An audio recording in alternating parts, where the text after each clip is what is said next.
Jay Choppy is out on vacation. We have Cowboys insider Bobby Belt. We got Jacob Ray running the audio in place of Pepe, and we are live on the Fan Cam, Twitch, and YouTube. The final call of the Star season on TNT as they lose in Minnesota. This thing, Bobby, is done in 6. Yeah, and it was one of those things where we were talking about it yesterday, like the idea of, okay, are they going to come out and you were asking me if I had a strong feeling either way. And I was like, well, I have a strong feeling on 2 results, and obviously win or loss. But more it was like either they're going to come out there and they're going to be super locked in and dominate wire to wire, or they're going to look tired and get physically beat up for a lot of this game. And it looked a whole lot more like the second one, that they would have these pockets where they looked like, all right, we're trying to catch a last gasp, and they would look like they'd catch energy for a section of the game. Like the second period, they felt like they were playing with better energy, but for the most part,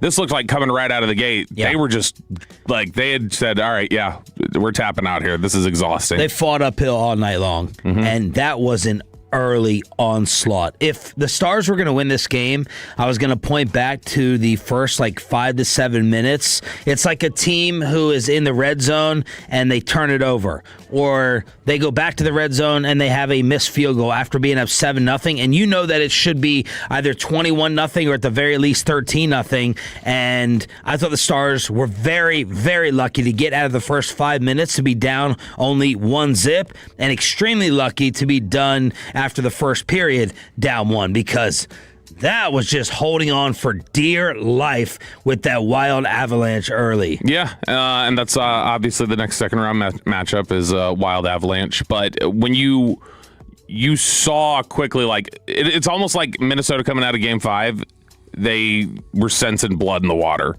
And they were just like, all right, step on them, because they're not going to be able to hang with us. And the reality was, in 5-on-5 in the series, they weren't able to. That became the story the whole way. I mean, there's the post-game show last night where they were talking about it, and on the TV over on ESPN or whatever it was, and they were talking about how TNT, yeah, whichever one it was. They were talking about how TNT, yeah. They were talking about how the entire series, you can have the greatest penalty kill in the world, you can have the greatest, power play in the world, but the idea is that, you're talking about 3/4 of the game is going to be spent in 5-on-5, and if you were getting not just they're winning that and you're dominating the power play, but if you're getting dominated as if you're on a power play for 45 minutes, that's not sustainable. I was on Twitter this morning, they had the note this morning, Boldy had more goals in 5-on-5 than the Stars did the whole series. Wow. If it was just him against them on 5-on-5, it was 5-4,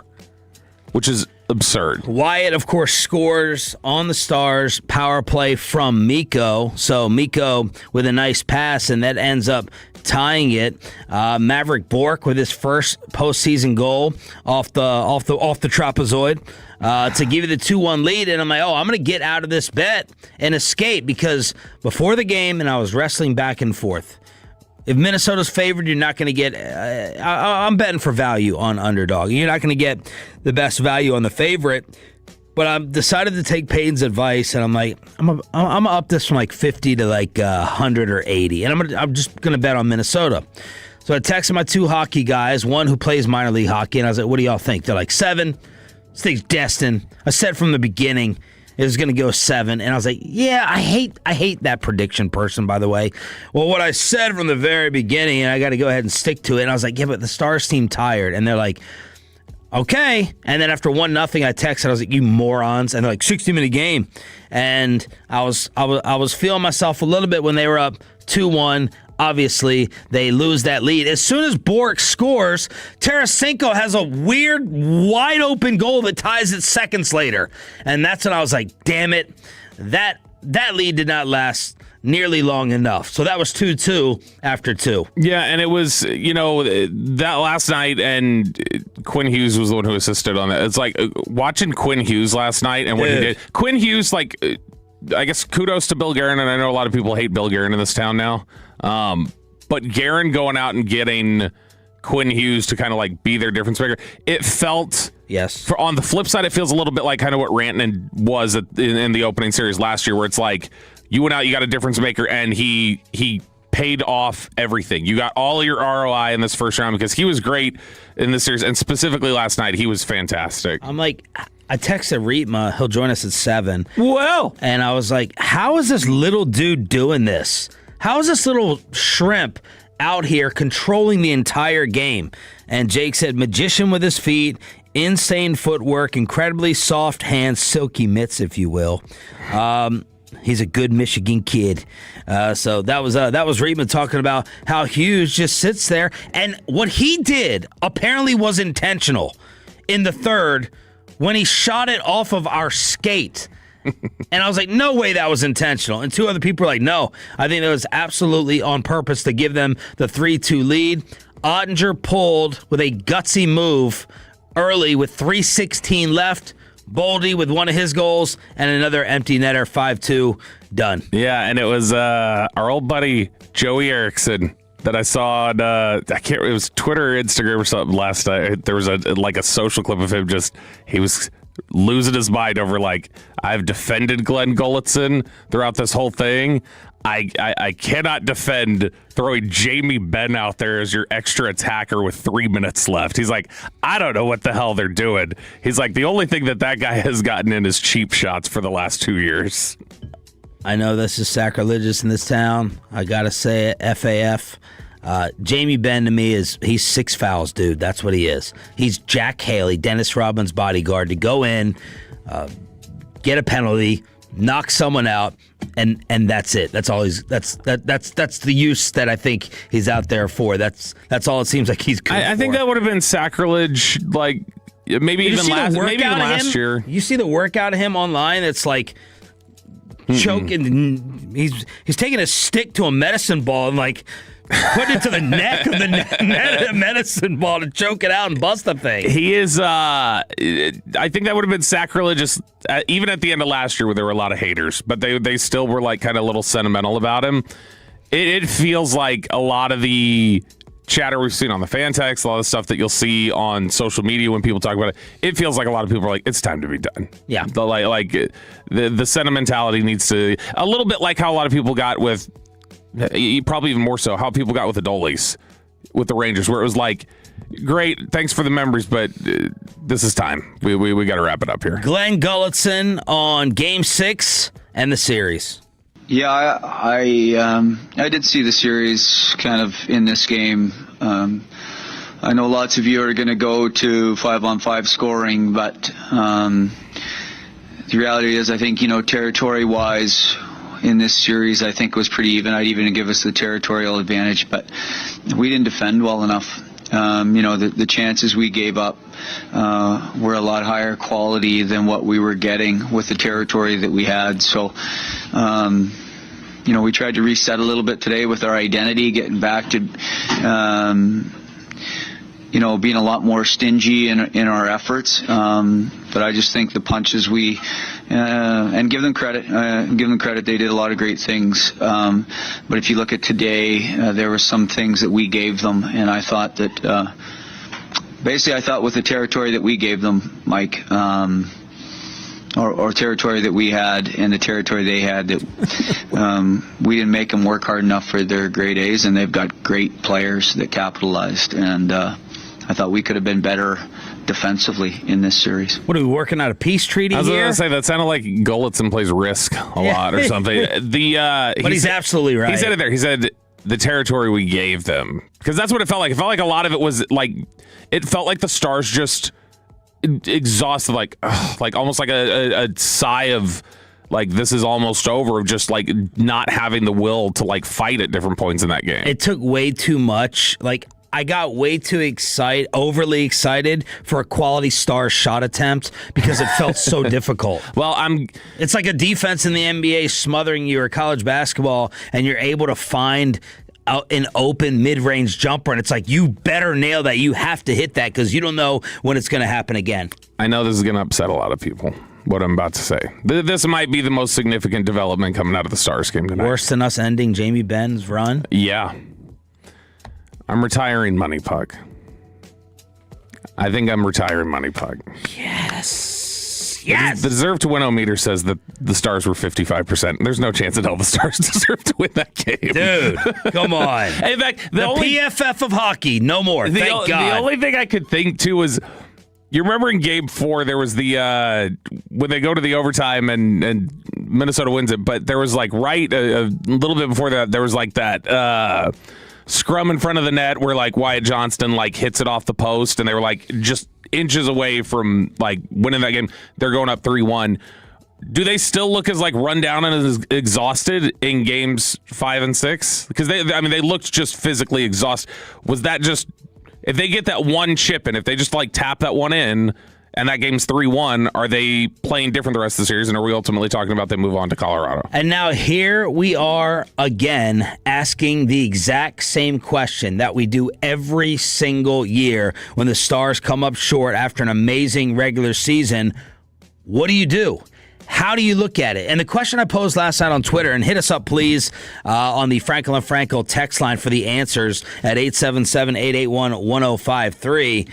I don't think you look at it as a normal playoff first-round exit because of the format and taking on a really good team in Minnesota. But even if you look at it as a second-round exit, as a conference finals exit, you're still a ways away. So I don't know if you're like, okay, you lost to Colorado in the first round in 7 games. The winner of that's going to win the championship, so you don't have to do much to adjust your team. That did not happen because obviously Colorado's getting Minnesota in round 2. What do you have to do, and what do you add, and how do you tinker with Jason Robertson's next contract getting ready to be on your books? Yeah, it's, there was the...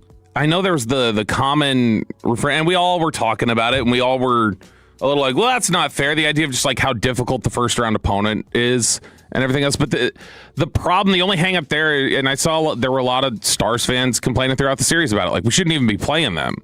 And I get it.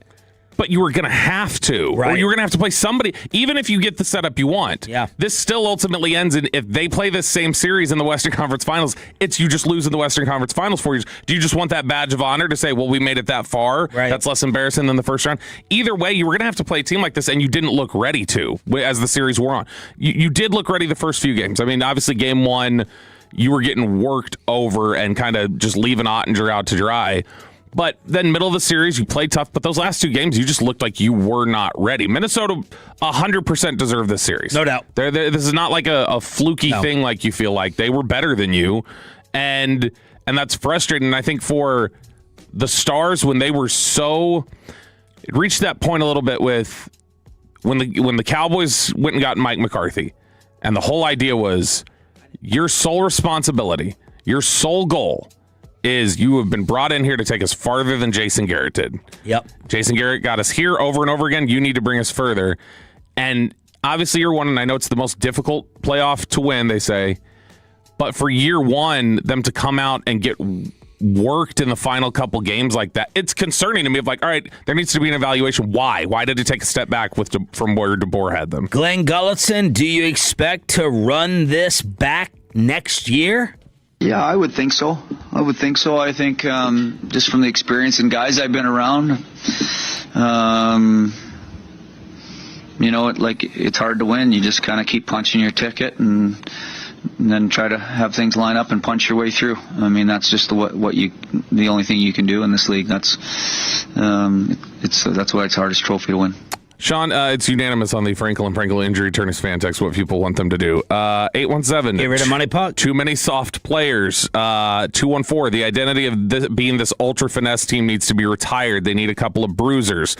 469. They need to be tougher. They need to be more physical. This feels like from the fans right now that they just think this is a finesse team and they've got to become a little more gritty. Hear from your new San Francisco linebacker that was moving into his DFW house when he got traded to the Cowboys. And what Mike Florio said, George Pickens had no choice. Inside the Star, Friday edition. Glad you're waking up with us as part of the 6 a.m. Club on 105.3 The Fan. But it is weekend time at Hurtado barbecue, and you're getting these awesome 60-degree temperatures. What are you going to do this weekend? How about hitting up a patio? Whether it's in Arlington or the farmer's market, make a complete day of it. Take the kids around and the baby in the stroller for 77 degrees tomorrow at the farm.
17 games with some increased opportunity, and that's who the Cowboys traded for over draft weekend. And he had a conference call with the media yesterday, and he talked about in this first clip here, this is 27, and we'll go all the way down, Jacob. He talked in this first clip just about what his conversations have been like so far with Christian Parker and the anticipation for what it is he'll be doing. Yeah, just he wants to get me in space. He feels like one of my assets is me being in space and being able to, make tackles in space and just run and hit with my physicality and speed that I bring to the game. And I think him and I both are excited to see what that looks like and, go from there.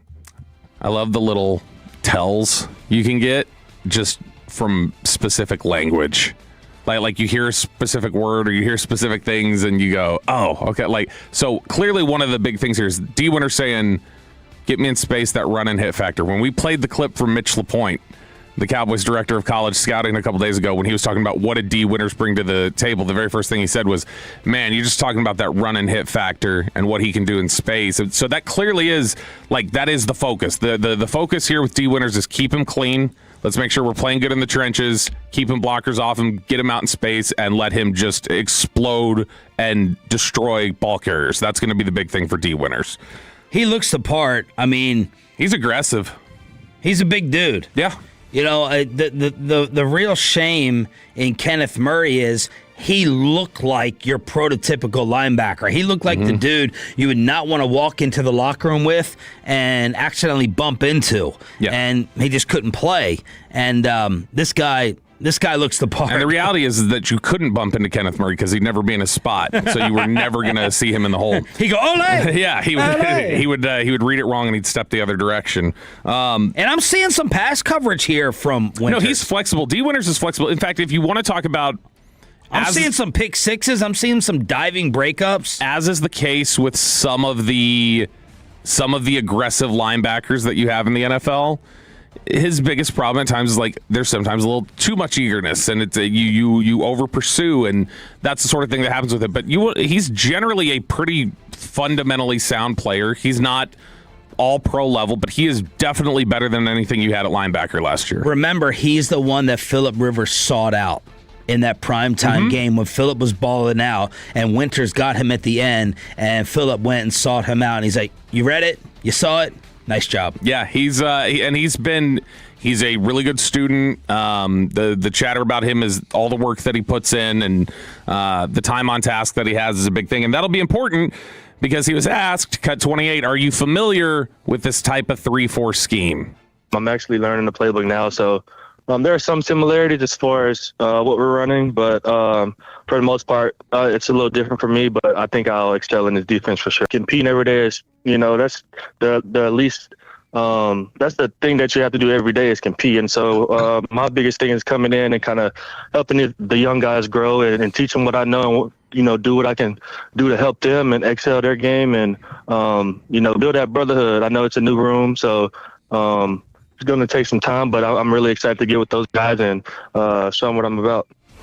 It's not really a surprise, I guess, that these would be different schemes, San Francisco and Dallas, since Dallas went, so Digizua is not going to fit San Francisco. Yeah. Y'all want him? Yep, we'll take him. That's because this is a little bit of hey, we got our maybe our mismatched parts a little bit. How do we swap them out? The big thing, the big discussion point that was out there, obviously heading into the draft, and the thing you could say they didn't get. They addressed a lot of their needs, but if you want to say there's a specific they didn't get, it was the green dot thing. And everybody had said, all right, we got to go out there. We got to get the green dot linebacker, get that. They didn't get that. They didn't get it in the draft. They didn't get it in this trade for D-Winnners because he was asked about that. How much experience do you have with the green dot?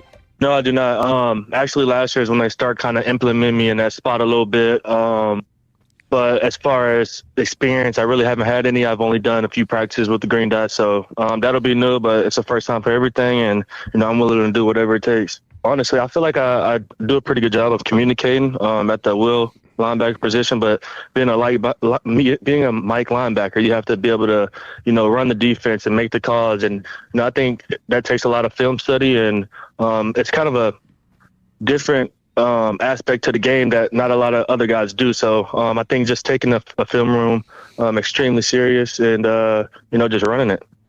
Let's just say they don't add any other linebackers, and we're in Oxnard for practice number 1. Who's gonna do this? And here's my follow-up question.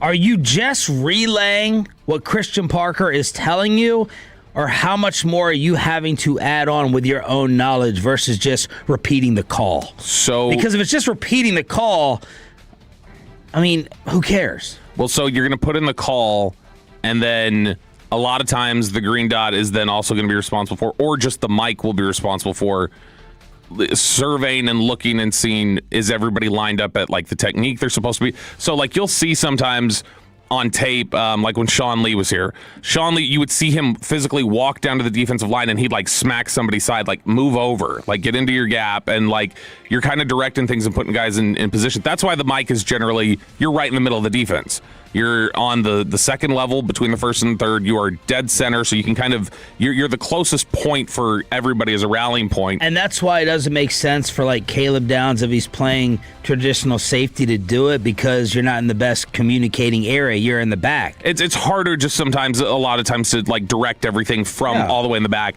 You're the farthest away. There's a little, teams will use pretty frequently though the nickel, because the nickel is up on the line of scrimmage. He's closer in line to the defensive side. You've obviously got the far corner, but that's a lot of hand signals that you can do and different things like that. But I would guess practice 1. I'm going to guess they're going to try to make D-Winners do it, or see how he can handle things in OTAs and different things like that. D-Winners, or there very well may be a chance that that's Caleb Downs. What about Overshown? It doesn't sound like they've wanted him to have that. Like, it's not like a thing that they don't think he's capable of. It's just it seems like they want to get him focused on just playing reactive. They don't want to necessarily have him orchestrating and directing all the traffic. D-Winners talked with the Dallas media yesterday, the Dallas Cowboys' new veteran linebacker. And if you're going to run the green dot, if you're going to run a defense, do all those different things, you need to learn, obviously, from coaches, and it also helps to learn from veterans who are on top of things. Probably no better veteran to learn from than Fred Warner, who D-Winners has played next to for the last couple of years. So, D-Winners, what did you learn from Fred Warner? His day-to-day life as being a linebacker, how to watch film, how to, come to practice or come to work every day, and the attention to detail that he brought. I think that's what really makes him the best. And I think he does it at a high level, obviously. And, I feel like from a communication standpoint, how he runs the defense and just know what offenses are going to do. Like, he's a nerd at heart when it comes to film. So just being able to soak all that information in while being with him for 3 years was amazing. And now I'm excited to start my new venture. D-Winners, of course, was moving into a house in Arlington when he got the call. Grew up watching the Cowboys with his family. Took his 30 visit alongside Overshown in 2023. He sent his truck out to California, so he was not expecting this move at all. And in California, San Fran GM John Lynch had this to say about him. D has done a lot for us, but 6th-round pick out of TCU. We felt like our linebacker room was going to be in a good spot. D is one of the favorite guys in that locker room amongst his teammates. So that's really the thing from John Lynch that jumped out to me. The Cowboys started bringing this up around the time of the Osa trade. Me and Stephen Jones got a good relationship. We kind of held it off for a while. We wanted to see what was going to happen in the draft, but the Cowboys stayed on it. Yeah, Cowboys were, this is part of the surveying of the linebacker landscape they did, where we talked about other names, Patrick Queen, Azeez Al-Shaair, Jordan Brooks. That was all part of that evaluation and kind of looking over it. We mentioned, though, the idea about the green dot and what they've got at linebacker now. We've been peppering in some of these clips from personnel guys that came on after the draft. Mitch LaPointe, who we just referenced, their director of college scouting, who talked about what he liked about D-Winners. Similarly, we've heard already that they're going to play Jayshon Barham at linebacker instead of edge. And there were a lot of people who projected edge. Yeah, I was watching even more draft review last night. Look at you. This is like a problem watching adult entertainment for you now. I need OTAs. I need minicamp. I need actual football to take place. And we got rookie minicamp today. What's that? We got rookie minicamp today. Some of the guys that I was watching were saying, I really don't like him at linebacker versus edge. Oh. Well, Mitch LaPointe's going to tell you why those guys are wrong. Trevor Sikkema. Oh, the physicality and the speed and athleticism. Like, I went back and watched all of 24. He started at inside backer, but I mean, he's 240 pounds, long arms, and he's nasty, and he's got ability to pressure the quarterback. He can blitz. He actually in coverage. He's, for his size, he's really good. So, I mean, going back there, like, okay, after week three, they move him to edge really just to get their best 11 on the field. But yeah, he's got all the tools to play linebacker. And we played that clip from Ross Winshee a couple days ago where he said, absolutely can be an inside backer. That's not a reach projection at all. He can absolutely play that. And I personally, when I was watching him, I liked him better at linebacker. It is, again, the baby Arvell Reese or the like lesser man's Arvell Reese comparison that's out there. Reese was a guy who right now plays better linebacker than he does edge, but the instincts are there. So I think the ability is there for him to do a little bit of both, obviously, but I would not be surprised if the projection being linebacker kind of just holds and he is a linebacker who just blitzes is how they end up using him. Mike Florio will join us at 8 o'clock this morning from ProFootballTalk.com to talk about Chris Sims, Mike Vrabel, and George Pickens. Is that because Choppy's gone that Mike agreed to come on? Florio's like, yeah, fine, I'll be able to. He put a Mark Sanchez update the other day, and I was looking at the cover image that he used, and it looked like it was like an Eagles photo or something. I was about ready to troll the hell out of it. Turned out it was Jets, but I'm keeping track of that every time now to see what picture he posts just so that Chop can be happy. There is a hex being put on a future Maverick Hall of Famer, and why is everybody applying for a job at J.P. Morgan today to close out your week? That's next on Sean and Bobby. DFW Sports Station is 105.3 The Fan, but it's a Friday. And it's going to be fun, but it's going to be chaos. I get the same exact message every single weekend from Mark, Scott, and Gene. The Tolo team of attorneys always say, tell them, Shreve, to have fun, but be safe. Because start at 2:30, 2:45, it's like people are let out for happy hour, and you know what happens come 7, 8, 9 p.m. It's like driving through The Walking Dead just to get home because the chaos of the drunk drivers out here in DFW. Being hit by a drunk driver, one of the most devastating experiences that you can face. In a single moment, their reckless decision can shatter your health, your finances, and your sense of safety. Frankel and Frankel are here to have their drunk driving accident lawyers there to fight for you. They hold drunk drivers accountable, pursue every avenue of compensation available under Texas law, and stand by your side every step of the way. The same thing goes for the ride shares with an Uber or a Lyft that shouldn't be in that driver's seat, and they end up running into you. Save the info if you need them, and hit them up. Tell them you're a Tolo. 214-817, all threes. 333-3333 or frankelfirm.com. Principal office, Dallas, Texas. Coming up in the next G-Bag Nation short show, Rangers pregame starts at 5. Eric Nadell is going to join us at 4.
won 140-89 to eliminate Atlanta. But I was just, going on scoreboards and just checking around the rest of the sports world, NBA, other hockey games. 72-22 really stood out. That's pretty big. That's like you remember when we had Luka Doncic? That was a good time when Luke was here. You remember it felt like that Game 7 closeout against Phoenix where they were just it was like comical how bad it got. And that sounded almost like a preseason game, how quiet it was in Atlanta when those shots are going down because it was just such a brutal beatdown. Will we hear it questioned today or uttered today on First Take? Because it's Knicks, so it'll come up. Will it be uttered that is Angel Reese the best basketball player in Atlanta after that showing by the Hawks? We have a Game 7. Yesterday, I kind of erupted with my hatred for Boston and everything in it, and it would make my entire weekend if the Philadelphia 76ers could go in and beat the Massholes after they won by 13 last night. This is a series in which Boston won 2 of the games by 30. And I was like, just get Philly out of here. But then when you really do look at the Sixers lineup, no one in the NBA, I don't think, or very few can match their starting 5 in terms of name and talent. Name especially with Embiid, Maxey, VJ, and Paul George. And last night, they get the win over the Celtics. They force a Game 7 in round 1. It's not looking like Kevin Durant's not going to play in Game 6 for the Rockets if they want to stay alive at home. And then Minnesota, without Anthony Edwards, eliminate the Denver Nuggets. Denver's just out there to fight. That's it. Joker's just out there to lure his brothers down from the stands in order to knock some heads together. Minnesota eliminates Denver in 6. Bye-bye, Joker. Yeah, and that's especially like once Anthony Edwards went out, I mean, that felt like, not that series was specifically over necessarily, but it just felt like, all right, that's kind of going to be it for Minnesota this playoff run. And so you wouldn't be surprised if maybe they would kind of fold in on that. But again, Denver's one of those teams, I mentioned this a couple days ago, that I've gotten, for some reason, I've just gotten really tired of. I don't like them. And I like Jokic fine. Jokic is not, like most stars tend to do, we'll get the overexposure. Eventually we get tired of Steph Curry, and people are just like, I kind of don't like Curry. I don't like the way he chews on his mouthpiece. So, like, you get some of that. That's RJ. Yes. You get some of that after they've been good for too long, and after you enjoy. I will say Jokic has not worn me out yet. After like a decade of being great, he is generally just still a guy that I think is awesome, and I like the way he carries himself. The Dallas Mavericks, of course, are not in the playoffs, but we have someone who maybe should be a little bit worried because of a fan base. Ooh, Klay Thompson, who was on, I believe he was on Twitch the other day, live from his boat, just living the life, not concerned at all about his recent breakup from Megan Thee Stallion. And he was out there and just, in fact, I think he said, it's great to be back out here again. Almost like, it felt like there was an energy behind it of like, awesome to be away from all that. Am I right, guys? He wrote saltwater therapy.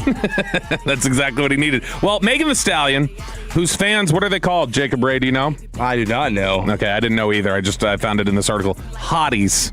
They're the hotties. Well, the hotties are done with Klay Thompson, just like Megan Thee Stallion is, who she'd gone after him aggressively in some...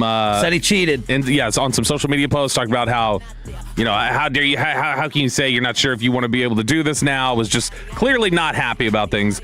Well, this sent the hotties after Klay Thompson, and his Achilles better watch out. The New York Post, writing about this, takes a look at these different social media accounts out there.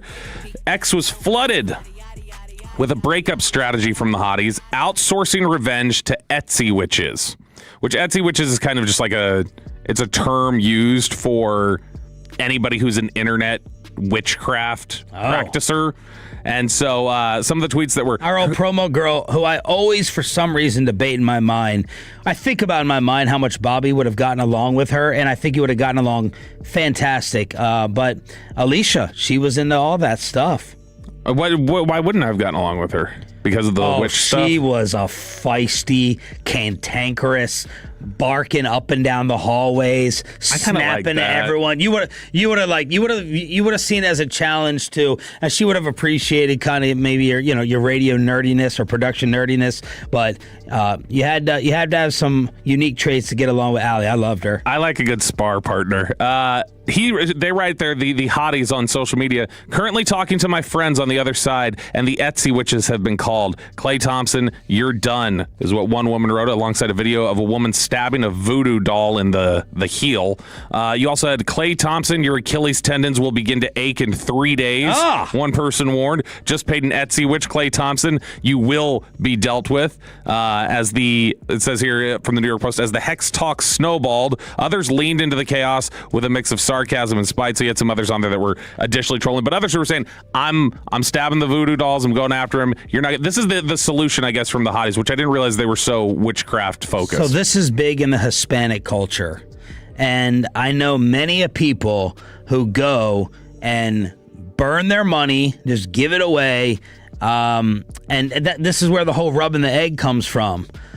Like rubbing the egg? Yeah. What is that? It's like you're supposed to soothe and cleanse your baby or someone who's experiencing bad luck because you take the egg and you, the Hispanic Tolos, let's get LeGrande in here to educate, but Chickling won't be here for 2 hours. It's a way to go ahead and cleanse, but there are people who believe that you go to these women and you pay them to put a hex on people, and they have a legit fear of it. Yeah, and so it's Klay Thompson better watch out. Now, if there is any sort of an issue, if he does have any sort of a regression or anything with his injuries, we now know we can, I guess, blame the hotties that they're at fault because they were all over social media after that.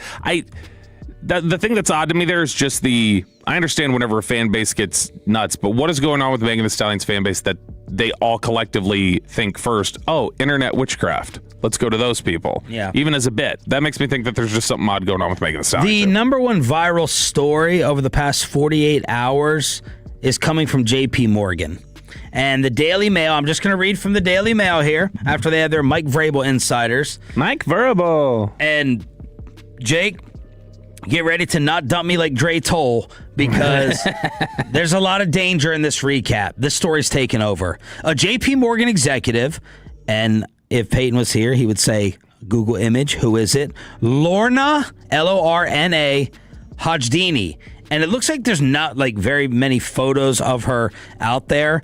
Hajdini allegedly used her power to sexually harass and abuse a junior male employee, drugging him, subjecting him to racial abuse, and threatening his career when he refused her advances. She's a 37-year-old executive at JP Morgan, and she was trying to coerce this married kid into non-consensual and humiliating sex acts over months despite his pleas for her to stop.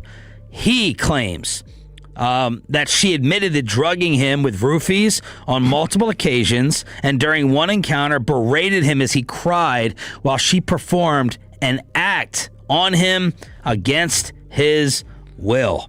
So his name is being covered up, and now I'm going to attempt to get to some of the quotes of what she said. Hey, cut the music, Jacob. No, I need a clean rip of this. Keep Megan on. In early May 2024, Doe, I guess it's John Doe, alleges that Hajdini dropped her pen on the floor next to his desk, and while bending to pick it up, rubbed his leg and squeezed his calf.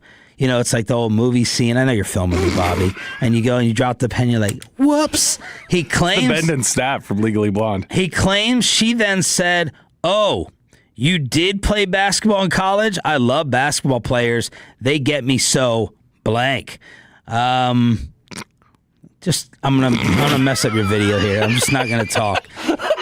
If you don't blank me soon, I'm going to ruin you. Never forget, I blanking own you.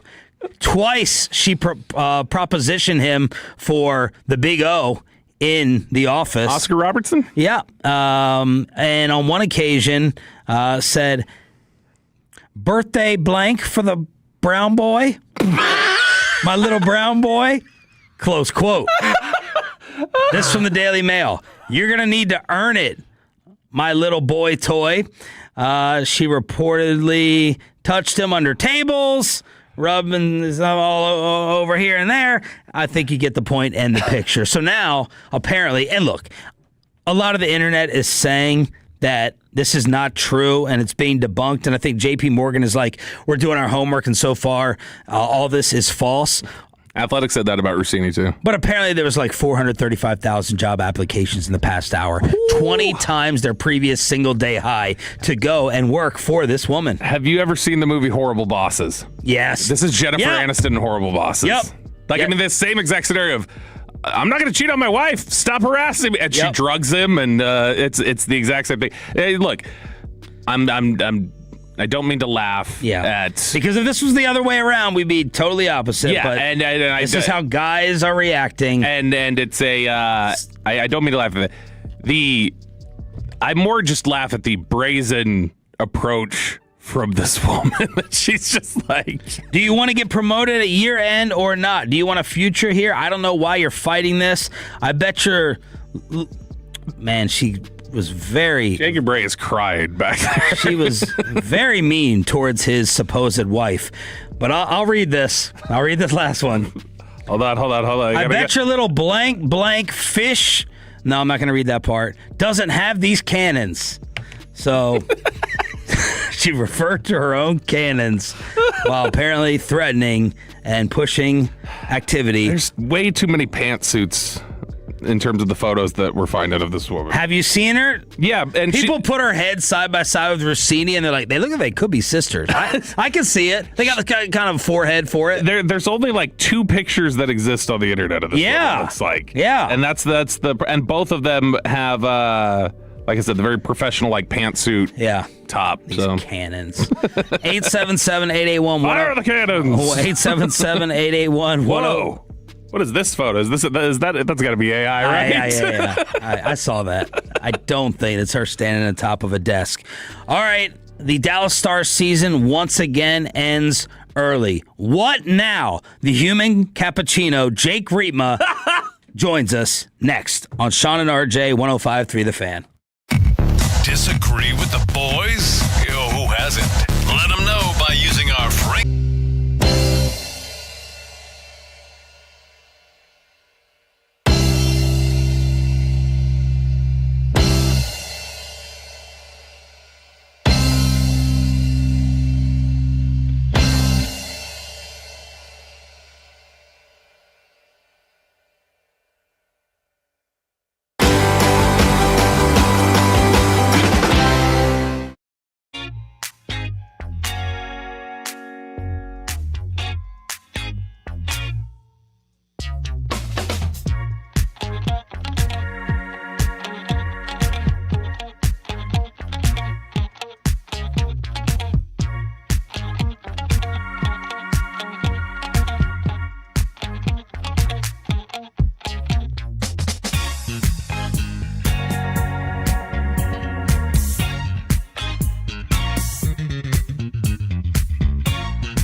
Dallas-Fort Worth. Let's go, Cowboys. An Odyssey sports station. Driven by our D&M Leasing Studio. This is Sean and RJ on 105.3 The Fan. Back to the Lions' favor. Across for Hughes. Hughes fires the score! And the Dallas Stars season is once again over too early. This time in the first round, in 6 games. They've now lost their last 11 series while trailing 3-2 the Minnesota Wild with their first series win since 2015. And they get the mighty Colorado Avalanche next. Good morning, Metroplex. This is Sean and Bobby, Choppy, and Pepe out on vacation. We got Jacob Ray along with Jake Rema joining us here, Stars Insider over the phone on DFW Sports Station. Jake, thanks for the time. Your thoughts on Game 6 and how it played out?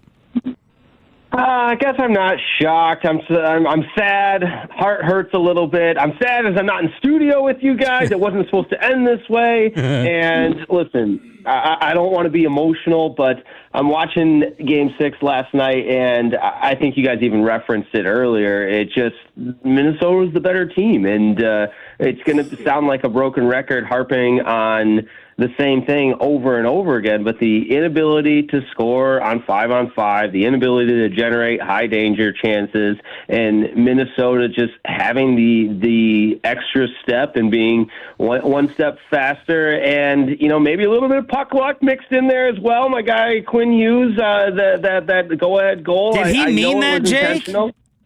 Yeah, I've watched it. I think, Sean, I've watched it 100 times, and I just No, you haven't. Okay, 50. But Okay, I there keep you go. looking at I keep looking at it in slow motion, and I'm gonna have to confess I think it was intentional. And he's just a very heady player out there on the ice. But they got the bounces. They were the better team, and it leaves more questions than answers. I mean, the Dallas Stars, they don't lack offensive talent, right? Like, is this guys that shrunk in the series or Minnesota that good defensively? I think it's a combination, and I do think there's something to be said about how healthy the Stars were. That's going to sound like an excuse. It's not an excuse. It's a factor. I think there's a fine line between excuses and just looking for an explanation of why things played out the way that they did. I don't know how healthy Mikko was. Obviously, we talked about the Olympics having an effect on the Stars, maybe more than other teams. But, the same token, obviously Quinn Hughes and guys for the Wild played in the Olympics. So there's a lot of talking points to consider. The biggest moment of the series, or in the biggest moments of the series, I should say, the Stars just weren't able to rise to the occasion. And you go back to the drawing board a little bit and try to determine how they can get over this hump. And some of it too, Okay. let's be honest. The format factors into it, and I was listening to you guys earlier because I told I turn it on, leave it on. But Bobby made a really good point. I know I always do, Jake. I always make Damn right. But the fact of the matter is with whether the Stars played a really tough team in the opening round of the conference finals, it's still the same conversation that they weren't good enough to get over the hump. And in this particular case, it just happened to come in the first round against a good team like Minnesota. Jake Rema, Stars Insider, on the end of the season here on 105.3 The Fan. What did you think about Gulletson pulling Ottinger with 3:16 left? I thought he had to, and I did. I think it was you guys were talking about Joey Eriksson with being upset that Jamie Benn was the extra attacker that came onto the ice, and I thought the exact same thing in the moment. But you had to do something because go back to Game 5 where the Stars were down 2 goals and kind of a similar timeline with the amount of time left in the game, and Gully pulled Ottinger and Robertson scores. So, I'm not saying that, it happened in Game 5, it could happen in 6, but desperate times call for desperate measures.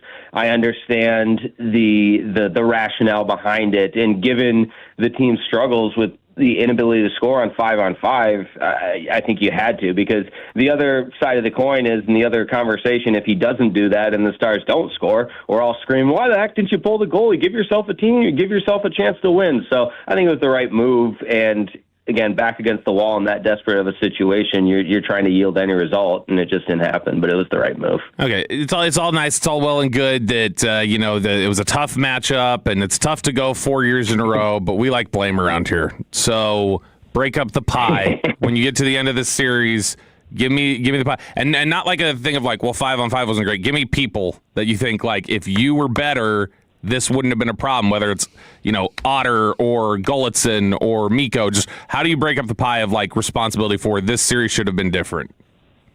I need names. Exactly. Listen. Release the files. Right. I'll start at the top, Jamie Benn, and I don't think it's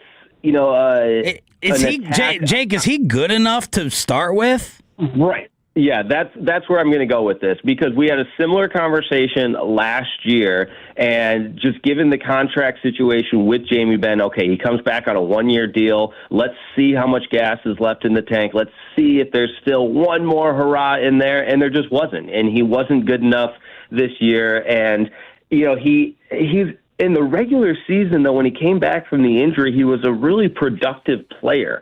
And so I don't blame, kind of the structure around giving him the green light, and obviously the captain of this team. But in the postseason, he wasn't good enough. And I think, the time has come where it's absolutely time to turn the page and find a new captain. He needs to retire, and the contract works out perfectly for that, to give the Stars a little bit of cap space. And so I'll start with Jamie Benn there at the top. Defensively, there were some breakdowns. Tyler Myers is going to be an easy scapegoat. He was really bad in Game 5, didn't even play in Game 6, and I think you compound that with the fact that he was an in-season acquisition that just didn't live up to the billing. And maybe you could say the same about Michael Bunting, just because, again, these are two guys that were brought in the middle of the season to help the Stars get over the hump, and they didn't. And you look at a team, you just look across the bench to the Minnesota Wild, they bring in Quinn Hughes, and that's an X factor. That's a difference maker. And, what buttons you push with in-season acquisitions is always a complicated ordeal, but obviously the Wild got significantly better with the trade acquisition of Quinn Hughes compared to the Stars picking up Michael Bunting and Tyler Myers. So those are easy ones to go to off the riff. And then again, I wonder how healthy Mikko Rantanen was. I wonder, even losing the guys that you did with Rope Hintz, no Tyler Seguin. There's a lot of factors at play that contributed to this early exit. Could the Nils Lundkvist thing have been that significant? I mean, I know it was a pivotal one, but it felt like as soon as he was out, then that's when everything really just kind of was. That just like the straw that broke the camel's back in terms of injuries with them? Right. I want to give Nils a lot of credit because he was really good in this series, and the whole next man up mentality. But there is a big fall off without him in the lineup, and I've been racking my brain since the end of this game last night of what can the Stars do to get over the hump. And I think the acquisition of a solid upper right-handed defenseman in a top two pairing is where you look immediately. And Nils Lundkvist has been, in that category, and somebody to pair on the blue line with him in the second pairing of the defense would be huge for this Dallas Stars team. So that was a huge loss. And two, I hate to keep going back to this, but Minnesota, whatever happens with Minnesota and Colorado, I'm not going to be shocked. I mean, those are the two best teams left in the National Hockey League, and so at some point we have to include that as part of the conversation that Minnesota's really good and they outlasted the Stars. So you're tinkering if you're Jim Nill versus something drastic? Yes. Oh, absolutely. Yeah. And I loved the question you put on Twitter last night as far as, what's next. I don't think you blow it up. I've been vocal about this. Robo is absolute centerpiece of the Dallas Stars moving forward, and I think it starts there. And Jim Nill's been vocal. I was watching an interview with him on NHL Network from a couple weeks ago. It was less than a month, but certainly a couple weeks old. That hey, and he was vocal, when the season ends, that's when we're going to start putting together the Jason Robertson plan as far as what the contract is going to include. So I think you start there. I think adding a sure-handed second pairing on the blue line is important. Bye-bye, Jamie Benn, respectfully, salute, thank you for your service kind of thing. And you start to feel really good about the core that's still in place. I think the next captain should be Miro or Wyatt. I'd be fine with either one of those two. And I think that's kind of inevitable if, in fact, Jamie Benn's career is over. So, as sad as I am and as bummed as I am, I don't think the window is closed by any means. Jake Rema, Stars Insider, here on Sean and RJ 105.3 The Fan. So fill in the blank in terms of the disappointment conversation. This Dallas Stars season was...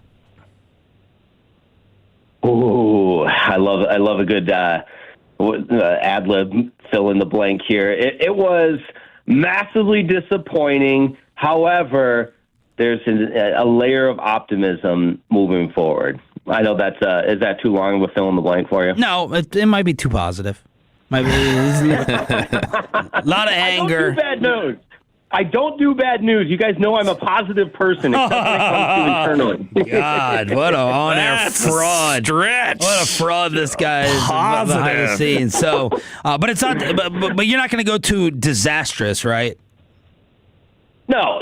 I don't think, and I said this when I was in the studio last, I don't think you put parameters around a first-year head coach that a 90-win season and the second-best team in the Western Conference in one of the most competitive divisions, that all goes by the wayside because another team was better than you in 6 games in the opening round of the series. I just think you lose the plot a little bit of the team building aspect of how you got there when, and I understand the conversation that, hey, what's the point then? Like, this is crunch time if it doesn't matter in the playoffs. It absolutely does matter, but let's also keep in mind the perspective of a timeline of a first-year head coach and the building blocks that have to be put in place to be able to do it. You don't just change head coaches and we'll win the Stanley Cup now. There's growing pains. There's growing pains, and the system in place. You feel really good about the organizational consistency that the Stars have continued to show over the course of the regular season. You get back to work, you roll up the sleeves, and you go have a really productive off season, and you get ready for the next season. You overcome some adversity. You know how Jake's positivity would have normally answered that question for you? It's great. I mean, we won 2 playoff games, right? That's all you need to do, right? We should feel happy. Most teams don't even make the playoffs. We won 2. It's great. Might as well give them a trophy for that. It is hard, though. Hard? You gotta remember, right, what the majority of people were saying before the series. Like, Vegas had the Stars winning. It was a 55% chance. Rema had it going 7. Everyone at least had it going 6. So it's like, we can't lose sight of that, right? Before you overreact for calling for major changes, if everyone had this as a very hard-fought, tight series. Minnesota was definitely the better team. I was hoping the Stars would have made it even closer, but everyone had this as near a coin toss. Right, but isn't it the way? Like the whole, just like you wouldn't think that... But they didn't get destroyed. In a coin toss, you can't be 14-4 in 5-on-5. Like, you can't just only basically be able to score when it's a power play. Jake? Yeah, that's obviously problematic, and that's not to say that there aren't issues in there. You go back and look at the tape. There's obviously areas that the Stars could have been better, but I do agree with Sean in the sense that this was a hard-fought 6-game series. You look at where the Stars team, and I know we're looking in the rearview mirror here, but just for some perspective, they're 5 minutes away from taking a 3-1 lead. And I know if we're fifth, we'd all be drunk, and if that and thus, we're not. But let's also look at the entirety of the series. You get blown out in Game 1, absolutely pathetic performance in Game 1, and then you come back and take 2 straight games, and again, 5 minutes away from taking a 3-1 lead. I don't think all is lost because a really good team like Minnesota, in the ebbs and flows of a series and the back and forth, the highs and lows, they ultimately came out on top. There was enough of a sample size where I don't think it's a panic, disaster, total disappointment, failure, and everything else that we want to say. We got 30 seconds. Can you just repeat the 2 sayings that you dropped there? What about the rear view what, and then ifs, and then drunk? Can you? What were those sayings? Yes. If we're fifth, we'd all be drunk. Okay, and the rear view what? The rear view mirror. There you go. Looking in the rear view mirror, you got to look forward. Did I say it wrong? No, you're good. I've always heard if ifs and buts were candies and nuts, we'd all have a Merry Christmas. I like if ifs or fifths better, but mirror, I think it was a phone cutout, and you like mirror. It was like Peyton was. There's still a little bit of a mirror to it. It's a mirror. Peyton was pronouncing things. Thank you so much, brother. We appreciate it. Have a good weekend. All right, see you guys. Jake Rema, Stars Insider here on Sean and RJ. It's DFW Sports Station. Behind the scenes with Caleb Downs. Commercial free in the expressway after this. And this is Wild Fork Food.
I may have to accept a lowercase L. Ooh, I love these from you. Yeah, they're very rare, but I'm thinking about taking the L on the George Pickens interest and mentality that he and David Mulugheta may have taken this offseason. Why did Pickens accept the franchise tag? Mike Florio, it's not complicated. He could have stayed away for all the offseason programs, all of training camp, all the preseason. He could have waited until the days preceding the start of the regular season to show up, take the tender, and make every penny of his $27 million. He also could have skipped the first 10 weeks of the season before showing up, making $12 million, and getting credit for the contract year. He could have demanded a trade. He could have insisted on better terms than the franchise tender offered, whether it be more money or a commitment to not tag him again in 2027. He did none. He's under contract now. He can still skip the mandatory minicamp, but he'll be fined. He can skip days of training camp. Again, he'll be fined. He could have done that without accepting the franchise tag, but the inescapable message is this. He's handling the situation like Dak did in 2020. Accept the circumstances, show up, work hard, and see what happens in 2027. Given George's reputation, right or wrong, during his 3 years in Pittsburgh, he needs to keep putting distance between his time with the Steelers and his time with the Cowboys. He needs to have another season like the one he had last year. And even though the tag for the receiver position falls $15 million short of the new money APY for the top of the receiver market, George will make more than anyone ever would have thought he'd make before he was traded to the Cowboys last May. And so the play is simple. Play well enough this year to put the Cowboys in a bind next year. They can sign him to a long-term deal or tag Pickens again at a 20% bump, and he'll make $32 million. They surely would not tag him for a third year. That'd be $47 million. So he bookends 3 up-and-down years in Pittsburgh with 3 strong seasons in Dallas, and he hits the market. He will have just turned 27. He'll have gas in the tank and more than $60 million in the bank before hitting the open market. That, Mike Florio writes, is why he signed the tender. That's the best play. Given the way his career began, it's the only play. I think I'm going to end up, and maybe already am, wrong about what his value would have been perceived to be on the market this year, given the lack of teams that called. And I would have thought someone else would have signed up to pay him the $30, $32, $33 million per season.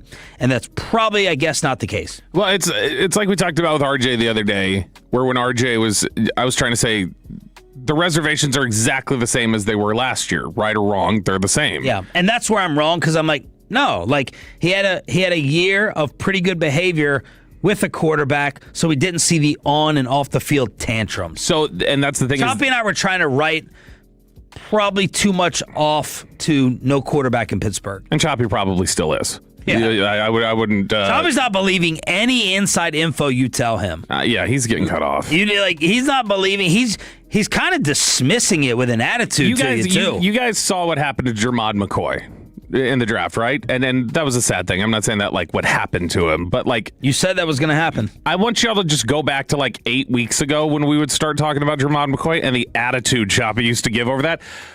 That stuff that we were hinting at the whole time that then happened on draft day, Choppy knew all of that 8 weeks ago, and he just refused to accept it when we would talk about it. Yeah, we're talking about it in commercial breaks. Like Bobby, here's how it usually goes.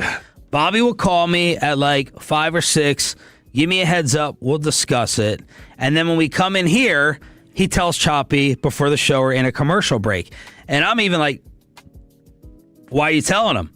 But we have a good trust, and nothing has leaked out. He clearly won't leak it. He doesn't believe it. Yeah.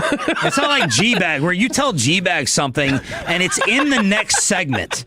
Like, Dawson's literally teasing it, and Wolchucker brought us are saying it, blowing up everybody's spot. Choppy just is accepting. They're believing it. Their problem is just they're repeating it. Choppy is just rejecting it. And, man, if I were you, that would really irritate me, because you're, like, letting him in on the inside info, and he's backhanding it. So, I mean, it's with attitude. I end up being right in the end, so it's okay. But with Pickens, we had talked about it the other day where he was like, so you think the reservations are the same. So he said, so you don't think his value's gone up at all from what it was last offseason. And that's where I think the nuance exists. Is I was like, no, that's exactly the thing. Last offseason, maybe George Pickens' value before he played was $22 million a year or something like that. NFL teams look at that and go, you're a headache. I'm not paying you $22 million a year, even if that's what you're worth as a player. I'll pay you 15 if you're going to be. I need a discount, a severe discount if you're going to do that. Now this offseason, he played well enough that you can look at him and go, as a player, your market should be 34 or something along those lines. And teams look at him and go, I'll pay you 27. You definitely have gone up. I'm willing to pay you more than I was last year, but I still want a discount off what you did. It's that same reservation. It's still the same hesitancy to say, I don't want to pay you what your market value says you are as a player. So if, let's just say he was an outright free agent, what do you think he would sign for with another team? I know it only takes one. Is he just, so it depends. Is he just committed to let me get the best deal possible and I don't care if I end up with the Jets? Or do you, is there some sort of focus on let me end up somewhere where... I won't put any conditions on it. Someone somewhere probably will throw him close to what he's worth, I would guess. So he'd get probably 30s. A bad team, though. Okay. Probably a bad team that's willing to just go, we need a Hail Mary, we need a playmaker. They would be willing to do that. Any team that's close and trying to manage things a certain way, I would think would not give him the full value. They'd maybe get close to 30, but that'd be it. And they wouldn't want to give up picks for it. I guess I just didn't think other NFL teams would be that patient because they make so many stupid, dumb decisions. We could see Malik Willis play for 2 games and he gets paid by the Dolphins. So I would have thought that primetime year he had would not have still had teams hesitant and backing off. I've said this a few different times to people on the beat, when we've talked about it. I know there was a perception that, I think we talked about it on the show, that there was this perception of what a punishment. You made him sit out a series against the Raiders. And in reality, I don't think that was a punishment for CeeDee Lamb. Or it's not much of one. Okay, you sit it down. It's maybe a little embarrassing for a second. For George Pickens, that is a national stage, first game back after Marshawn Nealon's death, and 31 other NFL teams around the league saw he did something. What's he we haven't heard any chatter coming out of Dallas, but what's George been up to? Why is he getting punished again? What has George been doing? What was worse for him, that or the Lions game? Ooh, Lions game was bad, I think, for some people. I would probably still say... I think it's the Lions game. The Lions game was not good. They're compounded together. They're not good. But I still think the sitting out the series against the Raiders looked like a nothing burger to a lot of people. It was a public signal that, hey, this guy that you all around the league think maybe he's been a little bit quieter this year, look, this is a clue that maybe he's not. And not that was the ultimate, hey, let's signal to other teams to do this, but that I think that is a punishment. You're being punished publicly, and that in and of itself is something you want to avoid. And so I think that it carried more weight for Pickens sitting out that drive than it did CeeDee, because other teams start going, what's he doing over there again? Is he doing Pittsburgh stuff again? And that was a problem. Let's go behind the scenes with Caleb Downs. Mike Florio, ProFootballTalk.com, will join us at 8. Yeah, so this was a documentary that I guess he's got a partnership with DAZN, and it's this. He's done podcasts with his brother Josh Downs, and this was a 20-minute mini movie, a documentary that was following around his family and him while they were getting ready the day of the draft. So it's just kind of behind the scenes footage of him getting his suit and talking to people. But there were a couple of different clips in here that I thought were pretty interesting. We were all trying to figure out where was Caleb Downs going to go. So this is a little bit difficult here on the front end, but you'll then hear him talking to a buddy on the back. This is Caleb Downs speaking with his agent, Ryan Tollner, and then friends on the phone about where, heading into the night of the draft, he's expected to go. The Saints have a real interest. They're the Cowboys and potentially the Giants sitting at 10, trying to go back again. Low chance of 5, probably 7 to 9 is a sweet spot. And then, 12. 12 is the season ceiling? Yeah, 12 ceiling. If the Dallas stay at 12, you go to... That'd be tough. So he was excited about going to Dallas, it sounded like, but you heard his agent there say the first team his agent said was 8 Saints, which we did not hear a lot of chatter about the Saints as an option. But I thought what was interesting there, he said 8 Saints, then he said Dallas 12, and then he said Giants 10, not 5. He said 10. Yeah. And he said moving back up to try and maybe going up to 7 or something like that to try and get ahead. And then obviously they took Francis Mauigoa, so they had just passed completely. And you see some of that on draft night. He's looking a little kind of pursing his lips and a little frustrated. Which is why I'm really curious if Reese doesn't fall to 5, what do the Giants do? That's probably what Love? That's probably what adjusted things. Was they ended up taking. They thought maybe they were going to get Love to fall to them. They didn't believe the Cardinals side. Maybe they were wanting to take Carnell Tate. And then what ultimately happened was when they got Reese to fall to him, then it was we needed one offensive and one defensive. We were planning on taking Tate or Love there at 5. We've taken the defensive player down. Now we got to switch. Yeah, when you go back, this is a Bill Simmons exercise, the what ifs and how it affects, the future. Cincinnati's trade, Cardinals with Love, and is there one other thing that made all this play out? What do you think were the number one gifts for the Cowboys? Carnell Tate 4 to the Titans. That was the biggest pivot point where it's we've got there's a chance this will fall right now because you got the right guy to fall as well, Reese. Because if Bailey would have been sliding, Tate was mocked top 6 often to the Jets. You had him going to Washington, right? But Tate going earlier than that then creates the domino effect of what the Giants do, and then the Chiefs wanting to move up, and all these different things that happened around it. It all got kind of pushed over from that aspect of it. But after he's kind of sitting there, he's getting a little tense in the green room. He's a little frustrated. You can see it. He's starting to look at his phone and. He's trying to mellow out. He's singing along with Sweet Caroline as his family's talking to him. He's like, I'm good. But his family's looking like they're sweating a little bit because it's obviously gotten past 10 now, and he still hasn't gone. 10 teams. Well, he gets the call from Dallas, so we've all heard the draft phone call. He's hyped. They're all excited for him and everything. Then he stands up, and they're getting ready for the scene where, you get the phone call, but then you got to look surprised when they announce your name. So they're getting ready for the scene. And while he's getting ready, they're kind of talking logistics, and you can hear the competitor in him come out when he starts thinking about how he went 11th instead of earlier. They traded with Miami. They traded with Miami? Yeah. Yeah, they traded up to 11, yes. Yeah, look, Dallas is picked 12. I mean, what's his name? They picked 12. Is that all the teams that passed up? That's right. It's the only time, all these times we've seen Caleb Downs, he looks very neutral and I'm happy to be here, whatever. This was... He just starts thinking about all those teams that pass, and you can see it on his face. He goes, and he gets down and he starts just stewing in it. And you hear somebody in his family kind of off to the side, settle down, Caleb. A little bit oh, we've seen this before. This is the competitive guy. But you could see just furious. Now, I tweeted this clip yesterday. I think he made a comment, too, about, taking notes on the top 10 who passed. Oh, yeah, that's the competitors like to do that. Amon-Ra St. Brown still to this day loves to list off every receiver that went ahead of him. And there's the whole Tom Brady, every quarterback. This was an interesting clip, I thought. Now, this one I tweeted, and there are going to be some people I think who are confused. So I'll explain it when we get after. But this one, I tweeted this clip yesterday. It went super viral. It's got 600,000 views in 17 hours. What? Yeah. And it was, now the reason why it does is there's a lot of Eagles fans talking on this clip and going, how pathetic for you Dallas fans that this was the interaction. This is Caleb Downs, after he got picked, talking with Matt Patricia.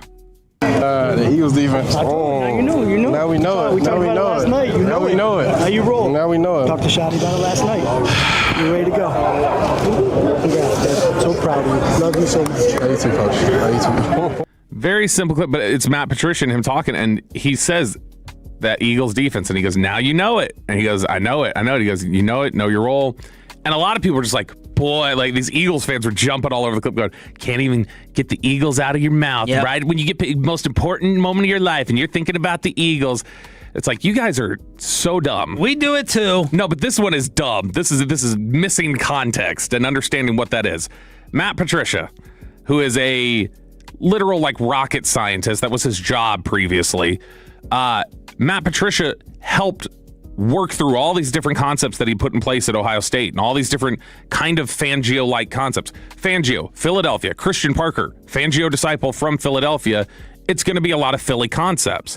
That's why he says that Philly defense And then Matt Patricia said, I talked to Shoddy about it last night. So Matt Patricia, that's an interesting note I don't know that we've heard yet, is that Shoddy was talking to Matt Patricia the night before the draft about Caleb Downs. And, man, you see, like, Patricia, who's a notorious hard ass and everything else, every time you see him talk about him, interact with Downs, he adores Caleb Downs and thinks he's special. But you can see it. Super competitive side, clearly super smart. We played the stuff from Will McClay yesterday where Will was talking about he was installing like Alabama, Ohio State, and Dallas defense in our 30 visit. You're starting to see some of that leak through of just what a special player he is. Jeremy Fowler, ESPN, caught up with scouts, coaches, and executives to kind of go through everybody's draft. Here's what he said about the Cowboys. Some inside the building were stumping hard for fourth-round offensive lineman Drew Shelton as early as day 2. The coaching staff is high on Shelton's ceiling. Quote, only so few humans can play tackle in the NFL, and he's one of them, said a team source. Super athletic. The Cowboys have a history of drafting successful offensive linemen. Malachi Lawrence was one of 2 primary players under consideration at 23. A rival team believed the Cowboys were considering Keldrick Falk, but a Dallas source says that was not the case. It's not Keldrick Falk, it was C.J. Allen. The team was high on receiver Jordan Tyson. Did the threat of taking a receiver high play a role in Pickens agreeing to sign his franchise tag hours before the draft? Hard to know for certain, but it's not out of the realm of possibilities. This feels far from over.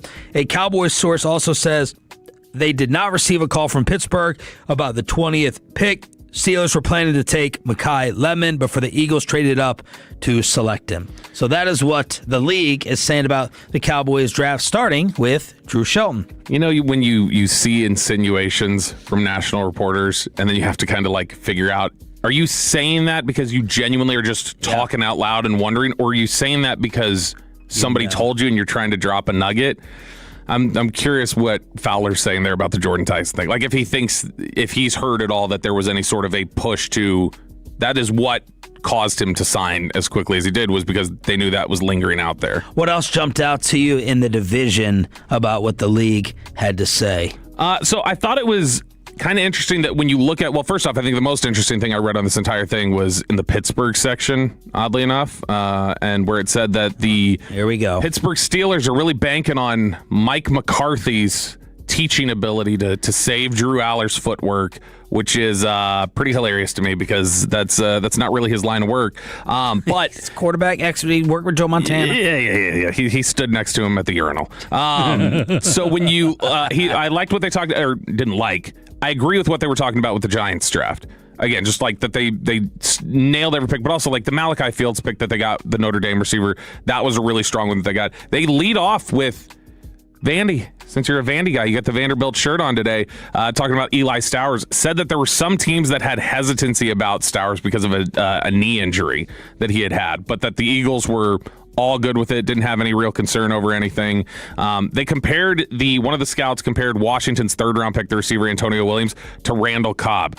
Boy, if the Commanders could get a Randall Cobb, that'd be wonderful, especially as they're apparently being held hostage by the San Francisco 49ers right now over Brandon Ayuk. But I think that what you see is there's a lot of positive feedback in here and in other places right now for just everybody thinks, even though they passed on Caleb Downs, that the Giants nailed it. Like that the Giants went through and really nailed their draft. So first test for Harbaugh of like, hey, how are you going to run a draft? How are you going to run personnel? So far as passing grades. But Giants fans, don't you feel like, at least on social media, freaking out? They hate the Mauanoa pick. Almost universally, it seems like. Which I also understand they're a little hesitant with, like, you guys have screwed up some offensive line picks. And that they would be like, why are we going to trust this now? But they thought, go just like, I mean, that's the Giants defense, tough. Like so you're looking at it, and I could totally see them going like, why are we wasting time on an offensive lineman who fell? Like, why are we going to bother with that? Let's make sure that we just get the best defense possible. 877-881-1053 in order to hit us up on DFW Sports Station, your home of the Cowboys. Mike Florio, Pro Football Talk, coming up at 8 o'clock. We got a Monster X ticket giveaway. Are we doing that in this hour or the 9 o'clock? We've been doing it in the 9 o'clock, Jake. I thought we were out of Lee Bryce. We can do it in 9 o'clock hour. Yeah, 9 o'clock is Monster X. I know what it's been. Are we changing it? We can do it whenever you want to do it. Okay. What is it on the log? It's not in the log. It's not on the log. You just stay out of it. Let me and Jacob talk. We know what we're doing here. Let the adults talk in the room, and let's get to the junk drawer. Did you know that Benjamin Franklin invented the junk drawer? Junkin! Now I need you. Oh, now you need me. Just try to cast me aside. I mean, I don't really need you, but I'm trying to include you. Nielsen says you need me. Is my compliment actually condescending? So I've been sitting on this now for 3 or 4 days to bring up. And hashtag no Rossini. My godson, bright young man, Vanderbilt. Loved him. He was great at lunch. He's a good kid. He's a smart guy. He's a smart guy. He's a good kid. And while he was here for 8 days, we did a lot of talking. Mm-hmm. And I'm a big fan of great questions. Mm-hmm. People say when I'm out socially, it's just like a talk show. I'm interviewing everyone. Curious. Mike Fisher's always said that. I remember that happened when we were on the beach in California, and you'd met Haley Sutton for the first time, and you got into interview mode, and she called it out a little bit. She was like, "What is it?" She's like, is it 6 to 10 right now? What's happening right now? Yeah. So I view people who ask questions of others as kind of like an unselfish thing. Yeah. Everyone's basically selfish. They want to talk about themselves all the time. For about 15 years here on this show combined, I think I've been asked 8 total questions versus me asking everyone what they think. And I think I've asked all 8. Yeah, you've asked 7 of them. So when my godson asked me a really good question, whether it's about radio or the Metroplex or a sports question, I was like, great question. I was like, that's a really good question. And I guess by the 6th or 7th day, my wife decided to be his tag team partner for all the little insults and shots. And sweetheart, I know you're driving, listening right now to me. And she decided to weigh in when he said, "Oh, you're saying great question a lot." And she said, "Yeah, he says it to me too." And she said, sometimes I take it as you didn't think I was smart enough to be capable of asking a great question. So I ask you, is it an outright compliment every time, or am I actually insulting your intelligence by acting surprised with my tone in saying, you know what, that's a really good question? This is a really good question because I'm not kidding. I literally had a 20-minute discussion yesterday about the phrase, "That's a good question." What? Yes, dead serious. And we did not talk about this off the air. And with who and how? Why? I don't want to say, because it's related to the way reporting goes, because it's within the context of you're interviewing somebody. Yeah. And they go, "That's a great question," or whatever else you're doing with the Cowboys and locker room and different things like that. And the question was the idea was how often when they say "that's a good question" or "that's a great question," do they mean it? And if they don't mean it, what are they using that as? And I mean it every single time. This person I was talking to said their belief was that when you're in the sports context and a coach or a player, someone else says "that's a great question," means I don't know right away and I need to almost like I need to stall. That's a great question. Let me just fill the empty spaces, I think. Versus it may have been an awful question. They're just trying to think of it. It doesn't necessarily, not that they're saying that, but that they're saying it could have been an awful question, could have been a good question. No, it just, they were for whatever reason thrown off and needed to think what's the answer? And they needed a second to stall. Other times I think 99% of the time they think it's a good question. I think other times it is a flattery thing probably. Just, or a respect for hey, I appreciate. I think occasionally, very, very rarely, it is, "I was not expecting that question from you. I was not familiar with your game." But I do think that there's a psychology behind "that's a good question," or "that's a great question," that is worth being explored. Not for the one who says it, but just in general, how it gets used by a lot of people. I just think it's so rare. I think in social settings like you're talking about, that's just a genuine response. I would think in an official meeting. Don't you think I'm giving a compliment? Yeah. But I would also think it's just in a social setting, it's just you genuinely think it is or something. Yeah. In a media context, I definitely see where it could be used as a crutch or a transition point because everything's so calculated. So I would understand there'd be a different meaning behind it. I would think it's a compliment in a social setting. Yeah, here I am thinking that I am praising your intellect and I'm rewarding your curiosity. And my wife is like, no, you're acting a little surprised that I was capable of such a thing. Soft bigotry of low expectations. That's what it is. Is that another Rema saying? Nope, that's a George W. Bush saying. Okay, there you go. So I don't know. That's been on my mind. So now for the rest of the stay, it was they're mocking me with great question. Great question. Okay, so it's a great question. So this is, again, there are so many times where you say things that you and Kristen seem aligned, and then I seem aligned with Amanda, which is odd because Amanda doesn't like me. Right. And like if she realized how much we were in lockstep on things. Yeah. And Kristen could drive me crazy. Kristen hates the, like, whenever we're around my family or anything else, she hates when she's like, it turns into like just a kick circle of like when somebody starts like making a joke, it's like the rest of them start going, all right, let me get my follow-up shot. Yes, And I she's felt like, ganged up on. Yeah, she's like, I hate being around. She's like, because whenever one of you makes a joke, she's like, so if you make a joke about me, then all of a sudden there's 7 more people making a variation of the joke. Yep. And she's like, I hate it. And so she hates. I'm like, it's screwing around. It's roasting. It's fun. I like make them a round of margaritas, and then halfway through, they're like, my wife is like pouring Topo Chico into it, and I was like, what are you doing? And she's like, they all think it's too sweet. And I was like, well, I had you sample it in the very beginning. You didn't tell me to add Topo Chico. And then you go around and fix my work. Next time, I'm just not going to make the round of drinks. I'm the one who got up and initiated and tried to get everyone a drink, and everyone's rejecting the drink. And I've been cooking and cleaning all day. Yeah, and she's like, you just don't like to hear about yourself. That's what she says. He doesn't like to hear about himself. Da-da-da-da. Okay. All right. Oh, my gosh. That's a dumb statement. No, I think it's an astute observation. Or I at least think there's like real psychology behind that is fascinating to me. All right, I got a story here that I need to jump on because we're talking about intelligent and complimentary and everything else. Let's talk about maybe the most embarrassing thing of all time and the dumbest thing I've ever seen. And that's the New Orleans sheriff who was just charged with 30 felony counts.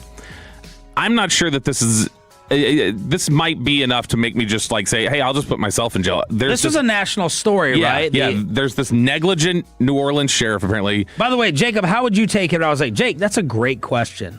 You know, I think as long as you avoid the word actually, like if you throw like, wow, that was actually a great question, I'd be pretty upset. But I think as long as you avoid that, but like Bobby said, it's a crutch. Like when you say that, it's because somebody asked a thought-provoking question you don't think of. You have to take a second to think about it. Now, if you looked at me and you're like, wow, that's a really good point, I'd probably be like, wow, okay, so you don't think my measly little brain can think of that. I'm surprised by your brain. Yeah. It's that Texas Tech thing. You wouldn't expect it. Yeah, exactly. So this negligent New Orleans sheriff has been indicted on 30 felony counts over this inmate escape that had happened last year. They were seen on security footage, like these 10 inmates just walking around, and they were free. They did not get caught. They were out in May. They did not get caught until October. So they were able to just be out there living free for 5 months. So why would I just be sending a story that says she was indicted? What's the big deal about that? Well, because this is probably the most embarrassing escape that a law enforcement official has ever been responsible for. So these inmates realized that the locks were defective on the jail cells.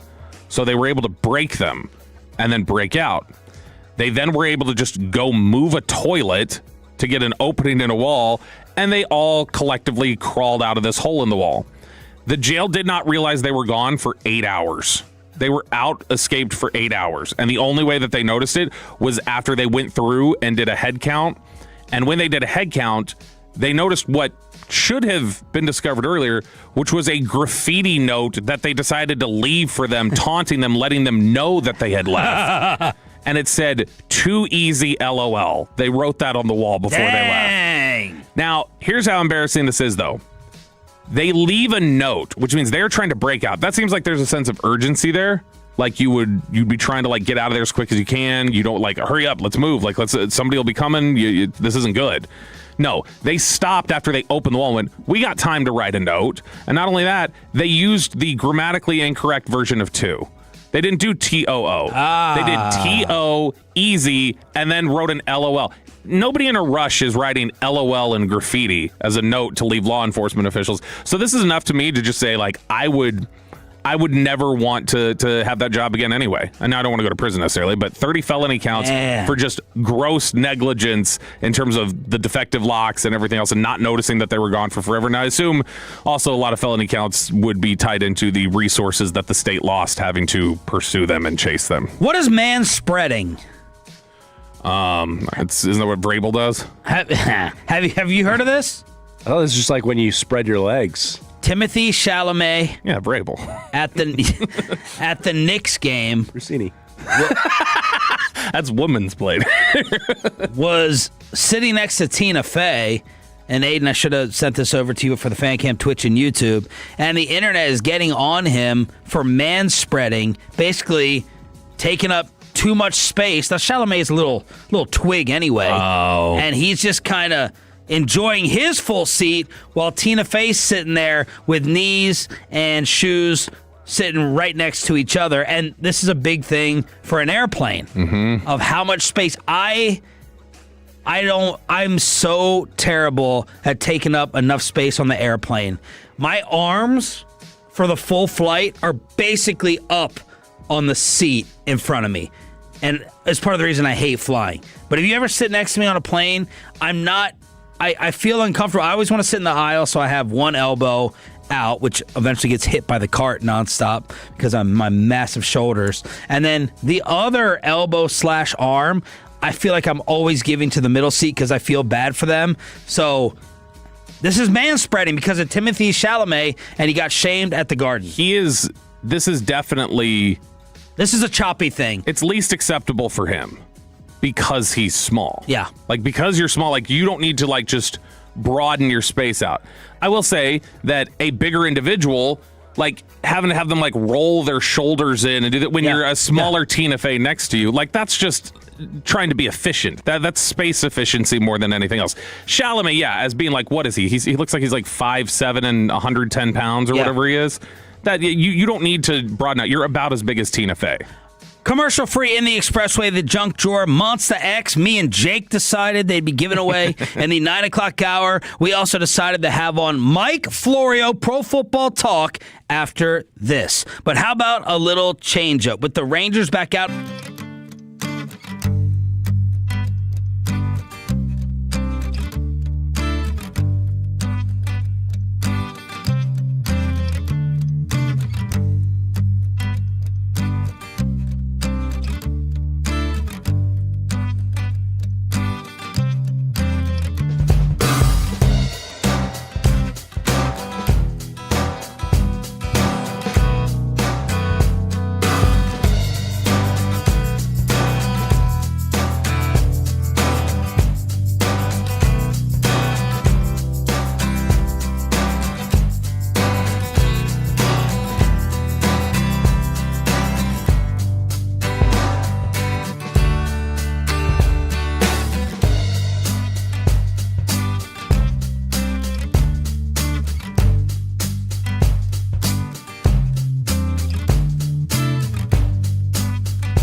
Driven by our D&M Leasing Studios. This is Sean and RJ on 105.3 The Fan. Hayden is in the VIP lounge. Where was our? Did you get that invite, Sean? Did you get? I didn't get an invite. He does tell us to go. I know. I'm just talking about General Choppy's recent. Did I get it? Did you get an invite, Peyton? Good morning, Metroplex. 8 o'clock hour here on Sean and RJ. Choppy and Pepe are at the airport. And yesterday, again, me getting Peyton something VIP in life. I'm sure I'll get zero recognition for it. I was like, you can get in Choppy's VIP lounge. He's got the Admirals Club. It's sweet. And he just tweeted the video. Got the VIP treatment at the airport.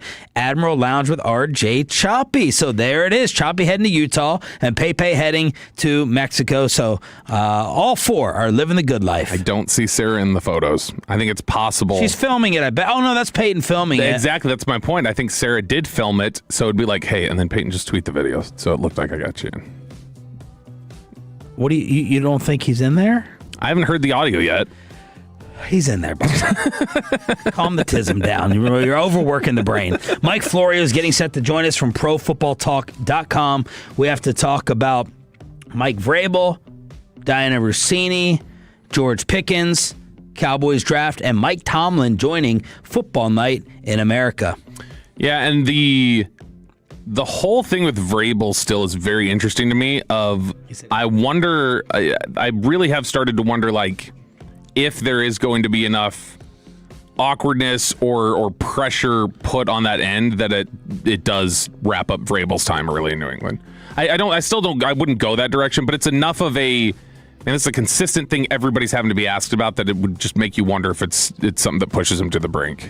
Because the players were answering for it. Drake May got asked about it. Anthony Simons. There's Hunter Henry got asked about it. They're all having to get and they're going to be asked about it all year, and that's the kind of distraction makes it hard. Mike Florio, ProFootballTalk.com here on 105.3 The Fan. Mike, are you starting to think that Mike Vrabel could actually resign?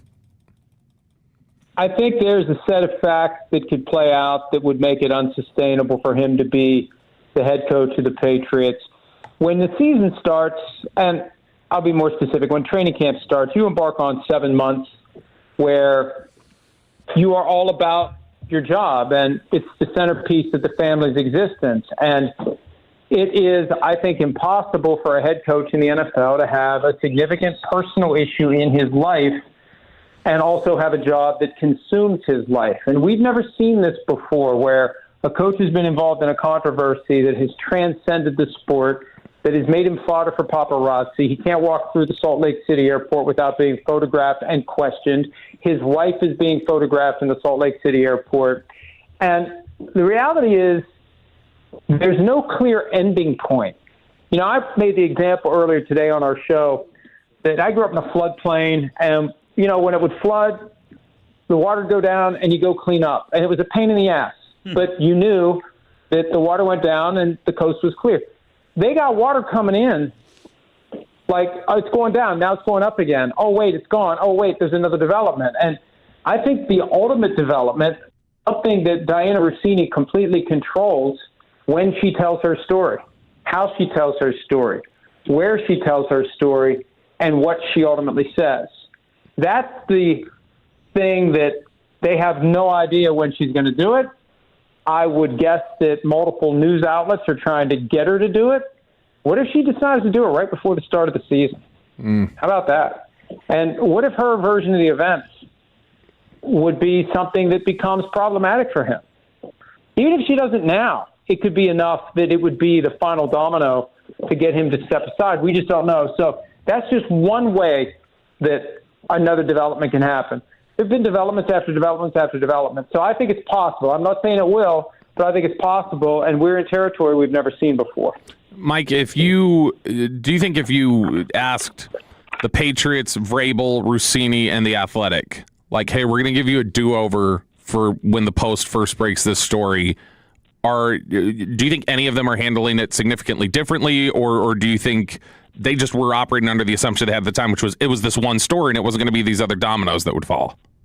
Well, but the people who were in the photos that everyone downplayed, they know the truth. And to look at how strongly this coordinated response happened. And it was reportedly coordinated by Ben Strauss of ESPN, and it was obviously coordinated. In the initial story, the Post sent the photos to everybody involved. They did the responsible journalism thing. People want to look down their nose at page 6.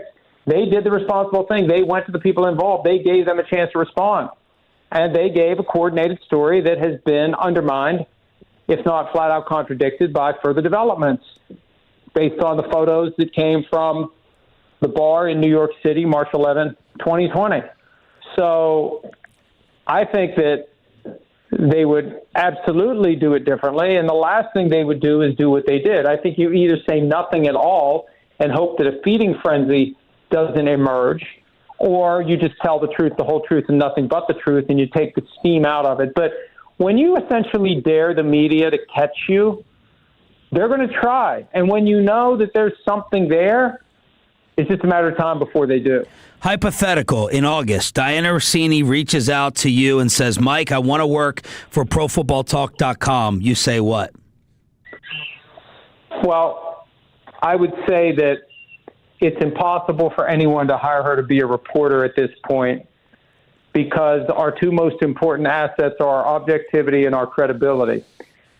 And now the New York Times has possibly higher standards than other outlets when it comes to avoiding even the appearance of a conflict of interest. But I think that the credibility, the integrity, the believability of reporting has been undermined to the point where when she returns to the media, if she returns to the media, she's either going to have to do it on her own, or she's going to have to try to be a podcast host or something like that, because I think it's very difficult to sell her credibility as a reporter after the way this was handled, with the initial denial, and then when she resigned, doubling down and blaming the media, blaming the media for turning this into something that it wasn't, when she knew all along what the truth was. Mike Florio, Pro Football Talk here on Sean and RJ. I saw you write about this yesterday, and I was like, all right, it's perfect time. I got to have him on, because I did not like how you stopped Chris Sims during the Rossini segment, and the internet then. Well, sorry, I didn't want to get sued potentially. I said that. I had no idea what that big doofus was going to say. I love him. That's what Bobby thought, and I was like. And RJ and Bobby were actually defending you, and I was like, Mike Florio he's swam in the mud before. He'll talk about any story. He'll get in it, and then for you to put up the drawbridge, I was not happy about it. Dude, I've been talking about the story more than anybody in the mainstream media, so don't give me that crap. Well, I mean, I'm just giving you the truth. I'm not hiding. I don't agree with everything you say. No, listen, next thing you're going to complain about my photo choices for Mark Sanchez in the next photo. Was it an Eagles one yesterday, Bobby? It was a Jets one. It was a Jets one. But it said Titans. I should have used the Cowboys. If I had known I was coming on, I definitely would have used the Cowboys. Hey, we only had you because Choppy's on a vacation. But look, in all seriousness, the internet's like, oh my gosh, because Chris Sims was getting ready to say something, he got replaced by Mike Tomlin, Football Night in America. I know you wrote about it. Can you just address it? It's so completely asinine. It is ridiculous how stupid, and I don't know whether it's that these aggregator accounts are dumb or whether they're smart enough to prey on people who don't understand and they just want to grab that headline, get that engagement. They grabbed our clip and basically misappropriated. They profit from that. I don't know how any of that works. I don't make any money off of Twitter, and I don't want to. But the whole thing has been ridiculous. The idea that I reached through the camera lens out of Chris's monitor from 400 miles away and muzzled him and prevented him from revealing some massive truth about the situation that he was just on the verge of saying, and I intervened and physically restrained him from doing it. I mean, he told me to shut up. He still said whatever he was going to say. My point is, I know that there's a lot of rumor and chatter and a lot of stuff that was being said, and there was only a small universe of reported and vetted and known facts. And all that was out there was the photos from the Sedona Resort and some reporting around what people saw or didn't see there. I didn't want him to delve into something that hadn't properly been vetted and reported, because that's how you get yourself into a jackpot. And I don't know that I would have gotten in any trouble. I was trying to keep him out of trouble. I didn't want him to say something that was potentially going to get him accused of defaming anyone if he was going to throw out some rumor he had heard and it gets couched as truth. So I've tried to be fair about this, but I've tried to also be fair to the story and fair to the audience. And I'm not going to stick my head in the sand, especially now that it's crossed over into a football story. The minute he decides to skip day 3 of the draft, to go to counseling in Salt Lake City after he's shopping at the airport. I mean, the whole thing is just weird, guys. It's just weird. And I've tried to be as responsible as I can and as informative as I can. And I was trying to protect my friend. And if anybody thinks otherwise, I don't care. Because that's the truth. And if I have the power to pull strings and get people fired, I don't even understand the logic. NBC fired him. First of all, he's still at NBC. They've been working for months to pare the show down. And this is a new strategy. This is a new approach. Tony Dungy's gone. Chris is going to be off the show. Mike Tomlin's on the show. The show's going on the show every week now. So it's a different show. And I look, and I got to be careful about what I know and what is a fit. But I mean, this thing was coming for a long time. It has nothing to do with anything that was said. Mike Florio from Pro Football Talk and Football Night in America joining us here on 105.3 The Fan. All right, Mike, so when the Cowboys state publicly and privately George Pickens is not going to get a long-term deal this offseason, he's playing on the tag. That's our position. Where this is the options that you have. When David Mulugeta and Athletes First huddle with George Pickens, what are their realistic means to react to that, and why do you think signing the tag ultimately might have been the right play? Look, you got two things you can do at that point. You can stay away from everything. You can stay away from training camp. You can stay away from the preseason. You can, if you want, show up just before the start of the regular season and get the full $27.298 million under the franchise tag. You can skip the first 10 weeks of the season. You can show up and get partial pay and get credit for this year of the contract, and then do it again next year if they tag him again. I think they have made the conscious decision they're going to do what Dak did in 2020. Now, he ultimately broke his leg, and he still got his big contract. You just got to show up. You got to play. There's too much of a negative history out there from his time with the Steelers than we ever thought he was going to make. We never would have dreamed a year ago he's going to make $27.98 million this year, $298 million, excuse me.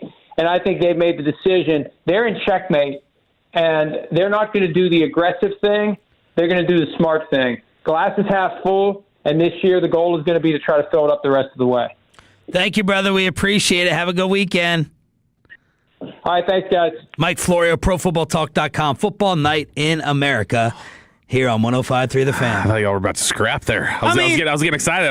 If that was on Super Bowl Radio Row, it would have been fun. We would have gotten a viral moment. It would have been Seth Payne and Josh Innes. I got to own it. You know, I called him out. I didn't like that he stopped Sims. I got to own it. I can't sit here and pretend. I enjoyed it. I did not expect Florida to start getting hype. I was like, oh, yeah, we're going to get a fight here. This is going to be good.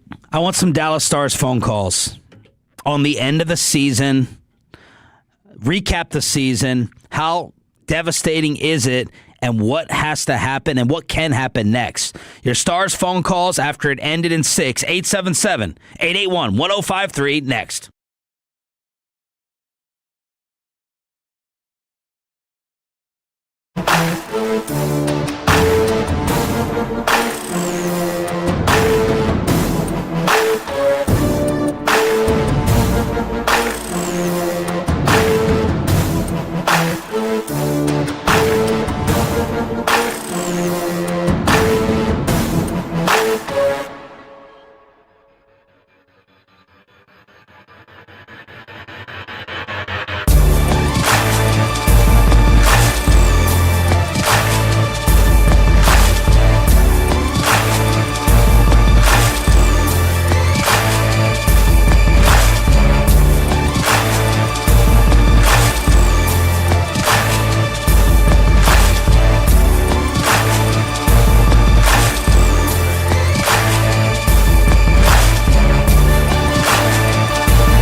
lawyers, Frankel & Frankel. If you've been injured in a car or truck wreck, call Frankel first, 214-817-3333. With Frankel & Frankel, there is never an out-of-pocket cost. They only get paid when you win. Frankel & Frankel, the go-to car and truck wreck attorneys in Dallas. Bunting, his shot saved. Ballstead rebound, leaked out, Bork, and he scores! Maverick Bork!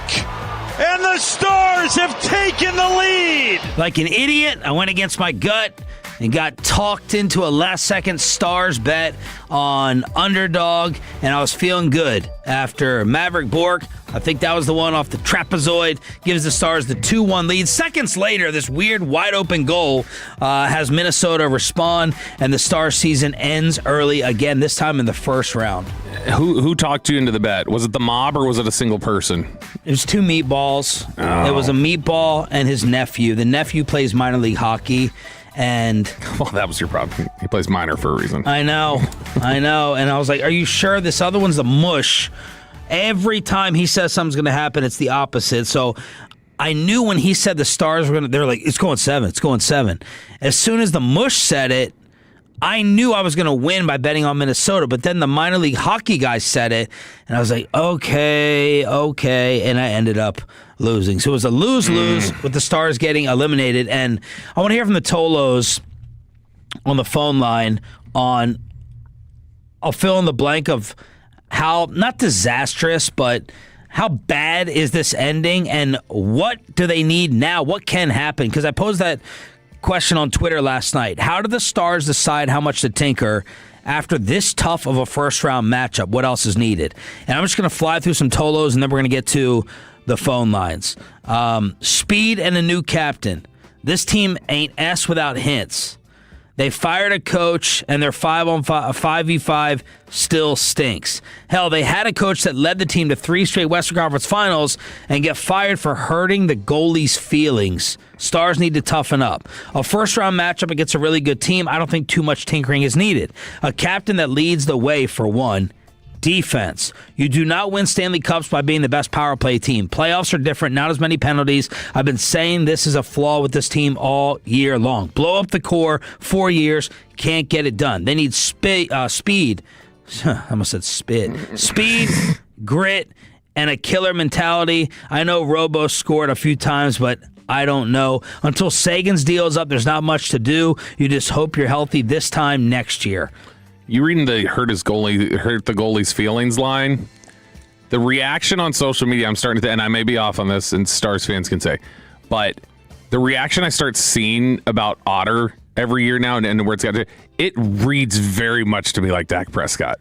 Like he is the Stars' Dak Prescott, where there's half the fan base that is like, you guys do not appreciate him. You have no idea how good he is. And then the other half that goes, he's never winning. He's just never going to do it, and he's always going to fail us in the playoffs.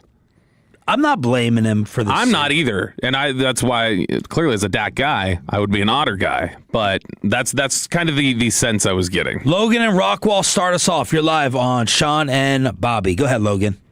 Hey, good morning, fellas. I think we just have to figure out how to be more physical. 5-on-5 was terrible. The fact that we went almost three games without scoring 5-on-5, and it was all power play goals. You can't have that. The offense was stagnant. I think we had guys that kind of showed up in places. Robo was great at the beginning. Wyatt was great at the beginning, and then they kind of fell off. Injuries without having Miro, with Miko being hurt, I think we just kind of ran into a buzzsaw with Minnesota. They were ready to come out and hit you in the mouth, and they did. And then, the Otter thing, I think it's back and forth. I think he's going to show you flashes of what he can be, and then he's going to show you flashes of why everyone despises him at times. So, I don't know. I think, the Borg being gone, everybody's going to start pointing his fingers at that. But, it's the same thing we had back when the Rangers had, Bochy, and he won a World Series, and then it's what happened. So I think you can't blame the coaches too much. I think it's the guys on the ice that are going to be making the difference. We'll see what Neil does in the offseason. Thanks for the call. We got Panda on Twitter. Defense terrible. Otter not the problem. These boys need to learn how to hit. There was a series where Lindell got rocked last night, and then Miko's hit. Lindell and Miko were dropped early on in the first period, and then Miko with destruction there in the third. Some of the fan text, 601, I know one damn thing. I better not ever again hear the Rema drop saying Otter's better. 469, need a lot more speed, need a new coach. Like Stankoven, who we lost, this team is too effing soft, or that's actually 940. 214, this team for the past 4 years have looked uninspired in the playoffs. Looks like they don't care to hoist a cup. Harrison and Mesquite, you're up next. Go ahead, Harrison. Hey, Sean. Hey, Bobby. What's up? A couple of those texts y'all read, they were exactly right. It's the coaching. Hell, they played physical under the last coach. They didn't look as soft. It's got to be pointed at coaching, nothing else. This team was in position the last 3 years under the last coach. How can we not point to coaching? Coach is supposed to put the players in position, and that was part of the problem. He's going to bench the goalie if he has to, and he's going to get on it. That's a part of coaching.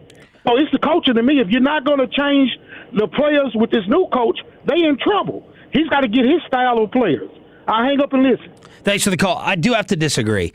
This whole soft, lack of toughness thing, this has been happening here for 3 years now. It happened under DeBoer as well. It was the same criticism.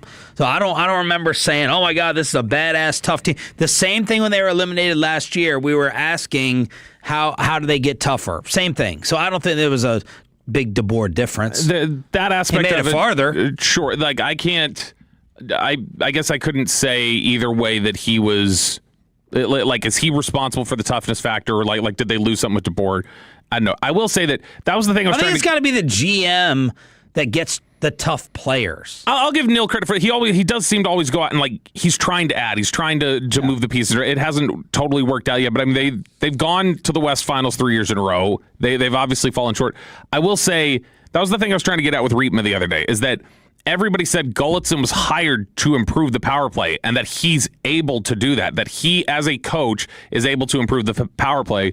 So I'm like, okay, why does he get credit for being able to make that better, but then on the 5-on-5, they're like, well, he can't make that better. That's just got to be the players. It's like, it feels like there's got to be either more responsibility on Gulletson for the 5-on-5 stuff, or just the players get more credit for what happened with the power play. Luke in Plano, you're up next after the Star season ended in 6. Go ahead, Luke. What's up, fellas? First of all, thanks for having me on. I really appreciate it. I like how y'all snuck Florio in while Choppy was out. That was nice.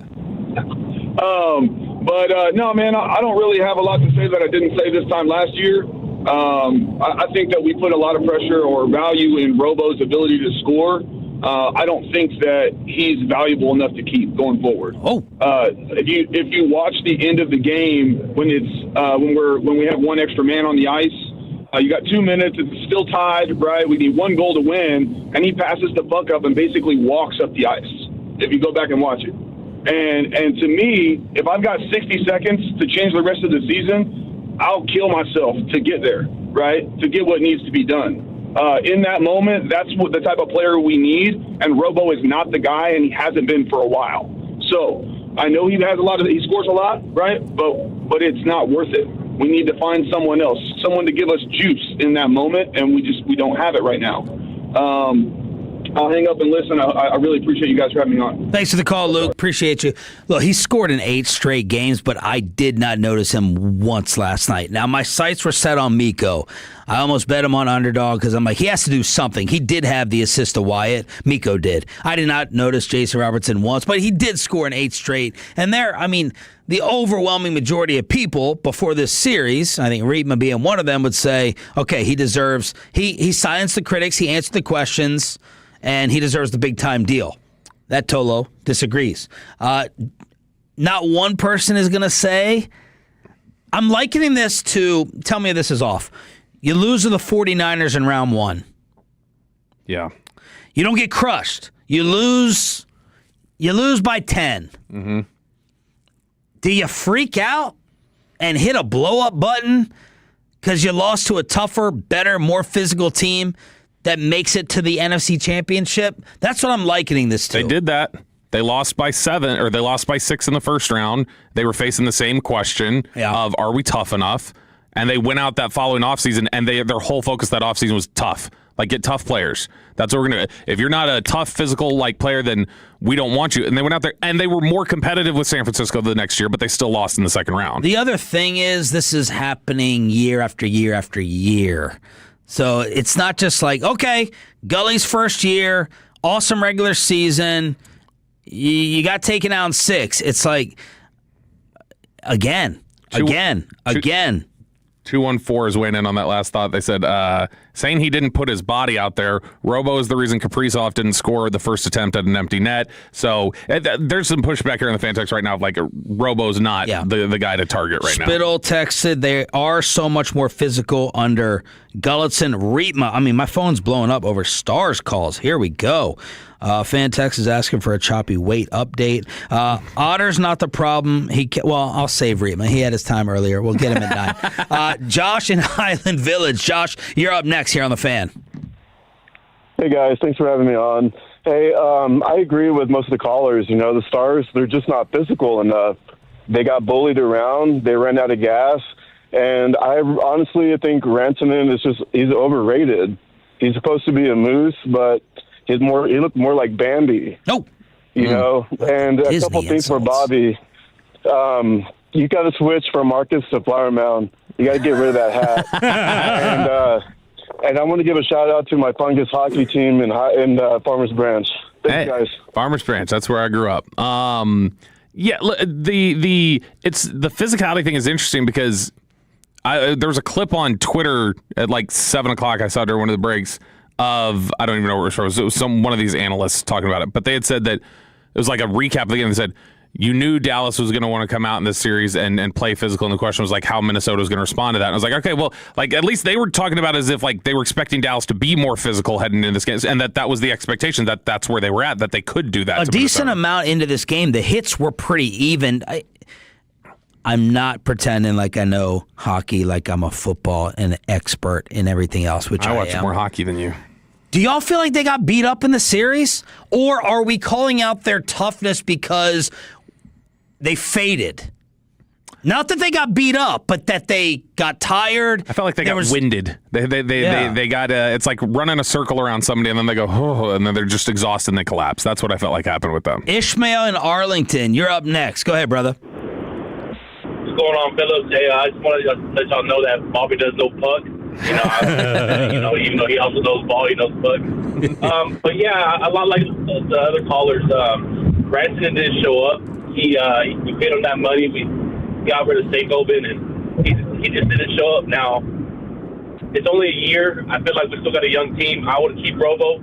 I think he did save that open goal at the end, and he showed that he can do what he can. But at the same time, man, the real problem is Jamie Benn. I swear, it's like the past 4 years in the playoffs, he makes a dumb penalty.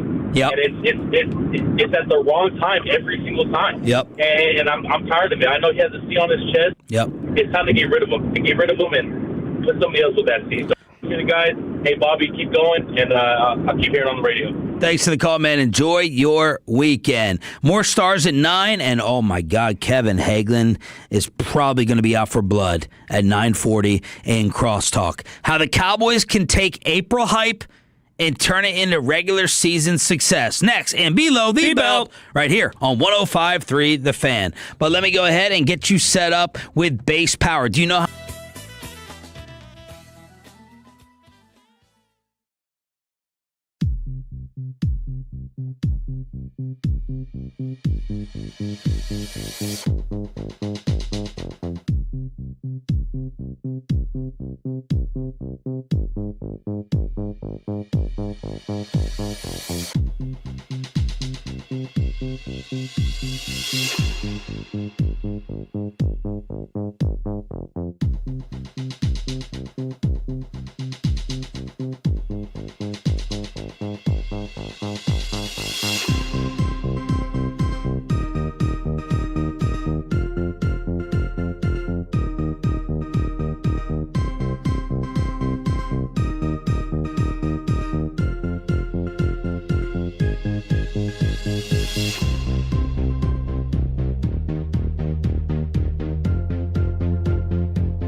Visit Classic Chevrolet in Grapevine, the #1 Chevy dealership in the world. 3 years straight, they've got more new Chevys than anyone, all priced to sell. Visit ClassicChevrolet.com. This is Texas. This is Classic Chevrolet. Together, let's drive, relax, and enjoy the difference. Based on new Chevrolet registrations 2023 through 2025. The great Bobby Belt. Bobby Belt is an idiot. Don't make me take off my belt. Don't make me take off my belt. We're not. Over to you, Bobby.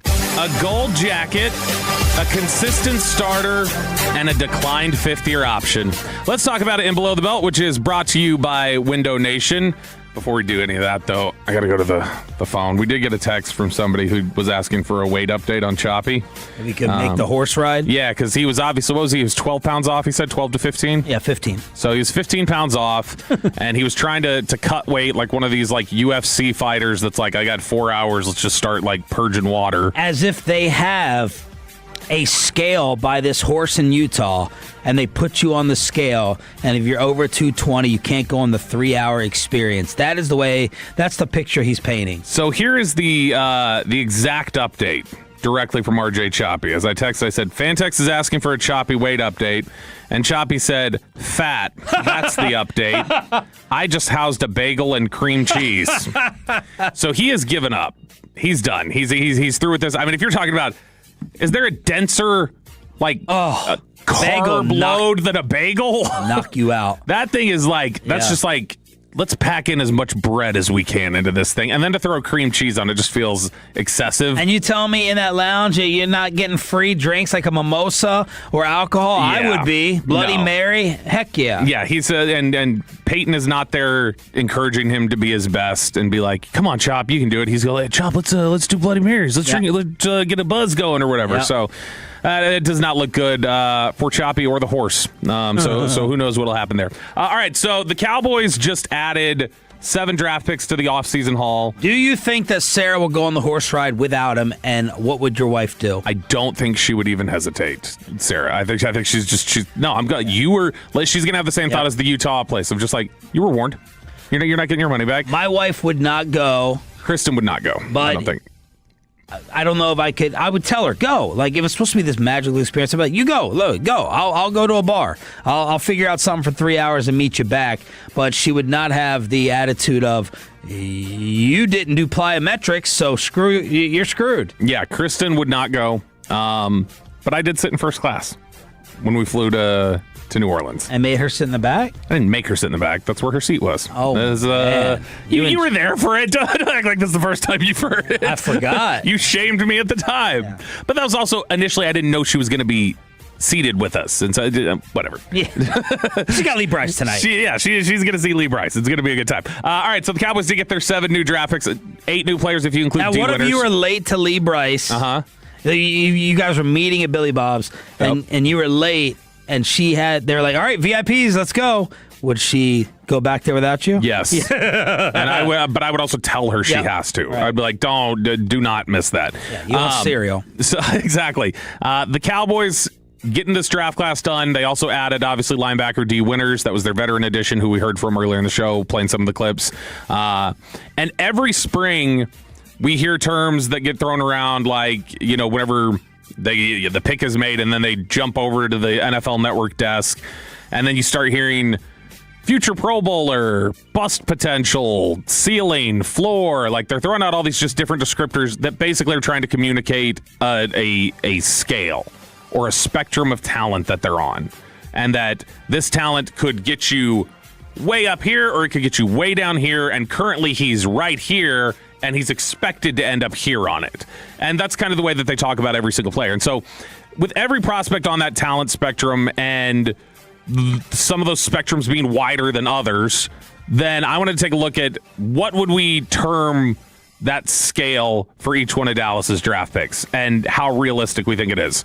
So we'll start off and we'll just kind of go down the list. First one is Caleb Downs. I'm curious, before I get into it, what's your expectation for Caleb Downs? Not just year one, just his career. What do you think he's going to be? I think he's going to be a Pro Bowl and All-Pro safety. I think that's... Who is the face of the defense. I think that's ultimately Dallas's expectation. So I've got Hall of Fame potential. That is the ceiling for him.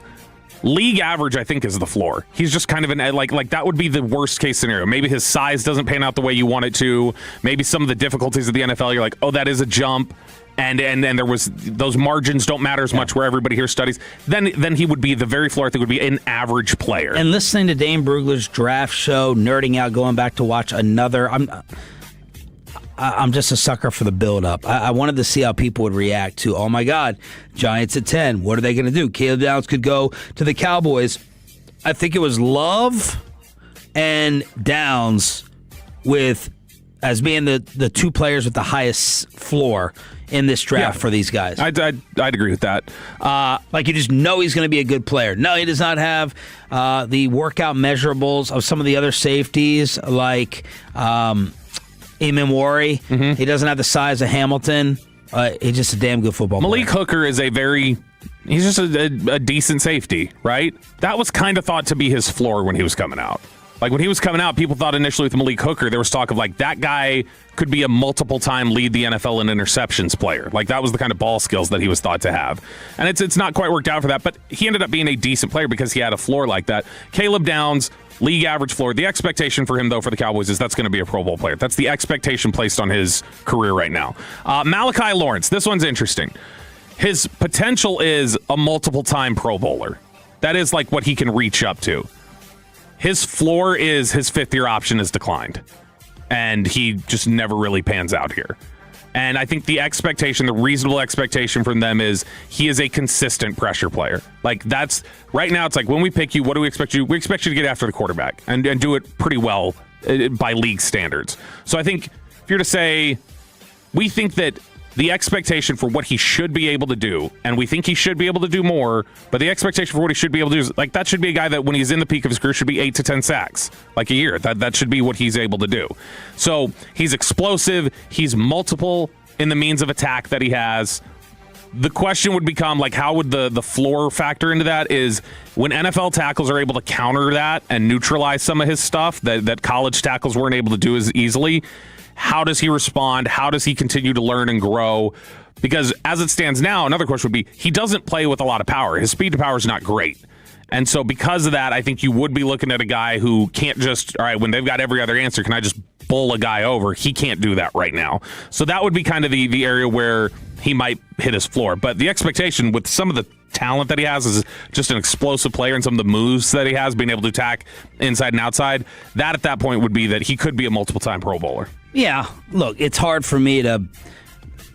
I got to include past failures in these evaluations. We do this every year.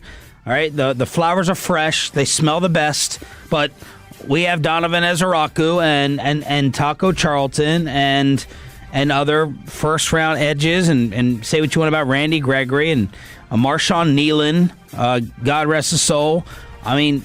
These weren't really good players. Randy was the best of them. So far, Ezeraku not living up to the potential and the hype. Sure, and that's all this is talking about here is like what is he capable of, or what does his skill set say he's capable of? Everyone's talking about the explosion. Does not mean he's likely to reach that multiple. Yeah. He probably is not. Everyone's talking about the explosion of Lawrence, like Malachi. Third down, he knows just to run right at the passer. And that's where the athleticism jumps out. All right, we're taking a look at the potential, the talent spectrum here that the Cowboys draft picks have. Jayshon Barham, the linebacker to start for the Cowboys, who has some edge versatility, the third-round pick out of Michigan. So he is Pro Bowl potential at linebacker. Not like perennial, but like that's a guy who could make a Pro Bowl or two at linebacker. And that's just what his talent says he has the ability to do.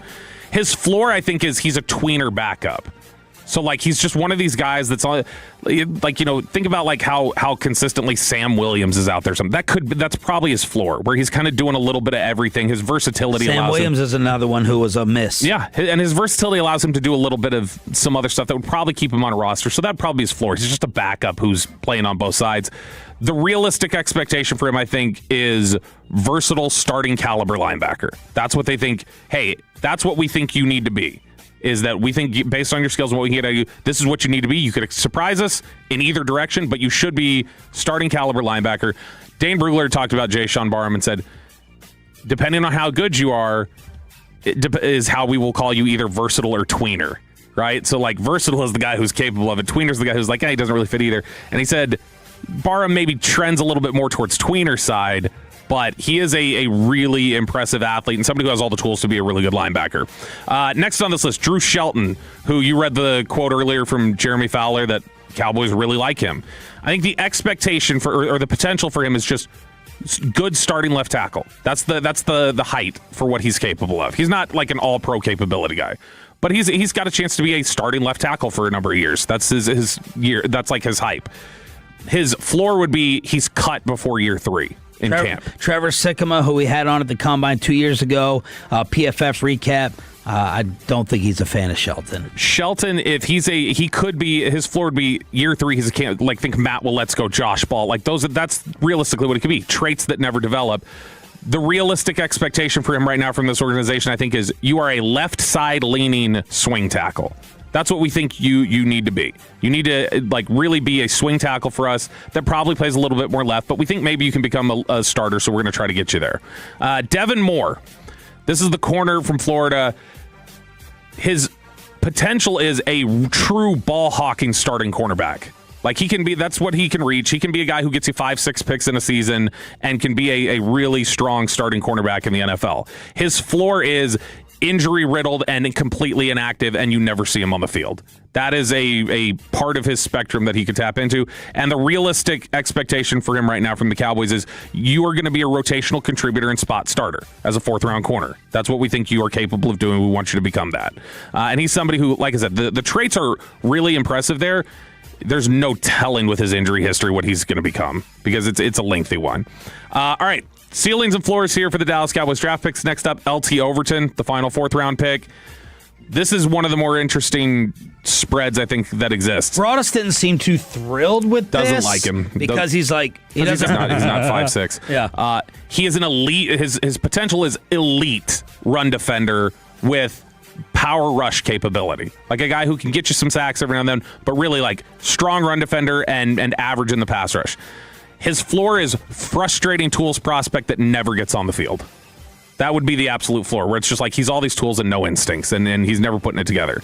And the expectation of him right now is he's a jack of all trades rotational defensive lineman. He can play inside on 4-man looks, on 3-man looks. He's going to play the edge setter. He's in the rotation consistently. Maybe he's not ever a starter, but he's in there getting 50% of the snaps every week, doing various things for you, and he's doing it at a level that you say, hey, we can live with that. That's probably the expectation. And then final one here, Anthony Smith, the receiver from East Carolina. The potential is deep ball field stretching number 3. Like, that's, if he hits whatever he can be in a 3-man receiver rotation at his very peak, and he can be one of these guys who's like, oh, he averaged 18 yards a catch that year. His floor would be he's cut in September of this year, and just they look at him and go, yep, didn't work out, and you can be on your way. The reality and the expectation, I think, is they want him to be back-end receiver room contributor, number 4 or 5, somewhere around there, with the occasional pop. Like, hey, look, Anthony Smith, we get to the end of the year, and maybe he finished with 18 catches, but he had 2 of them that were 60 yards and touched it like Cedric Wilson used to do before he left here.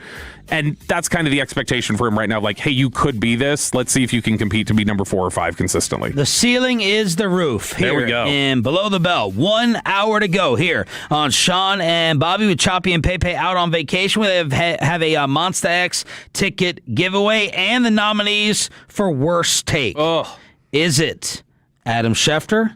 Is it Scott Zolak with the Patriots? Is it Carmelo Anthony? Or is it Jason Kidd after what he said from Cooper Flagg's Rookie of the Year ceremony? Worst Take, nominees and the biggest loser after...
Nation.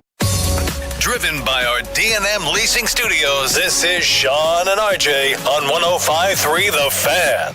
Ever met someone who is so extremely dumb that they don't know how stupid they actually are? There's been a whole lot of stupid said this week. You are made of stupid. Oh, we got a whole lot of stupid ass said this week.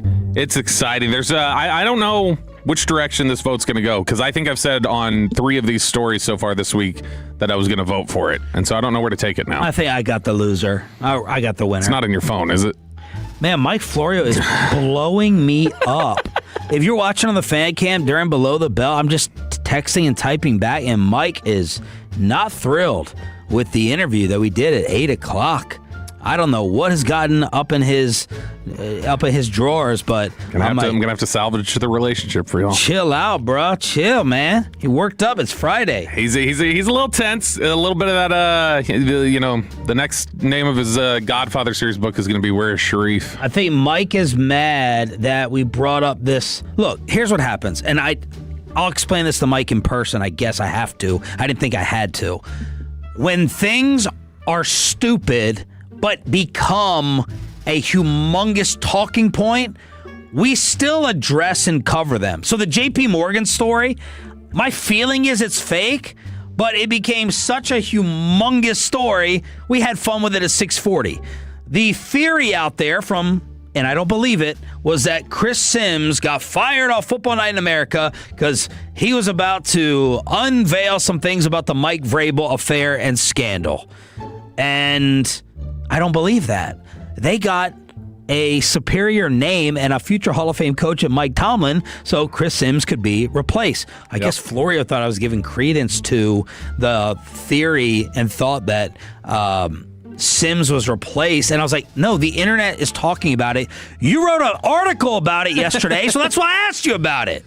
So I'm gonna leave the phone alone for a little bit. What picture did he use for the article? And hope this dies down. Otherwise, I'm gonna have to get on the phone here because I'm trying to be chill, but I'm getting a little bit irritated. Oh, look at that! No, if you know how to get, you know the way it works. I've been following the website for a long time. When things become a story or a talking point, I'm gonna bring it up, and you can shut it down. All right. I think he got confused in me. He thought it sounded like you were challenging him right then, like, this is what I think. Or, no, I think he messed up which topic I was getting on him about, which was shutting Sims down. Like, I wanted to hear the tea. I wanted to hear the juice. Yeah. Like, let him go with it. Don't be Mr. Lawyer there, but... Yeah. Man, Mike, just smoke a cigar, bro.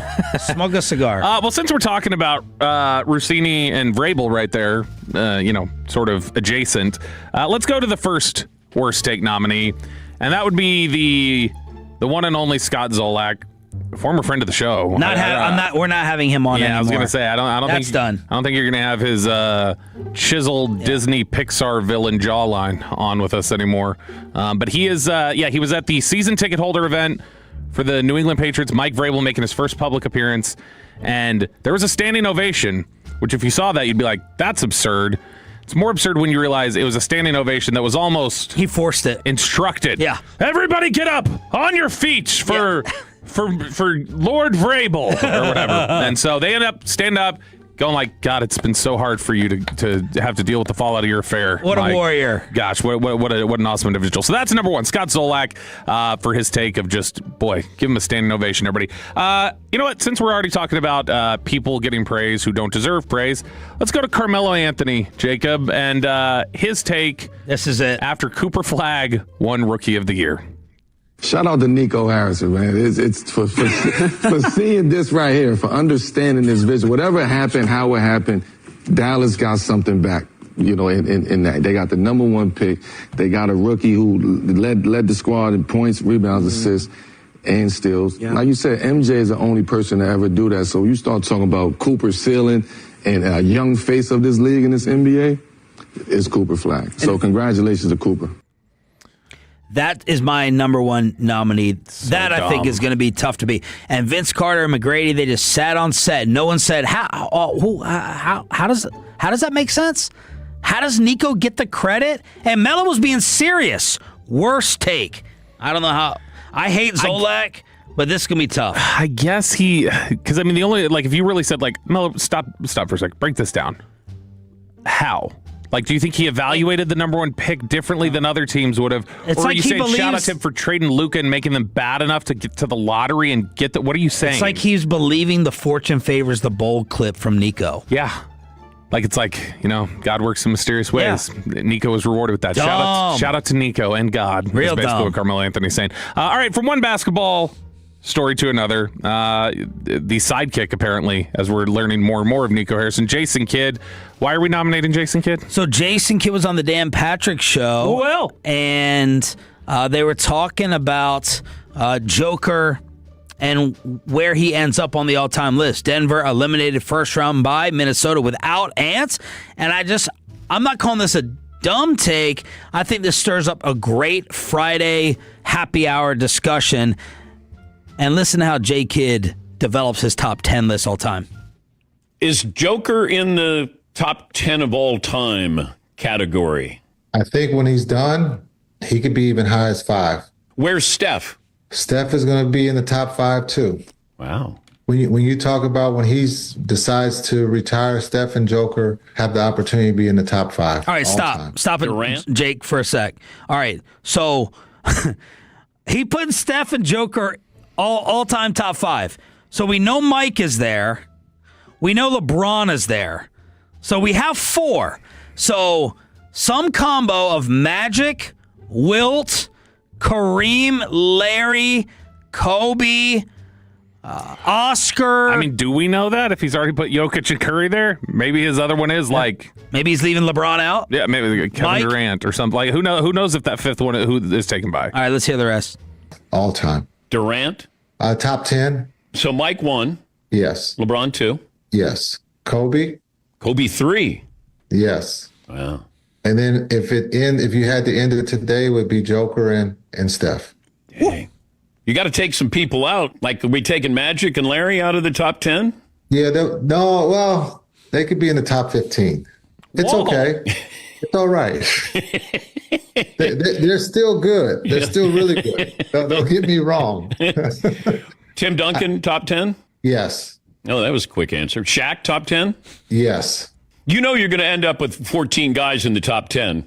That's okay. We just sub them in and out. All right. The first person he's choppy in the history of basketball discussions to put Magic and Larry not only top 15, Duncan over Magic or Larry. First one ever. This is choppy going. They couldn't dribble with their left hand in the 80s. This is all like modern players. Michael's in there, but that's all people that he played against. He didn't play against. I assume Magic was his idol at Cal. No, he wanted to be better than Magic. It's like the LeBron Michael scenario there. But no, that's Joker over Shaq, Hakeem, Wilt, Russell. God, Hakeem is.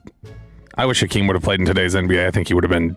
I think everybody would have been talking about Hakeem as a top 5 player of all time. All right. By the way, Fantex is endorsing the Carmelo Anthony take 817. So who gets credit for flag? God for creating him? I don't know. Not gets Nico. Credit? Yeah, so who gets credit for flag if it's not Nico? The lottery ball. He said it's rigged. So he gets credit because he moved Luka to get the rigged ping pong balls, is what the fan text is saying. All right, next here on Worst Take. Let's go over Let's get your election thoughts next. Let's go over to one Adam Schefter, who I think had a strong case all week to win Worst Take when he didn't have any clue what was going on with George Pickens' contract. You don't just sign that tender willy-nilly, like, oh, I feel like signing a tender today. Like, on the day there had to be some sort of motive that he had. Technically, he is correct. You do not just sign the tender willy-nilly because George Pickens did not. He had not signed the tender when he said it about 8 times in the course of that interview. Yeah. He's signed. No, he's not. He is not signed. Miss on that one, Adam. And then finally, our final nominee here, and this was one that got how many views on our fan Instagram page? This is like the highest amount of views that I've seen in months. Yeah, it was like the short was like 150 or something like that. It was like 170,000. Yeah, it was a bunch of people who were just. I think it was my take on it. Yeah, that's what it is. I'm thankful to shout out to Aiden and Josh Clark for not tagging Ian in that tweet. All right, or not Ian, Adam in that tweet. And don't tag Florio today either. All right, now we got USA Today ranking the draft classes, and the Dallas Cowboys get a bottom 10 draft grade. You go, how can that be? The guy Caleb Downs. There's no way that would be a problem, right?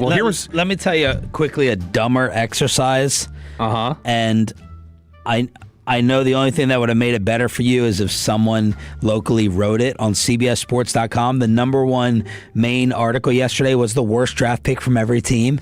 Literally, you go down every one, and it's like their 7th round pick. Oh, gosh. I could not believe that they actually put this up as a credible piece. It's the worst player they picked. 7th round pick. They're right. That's the worst player they picked. Come on. Yeah. This is the write-up. They traded up in round 1. They traded down in round 1 to get Lawrence. They spent 3 additional picks on defense that gave up the most points in the league in 2025. Okay, why is this a bottom 10 grade then so far? They used their 3rd round pick as part of the trade from the George Pickens deal last spring. A great move in the short run, but a tenuous situation that will apparently bleed over into 2027. As with most things Cowboys, it can be interpreted a number of ways. Oh, sounds like you're going to interpret it some way. But good luck finding anyone who thinks Lawrence, essentially part of the package from Green Bay as part of the 2025 Parsons mega deal, and others will ultimately be worth the cost. So they are grading the Cowboys draft based solely on who did they pick at 23, because now that is how they're going to grade the Micah Parsons trade, which is one of the dumbest things I think I've ever heard. So we got 5 nominees here that you can pick from. We've got USA Today's poor Cowboys draft grade because they traded Micah 9 months ago. Adam Schefter doesn't realize that George Pickens has not signed his contract. Scott Zolak is auditioning to be Mike Vrabel's hype man. Carmelo Anthony is Nico Harrison's hype man, or Jason Kidd hates the 80s for some reason. Jacob, you vote first, and then tell us what the Tolos decide at the end. Yeah, it's got to be Mello, and I kind of want to add an honorable mention for Bobby's monitor. I dropped it. I don't know. I can see it through my 2 screens, and it's driving me nuts. How does that not drive you crazy? About a month and a half of laziness of not getting it replaced. It's not laziness. I'm a busy man. I do busy things. I don't have time to just go into stores and buy things. That's why you drop it off. Yeah, Mello for me. And I think almost if Mello wins this, throwing up a Nico-related worst take is like foolproof. Like you win every time. Man, this is tough for me. I'm going to go ahead. Let me read off some of the fan texts real quick. 321, Jason Kidd, not counting to 10, is their vote. 817 is going with Nico Harrison. There's a lot of the Carmelo votes here. I'm ultimately going to go with that. I think the worst one of those is Zolak. Zolak is such a... That was gross. That's the thing. It's gross. The only one of these is just like gross. And that's Zolak, so I'm going to say Zolak is the worst. Although you had some respect for him. No, I had some respect for what he said initially, which was just, I'm not going to speak on it. There's a difference between not speaking on it and everybody get up! Praise Mike Vrabel! Yeah. He's the greatest! Like he's at least voicing and admitting that he's a sellout. Yeah, if you just say, I'm a sellout, it's like when Choppy goes, I'm phony. I like that. Okay, fine. As long as you say that. But then there's a difference. Like if Choppy were to say, I don't want to get in trouble by naming the Grapevine person, versus then the next time they're at a PTA, he's like, stand up and give all praise to nameless person over here. Mello won. Mello. Yeah. All right. I think we could have nominated this person, but we're going to include it to start off the red zone. The football player who told the female reporter, go make me a sandwich. Uh-oh. That's the red zone, brought to you by Just Love Coffee, where you can get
RJ right here on 105.3 The Fan. This segment is brought to you by the personal injury lawyers Frankel and Frankel. If you've been injured in a car or truck wreck, call Frankel first, 214-817-333-3333. With Frankel and Frankel, there is never an out-of-pocket cost. They only get paid when you win. Frankel and Frankel, the go-to car and truck wreck attorneys in Dallas. How many people want to eat a W tonight? You know what I like about the media? They think you can just dial 1-800 and get a quarterback.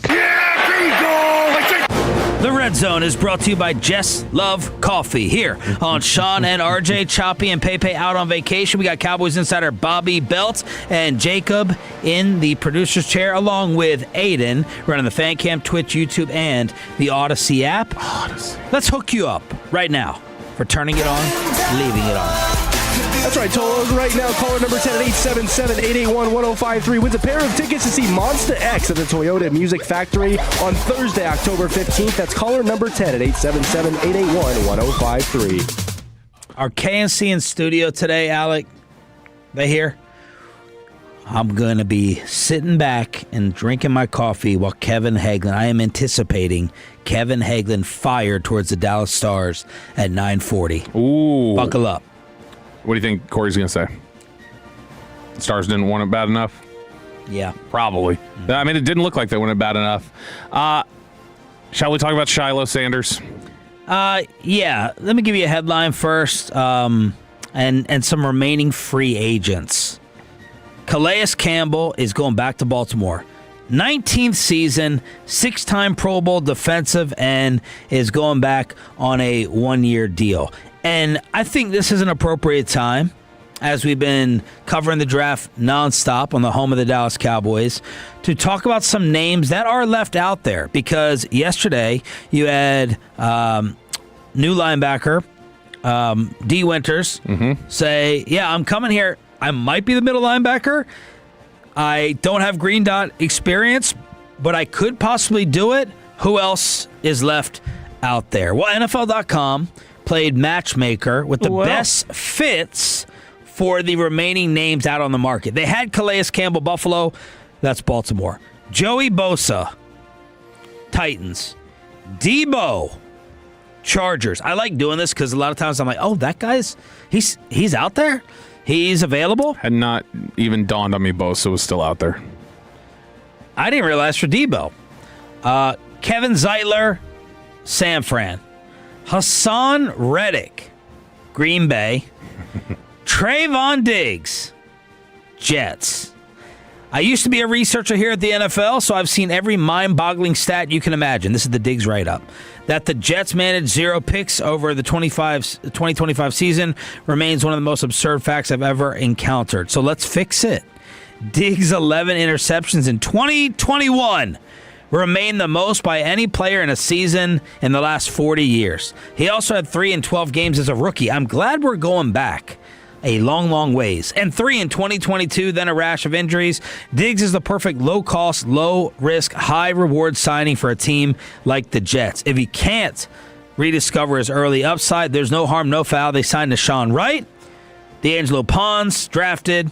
But the 27-year-old, if he harnesses his Pro Bowl form once again, gangrene could get an excellent bargain and end up with a sneaky strong secondary next season and beyond, despite trading away Sauce. I love a lot of things about that. First off, I would really love to just go back and find everybody who was talking about Diggs on Twitter in December.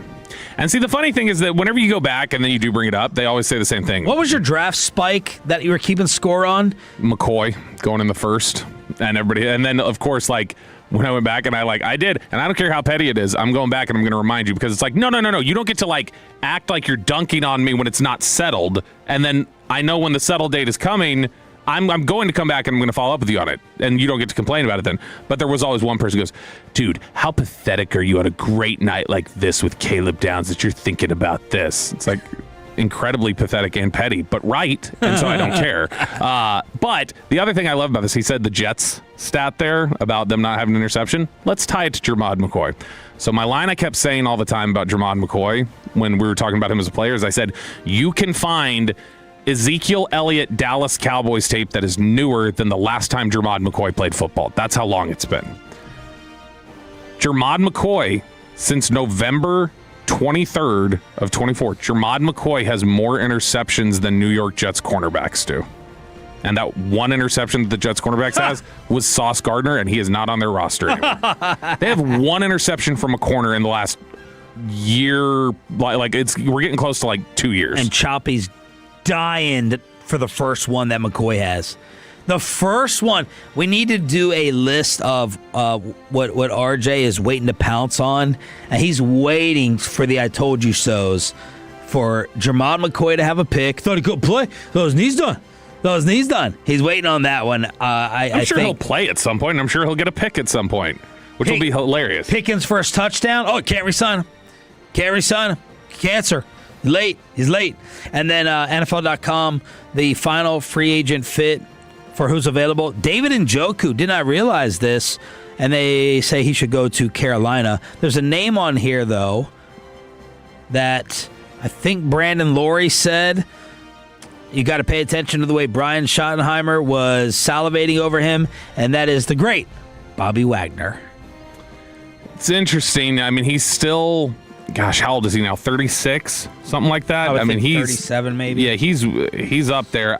Well, what's his face just got a Jets deal, the old Saints man linebacker that Chiafalo loves. Yeah, Demario Davis.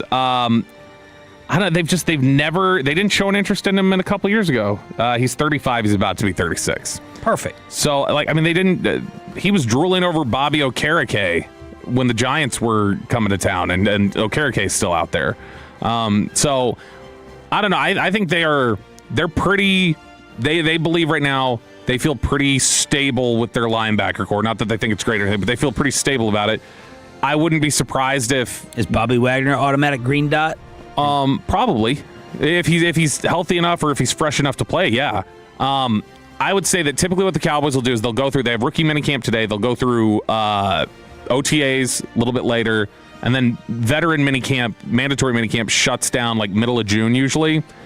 That, right after veteran minicamp ends, there's a 3-day period there where the Cowboys routinely, and a lot of teams do, but the Cowboys routinely, we'll get reports that they've brought in 4 veterans for workouts.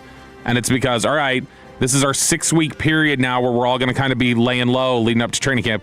Let's get some stuff touched up so that, hey, here's 6 weeks to get ready before we head into California, and you can get yourself prepared to come to camp with us.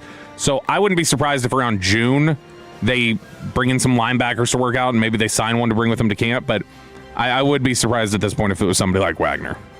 What did Shiloh do?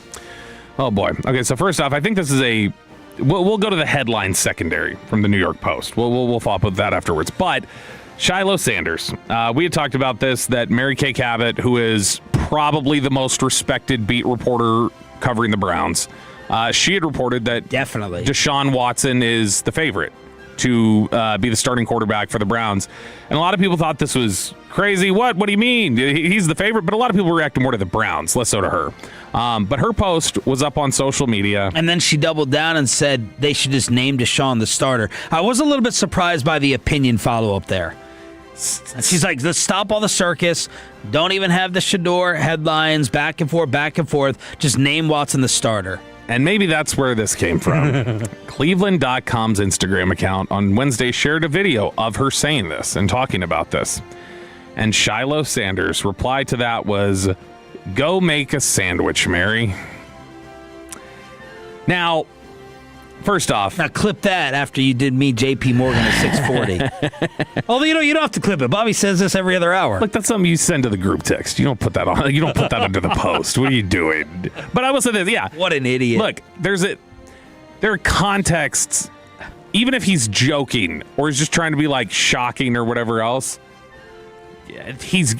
Shador's got to stand in that locker around her all the time. The rogue family member on social media, I feel like, is one of the biggest landmines that NFL players have to navigate today. That can cause more headaches for you than almost anything else related to your job if you've got a loud family member on social media. And isn't Shiloh in some mess himself? Is he? Yeah.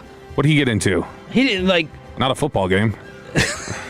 I thought he didn't pay a bodyguard or something. He got in some trouble.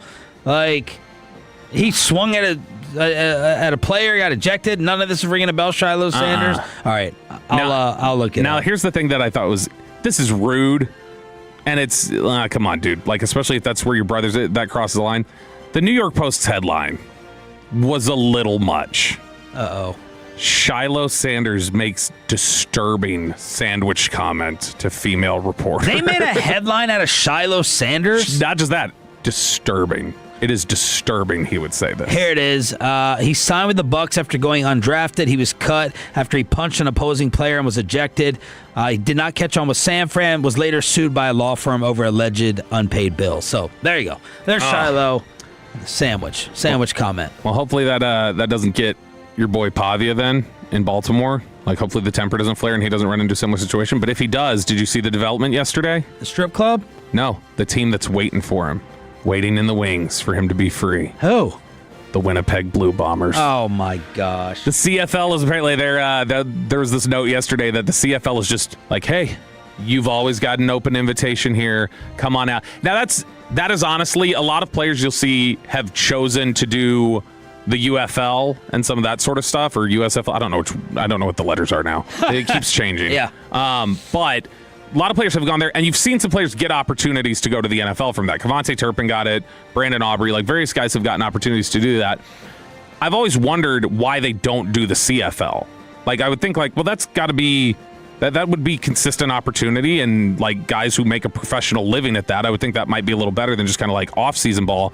But I remember I talked to a scout about that a number of years back, and because Cameron Wake came from there and became a big-time player. And they said that the CFL game, because it's, oddly enough, it's the dimensions. The field dimensions are so different. And like in terms of like the width of the field, where everything got, like all the different rules are so different that they say it's a real difficulty to be able to project it. That if they had more like standardized American football rules and dimensions, that they'd have a lot easier time picking players out of there. It's the Red Zone, your football fix, brought to you by Jess Love Coffee, Crosstalk, Stars Cross with a Kansas City Masterpiece at 9:40. I do have the Rookie of the Year, a lot of Rookie of the Year bets from Bet Online. Who is going to be, and Jacob Ray, you can guess as well, the favorite to win Defensive Rookie of the Year? Defensive Rookie of the Year, we'll say Arvell Reese. David, I would go Caleb Downs. David Bailey at plus 350. Damn. Reese and Styles tied at 5-1. Bain at 6-1. Downs is 7-1. The difficult thing about Downs is they're probably going to judge a lot of it by picks, and you don't know Downs automatically what a safety is going to get. Downs' success will be gauged in Dallas's raw defensive numbers more than his own individual stats. Offensive Rookie of the Year? Fernando Mendoza. No. Oh, no, I know. Duh. It's Love. It's Love at 3-2. Then Tate, Mendoza, Tyson. Did you see the Fernando Mendoza interview with the Raiders? No. He was getting asked, they're like, you command in a huddle or whatever. And he goes, you've got to be tough on guys. Well, he goes, there's a lot of guys in Indiana who would say, I'm not always a nice person to be. I can be a real a-hole. It was just the most. Did he say a-hole? Yeah, and it was the most awkward sounding thing. You should have Drake Toll just fill in the blank there. Like this morning, dropping that. Which non-Mendoza rookie quarterback will start first? Oh, Carson Beck. Yep. Then Klubnik, Drew Aller, and Choppy's guy, Taylon Green. Which receiver has the most receiving yards? That would be, we'll go with Mekhi Lemon. He's third. Tate 1, Jordan Tyson 2. And again, this is just coming from Bet Online. Most sacks by one rookie over under is 10.5. Oh, under. Messidor's over-under's 4.5. Reese's 3.5. David Bailey, because they're talking about playing him at linebacker. Mm-hmm. David Bailey's over-under is 6.5. Keldrick Falks is 4. Ruben Baines is 5.5. And Malachi Lawrence over-under rookie season for sacks is 5. I wonder if Keldrick Falk, because you said it was 4 was his over-under? Yeah. That's the over-under. Okay, so if he hit the 4 sack mark, that would double what his final year sack total was at Auburn. So, I mean, I don't know that I've ever heard of a Vegas over-under for a rookie that doubles what they did their last year in college. What does Kevin Hagelin and the Kansas City Masterpiece have in store for Jim Nill and the Stars front office? Find out in Cross.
brought to you by Classic Chevrolet. If you're in the market to upgrade your vehicle, get to Classic Chevrolet in Grapevine. The #1 Chevy dealership in the world. 3 years straight, they've got more new Chevys than anyone, all priced to sell. Visit ClassicChevrolet.com. This is Texas. This is Classic Chevrolet.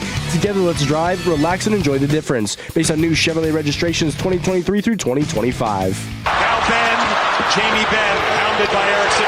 Boldy, a steal. He breaks in. Matt Boldy puts it away. Hello, Kevin. Sean, I was ready to come in here and talk about what kind of bullcrap that was last night with the Stars, but one thing. What's your one thing? One thing alone, not Earth Day based, has somewhat softened my heart and lifted my spirits this morning, and that is knowing that you are now mortal enemies with Mike Florio, and that has picked up my spirits today. I'm pissed off about the game, but that makes me a little happy. I've walked on over to your side a little bit. I took a big step today towards your side. Did you guys keep chatting after the interview? Yeah. Chatting is a generous way to put it. Okay. Is this about the shot you took at him yesterday where you were like, look, he made his whole life dipping in the mud? You know, one would think that should have been what he got worked up about. He dissed his hair. But I think he thought I was giving life to the internet rumor that Chris Sims was fired from Football Night in America because he was getting ready to say something about Vrabel, which I was not doing. I was just lobbing it up for Florio to swat and knock out, but he got all butthurt about it. Yeah. He said he was disappointed in me. Oh. Wow, that's worse than being angry. It is. Yeah. Oh, man. Even the way he posted that headline on Pro Football Talk was douchey because he was like, a note about things that have been happening or whatever. That's why I brought it up. Yeah, that's so He wrote dumb. about Chris Sims, so I brought it up. Look, this is the text after his interview. That's how long it went. Oh, dear. 22-year-old. He said he was about to post. He said Are he was you about the gray one or the blue one? Yeah, he doesn't have iPhone either. He's blue. Good call. Okay. I'm blue. Oh, man, that means he Yeah, sent you you are. several texts since then. Yeah, he was writing me. And I was like, come on, man. No, he said he was going to test Jacob's quick trigger on the dump button. He said he almost pushed it that far that he was about to start dropping. Are you serious? Yeah, he said. I was about to, make a Jerry Fire joke to you guys. And I was like, and I wouldn't have gotten butthurt. Because that's how we joke. I do wonder. I don't want to in keep this talking specific instance. The other day I still need Mike to come on for like an hour at the Super Bowl. Okay, we'll leave that alone. Now, go ahead. There's some times where you do get defensive about something because there's been so much at you about it. Yeah. Like we saw somebody text in the other day and they were like, "Don't like this Texas Rangers City Connect," and it sounded very racist. And we kind of made a comment about it. Then they sent in like 3 texts that were like, no, this is exactly why. And I was like, actually, that's really good. Yeah. I've just seen a lot of these other texts, and so I kind of got defensive about it. Yeah. But they actually gave a really good. So maybe that's it. I think Mike is extra sensitive towards protecting Chris. They're friends. Yeah. And Chris, getting the internet's making fun of him. We're talking about him losing his job with Football Night in America, and he's getting sensitive about it. Do you think there's any part that Phil Simms threatened Mike Florio and said, if you don't keep Chris Simms on your lineup, we're going to a different school? I said in my email, like, how just difficult is it to be the Sims family? Where it's like you guys work hard to get these TV jobs for a decade, and then just somebody walks off a football field with no experience and goes, get out of the chair. That's Bobby. Okay, boys, let's get down to business because I've been waiting an hour plus for this. Is this same old with the Dallas Stars? What were they missing? Summarize this season in disappointment, like with how you're going to phrase it, and what can change. They did play tougher, I felt, than they did with the Boar. But I also agree. They also looked like they lost just all steam. They had to start that game. Kevin did it. How did they come out flat in a must-win game? They look like they were doing the Gulletson 1 degree per minute in the game. Like, we're going to get better. Yeah. They should have been down 3-0. But I did agree with one of the callers that said let Gulletson get some of his guys. But you don't have any money to do that. Like, this team is screwed financially. Keeping Jamie Benn around, I don't think is an option anymore, even though you'd like to. What a massive mistake that was. And go ahead and put the C on Maverick Bork, because that's the only dude that really showed up last night. He gave the energy to that team. It was really weird. I saw a thread where I think it was off the Stars, like, heck of a season, and obviously those kind of tweets piss people off. And everybody was going after Jamie Benn, and then some knob came in and was like, he's a Christian and a father. And I was like, nobody's saying he's a bad dad or a bad Christian. They're like, he did not play well this season. He should not be this team's captain. That's a fact. That has nothing to do with taking away from the previous 15 years where he's represented this franchise admirably. But we all have our time that comes and goes. And hearing Jim Nill being like, well, as long as I'm here, he's going to be the C, that's a terrible, terrible thing. And to Corey's point, all right, so what are you going to do? You going to get rid of Jason Robertson now because you have to? Well, you probably should have done that a year ago when you actually could have traded him for value instead of just letting him walk, because if you keep him, then you're going to have pretty much the exact same team as last year. But if you let him go, you're going to be losing the player that was your offensive engine for most of these games. And by the way, what the hell's up with that Thomas Harley contract? I've said that all morning. Casey Donahue weighing into us. Me and Corey. Great Casey Donahue. We're tweeting, and he is echoing what a lot of totals have been saying about getting tougher and faster. A lot of speed suggestions and recommendations. Great. But to Corey's point, how? It wasn't. Are they as tight? I have no idea. Are they as tight like slow this whole playoff series? Are they as tight like financially as what the Rangers are up against? If they were, Chris Young would just make them slower again this offseason. If you bring Robertson back, you are. Yeah, there's a reason they have to work deals where the other team pays half the guy's salary on when they come here. Yeah, that's how. Nill is an expert at getting that to happen. Yeah, because they're right there. What an awful trade deadline as well. So I'm curious then, from the hockey fellas, that just the way you're laying that out, you're talking about it. Yeah, I do know puck. When you're laying this out here like this, are they at one of these are they at a legitimate crossroads of you may need a mini blow up if you just feel like the core doesn't work? Well, I think that's when we're probably gonna. Or is it just are they a piece away, or that's the thing? Are they a piece away, or is it more no? They have to shift their identity and move people out of the core. Well, Randon was supposed to be that piece, and so I don't feel like I can realistically sit here and be like they're another piece away, because you already got that piece. You went out of your way to get that piece above all else. Everyone's like, wow, what a splash, and then that dude has disappeared in this series. Let me try to play devil's advocate. Sure. I'll get yelled at on here. I'll get texted at. By Florio. You had another amazing regular season. Yep. It was amazing. Yeah. And you got screwed over. This is devil's advocate. You got screwed over by the format. And that's been here since 2013. Yeah. This has been happening. I think we got more screwed by the Olympics. This is the year we're going to complain about it, because I agree with you on that. This is the year we're going to complain about it because it affected us. Okay. But it has been around. You got screwed by the Olympics. You lost to a top 3 team in the league. They could go on and beat Colorado or lose Colorado in 7. And there's no reason for something major. You're right there on the cusp, on the brink, and would you feel differently about it?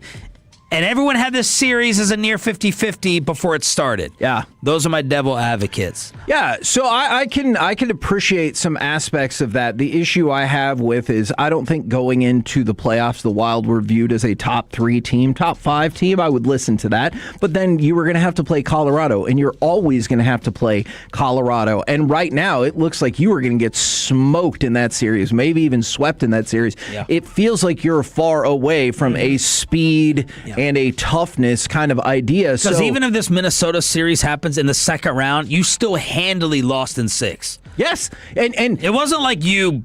I mean, the Minnesota was definitely the better team. Yeah, absolutely. And you got outscored 5-on-5. I think it was 14-4 or 15-4. I've seen some. I need to go back and double check that. Go back to the Oilers series last year to finish up the conference finals. What did you have in that series? 5-on-5. You got outscored 13-5. So best case scenario in your last 2 playoff series, you've gotten outscored 27-9. at even strength hockey. That is staggering, and I will refuse to listen to you're right there. Yeah, I just will. They lost their stickiness. I mean, to use the football cornerback term, when it comes to defense, that's the physicality that I was missing there. Not the hits, because you mentioned the hits kind of looked kind of even. Yeah. Not the hits, but just how often did you see Minnesota's stick and body on the puck as soon as it was delivered to somebody? And the Stars felt like they were reaching on everything. I think that's partially speed, partially they were tired. Maybe the Olympics did screw them over with injuries. The Rantanen thing, his injury situation, I'd hate using it as an excuse, but I don't know what else to be. He didn't look the same. And I'm like, why didn't he look the same? But that's hockey. They won't ever tell you. They'll never tell you that something like that's going on until after the season, and then you're like, well, that sounds like an excuse. How long was he out before coming back? A month. About a month and a half. Yeah, and that's Amazon said he was one of their best players during that stretch, though. Amazon? Yeah. Oh. They were I remember that. They were very good, actually, during that stretch. I got that.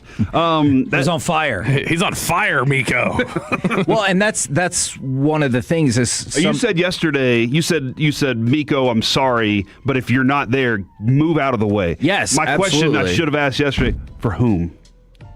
Like there's nobody that can be Benn. on the left. Then you get what happened at the end of the game last night. Him falling on his face and the puck ended up in the net, and now you can't win. Yeah, and and that's the thing is, maybe he was hurt. I don't know, and I don't think he'll come out and say that was the case. But you also kind of wonder, were people just saying, well, he must be hurt because he's not playing well? Doesn't this feel like the Finley, Dirk, Mavs, awesome, fun regular season? And then you're going to run into the real deal, whether it's L.A., San Antonio, maybe Sacramento, and the early playoff exits. It just keeps happening. And you're waiting for Wyatt or Robo or somebody in that younger core to be transcendent. And that's what it took for Dirk. Because I always group, right? Fun Phoenix and Sacramento and Dallas into the... So I want to watch them. What about like current Buffalo? But Dallas, the Stars are kind of part of the class. And whereas the Mavericks were fun, but not really considered the class yet. The Stars are considered the class. I like that Buffalo comparison a little... a bit better, just because with the Mavs, hey, I was on your side with the Florio thing. Oh, okay. With the Mavs, you would see an exit, then a deep run, then an early exit and a deep run. With the Stars, you were like, last four, and then you get this. All right, everyone have a fantastic and safe weekend. Hey, don't forget, Tyler Sagan's only under contract for $9.9 million next year. We do have Robert Tiffin joining us at 12:20 today. If you want to know anything about the Stars, read starsthoughts.com. The dude's fantastic. What will you do if Jim No wins GM of the Year again? And that's the thing. He's really good at being the GM. And I'm not saying like you need to fire him, but he has escaped any and all criticism whatsoever. Hey, if Florio were to call back in during our show and I said he was a hack and hung up on him, would that be okay with you or too far? I'm not going to get involved. I'm going to go enjoy my weekend. The KNC masterpiece is next. Tolo means turn it on and leave it on.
krld-fm and HD1 Dallas-Fort Worth. Let's go, Cowboys. An Odyssey sports station.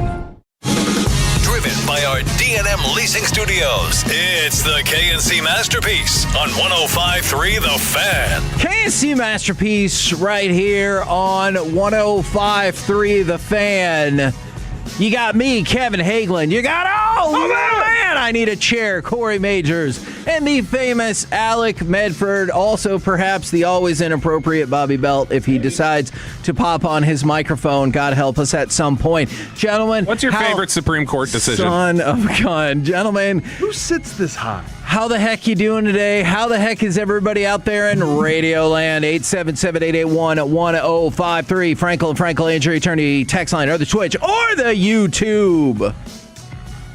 Why does somebody's chair have to be this high? Oh, what? From the 520. Hey, Kevin, I watched Sleepaway Camp with my wife last night. That is the last time I take a movie recommendation from you. Thank you. Although it feels like they're intrigued. Because they said, also, have you watched the second or the third one? So it sounds like they're a little bit intrigued. And he goes, but you're right. I did not expect that. Or maybe ending. they're not intrigued. Maybe they're just concerned for you. You know, they're like, if he's watched the second and third, then Kevin's got to have problems. I have not. Do you have problems, though? Oh, yeah. Yeah, we sure. all have issues. Yeah. Yeah.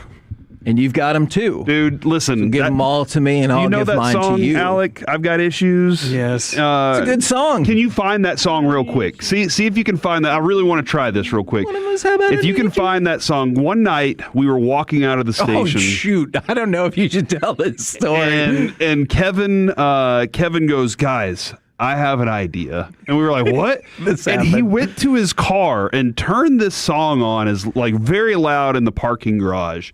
And then said, all right, I want you to think of this as a movie scene. All right, this is a movie scene. This music starts to play. Opening scene. And this is the opening scene. Yeah, the opening scene to a movie, Bobby.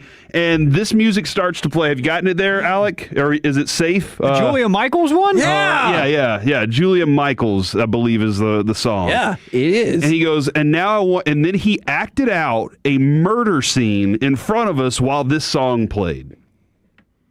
I don't know if it's ready yet. It's not ready. It'll have to be later on. This is an on-the-fly situation, cold open. So, yeah, I also did not know you were going to say that. But, yeah, so, like, the credits are going up, and you just show the quick hits from a date. You meet up, you go to get drinks. Everything's going swell. Yeah, maybe you go to dinner and a movie, and, like, the chorus hits, like, about, 50 seconds, a minute in. So you're going to have to move quickly, and that's where you show the guy murder her. Mm-hmm. It's not real. Oh, I thought she was murdering him. I thought you were the woman. Yeah, okay, well. Do you want me to sing it and you can act it out? No, I don't. I'm jealous. Oh, he's got it now. I'm overzealous. Or the woman murdering the guy, and that's a heck of a way to start a movie. You're like, whoa, what just happened?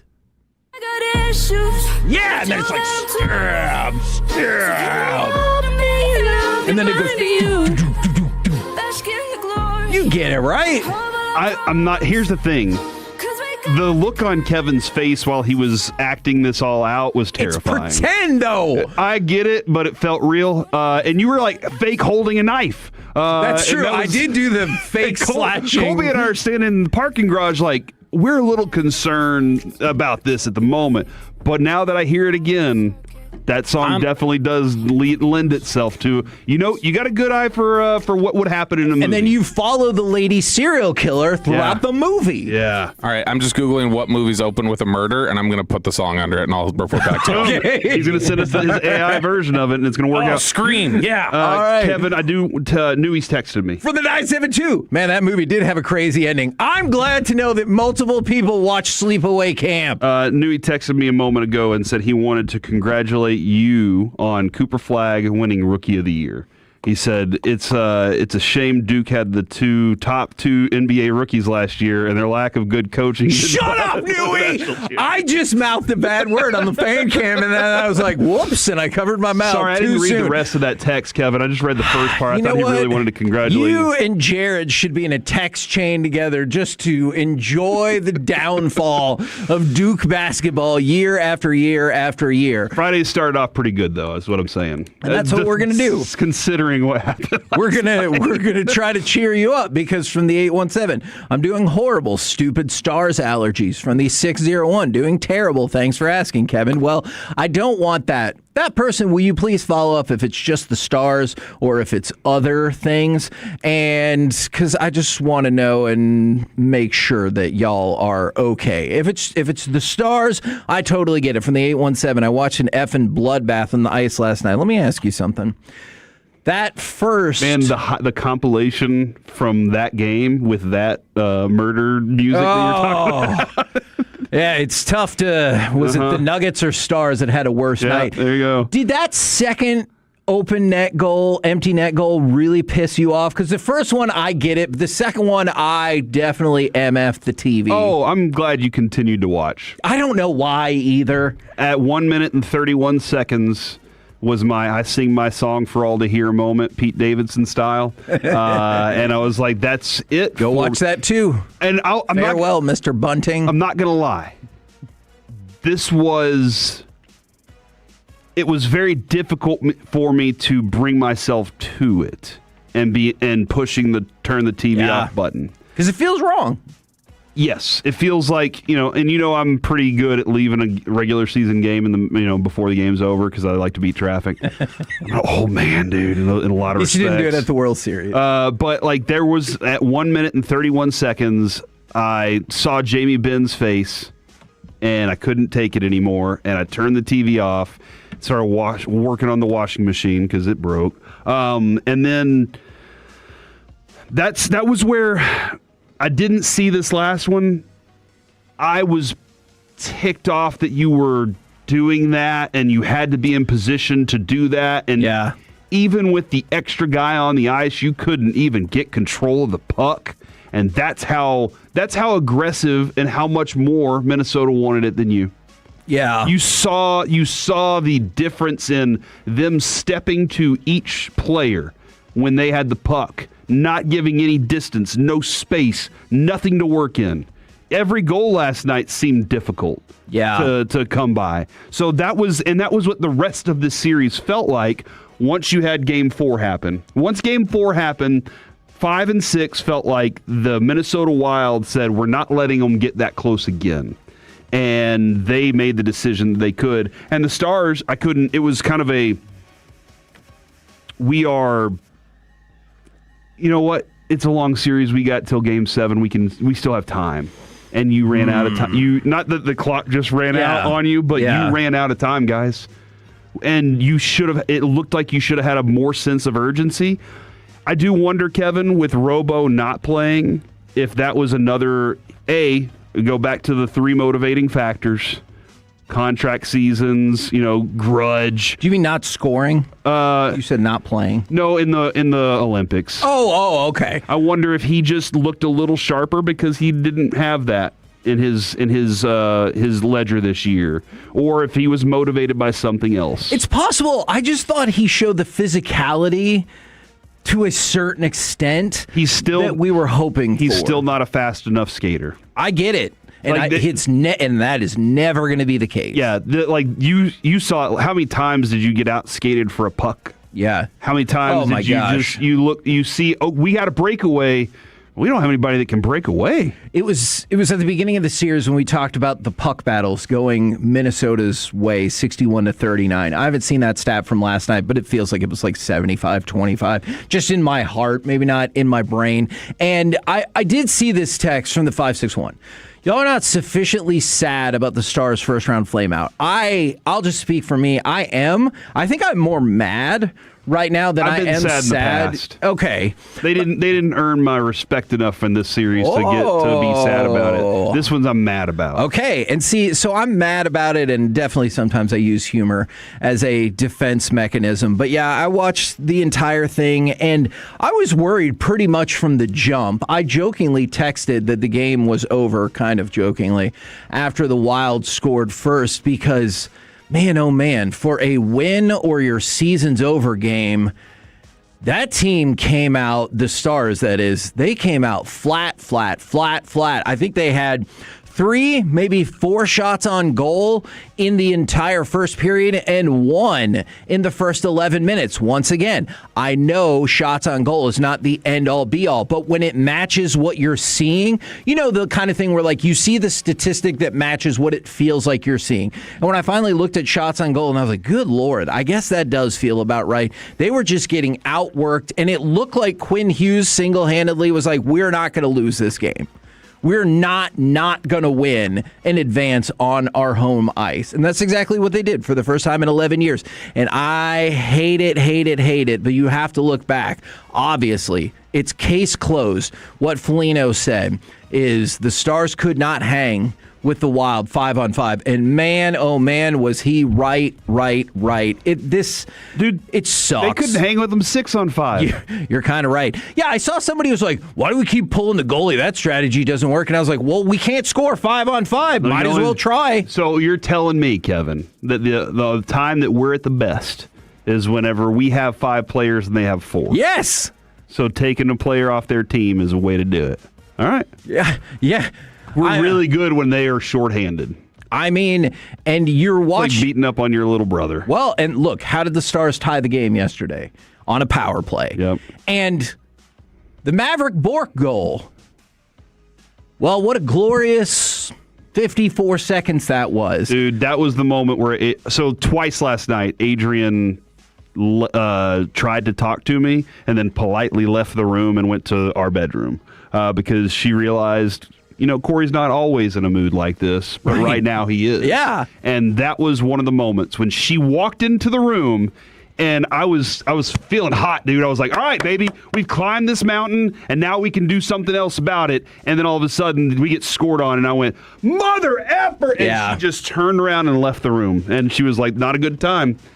I said F after the Tarasenko goal, and I was like, we're going to lose. And you could tell I was upset in the moment because even Noah tried to help out. And he's like, oh, Daddy, what's wrong? And I was like, don't worry, it's just the hockey game. But even my little 3-year-old was trying to help out the cause. And you know what didn't help either? And she was not trying to be unhelpful, but they were like, for Tarasenko, that's 50 goals in his playoff career. And Jess is right next to me, and she goes, oh, wow, that's a lot. And it has nothing to do with her, but just in that moment, like the littlest thing somebody will say, you're like, not now. Not right now. It was not the time to hear that. Did you tell her you're right?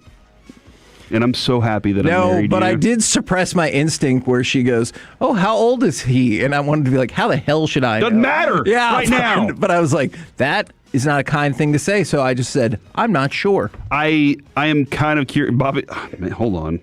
I'll have to come back to this. There's a microphone right in front of you. He said Kevin was right, and I don't know about what. Kevin's right about a lot of things. Tolos should know this by now. Like, this is just the way that we've done our show.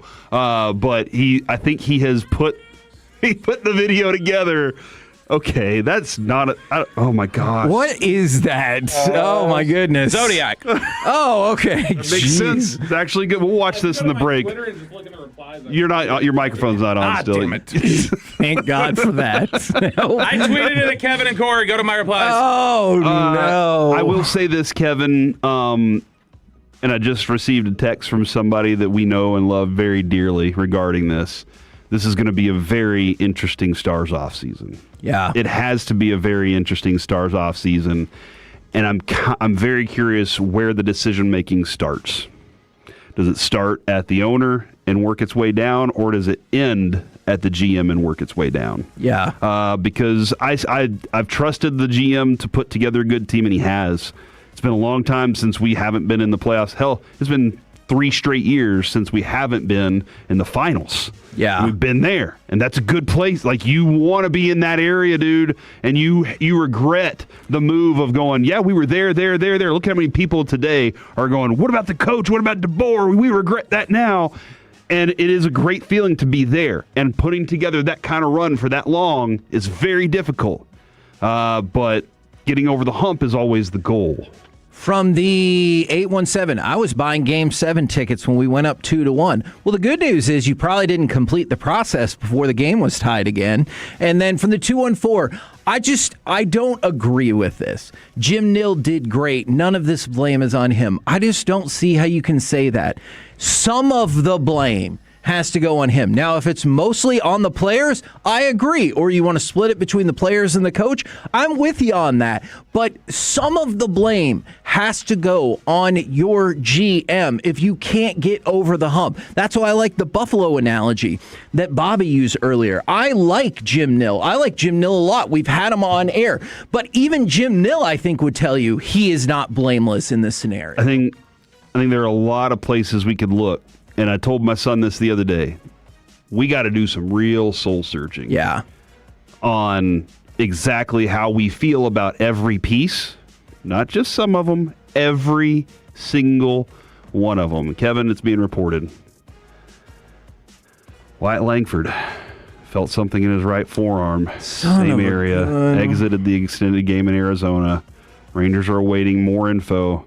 Possible he plays tonight in Arizona, but also possible he has to restart his swing progression, according to Jeff Wilson.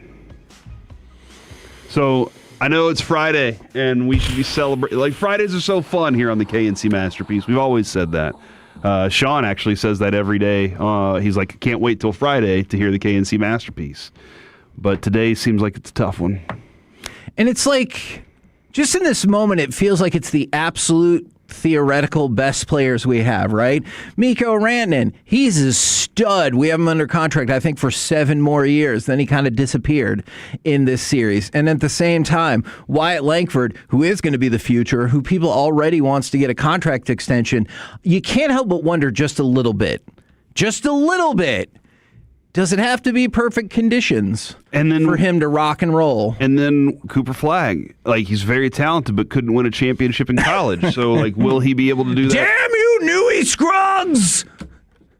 And Houston. We gotta go. Duke.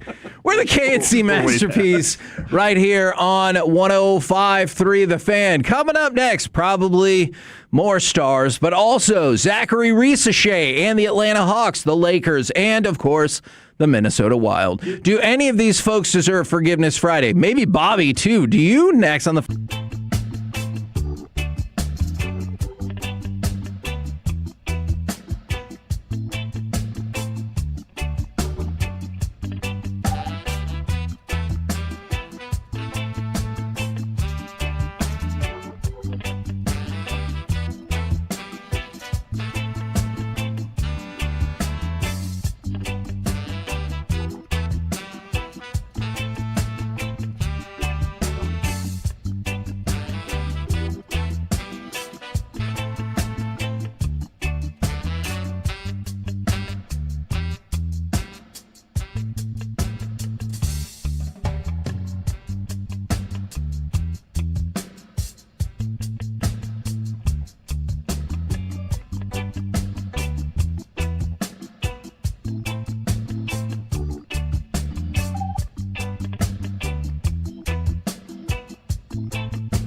the personal injury lawyers, Frankel and Frankel. If you've been injured in a car or truck wreck, call Frankel first, 214 or 817-333-3333. With Frankel and Frankel, there's never an out-of-pocket cost. They only get paid when you win. Frankel and Frankel, the go-to car and truck wreck attorneys in Dallas. Nico Sturm sends it back. Here's Hughes through the middle of the ice in the zone. Marcus Foligno, Quinn Hughes dangles, shoots it, he scores! Quinn Hughes gets the ball rolling. KNC Masterpiece right here on a 105.3 The Fan, and it is indeed a shout-out Friday from the 903. Can I get a shout-out from my son, Emmett? He turned 1 yesterday, and it's been the best year of my life. That's from Elliot in Maybank. That is outstanding. Love to hear it. Right now, it's time for Forgiveness Friday. 877-881-1053. Do you need to ask somebody for forgiveness? Does the Minnesota Wild need to ask us for forgiveness for ruining the season? And from the 817, does my 7-year-old who once hid from Corey under a table at Buffalo Wild Wings need to ask for forgiveness? He traded sour gummy worms at school for a Jason Tatum card that is worth $63. Man, I like the specificity on that. Hold on. How much were the sour gummy worms? What do you got to think? $259? This, why does your kid deserve forgiveness? This is awesome. You have a deal maker. You think the other kid needs to ask for forgiveness for making a foolish trade? Oh, my goodness. That kid goes home and is talking to dad. And he's Did you just call another 7-year-old a chump? Yeah. Okay. For failing to understand how the market works. Teach your kids. Mm-hmm. Dude, that's what I'm, and you know what? That's what I'm doing as soon as I walk away with that card. You know what I'm doing, Kevin? I'm pulling another bag of sour gummy worms out of my pocket and laughing at that chump that I just stole $63 from. Okay. Maybe $61, considering how much the other bag cost. Yeah. I didn't even want that bag of gummy worms, but I wanted this card. You strike me as somebody that would go around making deals for things you didn't even necessarily want just so you could be victorious in the deal. For sure. Absolutely. Don't even want this. So glad. How many times do you take cards that I'm like, I don't care, dude. But if I had them and really, if I didn't want it over it, if I didn't know you, because I know you get the pleasure from that, and you're my friend. All right, work friend, that is, because obviously, oh man, off air. No, never coming to my house. But this is other people. Good luck. You know what I mean? Yeah, okay. Pay me the value. From the 469, can I get a shout out? My birthday was yesterday, the big 2-9. They didn't give their name, though. From the 321, Jason Kidd needs forgiveness for not knowing. 2-9 big. No, 25's big, because then you can rent a car. But what happens at 30? You're changing decades? That's true. 29, congratulations for getting there. Hey man, every year. All that person really wanted was for you to be happy about their birthday. I'm sorry, but they said the big 2-9. And it's like those people that got married and you're like, you sure it's going to work? Corey is here to dump water on your celebration. I'm curious. Congratulate. Every year you make it is a pretty special thing. You know what? I had that buddy. When my buddy turned 21, he said, the guy walked up to him and said, you know what's better than turning 21? Turning 22. Be safe tonight. Oh. And I was like, man, thanks for really bringing the room down. We're trying to get hammered over here. I like that. From the 321, this one's a little mean-spirited. Jason Kidd needs forgiveness for not knowing how to count to 10 and putting Curry and Jokic. I was going to say Joker, but that wasn't. Bobby's face. That wasn't right. Something wrong with Kevin over or here? Joker, we can pick either one as top 5 all-time players. That does feel a bit high. From the 601, shout out to my ex-wife, but stop calling me. No, you can't come back. Boom! You love to hear it. Can you imagine? Let's say you're in a relationship. You're going to get married in about, 3 months or so. But then she decided she wanted to go bang other people. Then you fast forward a couple of weeks after you were supposed to get married again. Maybe it was in the summer. Who knows? And that person calls you on your work phone. You answer the phone and it says, hey, are you at work? And you're like, yeah, you called me on my work phone. And then that person, she says, can you come out to the parking lot because I wanted to talk to you? And then in that moment, you realize they want to come crawling back. But you're like, no, thanks. I moved on. You know how women are. Hypothetically, I do, PJ. Hey, Kevin, you know what it feels like you have in that situation? What's that? High ground. Yeah. You have the high ground, or the high road, as they say. But you have the high ground, which means you have all the power in that situation. That's a good feeling, and right she there. tried to jump. Or what? whoever, and I just walked away. Jump up or jump off the low ground?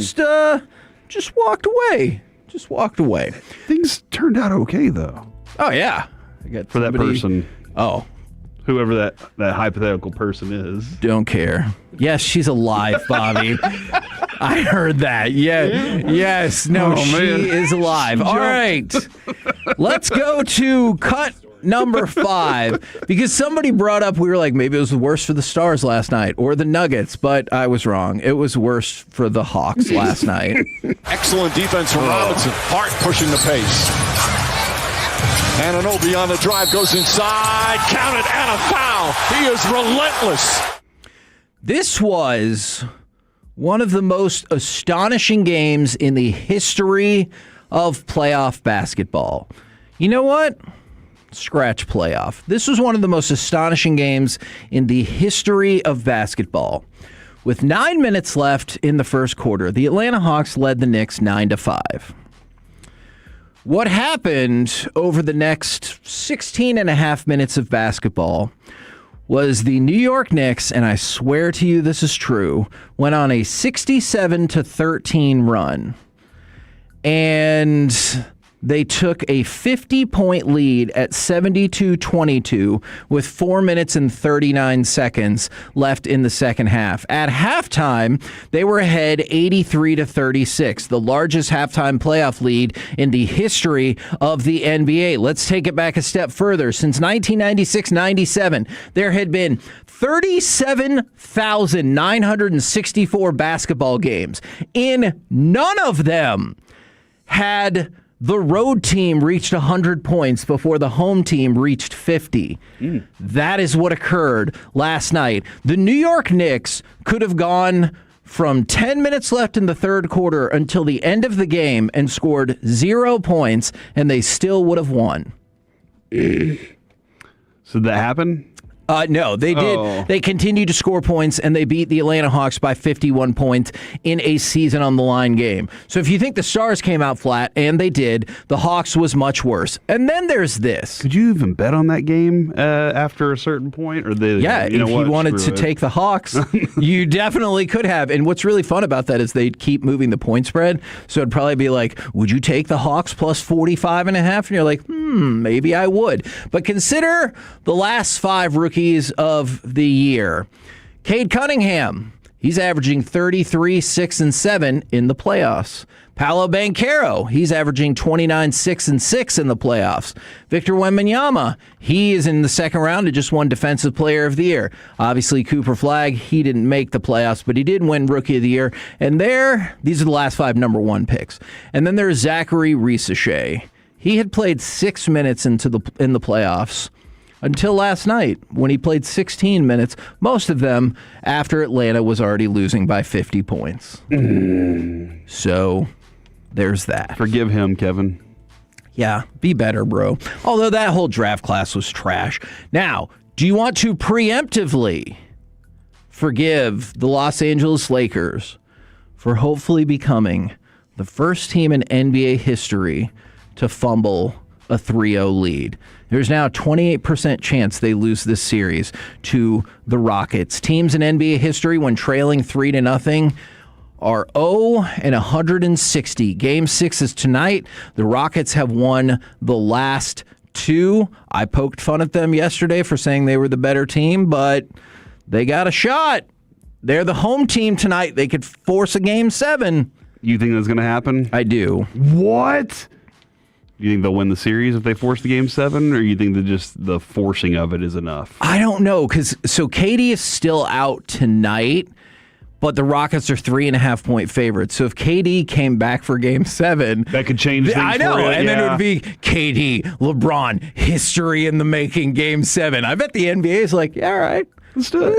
Let's go and make that happen. Yeah. So, do you want to preemptively forgive them for hopefully losing that series in an embarrassing fashion? No, I don't. Okay. No, they can suffer with it. Is what I kind of want. It's not the Mavericks, so they can screw them. All right, and then I need forgiveness for changing J sounds to Y sounds. Yeah, yoker. Wasn't a sounds like you're an egg beater. Yeah. You're the yoker. Eggs have yolks, and then you would use the whisk to beat them.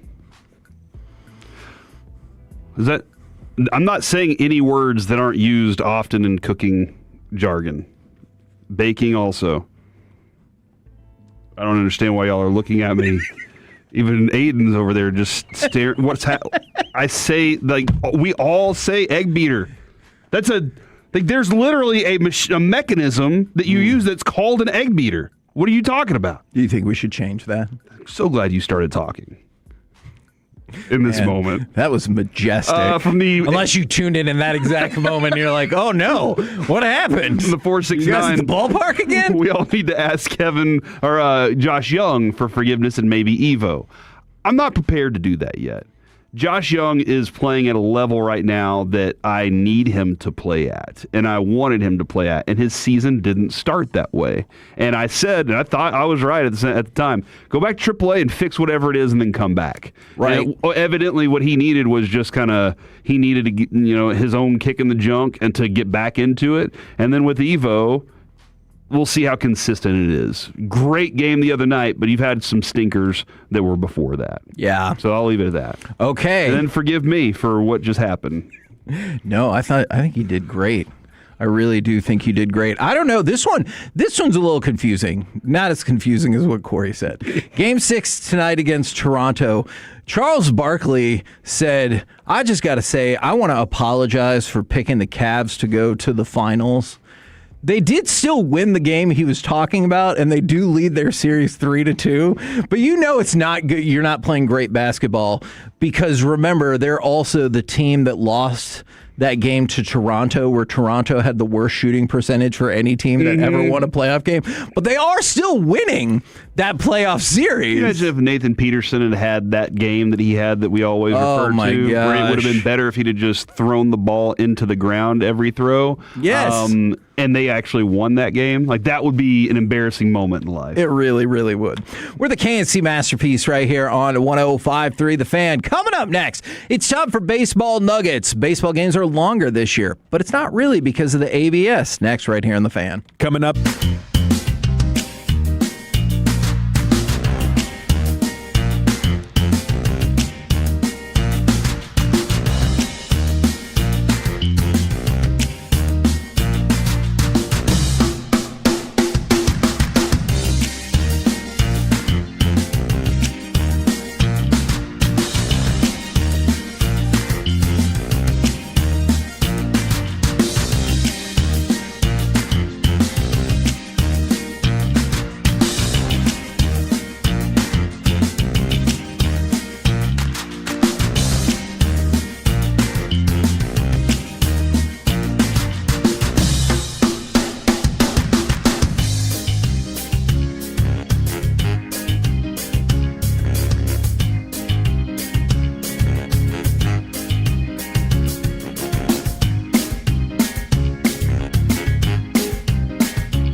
Is brought to you by Classic Chevrolet. If you're in the market to upgrade your vehicle, get to Classic Chevrolet in Grapevine. The #1 Chevy dealership in the world 3 years straight. They've got more new Chevys than anyone, all priced to sell. Visit ClassicChevrolet.com. This is Texas. This is Classic Chevrolet. Together, let's drive. Based on new Chevy registrations 2023 through 2025. And it comes back to Heiskanen. Fed along. Shot out in front. They score! Wyatt Johnston! As Duchesne worked it around beautifully, Rantanen down low, and Wyatt Johnston right on the spot has tied it for Dallas. K&C Masterpiece back here on 105.3 The Fan, lamenting the Stars' 5-2 defeat after a pair of empty net goals and a series loss 4-2, ending their season and bringing a lot of sadness for folks who've been trying to cheer people up. And right now, it's time to fire up some baseball nuggets. Now, there's been a breakdown of baseball games being why baseball games are longer thus far this season. More pitches. Probably. More foul balls. The first... Bobby said blue chew off air. Yes, I know. I heard him. For the... Make sure the Tolo's got the effect. The first 421 games this season have been an average of 2 hours and 43 minutes. Last year, it was 2 hours and 37 minutes. Man, that was so awesome. Yes, true. 6 minutes is a long time. It's cue Bohemian Rhapsody. Now, that was still faster than any game before the pitch timer since 1984. So you're still, way ahead of the game. But is it just the ABS? Yep. It is not. So the ABS challenge system... I actually knew that. In which the batter, catcher, and pitcher can ask for a review. There's an average of 4.1 challenges per game. That has added 63 seconds per game. All right, so there's 6 minutes. So that's less. That's about 1 minute. No. What I'm saying is there's 6 minutes more. Okay. 243 as opposed to 238. You said correct. And that's actually not 6 minutes either. Yes, but I wanted to support you. It's 243 to 237. So 4 minutes. You are so bad at math. All right. So take away the 1 minute from ABS, and there's still 5 minutes-ish. There you go. Yeah. Now, why? Do you have any theories before I go into the why? Well, I did give you that I think there are more foul balls being hit and more batters taking pitches. Okay. That's one theory. 2, TV timeouts. 3, games are actually being extended in the bottom of the ninth inning because games are closer. Oh, the Rangers have been doing that. Now, there's a few different reasons. Please don't eat one of those. There's been 5 more pitches per game, and there's been a higher strikeout and walk ratio so far this year. But what really is making the difference is both pitchers and hitters are more comfortable with the ABS. So they weren't rushing it. Exactly. Especially not Josh Smith. Yeah. He's like, I'll just strike out a couple times on an ABS. Don't think that's not why he didn't sit a couple games. Pitchers are using more time in the time clock, and batters are using more of their timeouts. I'd love to go, and we didn't do this at the time, but I'd love to go back and look. There was one game in particular during the Rangers-Astros series, the ALCS, where one of their pitchers would sit there and stare at the clock until it was down to 1 and be like, okay. Like, he would stare at it. It's not a bad idea. And I wonder what the time was on those games and if that was any different, because this does make a lot of sense that guys aren't rushing the way that they move in order to deliver a pitch because they're afraid of the clock. Now, that being said, there's also something to be said for your tempo. And some guys, like Evaldi, doesn't he look like he has a very fast tempo? He does. That goes along with it. So, yeah, that's... it. Well, you're not going to be able to escape Bobby, and now he wants to see the video, I think.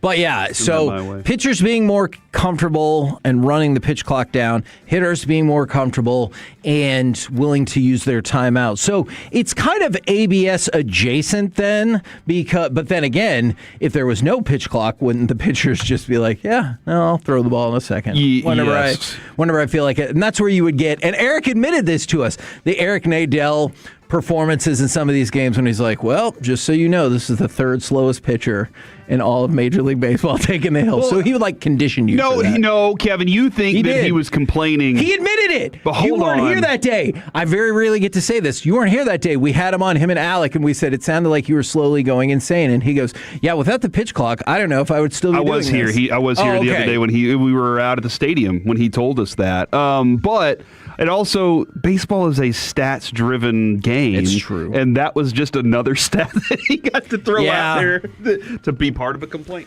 Yeah, but I always liked hearing him like we're in the seventh and we're like, here we go. I just remember this guy. When we were working nights still, it was, if it's a Yu Darvish night, we might get a 30-minute show. Right. Because Yu Darvish was going to he was a 3-hour game pitcher, typically. Yeah.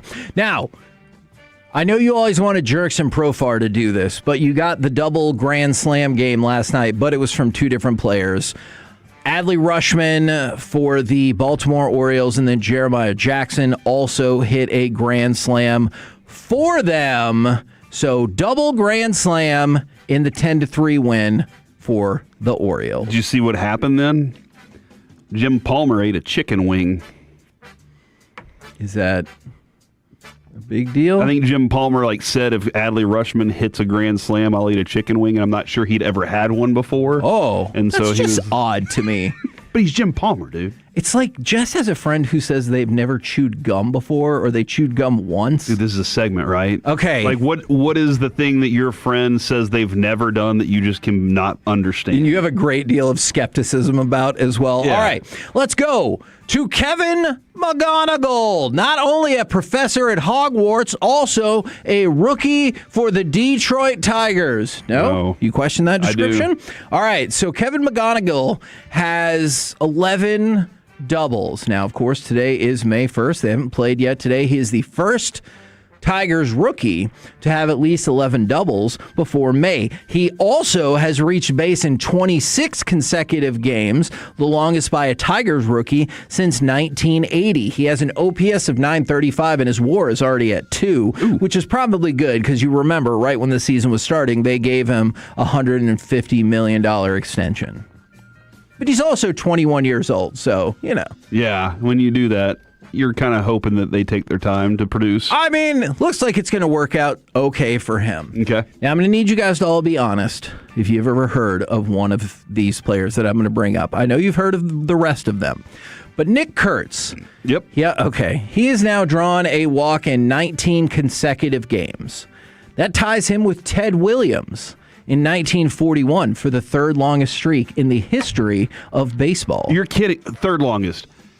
I'm going to ask you, and I don't think you know, just because usually with these, there's, the extra stuff. I know. Who has 2 and 1? Because I will tell you. I feel like Barry Bonds has to be. Barry Bonds is second on the list. Mark McGwire. No. Sammy Sosa. You will never get it. Al Kaline. No, but you're getting closer arrow-wise. In 2002, 2003, so carry over from the end of the season to the start of the next one, Barry Bonds drew a walk in 20 straight games. However, Roy Cullenbine... That was my next guess. You told me I'd never get it. I didn't, no way.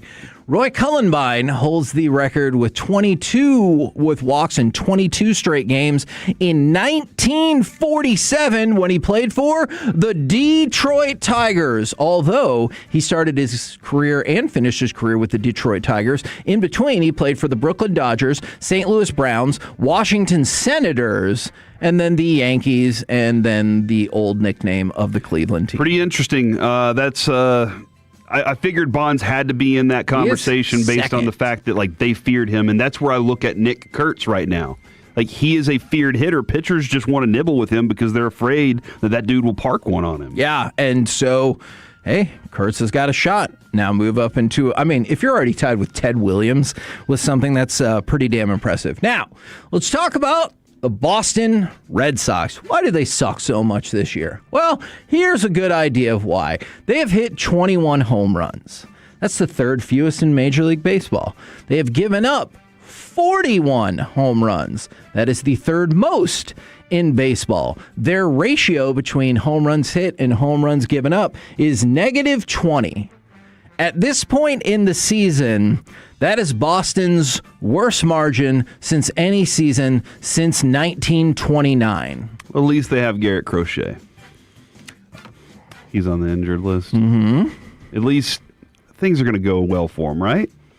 I'm going to say no. Well, but at least they have ownership that really cares about the fans and not just money. Well, and what? It doesn't feel like the fans think that since they are continually yelling for him to sell the team. How's their third base situation going? They're a mess across the board. By the way, you know what's even more of a mess than that? I forgot to mention this in the Kurt story. This is the weirdest baseball thing you will hear all day. I told you about how long Kurtz's walk streak is. That's since 1910, because that's when Major League Baseball started tracking walks in the National League. They didn't. In the American League, they started tracking it in 1913. The American League waited 3 more years to start tracking walks. Why? I don't know. That's a good question. Yeah, and I have no clue. I guess what point, when do you start tracking things, right? Like, when do they go, this is important, we probably should pay attention to this. But at what point do you feel like walks are important to the game? Because you knew strikeouts were important. Yeah. You knew outs were important, but like at what point do you go, hey, this walk thing, this is starting to affect the game too. That's interesting. I didn't realize that. Yeah, and I didn't even have time to talk about the prison baseball game. Maybe we'll bring that up at some other point in the show today. Make time. Okay, we're the KNC Masterpiece right here on 105.3 The Fan. Coming up next, I'm so excited for this segment.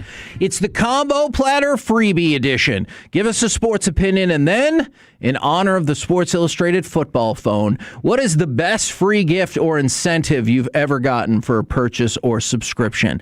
877-881-1053. We'll do it next right here on the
krld-fm and HD1 Dallas-Fort Worth. Let's go, Cowboys. An Odyssey sports station.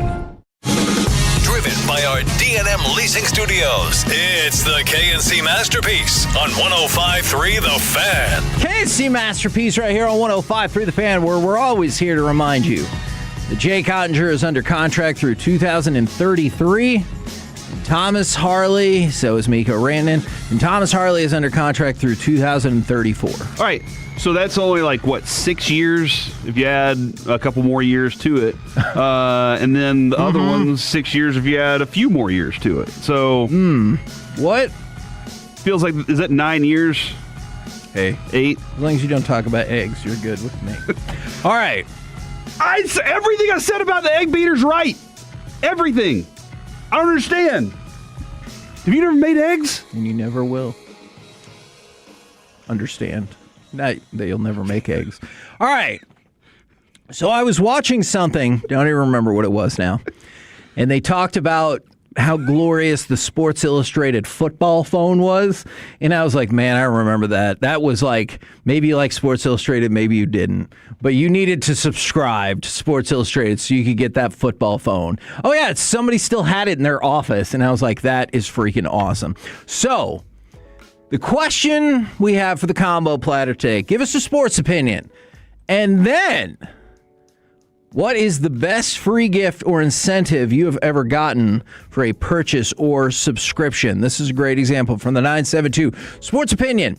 I think 2 years from now, Caleb Downs will be the only starter from this draft class, unfortunately. If that's the case, the Cowboys will be in a whole lot of trouble.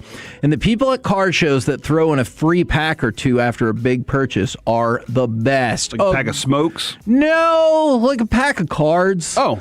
From the 214. This is from Jagon, who said C.J. Stroud would be the number one pick in the draft years ago over Bryce Young. Dude, you don't have to hold that over his head. I won't. I'll stop.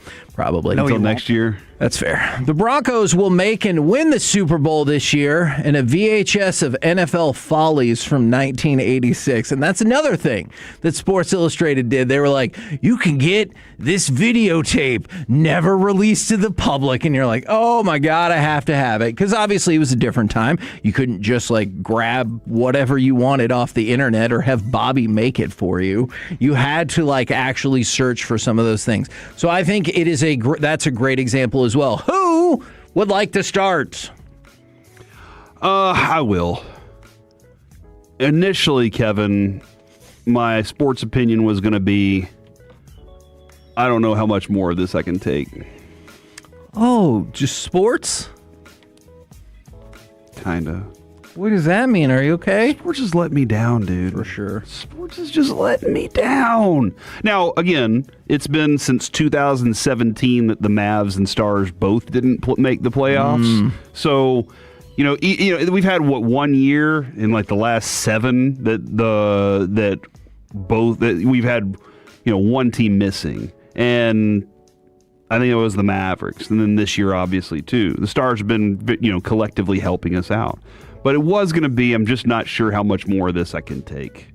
But then I woke up and was like, it is kind of your job, Corey, so you have to take it, at this point, whether you like it or not. And you know what? That's when I decided I still like sports. So, change in my opinion. Okay. But I'm still not sure how much more I can take. Oh, my goodness. I think the amount of questions the Stars have for this offseason is too overwhelming. Yeah. And there's no singular or individual answer right now that's going to make anybody feel better. Now, this is one of those, our friend Frank Provenzano's right. After you lose like that and after you're out, you do start to question everything. But when you start going down the list, you're just like, okay, but if I change that, does that make me better? And how many steps back do I have to take to get back to here at least? Right. And is here good enough to get me another round in next year, maybe 2 rounds in next year? This was a good team. Going into, we saw our flaws throughout the season. But then you start looking at the individual players and saying, you brought up Thomas Harley. Was he noticeable this year? Is Miro Heiskanen elite? Is Mikko Rantanen Was he the third on that Colorado Avalanche team? And we signed the third best player on that team, and now he's never going to live up to that? Is Otter that good of a player? Yeah. Did we lose the confidence there? The amount of questions you have, and then the big question is the robo question. Pretty staggering. And what to do there. And it's too overwhelming right now to say this. Now, I think when you'll start to get a better picture, because can you imagine being Jim Nill right now and going, how do I sort through that? You've probably had these plans, these ideas and thoughts of, if this happens, you're probably thinking that way. But he does have to, at some point, come out and do the press conference and say, all right, here we go. Here are going to be some of our offseason additions, subtractions. This is what we're going to do. But at the moment, it is a very overwhelming, it's a tidal wave that's coming at you. And good luck to the people that have to do that. Yeah, and maybe to us for having to watch it. I remember buying I bought something at Walmart, and it was like some meats and a lobster or something like that. But clearly, the better thing was what you're about absolutely, to say. yeah. It was because you know how I would sneak into Walmart late at night and let go one of the lobsters in the lobster tank. And that is a really old bit. If you know that all around 877-881-1053. Y'all remember when Walmart had lobster tanks? Even Aiden's shaking his head. He's young. What? But yeah, we would sneak in and we would take a lobster out and set it on the floor and watch it run around, and the security would be like, "What are you doing?" So you'd commit crime. We had been drinking, Kevin. Okay. Well, I mean, I assumed you said you were in Walmart. Yeah. I'm just kidding. Whoa. What time hold on. What time were you in Walmart? Maybe 1:30 or 2, 3. In the morning? In the morning. There you go. I defy you to take a sobriety count at those Walmarts at 2 in the morning. But we were walking by like the counter, the meat counter, and then we were like, let's get something to eat for the night. But if you bought so many steaks, you got a knife set with a knife sharpener. I still have it. It's such a good set of knives that I was like, this is the best. Why didn't they just sell me these instead? I'm glad that you got the knives. I'm glad that you still have them. I do feel like there should be a sobriety checkpoint at that spot to get those knives. It feels reckless for Walmart to give you knives at 2 in the morning. You're like, yeah, I need it for cutting stuff. Shut up. Look at that lobster I set free. Like, give me my knife sharpener. Yeah, I feel like I would not have given those to you. This day, I still have the knife and the knife sharpener. From the 469, the Wings look great in preseason. They will be the first Dallas team to get another championship, and free magnetic trays. Those are always a seller to that person. From the 214, when the Texas Rangers get out of this 40-game gauntlet, they will rocket to the top of the division. Ooh, I love that. And I traded in a file card G.I. Joe points and got Refrigerator Perry action figure in the mail as a kid. He had a spiked football on a chain.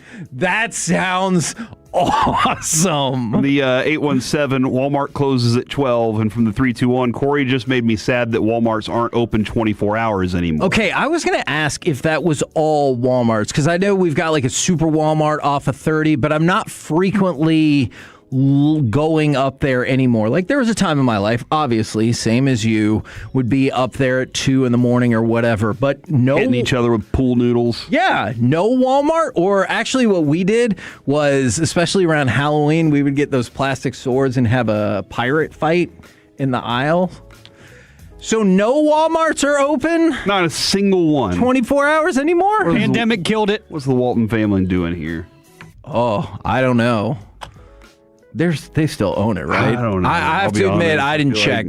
From the powerful family, so I should probably shut up. From the 405, good point. Man, now it's going to be like just your Walmarts are closed, like just around where you live. From the 405. Rangers will be a bottom feeder team next year. That makes me sad.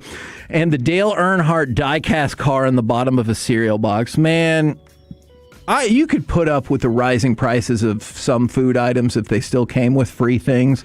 Like, I remember there's even like Dinty Moore things, and they're like, oh yeah, plus you get another free stew next time once you buy this.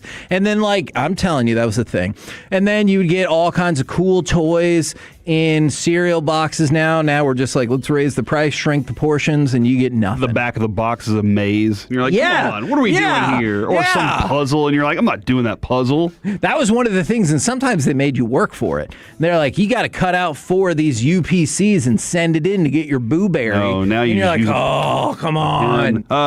You remember getting Will Clark cards out of the Mother's Cookies bags? Yes, I still have some of the I do too. Nolan Ryan Whataburger ones. In the plastic still, too. Yeah, look, we didn't do the best job always at keeping them safe, but that was awesome. From the 214, they say, I miss the lobster tanks in the Walmarts. And then somebody added, Connor McDavid will be a Dallas Star next year. 10-1 odds, Kevin. That is the 6th best odds, according to not going to happen. The odds things. Would you trade Jason Robertson and 3 first-round picks for Connor McDavid?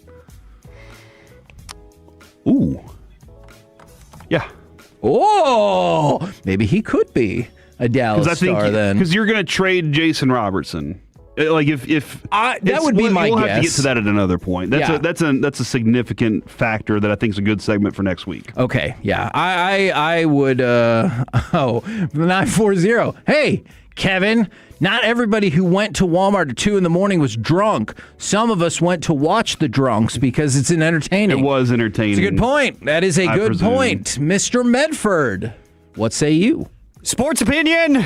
Gentlemen, this might ruffle some feathers.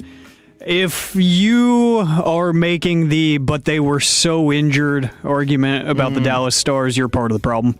And I don't want to hear it today either. Yeah, I don't. Like, in general, I just don't want to hear it. I hate that excuse just in general. But how often isn't Rope injured? Yeah, this is something that you've been used to. You made acquisitions at the trade deadline because you knew that you didn't have enough able bodies, and those acquisitions sucked in the end. Rope is only under contract through 2031. Oh, that's only like 4 years in Corey's math. Yeah. I don't understand that line of thinking because we're acting like Minnesota wasn't pretty beat up coming into the postseason as well. What did they do at the trade deadline? Yeah. They got freaking Quinn Hughes. Exactly. And look, he demolished us in this series. And they didn't have Zuccarello for over half the series. Yes. And you saw their, it was either I think it was their power play, not their penalty kill. Yeah, power play with and without him. So that was a huge loss. Yeah, and as we go into the offseason, if nobody wants to start the Jim Nill conversation, I will. I'll lead that conversation because I'm not too thrilled with what he's been up to lately. You mentioned all the contracts and all the salary tied up into players that we don't really know. If they have long-term futures here, it's giving me the Jerry Jones draft class vibes where it's like, you're my guy, you get a deal. Yeah. Because I found you. Yeah, I was just looking. The Dallas Stars have 6 players that are under contract through at least 2030. Yeah. So this team's in it for the long haul, huh? I mean, unless you're ready to really make some moves, and some of those moves are going to be very, very complicated. For who? For the Stars. By the way, of those players under contract through at least 2030, 5 of them make a minimum of $8.25 million. And then don't forget, Tyler Seguin is still under contract next year for $9.85 million. That's my biggest issue. That was a terrible contract. That is one of the worst contracts in recent memory. All right, sorry, Alec, back to you. And the gift, I like when, Kevin, you'll appreciate this. You'll probably know this by experience. Lego tends to do gift with purchase a lot of the times for bigger drops. That's a great answer. And I think it was for the May 4th release in 2023. They had, if you spent a certain dollar amount on Star Wars themed sets, you got a mini scale Death Star. Oh, cool. And that thing disappeared so fast. I went to the store at North Park Mall after the show. I think I worked y'all's show, and I went afterwards. And the dude was like, you're so lucky. We have one left. So I bought, I think it was the UCS X-Wing, so I could past that threshold, and I got this set. It's a really cool little mini scale Death Star, and now it resells for like $150 by itself, which I think was the price you had to spend to get it. So kind of makes sense there, but it's really expensive, hard to find now. I love when they do stuff like that. They're doing one today for the Yes. May 4th releases. I just looked that up because you said that. And it's the Darksaber from The Mandalorian. It's like a full 1-to-1 scaled Darksaber, and I think I need it in my life, so I love when they do stuff like that. Oh, that Death Star is really cool. Yeah, it's sitting on my desk right now. I looked that up now as well, just because Not the of work you. desk. Oh, okay. From the 214, I was not having a great day that I turned on KNC, and now it is a great day. From the 806, when people compare Wyatt to Trout, I thought it was talent-wise. I didn't realize it meant injury-wise. Sad face. And I got a case of Hot Wheels from the cereal box tops they used to do. Like I said, sometimes you had to kind of work for it. I like this from the 972. Y'all have the worst take if you want to blame Nil. Learn the salary cap and realize you're done in the first round without 96 last year. What about this year? Yeah. That's great. Good call. Like, what are you... Last year was last year. Yeah, I'm sorry. What the hell are you even talking about? Okay, so then we would have only made it to the Western Conference Finals in 2 straight years? Is that the point that you're making? If you think that Jim Nill deserves no blame on this whatsoever, the person who constructed the team, hired the coach, and you want to try this? Hired the coach before that, and before that, and before that, and before that, and before that. If you think I'm making that up, I'm not. Didn't he fire the coach that he hired this time around? So don't tell me he has no blame. He can be a really good GM and still take some blame for roster construction. Yeah, the whole thing gets it. This isn't just like picking one and choosing it. We pointed out multiple different things that are wrong with this thing. That's why I said it's too overwhelming. Yeah. There are too many things on this. Now, that being said, Kevin, understand today is an emotional day. All right? It is. This is one of those emotional days for a lot of people out there. They're going to say things they don't mean. You know? And they're going to lash out. Yeah. Playoff seeding is to blame if you haven't been doing this since 13 years. It's more than a decade. This is 13? Yeah. Since 2013-14 season. Well, there you go. It's been like this. You expect that this is going to happen. And we didn't say Mikko Rantanen wasn't good, but you can also point out, hey, where were you in this series? He wasn't productive in this series. Yeah. Last year, multiple amazing. things can be true. Absolutely. Tip your cap. He had one of the loved greatest it. playoff games I've ever seen in my life. Yeah.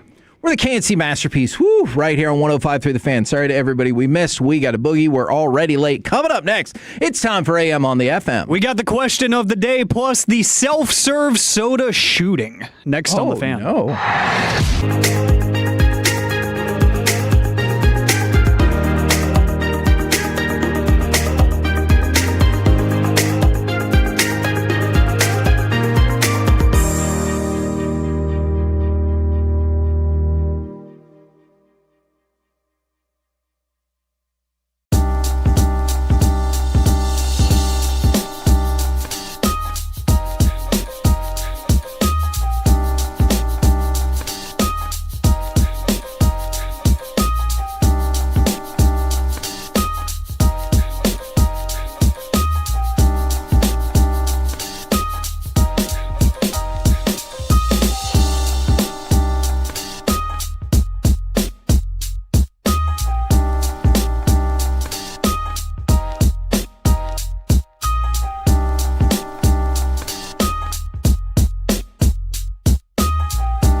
333-3333. With Frankel and Frankel, there's never an out-of-pocket cost. They only get paid when you win. Frankel and Frankel, the go-to car and truck wreck attorneys in Dallas. KNC Masterpiece right here on 105.3 The Fan. And right now, it's time for AM on the FM. What does this button do? Please, please, do not push the button. You have no idea what it... Alec, you be quiet. Alec, that was awful. 1 for Alec, 0 for Peyton. Don't you dare touch that dial. Don't you dare do it. It is time for AM on the FM. My name is Alec Medford, the man that they call the pride of Mansfield, Texas, and the mayor of the Medfordplex. Mm-hmm. Oh, so defeated. Oh, that's a sad Stars one. So defeated. 877-881-1053. You know what? 1053. This segment brings me happiness, though. Let's go! I will reset to 877-881-1053. That is the Frankel and Frankel Injury Attorneys text line to answer today's question of the day. Plus, yes, you heard the tease, the self-serve soda shooting. We will get to that. That's sad. Here in just a little bit. It's a wild story. But I hope it's not about ice. Like, I hope it's not about, like, hey, should you put ice in your drink like I bring up all the time? Not the... I probably should have phrased that differently. Yeah. Dang. I was wondering where you were going there. I was like, it's a little bit of a Frisky Friday here. We were having one of those egg beater not moments. like that. Yeah, another Not egg beater like moment. My egg beater segment. No. Ooh, well, we'll get to all of that here in just a second. I was reminded of my sadness because right before this segment started, a spot voiced by Sean Sharif played. And I just want to make a PSA. I'm never taking his advice ever again. Because yesterday when I got home after the show, I saw that he tweeted and he made a play on Underdog for the Stars to win outright. Oh. And I said, you know what? I feel like it's got the morning show bump. It's got the morning show rub. I'm going to take it.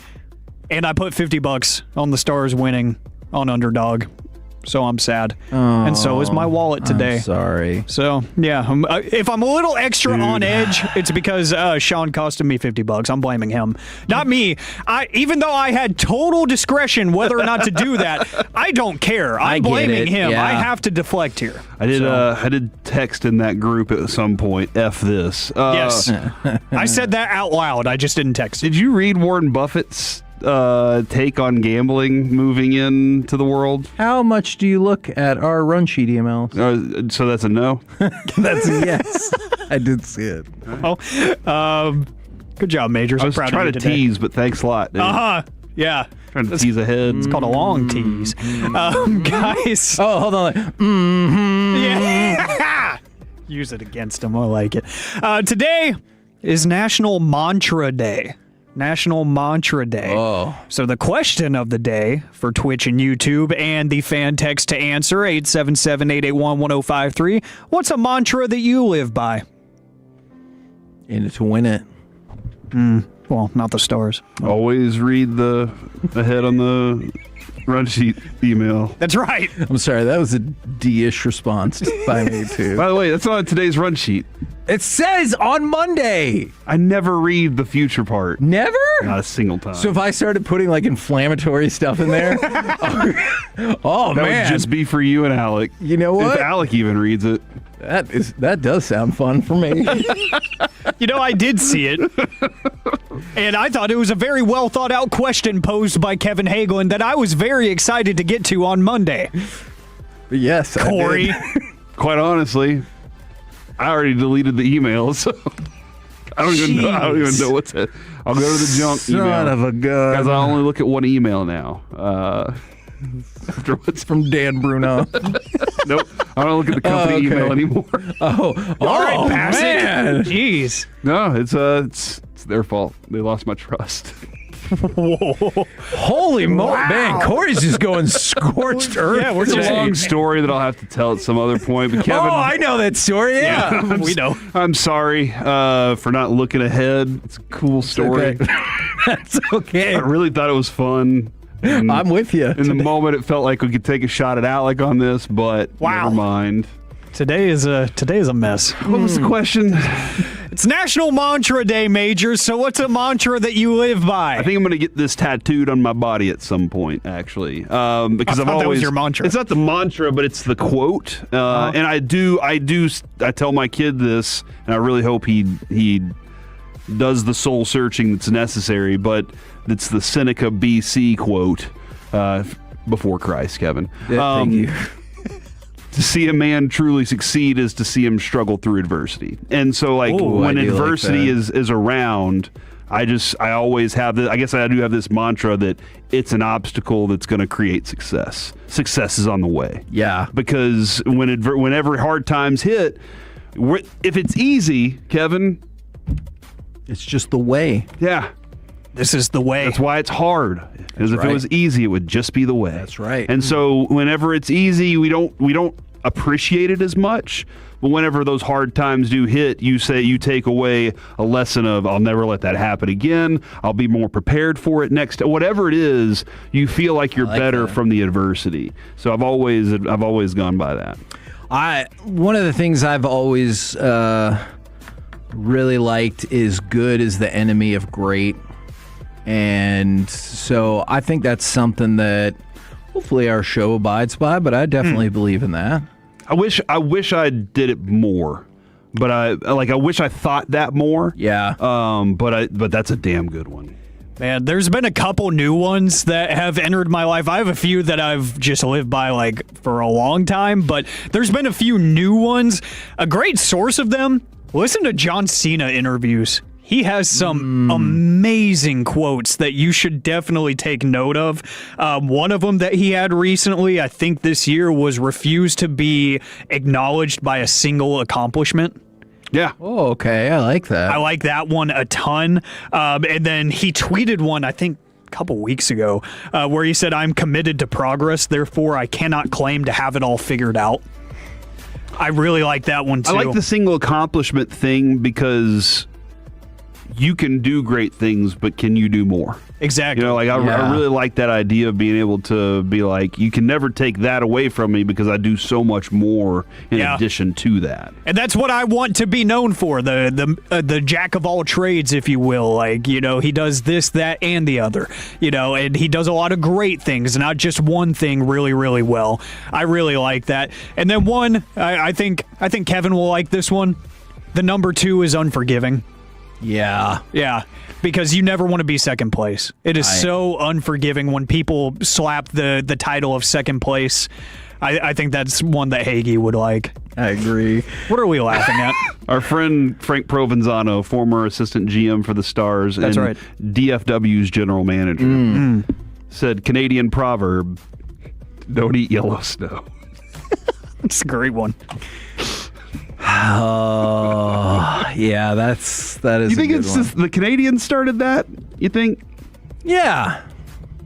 I want to know more about how Frank fit in the Canadian landscape of hey, there's plenty of really sarcastic Canadians, or there's a small group of them and they're like, we have to be in a comedy troupe or else we got nothing. And they all ended up on Letterkenny. Yeah. I think he was definitely one of the best because Frank was one of those guys that when you read his profile, it would also say something like, and he unicycled across Germany. And you'd be like, what? And he'd be like, no, I never did that. It was just a bit, and I love bits.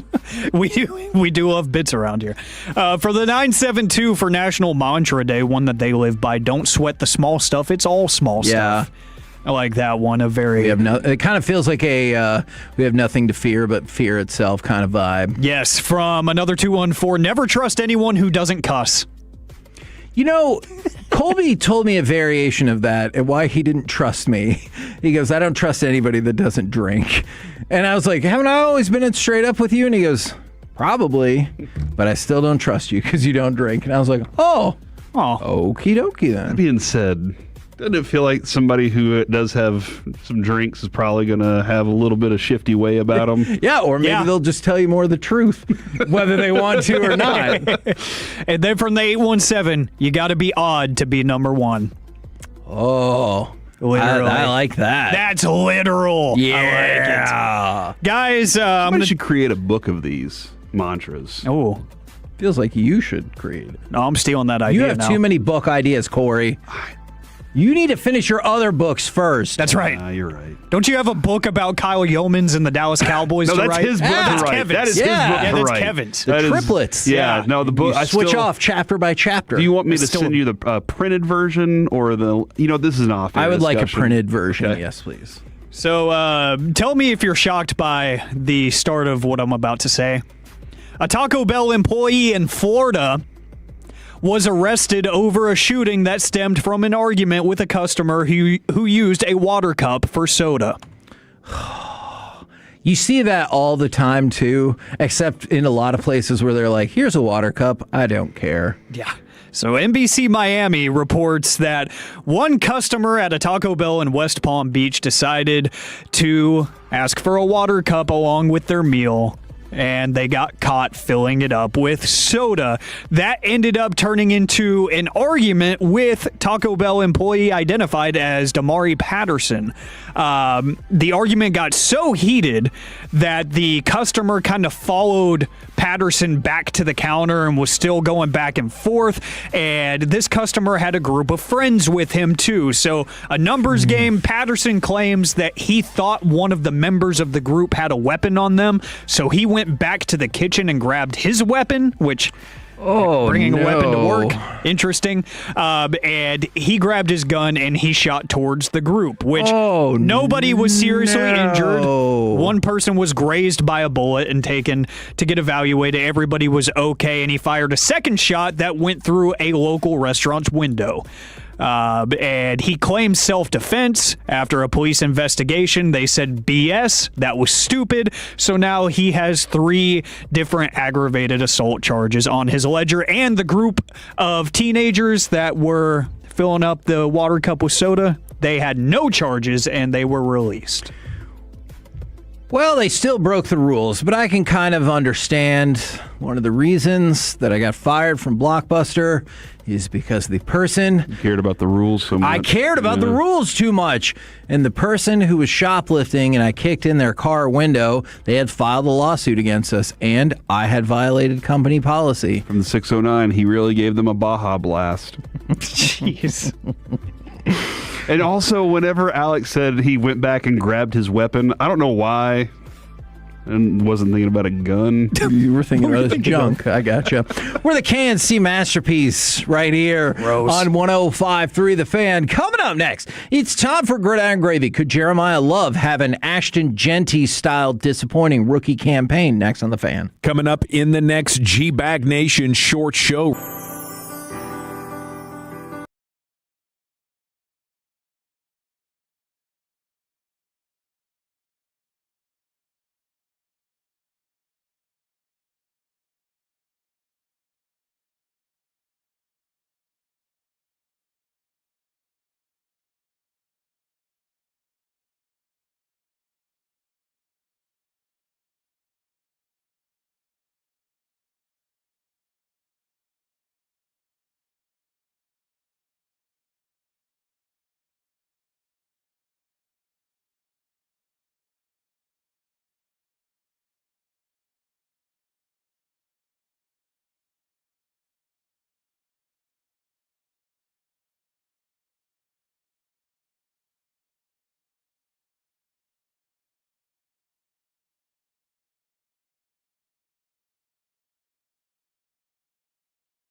Visit ClassicChevrolet.com. This is Texas. This is Classic Chevrolet. Together, let's drive. Based on new Chevy registrations 2023 through 2025. And Notre Dame on the early march here. Well, here is what a cut by Love.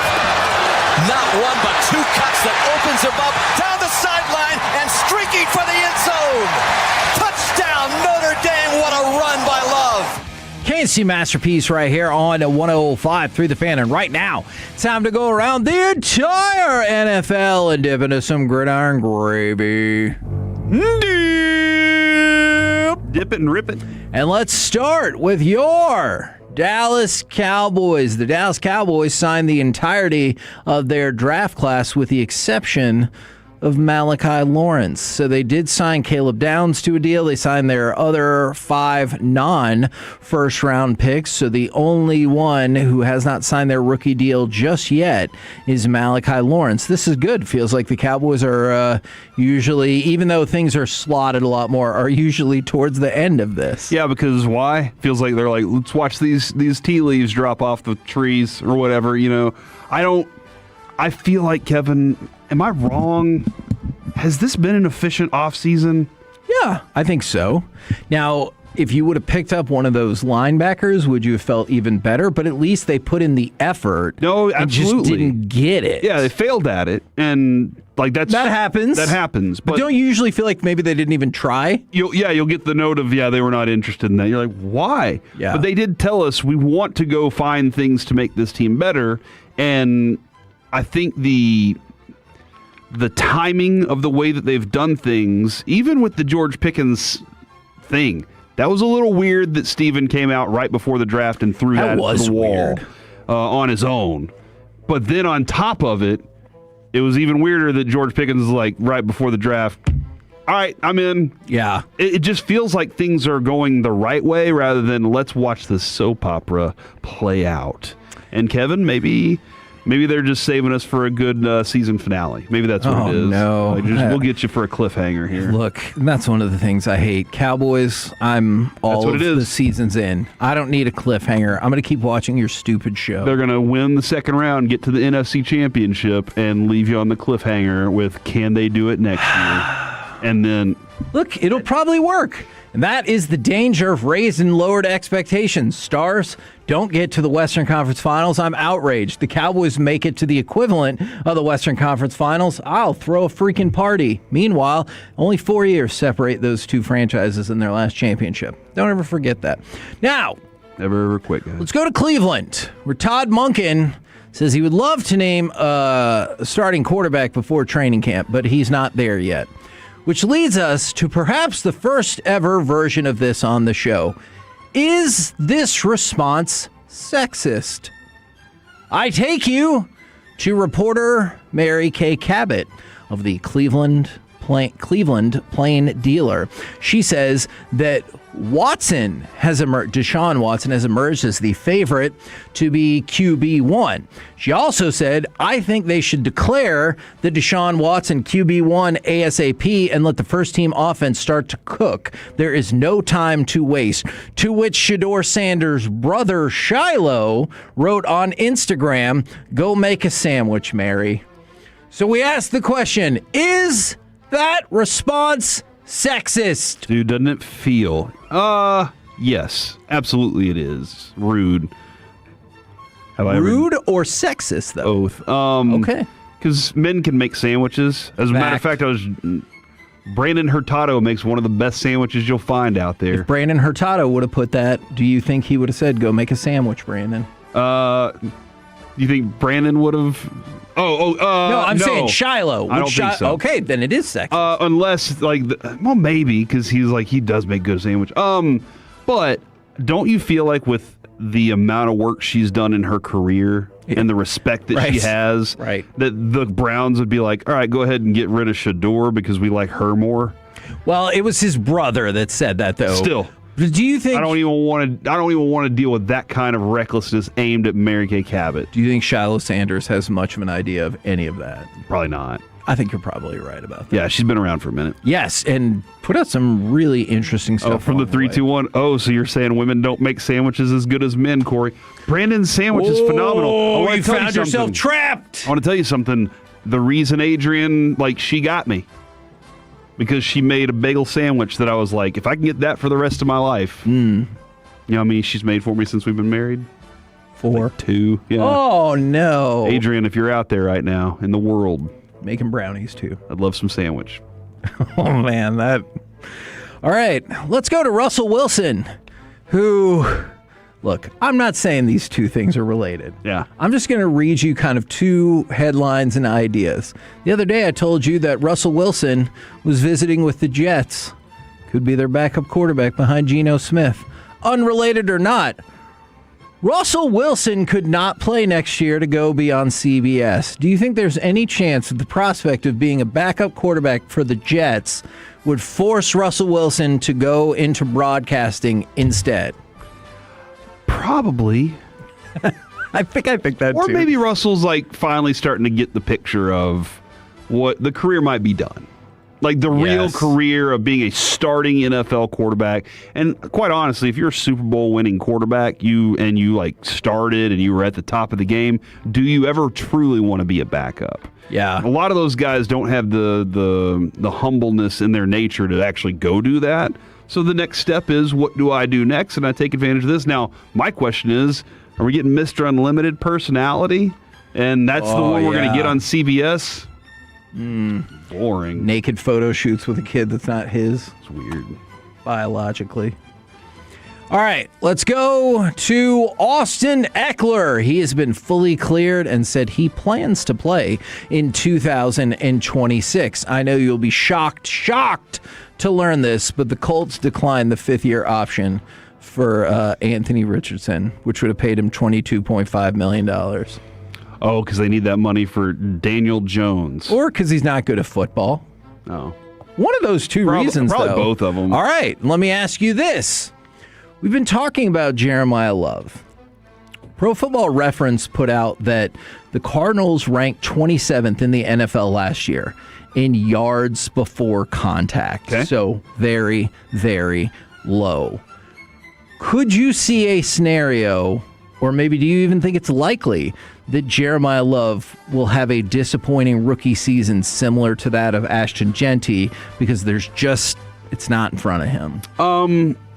You know, when I think of the Cardinals, I keep going back to Micah getting run over a couple times, but that was a Clayton Adams offense. And so that's where I'm like, well, I need to get away from the mindset of that. And I have no clue what this offense is going to be with the Cardinals. But I will say, I don't think they do either. I will say, if you don't have a powerful offensive line and good quarterback play, it's going to be a bit of a struggle. So I think what they would like to do is they would like it. I can definitely see it being a negative return. You just can't do it all on your own. That's just not how it works in the NFL. So, but over time, it will be better. This rookie season, I'm not going to go out and draft him immediately and say, let's rock. But, dude, I did go look, and I was like, over the last 10 years, show me some good, what have been the best rookie seasons? There have been a lot of them. Jahmyr Gibbs, Jonathan Taylor, Saquon Barkley, there have been some really good ones.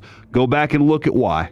All those offensive lines were built and ready for a running back. Okay, I like that. And by the way, in case you cared, Bucky Brooks was going through his perfect player team fits from the NFL draft, and the number one on his list was Caleb Downs with Dallas. Oh, really? And so that's just, you like to hear that not only did you get the value, you got a really smart player, but then people are coming along and being like, I like the fit too. I think the fit is perfect. It's interesting you say that, or that is the case, when we have no clue what his defense is going to really be. That is what if it's much different than we expect? Yeah, maybe you'll be back here in 6 months and be like, I don't know about that fit. I doubt it, but with the maybe. idea, with the concept we have in mind, he's the right player for the job. And then I know there's another undrafted free agent somebody wants us to take a look at, but just keep an eye out on Michael Trigg. Michael Trigg, the tight end, 6'4", 240 pounds. I believe that's the person they gave $200,000 to. I always like him a lot. As an undrafted free agent. Let's just see how he can work his way into the tight end mix. Could the he next Brevin Spann-Ford? I mean, they gave him a lot of money. Yeah. Could he move himself up onto the roster? So then you have to make maybe some difficult other choices. We're the KNC Masterpiece right here on 105.3 The Fan. Coming up next, what are your Rangers observations, reevaluations, and questions after the first full month of the season? Next right here on The Fan.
and HD1, Dallas-Fort Worth. An Odyssey sports station.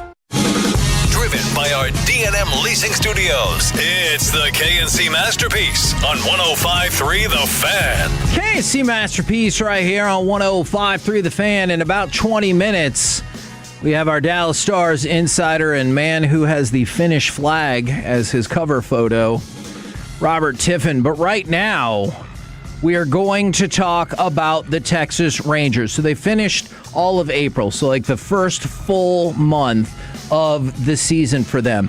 Observations, reevaluations, and questions after the first full month of the season. And I would like to start, if you don't mind. I dare you to start. Here's an observation. I am no longer nervous and just enjoy watching DeGrom pitch. Pretty much all of last season, what a cool thing, right? I was like, yeah, it's good, but like, what if he gets hurt? And I hate thinking that. And I know you could say that about any player, but somebody with that kind of injury history, I think I'm just now to the point where he's going to pitch, I'm like, hell yeah. And not just like, ooh, hope for the best. Yeah, and now, that being said, he's not zero-run DeGrom. For sure. But, Kevin, the thing that I learned last year, I had so much fun watching the shapes of pitches last year. Not just for him, but Patrick Corbin, Evaldi, all these dudes. And when you say shapes, you're like, what do you mean? Some people might be like, what do you mean by shapes of pitches? When it comes out of their hand, is it a fastball? It's a straight line? Does it curve in? Does it curve out? How the ball moves. And quite honestly, DeGrom with a fastball and a slider can eat you alive for an entire day. And then if he throws another pitch in at you, you're like, where the hell did that come from? Right. But he is, because of the sharpness of his pitches, one of the most aesthetically pleasing pitchers to watch. And there's a dominance. There's a competitive fire that like simmers in him all the time, but you don't see a like, rah, all the time from that dude. But that competitive fire just makes you as a viewer just sit there and simmer with him because the dude's cooking at a high level. So yeah, dude, it's a really great observation. Are you interested at all in a non sequitur? I am not quite sure what it means. I'm just going to go sort of off topic for just a second. Sure. I made the mistake of looking up DeGrom stats because I wanted to see his whip. His whip was sub-1 last year. It's sub-1 again so far this year. And then I got caught up looking at his 2021 season, which was on pace to be one of the greatest seasons in the history of pitching. And so I was going to look up who has the greatest single-season WAR ever for a pitcher. That was a mistake. It was Pud Galvin in 1884 who beat out Tim Keefe from 1883, and then they're both just ahead of old Haas Radbourn, also from 1884. Dude, Haas Radbourn was one of the most amazing. His story is pretty incredible. The Pud guy, yeah, I've Pud questions, Galvin. But the Keefe guy, he's on Righteous Gemstones, right? That's a different Keefe. Keefe? Yes, that's a different person. But yeah, there's my non sequitur for you. When Pud Galvin started his career in 1875, he had an ERA of 1.16. All right. We need to do a deeper dive on Pud. Yeah. Do you remember that song? My name is Pud. Pud. My name is Mud. Oh, okay. Next statement. Dude, he looks like Babe Ruth with a mustache. I kind of feel like everybody back then used to look like that. Yeah, definitely because of the color of the photos. Yeah. Yeah, look at that. Doesn't he kind of... And he also looks like he could be Teddy Roosevelt. Yeah, Onward. yes, he does. Put him on a horse. All right. Teddy Roosevelt, very well known outdoorsman. Loved horses. Actually, Kevin, could Teddy Roosevelt ride a horse? He was a little heavier. Yeah, did he meet the weight requirement? Yeah, because horses were tougher back then. I think he just had a bigger horse. I think just like the rest of society, horses have gotten soft. They're like, oh my gosh, this grass is so easy to get to. Next statement. Wyatt Langford and Corey Seager need to wake the F up. I saw a really stupid comment on our Twitter yesterday, and I wanted to spotlight that comment, but I muted that person also because they're an idiot.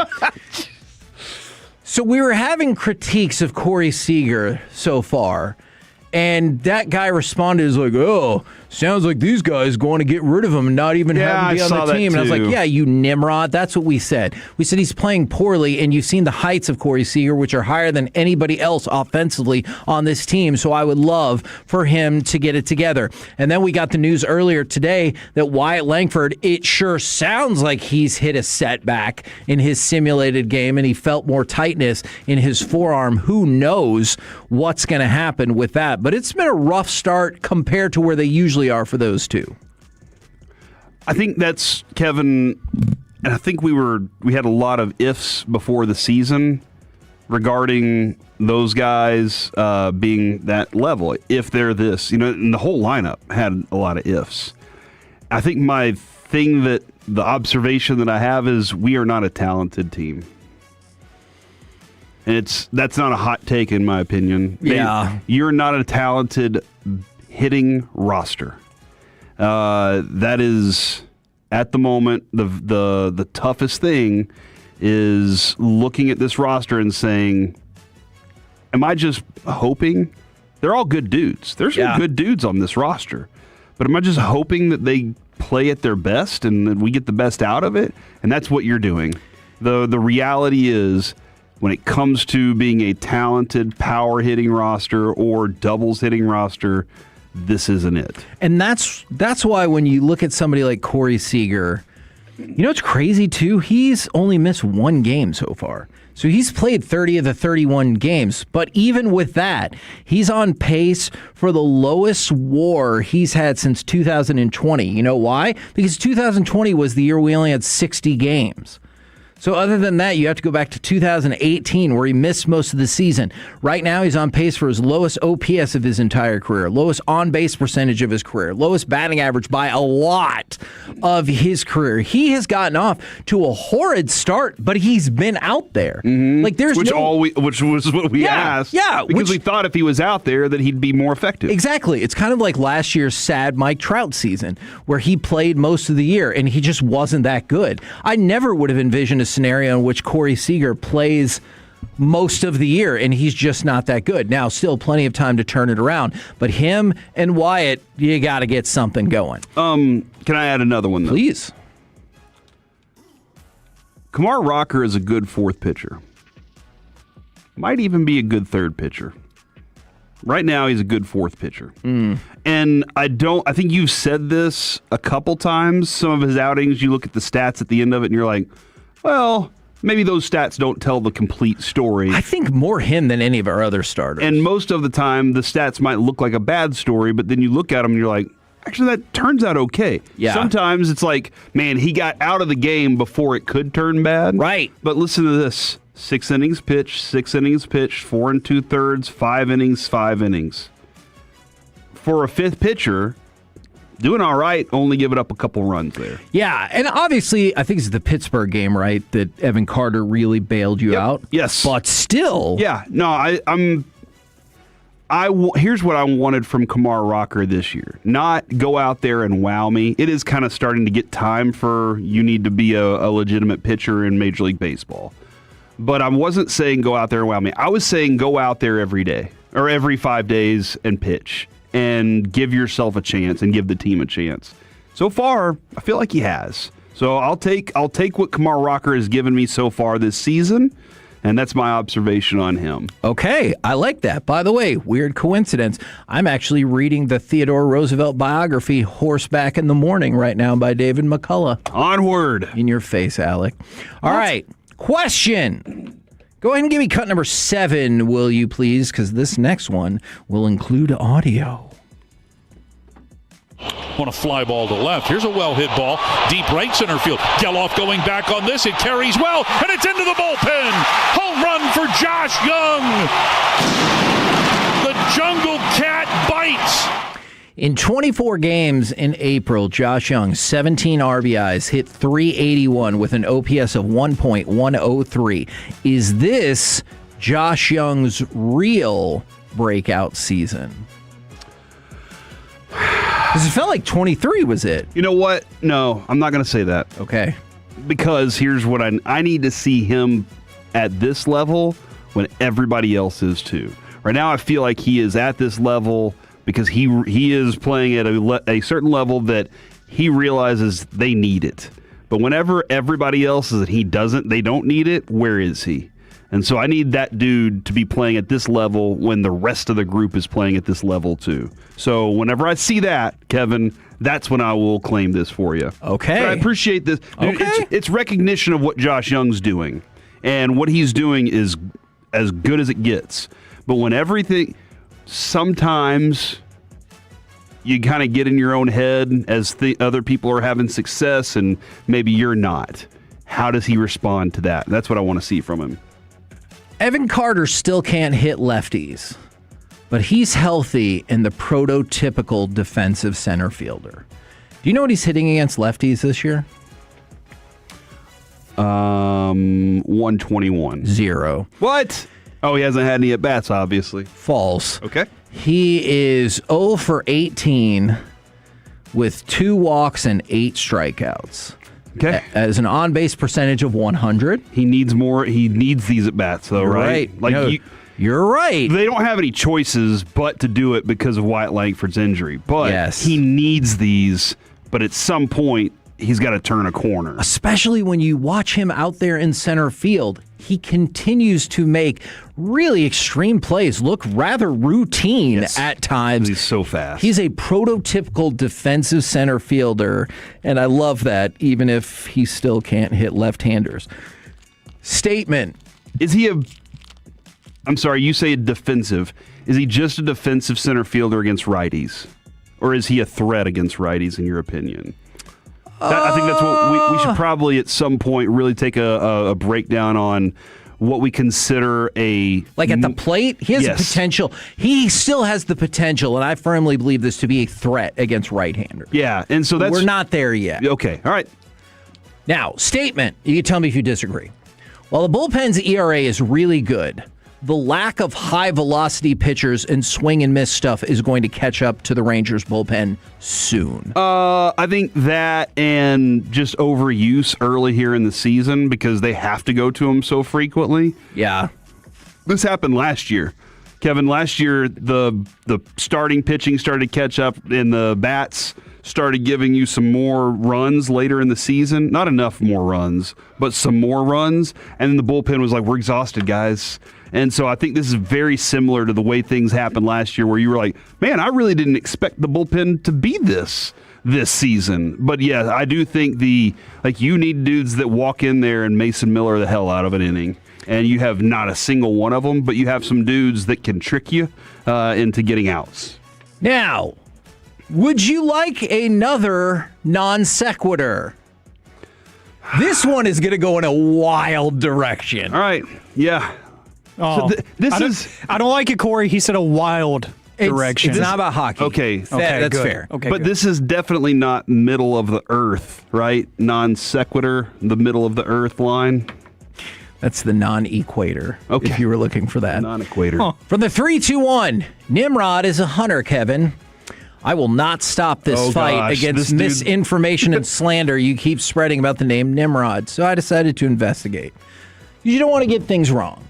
Now, it is true that Nimrod started out with that. If you look in the Merriam-Webster dictionary, it is a slang for a jerk or an idiot. However, that's not the kind of research we stop at on the KNC Masterpiece. So we took it a little further. We took it to Gemini. No, I did not. In 1948, Daffy Duck referred to Elmer Fudd as my little Nimrod. And so that was the first kind of usage, or one of the first usages in popular culture. However... That's on Gemini, by the way. And this is... I'm not using Gemini. I am. This is where it's going to get weird. Bugs was using the name ironically, though. Yes.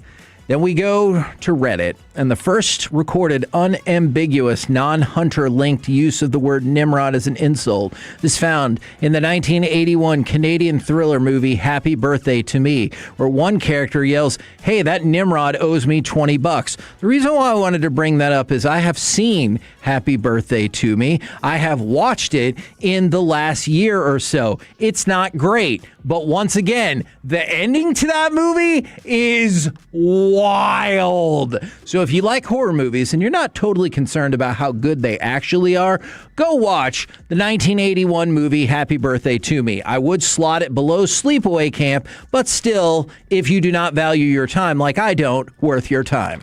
The ancient times to the 1930s, Kevin, it was the mighty hunter/king in the biblical heroic and literal senses. From the 1940s to the 1980s, sarcastic hunter, pop culture, transitionary, and then from the 1990s to now, it's been considered fool/idiot, slang, informal. So there we go on the I like it. The table of context is what I'm going to call that. And then one more, back to the Rangers. Have we all vastly overrated how good the catchers would be? Now, Evan Grant has pushed back against this idea this morning. So Danny Jansen in April had an OPS of 627. But Mr. Grant, who's also a great follow for Rangers information, has pointed out that Danny Jansen is traditionally a terrible April hitter. Do you know his OPS for his career in March and April is 595? This is the best OPS that he's had in the month of April for any season in which he's played at least 10 games. Career first half OPS, 687. Second half, 783. So he's going to get better? Which begs the question, why not just play Higgy in the first half and then go to Jansen in the second half? Of games? No, of the season. Okay, but what about games? You know what? I'll tell you what. You watch all of Happy Birthday to Me. I will discuss that with you. You're a 4.5 inning catcher, is what I would tell each one of them. That would be really confusing, but yeah. If it worked, it'd be awesome. Oh, for sure. Like many ideas. It'd be like, look at Skip. Where did he get this idea? Yeah, he's Corey, a genius. That and the bottom of the ninth all the time Gatorade. Yes. Or the time that you said Lamar Odom was a Trojan horse. We're the KNC Masterpiece right here on 105.3 The Fan. Coming up next, we will talk with our Dallas Stars insider Robert Tiffin right here on The Fan. Take us with you wherever you go. Now heard on the iHeartRadio app.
efforts. Here's Hughes at the point. He'll sling a tip. Loose. He scores!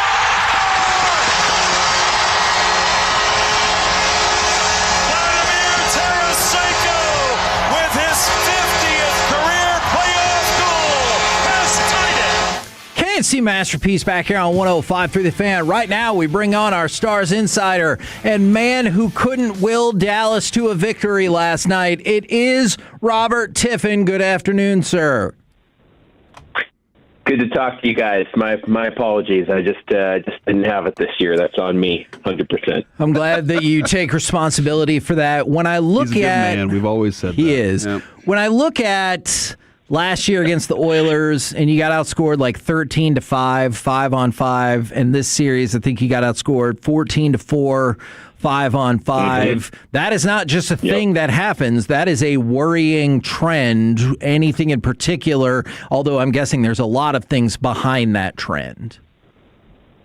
Yeah, we also have to distinguish terms a little bit here because the Stars, if you look at things like puck possession or shot attempts, and the Stars had the puck a lot, and they actually created a lot more shots than the Wild, just in terms of raw who was putting pucks toward the net.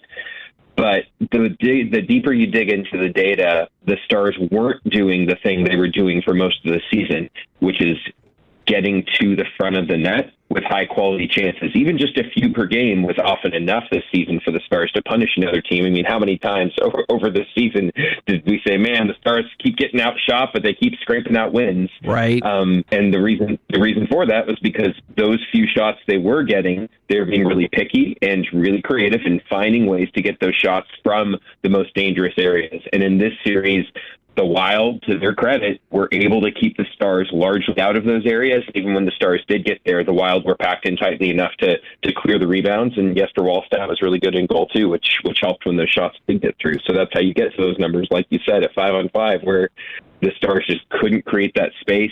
A lot of different reasons for that, but they just weren't able to pull the same trick off that they did during the regular season and get to those most dangerous areas enough to score a 5-on-5. And so, I know definitely the Wild are a very good team, and they deserve credit. I have to admit, though, I was surprised that it really felt like the Stars came out really flat in this game. Not just because they fell behind either. It just looked like they were out there, but you didn't see any of the fire. It felt like they led this series 3-2 and not the other way around. That first period was one of the worst ones of at least the playoffs, and I'm tempted to go through a lot of data this season and look at how bad that was, even related to all the first periods of the season. It was a rough one, and it makes you ask lots of questions that you didn't really want to ask, even if they did lose this series. Like you said, the Wild are a good team. Everyone knew this was going to be a tough series. These teams really shouldn't be meeting in the first round. Sure. That's the format we have. But to come out in an elimination game like that is hard to defend. We talked about game ones, last year too, and for a long time with this team, we've talked about how they struggled to come out in a series really on fire.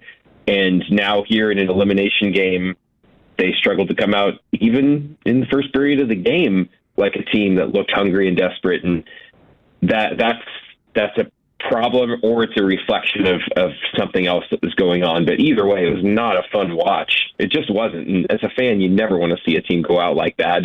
At least they did bounce back and actually get a lead later, but man, the first period was a bummer. Yeah, it was I think the one for me in that first period was the turnover in your zone that made Ottinger have to sprawl all over the place. That just can't happen in the first. Yeah, at all. That was tough, and I saw a few more of those from Miro last night, more than I usually do. Mm-hmm. Yeah, that was was the third goal. What wound up being the game-winning goal, right? Yep. That all started the one that Quinn Hughes banked in off Ilya Lyubushkin's skate, which is no fault of Lyubushkin. He's in the right spot, fighting at the net, trying to protect the crease, right?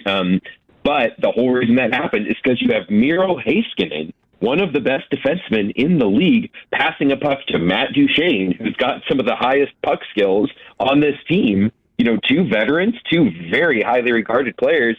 They just completely miss each other on a pass. The puck bounces off of Duchene's stick because it's not accurate, and boom, the Wild get the puck, and 5-6 seconds later, it's in the back of the net. I mean, that it's almost unbelievable. And it makes you ask, again, a lot of questions that fans didn't really want to have to be asking going into the series, which is, why is Miro Heiskanen not able to make a simple breakout pass? Why is Matt Duchene down there not able to receive the puck better? What is going on? And like you said, that wasn't just one isolated moment. It was happening a few times in that game and in this series. And that's what Gulletson said, too, is any mistake they made, it seemed like the Wild were able to punish them for it, and they just made too many of them. They really did, and they deserve to lose. Let me ask one of those questions, and I promise I'm not trying to be hot take guy, but is it possible that we need to settle into a new reality that Miro Heiskanen is a good player, but definitely not at the level we all kind of wanted him to be or hoped he was? I think one thing the Stars have seen pretty consistently, I remember asking Gulletson about this a month or two ago, when it was in one of those comebacks against St. Louis, when they had those 3 comeback wins against St. Louis late this season, and Miro Heiskanen made a great play. I think he passed to Jamie Benn, as I recall, for the game-winning goal in the last minute of the game. And Miro Heiskanen made a rush down. He got the puck in his own zone and basically went coast to coast down the left side, just using his skating, that great elite skating he's always had, even since before he was drafted back in 2017. And he beat a bunch of players off the ice and made a great pass. And in this series, again, he did get hurt, right? Tangled up with Brian Hartman of the Minnesota Wild in Game 79 in April. And Miro Heiskanen didn't look like one of the best defensemen. He didn't look like Quinn Hughes or even Brock Faber at times in this series. He had his moments, but whether he was completely healthy or not, it seems like that offensive gear, particularly with the puck, the head fakes, and even stuff we used to see with John Klingberg back in the day, the ability to kind of lose a player and create a grade A scoring chance. Miro Heiskanen isn't necessarily wired that way, and it might be time for fans to kind of reconcile themselves to the fact that just might not be a part of his game he's that comfortable with. Maybe he is more of the two-way guy who's elite at getting the puck to other players and connecting with other players, but he's just not going to beat Quinn Hughes. And that's unfortunate because you look at all the skills he has and you think, man, if someone could just, antagonize him or goad him into, hey, prove it, then maybe he could actually do it, because it seems like he has those skills, but he just prefers to play a little bit more of a controlled style. And this was a series where the Stars desperately needed a game breaker, and they just didn't have enough of them. Which, of course, brings us to Mikko Rantanen. If you talk about that in-your-face, edgy, fast style, in need of a game breaker, he was missing for a lot of this series. Do you think that was lingering from potentially the injury, or do you think it was a case of one of the knocks on Mikko over his career that keeps him out of being consistently in that top 5 is he has top 5 stuff, but he'll also disappear on you for a few games? Yeah, that's been a knock on him. And defensively, he's never been, he's not going to be Jere Lehtinen out there defensively. That's just not his game. But the Stars didn't get him for him to be that player, right? They got him because he's a superstar who can be a game-breaking talent, who can do things like we saw in the playoffs last year. For sure. He can put a team on his back and do it. That's what the player the Stars didn't have for a long time. And Jim Noe went out and sold the farm and got a player like that.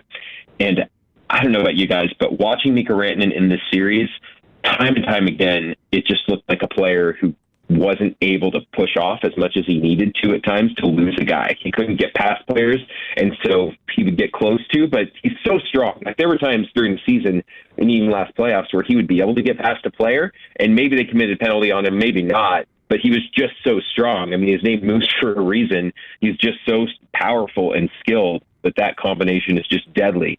In this series, that combination didn't seem as powerful. I'm not a doctor, so I'm not going to get too speculative, but there's no question to me that the player we are seeing in these playoffs was not 100% of the player that the Stars had for the last playoff run. And that injury at the Olympics, I tend to think was probably a pretty big factor, whatever it was, because there was a lot of frustration in his game too. I mean, he got fined for a cross-check.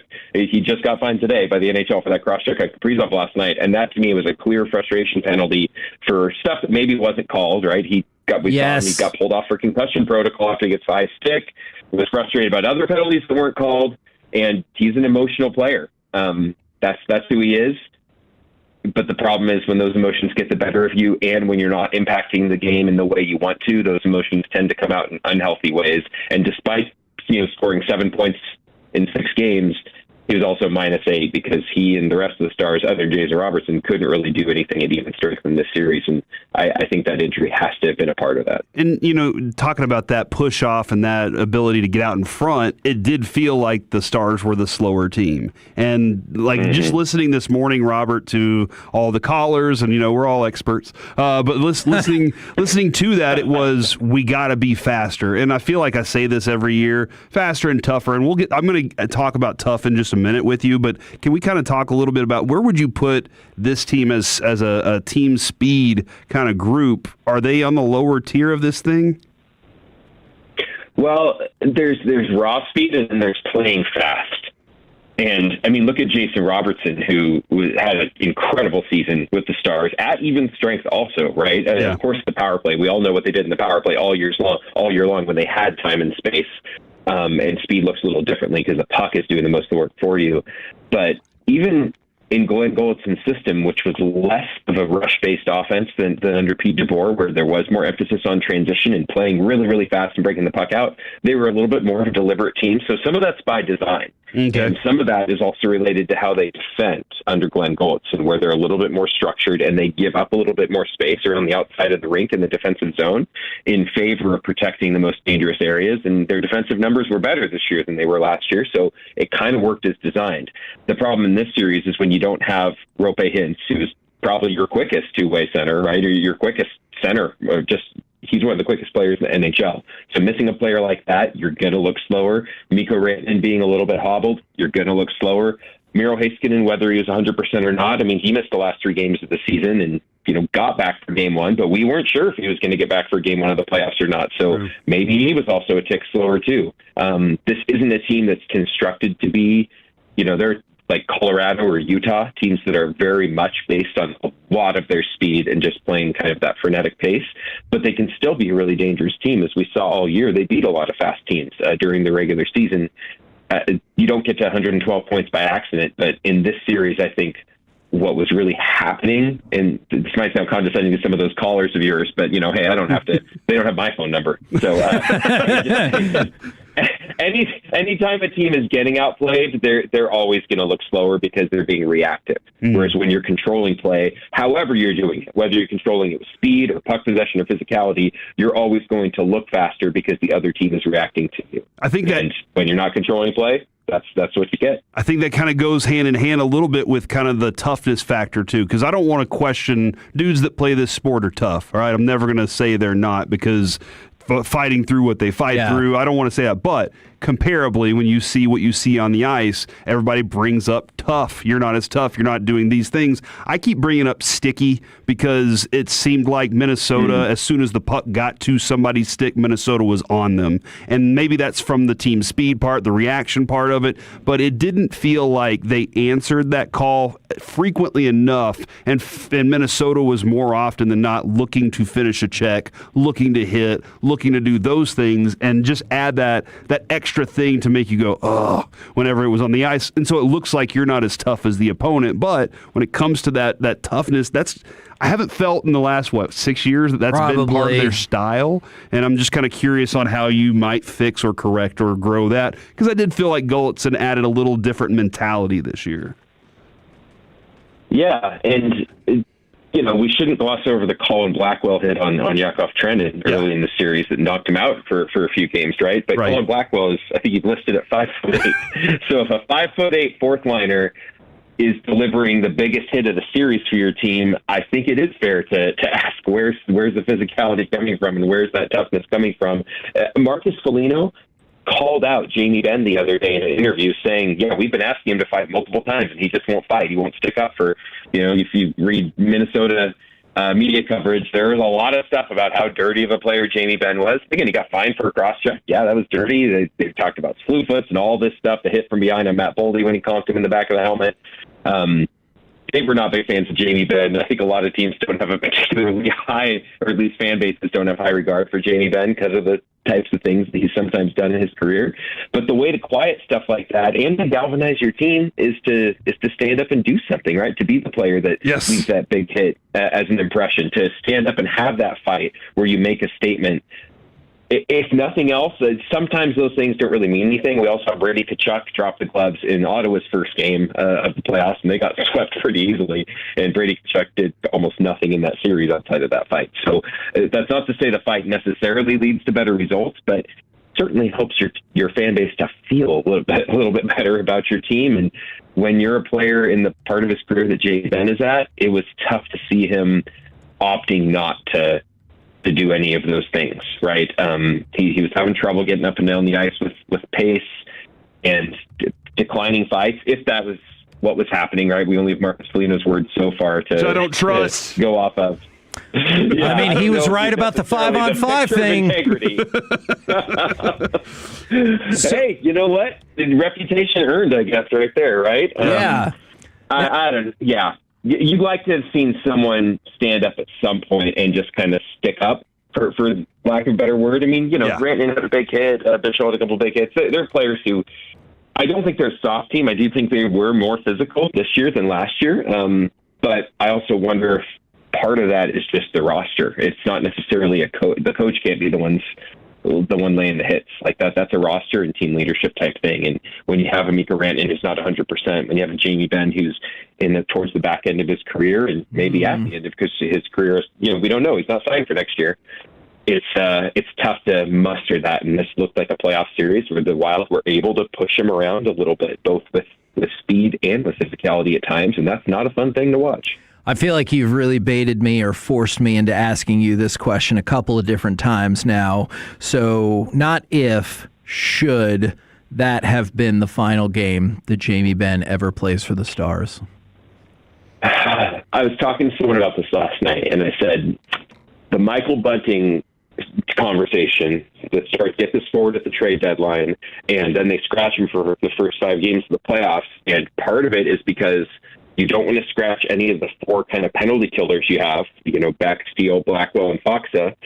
And then your other wingers are kind of 2 other.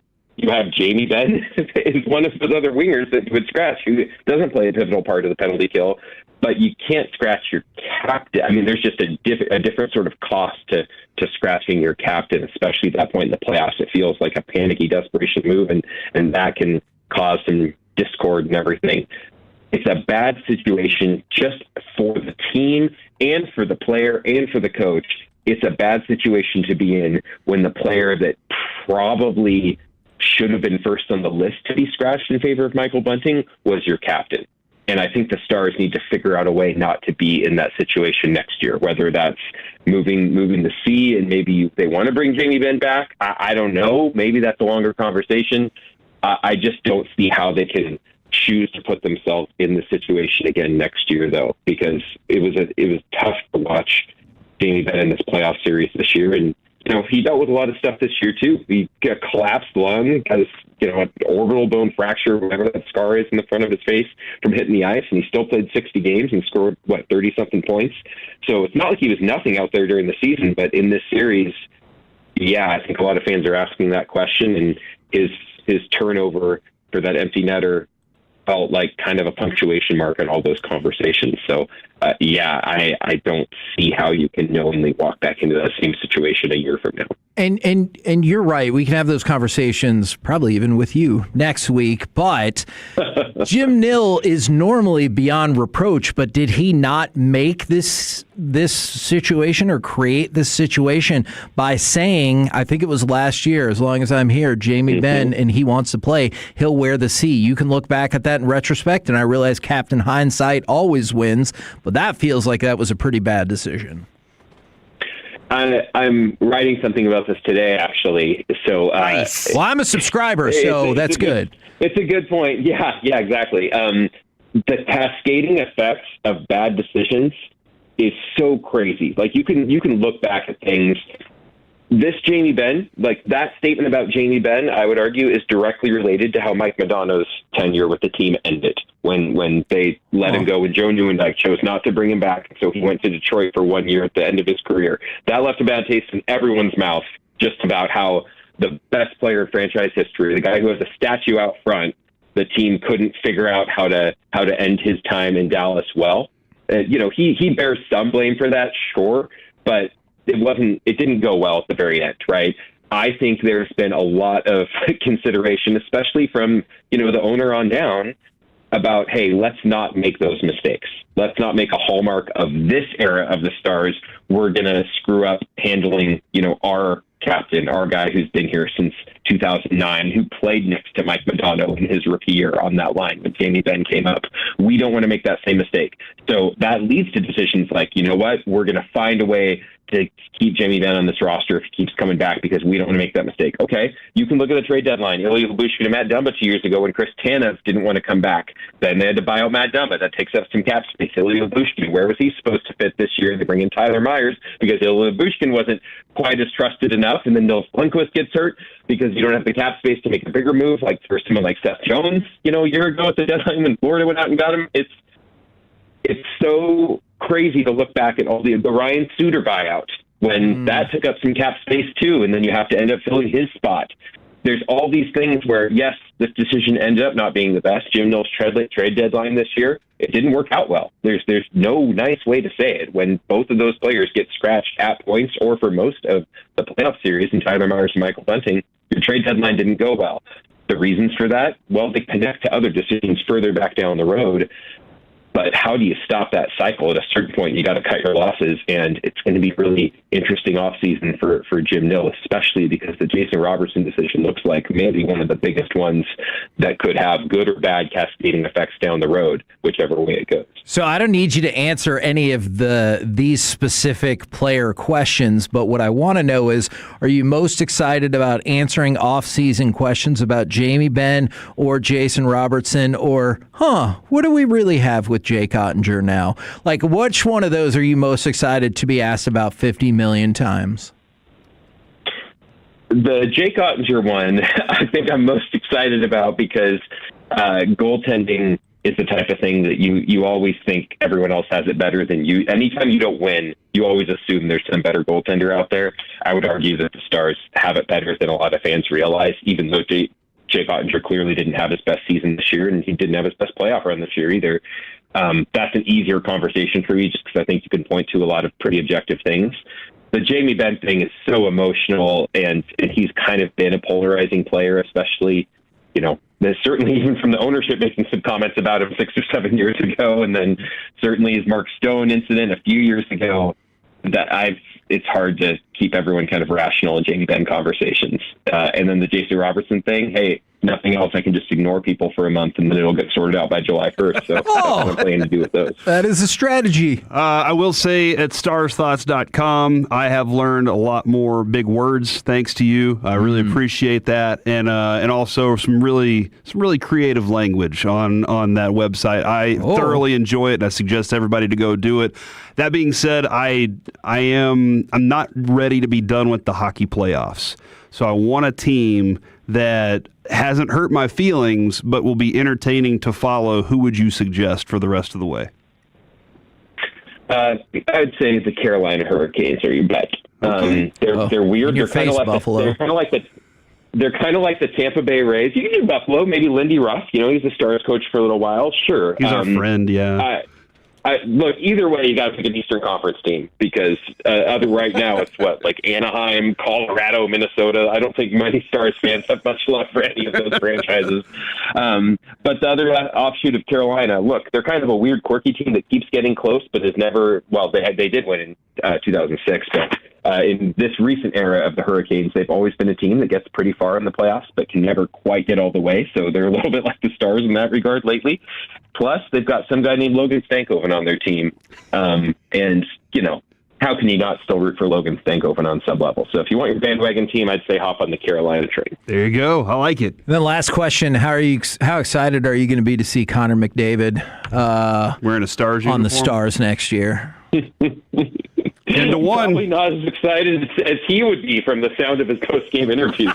Man, he's like, I signed this contract for a reason. All right, starsthoughts.com. Robert, thank you so very much, and obviously we will probably try to have you on the show again next week.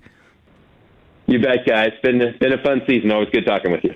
There you go. Robert Tiffin, you're right, Corey. Starsthoughts.com has been a tremendous and very valuable asset for me. I'll just speak for me too. Yeah, for sure. Like I read it after every game, as leading into games too. It kind of gives me good ideas, and then I go from there. But I'm not lying when I say creative language. Like, he is a brilliant writer, and coming from the world we come from, like, you're looking for writers that are entertaining, and some of the descriptions he uses on plays or things, and it's just so casual. Yeah. And I do think hockey guys in general have really great vocabularies that they just kind of throw out, and you're like, dadgum, why didn't I think of using that as a description for that play right there? But they do a great job. He's phenomenal.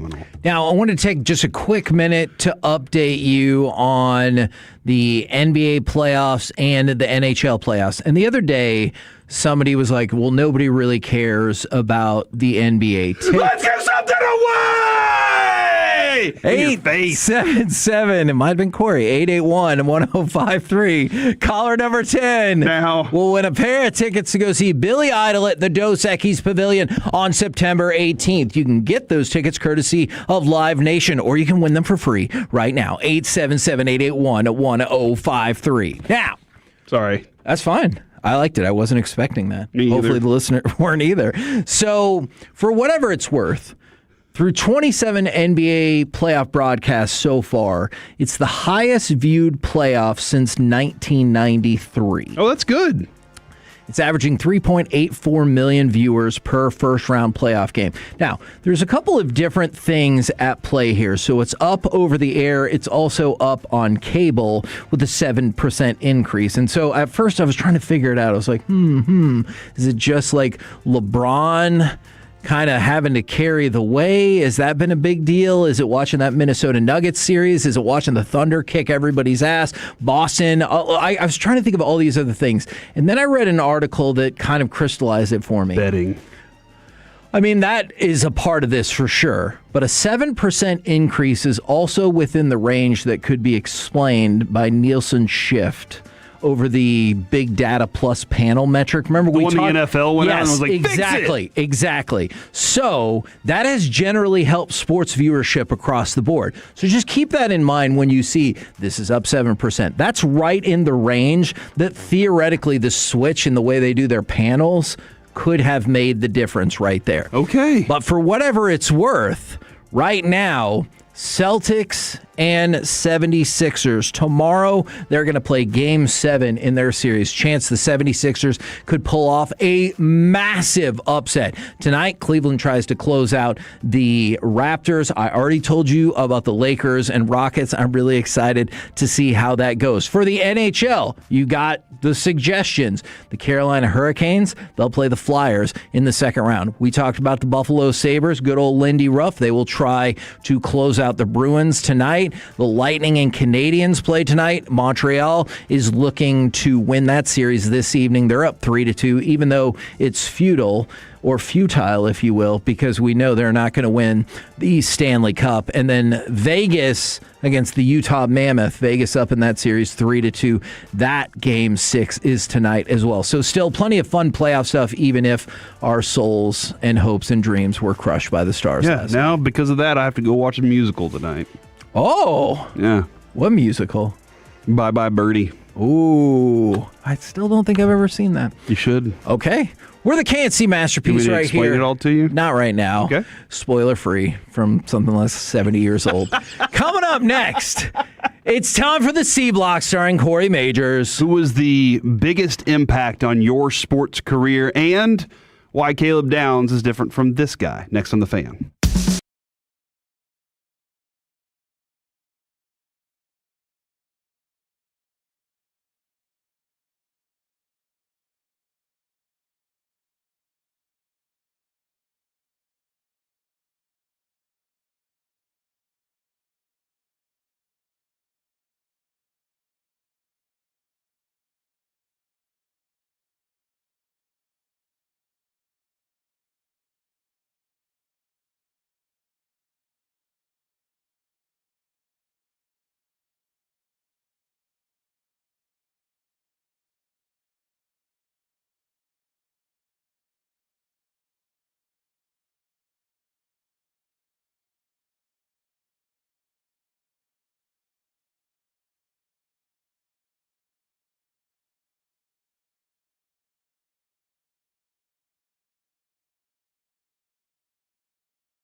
K&C Masterpiece right here on 105.3 The Fan. And right now, time for the C-Block starring Corey Majors. Thank you very much, Kevin. I really appreciate that introduction, and I appreciate your time, Tolos.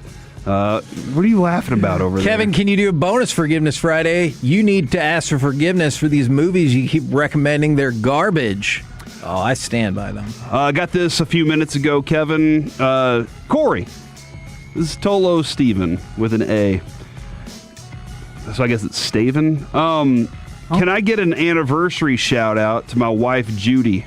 Our anniversary is on Monday, May 4th. I don't know if you remember us.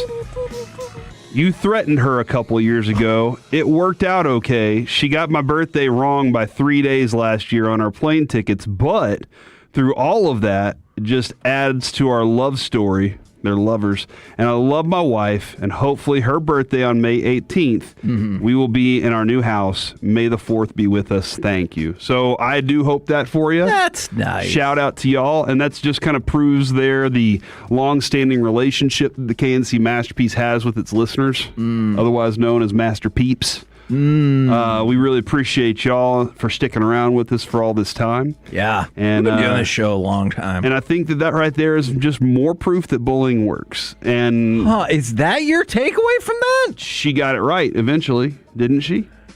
After I threatened her. And it does feel like the husband said it was because of your intimidation tactics. And didn't John Harbaugh recently tell some players, I'm trying to build a bully here? So I don't know if that's the number one thing I want people to take away from this show. What word would you use?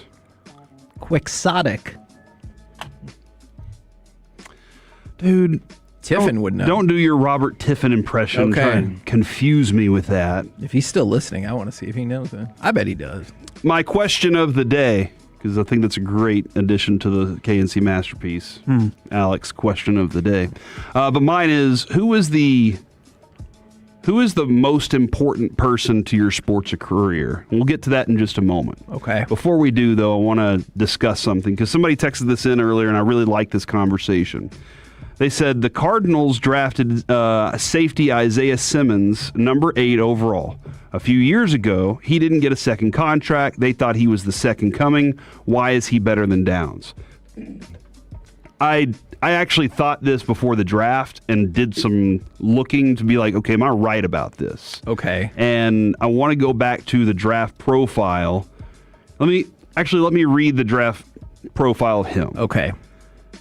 My thought on him was this dude was a athletic freak, and like body wise, he was this in between because he was 6'3" and a quarter, I believe, 6'3" and 5/8. Arm length 33 and 3/8, 238 pounds. Like one of those dudes that just ran. He flew when he ran. He ran a 4.39. Whoa. So at 6'3", running a 4.39 with a 39-inch vertical and 11-foot broad jump, he was an athletic freak. He was Sonny Styles-ish, where you were like, he can do everything. Bring him down from safety, have him play linebacker, and I don't know if they ever quite, in Arizona, found the right place for him. And that being said, where is he right now? You know? So, but the thing I remember specifically was this dude is an athletic freak, but I had questions about what they call now brain works. Strengths, rare versatility, and matchup potential around the field. Allows coordinators freedom in game planning. Explosive run and jump athlete. Coil and strike stop. A lot of physical traits. Weaknesses. Instincts near the line of scrimmage are a work in progress. Delayed read and response as inside linebacker. Hasn't figured out angles and timing as downhill linebacker. Those things right there, Alec, you heard instincts near the line of scrimmage. Do you think that checks a box for Caleb Downs? Yup. Delayed read and response as inside linebacker. I think you can put Caleb Downs anywhere on the field. Does he have a delayed read and response?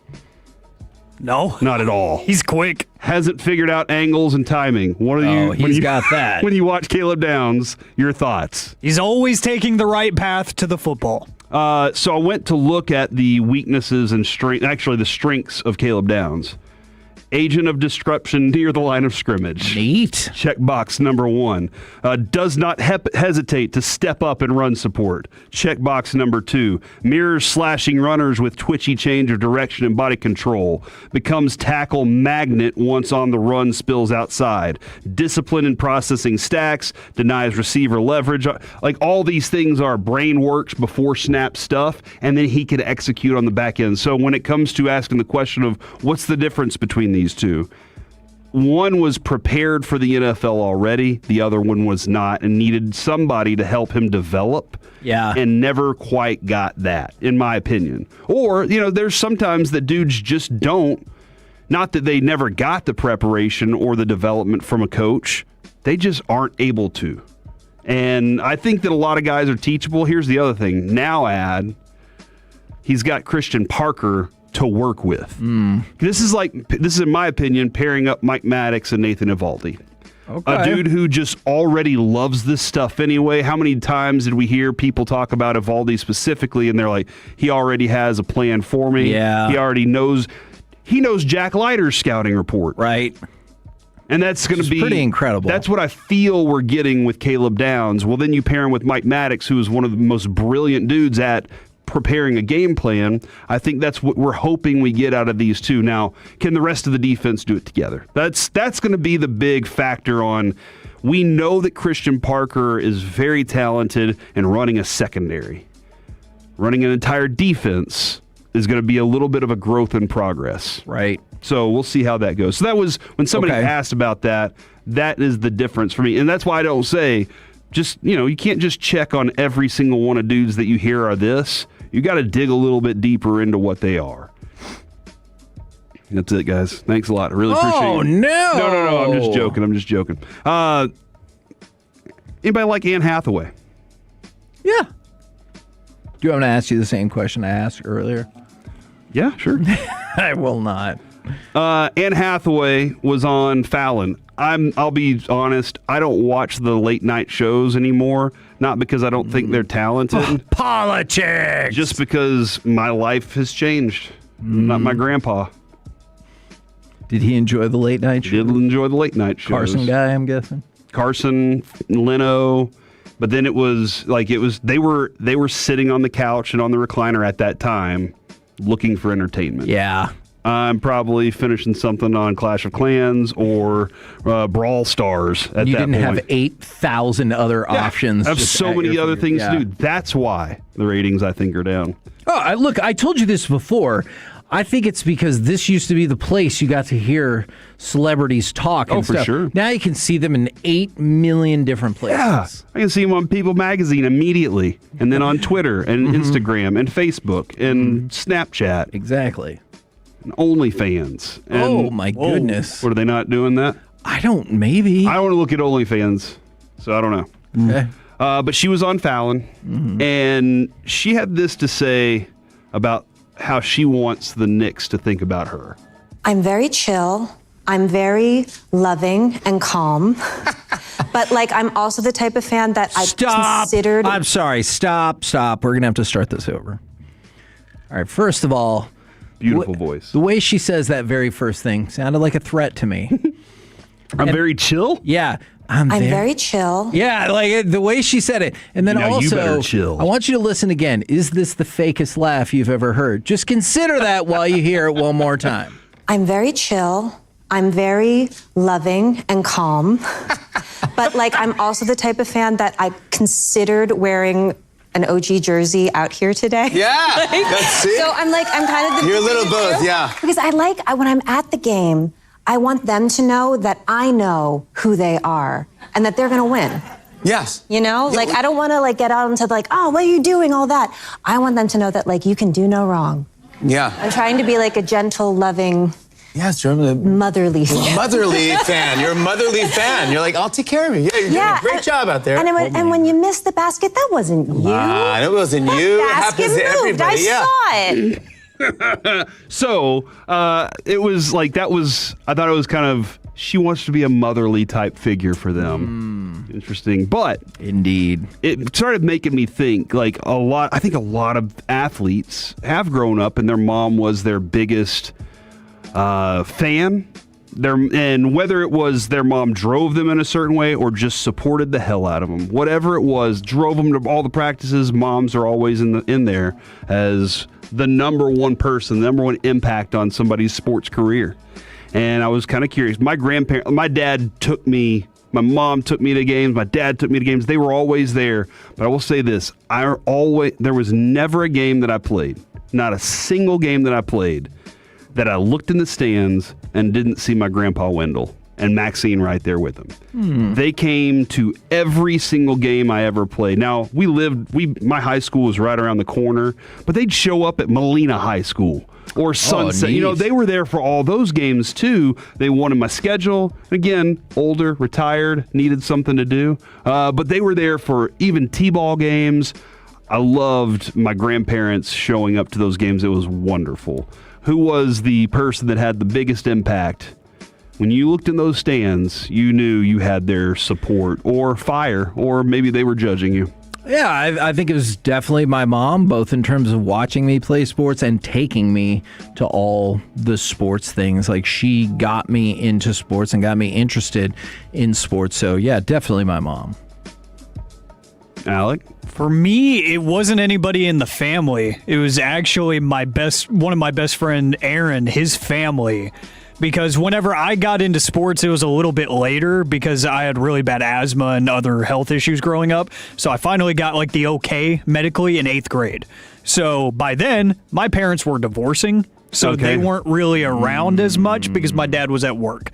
It was Aaron's family who would take me back from cross country and track meets and take me to all these events early in the morning and whatnot because they were a couple blocks away in the neighborhood. They would come scoop me up and take me to practice and whatnot. So it was Aaron's family. They were the best. And you said once you got a car, you stopped talking to that family? Or? Whoa, no! You still keep up with them? I'm still very close awesome. with them, and they still only live 10 minutes away now. So okay. Oh, since they're close, proximity is a big deal. That's right. Man, I don't know if y'all have ever taken this time. Go back and think about some of the distances or go check out some of the places that you thought were so far away. Oh, my gosh. Like, when I grew up, we lived off of Jupiter and Buckingham, and there is this horse farm that now is not that far past Arapahoe. Oh, down in Dallas? Yeah, no. The one up north? Yeah. I thought it was so far away, and now you're like, dude, that takes 10 minutes. You'll be fine. Yeah, I used to think Crystal's Pizza was a trek across America. Yeah. And it wasn't really that far. And that's why your parents are like, why don't you just relax? And you're like, that's so long. And now you're driving, and you're like, it's 12 minutes. You're fine. From the 214, my mama would point out my missed assignments and tackles. You know what? Sometimes you need that. If your coaches aren't going to do it, mom's got to do it. All right? Fair.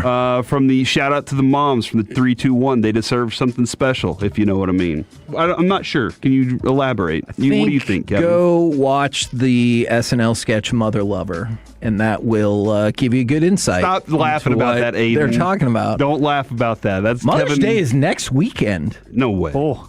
Yeah. Are you serious? Yeah. I got scheduled next weekend. It better be something for your wife. Dude? Or you could go with the old Stephen Colbert bit and be like, well, good for her. She's not my mom. And that's on your kids to figure out. Next Saturday. You better not. We have a Hawaiian Falls choir social. Lucy's got a dance recital. Avery's got a piano recital. And Carter has something going on too. So she's got to act like a mom, She's got to be there for him. I do tell her on Sunday, on Mother's Day, I'm like, look, just because it's Mother's Day doesn't mean you have to give up the responsibilities that you typically have of being a mom. You still have to do these things. Those are some bold strategies you have. Can you get lunch made? Because I'm kind of hungry right now. Man, look at you, Shiloh Sanders over here. By the way, not that Corey cares, but a couple of notes for you this weekend, not Mother's Day weekend, but this weekend, tomorrow and Sunday, pregame for Rangers starts at 5:30. Rangers and Tigers. First pitch tomorrow, 6:15 p.m. On Sunday, 6:20 p.m., all right here on 105.3 The Fan. Coming up next, to prepare you for the Kentucky Derby, the scandal and legislation that may change horse racing gambling forever. Plus, Masterpiece of the Week and maybe the stars. Next on The Fan.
Or truck wreck, call Frankel first, 214 or 817-333-3333. With Frankel and Frankel, there's never an out-of-pocket cost. They only get paid when you win. Frankel and Frankel, the go-to car and truck wreck attorneys in Dallas. KNC Masterpiece right here on 105.3 The Fan, where I'm trying really hard not to laugh because I wasted both Alec and Corey's time in that commercial break just playing random ass YouTube random YouTube videos. I could have rested for 5 minutes to try to make them laugh. Now, well, Kevin, success. Yes, let's go. We're going to talk a little bit about the Kentucky Derby, and apparently I did not understand how horse racing betting worked whatsoever. It's funny because when he walked in, I was like, Kevin, do you know how horse race betting goes? And he said yes, kind of like the way I tried to say that. Yeah. And then I explained it to him, and he was like, are you sure? And I was like, dude, here's a story. Go look at it. And then my response was, well, apparently, I did not. So I guess a couple of trips to Grand Prairie did not lock me in as an expert about horse racing betting. Will you tell everybody? I said rating. Mm-hmm. Will you tell everybody how horse betting really works and the controversy involved? In most situations where you work with a book, you make your bet and the odds are locked in before, like once that bet is made, the odds are locked in. When it comes to horse racing, you make your bet, but the odds change all the way up until the race is finished. Even after you've made your bet, which is crazy. Yeah, to me. But basically what happens is as the money comes in, they continue to adjust those odds, and just basically the whole pool of money then gets dispersed after that. So I didn't really quite understand. I didn't know that, but that is, and my understanding, I guess, is that Kentucky is preparing to change this law down the road. And that's the thing that's really interesting about this. Especially with the Derby coming up this weekend. Yeah, the Derby is tomorrow, and there's a new Kentucky law that establishes fixed odds for horse betting, as it should, but the bill takes effect in July. Yeah. Which now you kind of feel like some negotiating took place behind the scenes, and they're like, hey, we got to do this. And they're like, hey, one more of these. Yeah, give us one more. And they're like, all right, now, deal. What we're learning, though, this is wild, is that there are, computer, I don't know what the A stands for, wagering, something, computer-assisted wagering. And that is, there are some groups out there that have created algorithms that will help them, figure things out where the market stands. And then all of a sudden, at the very end of something, they will start pummeling bets on something, on a horse at the very end of the race or close to the end of the race. They'll pummel a bet in, and they can do, I think what I read was up to every 6 seconds, send a bet in. Well, Alec, what's going to happen to your horse if they're betting on that one right at the very end? Those odds that you had at 17-1 can drop down to 2-1, or lower than that. And now your payout, which you thought, hey, I'm betting $2 here to get 14, turns into not as much, and so your payout's not that good. Well, that seems disturbing. Like, that's disturbing for you as a bettor. Do you want it to be more disturbing? Not really. Oh. Well, I would say yes then. What if the horse racing place that you were at is also coupled up with one of these computer-assisted wagering companies, and now the horse racing place is using that against you, so they don't have to pay you out as much? So now I'm not saying, it does kind of look, I don't know how the circle of money goes to the computer assisted, but they're not paying you out as much. You're there having a good time. You can only do bets so fast whenever you're there too. They can do it every 6 seconds. So now this company that's they're coupled up with is using this to add into it, reduce your odds, reduce your payout in total, and then getting money back to itself while doing that as well. So they don't have to pay you out as much. And I don't love this at all, and I don't think it's cool, but I don't do a lot of horse race betting because I'm deathly allergic to horses. So I don't love when a sucker gets taken advantage of like this. And that's basically what's happening, is they played the game into their own ways and took advantage of you, the bettor. Yeah, and it sounds like the bettors are the ones who have like caused a lot of ruckus about this and led it to potentially be changed, or I guess change in Kentucky, but again, not until after the fact. All right. Couple more quick things for you before we get Masterpiece of the Week going. Shut up. I got to go back to the horses. Oh, sorry, Corey. Amazon is going to televise 3 Duke basketball games this year. And so they're looking to get in on, obviously, the college basketball scene and continue to build out their sports streaming empire. And then I want to tell you about the Joliet Slammers. So the Joliet Slammers, their name and logo is a guard tower flanked by barbed wire top walls. Okay. It's an homage to the old Joliet prison. And that prison opened up in 1858. And between then and 1914, they would have like baseball games between the inmates. So kind of, not exactly, but sort of the longest yard kind of vibe. And so because of that, the Big House ball game became like an exhibition thing that started a few years ago. They had it again just the other day, and 5,500 people were at the prison to watch the game, including Bill Murray. Dude, that's your dream come true. It really is. Prison is. with Bill Murray. It is a weird thing if you have to say it out loud. You're like, I'm going to the prison to watch a baseball game with Bill Murray. Yeah, don't worry, Bill Murray will be there. Yeah. That's probably the way I'd lay that down. There was like, you just said an insane, and like people dressed up like the Blues Brothers and different things like that to just really have a good time with it. And I imagine that Bill Murray had a great time as well. It just looks like a really cool setting for all of this. And then they had a concert and everything to celebrate because it's not like an active prison anymore. Slammers. Yeah. That's pretty interesting. clever, right? Good use of that. We're the KNC Masterpiece right here on 105.3 The Fan. And right now, it's time for this. She said, list this. Gentlemen! What's up, Alec? What's up, guys? And yes, a slammer was the most important pog back in the day. It's true. Remember what do you think pogs, what do you think a Alec? pog is, Alec? I think it's time for Masterpiece of the Week. It's because of y'all that I learned the other meaning of POG. I don't know what you're talking about. Me neither. Yes, you do. PAWG. And it's because of y'all that I learned that. And not just you two, but the fan text. The first time I brought up POGs in like 3 years, we got 8 million texts and I had no idea. Speaking of the spelling there. Oh, have you seen the Lucia's about to come in here. You can see it. Have you seen the documentary for Clint? What? Dempsey? No. You don't know where I come from, dog? Oh, goodness. It looks awesome. Okay. I'm sold already. There you go. It's time for Masterpiece of the Week. We are going to revisit the wild, wacky, odd, and oftentimes very concerning things said during this very program throughout the week. And gentlemen, we have a tradition around here. We like to pick on people who are not here to defend themselves. And somebody that fits that category, his name is Sean Sharif. Oh, yeah. He said this during Crosstalk this morning. Let's get down to business, because I've been waiting an hour plus for this. Dang. Oh. He's like, let's hurry up, man. Patience, not to skip ahead. I appreciate that. There's an important step there, huh, Kevin? He argued with Mike Florio this morning. I think that's nice. He did. It was actually entertaining. I wish I could repeat what was said in the hallway after. Oh! By Aiden.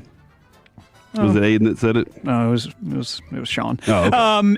Corey, you said this. You think I'm not a big enough boy to take this? Okay. Come on, Corey. Dang it.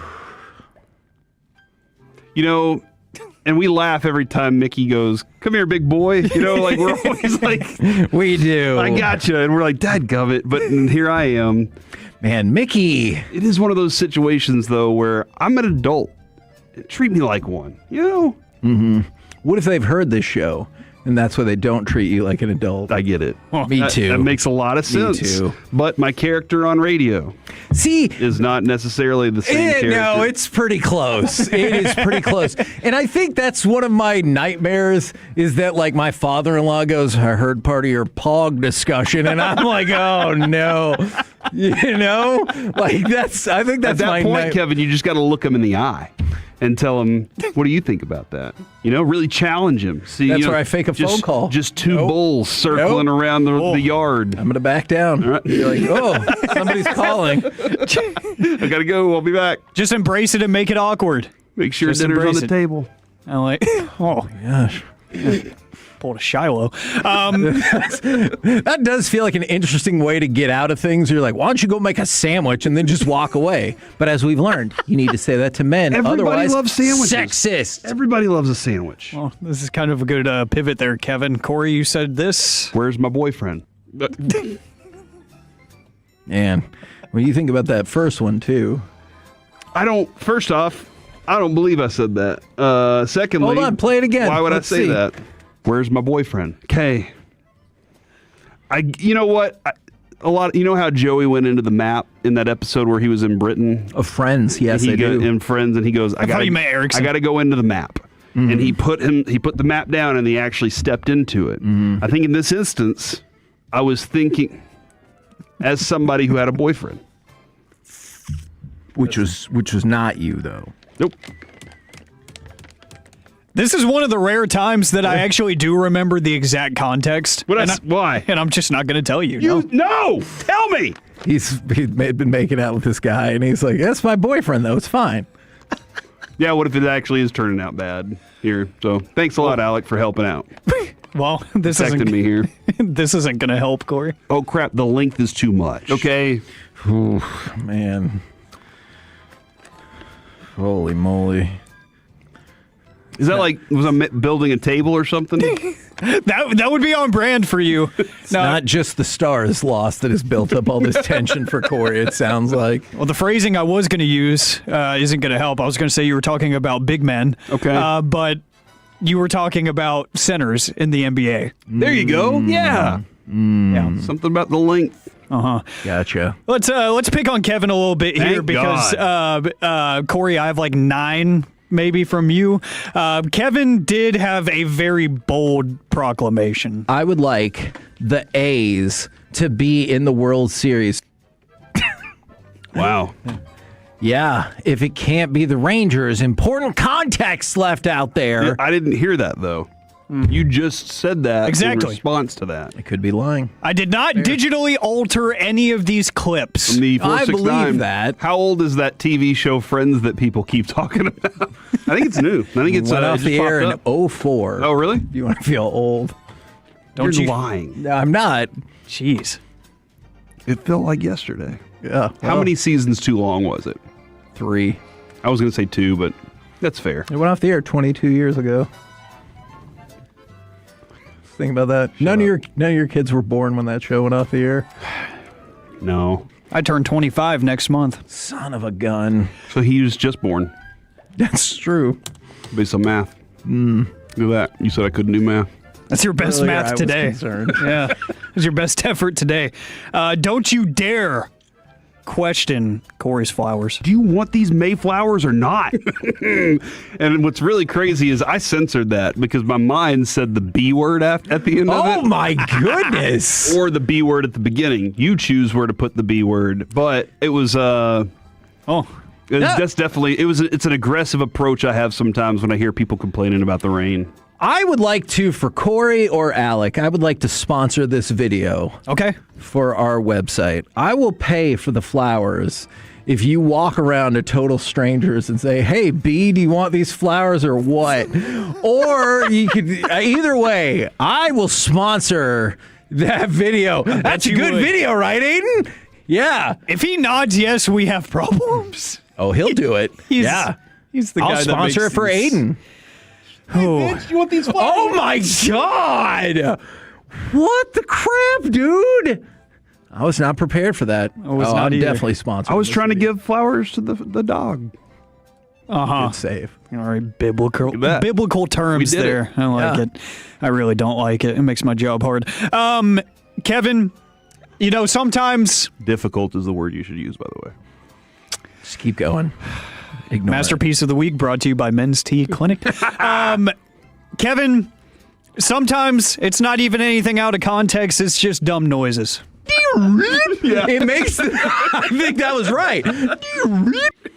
That was a soap dispenser, and I don't even feel like I needed to tell you that, because if you heard that noise, you're like, "Why is he imitating a soap dispenser?" Yeah, that's and also how concerning is it when you walk by the soap dispenser and it does that? You're like, I didn't put my hand under you. Yeah. You wonder if it picked up a ghost. Oh my goodness. All right. Corey Majors. I saved the most incriminating for the end, and they're mostly Corey. It was Aaron Judge. I throw it back. You know that. The baseball. The home run ball. I like the see, in my mind, Aaron Judge is rolling up with Corey at a bar, and he's like, "What's up, buddy?" Like, throw it back for Aaron Judge. No. That makes more sense the first few we heard. That's why he's throwing back. It's a big dude, though. Oh, thank you for the transition. Remember, we do that in tonnage. Yes. Kevin agrees. Supportive Kevin. Always Kevin. a staple. A masterpiece of the week. Oh, man. Okay. I think one of the winners is about to be played. We've got a couple more here. Corey, you said this. I hate that I work with a lot of attractive women in the office and I can't flirt because, HR. Oh, dear. Spittle or Tim's going to be waiting for you. Already have a problem. I will say this. It is always a risk when it comes to reading the fan text. Reading the fan text is risky. And if you want to make an impact, you try and do it with the proper emphasis. Don't like how you said that. Put the wrong emphasis on emphasis. Didn't like You that. should ask him who he thinks those women are. Ooh. Here? Oh! Is that what you're saying? Or like that? Yeah. From the 817, I legit thought you put a soap dispenser on the mic. I choose to believe that. Good job, Kevin. And then, Kevin, last but not least. Pay it forward's a scam. Did you smash that newly single mom? That's it. That's my winner. All right.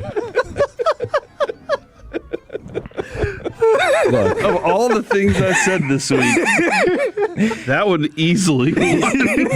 And that is reflective of a real conversation that took place. Was it yesterday?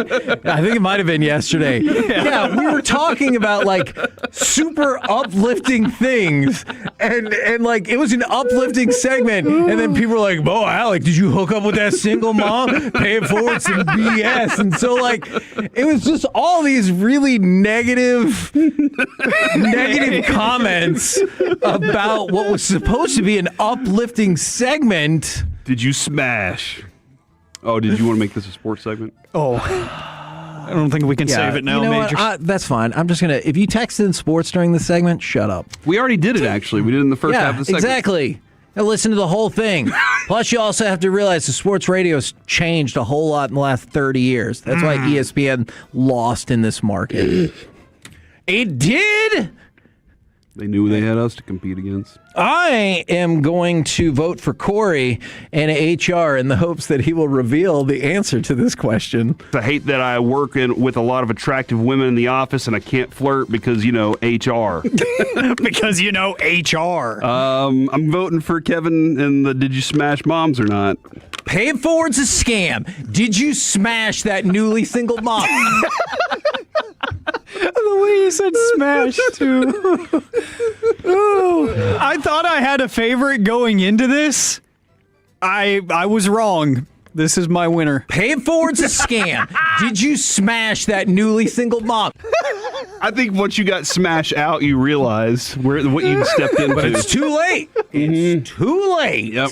At that point, if they remake the Police Academy movies, maybe Kevin could do all the sound effects like that one guy. You know what? Just for the one time. I love it. Oh, thanks again for listening to this G-Bag stupid boys. show. We're the KNC Masterpiece right here on 105.3 The Fan. Coming up next, we will chit-chat with the fellas from the G-Bag Nation right here on 105.3 The Fan.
The number one Chevy dealership in the world 3 years straight. They've got more new Chevys than anyone, all priced to sell. Visit ClassicChevrolet.com. This is Texas. This is Classic Chevrolet. Together, let's drive. Based on new Chevy registrations 2023 through 2025. Zuccarello for the point. Faber. Now Hughes. A slide pass. They score! It pinballs home! Quinn Hughes initiates the play. 9:22 left in regulation. Hughes makes it 3-2. Minnesota. KNC Masterpiece right here on 105 through the Fan right now. Courtesy of D&M Leasing, it is time for our chit-chat with the fellas from the G-Bag Nation. Gentlemen, how is you today? Pretty good, all things considered. Hakes, how about you? I think that's a really good way to put it, all things considered.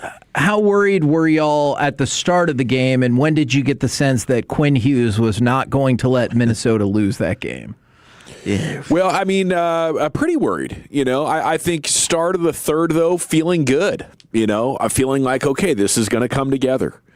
So they had convinced me after, the early woes. They convinced me in that second period that this could happen. And then the heart was ripped out. It was to me, it was the fire back goal from the Wild in 54 seconds when we had the lead, and I was like, oh Lord. Yep. That definitely felt like his 2-1, you got momentum, and then boom, they get it right back. So it just seemed like a team that had kind of run out of gas. And you have played a lot of hockey the last 4 years. That's not an excuse. I mean, unfortunately, it would have been nice to see Rope Hintz in this series. And you talked about speed earlier. That's probably your fastest skater.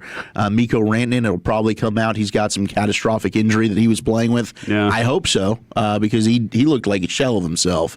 But this is...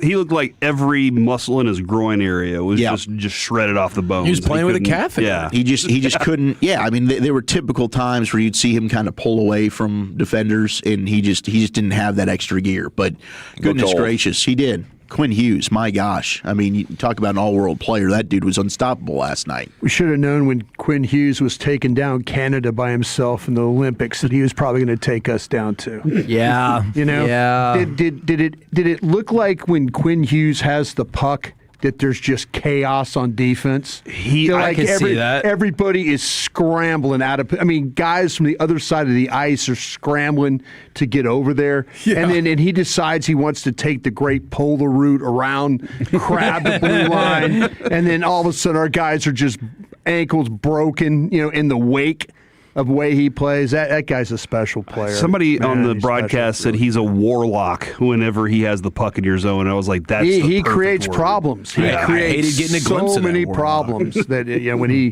when he has the puck, you could just see terror in everyone's eyes. Just found a skate. He's like, let me just doink this off the skate real quick. No problem. Yeah. I'm not even going to shoot at the net. All right, hold on. I got to ask everybody. Do y'all believe he was shooting at the skate, or do you think he was trying to center a pass and it just happened to be lucky? Yeah, I think it beautifully doinked right off the skate. But he did try to put it in a location where something like that could happen, but I don't know that he aimed for back of shin quite like that. He's that good. He knew what he was doing. Though. He's that good. Yeah, it looked. He was. Special, I mean, he could not be denied last night. Yeah. He was, and you saw levels to this. Like our guy Miro, was Miro. I think again, kind of similar to how I now am approaching Honor. Really good. I don't know that Miro. We've overrated Miro for sure. Whispers he might be your next captain. He might be your next captain. And that's a question. Because I'm with you guys. I thought Jamie should have retired last year. You had a little Renaissance this year. He did nothing in the series, and I do agree. You can't get called out by Marcus Foligno like that, and especially the way the game ended. Like, dude, you got to drop the mitts. You got to do something to stand up for yourself. It looked like Bork took everything to heart there for the rest of the game. Like everybody else was still kind of, and Bork was like, "I'm not letting this thing. I'm going out. If I'm going out flying." And he was the only one that I felt was giving it everything, and it gained a little energy and a little steam. Right. I want to see more of what he's capable of. I like Maverick Bork. I'm with you. I think last night he had his best game of the series, and the arrow's pointing up. But I don't know, who is your captain? Because you'd think your best player is Mikko Rantanen. Is it going to be him? Is it Wyatt Johnston? Is it Heiskanen? Maybe not. I mean, I don't know that any of these guys necessarily have that temperament that you look to in your captain necessarily, which is why I've looked at, I think Robertson's your best chip. if you want to make a big change as a restricted free agent, Robo's incredible, and Robo was your best offensive player throughout this series. He had his best year. But if you're talking about paying a guy $12 million, the same as Mikko Rantanen, I don't know that I view Robertson as that type of player. And I think that you need to look at, if you want to add some enforcement and you want to be more physical or you want to add some more speed, like you talk about a Connor McDavid, I don't know how you add a player like that salary-wise on your team unless I Robertson's threw a part out of it. 3 firsts and Jason Robertson. Yeah. I got a question on that. Oh, never mind. We don't have time. Okay. What do you fine fellas got coming up on the program today? Cliffhanger, dude. Yeah. Pure gold as always. Thanks for asking. I'll tell you the real reason the Stars couldn't get past the Wild. Oh! And the number one thing they must do next, right out of the gates here, we have Eric Nadell at 4:40. Then we're going to hand it off to Rangers pregame at 5, actually. It's only a 3-hour show, Heggie. Now that's a tease right there. Roll home. Have a great weekend. With the G-Bag Nation going right into Rangers baseball. We have been the KNC Masterpiece. Make your way back with us Monday, 10 to 2, right here on 105.3 The Fan. Say you're rooting for the A's, Kevin.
Dallas-Fort Worth. Let's go, Cowboys. An Odyssey sports station. Driven by our D&M Leasing Studios. You're rolling with the G-Bag Nation on 105.3 The Fan. Welcome to the nation. Here we go. Hour 1, G-Bag Nation on 105.3 The Fan here on a Football Friday. It's a Cowboys rookie minicamp Friday. General at your service at ease. There's Broadus, the former Cowboy scout, the Super Bowl champion. Lucius Alexander's in the Pimp Cup Master Control here, 75 at 635 at the Lakeside Studios. Fixing to go 3 flawless like it's nothing. The man has it stuck on automatic. You got Wolchuk and Chiafalo here. Aiden Butler's coordinating your video. And along with you, we are the G-Bag Nation here on 105 The Fan. Every proper Tolo has that Odyssey app in their back pocket on your connected device. It's the ultimate Tolo tool to allow you to get to any segment that you might have missed throughout the broadcast day. Alrighty. Rookie minicamp is underway. They're going to have a media session, and the players and coaches, they're going to be talking. Based on what I can tell right now, Christian Parker is he's working with Caleb Downs a lot. You love to see that, so stand by for content as it becomes available. Don't want to upset you, Wolchuk. You do have Downs in number 18. I know.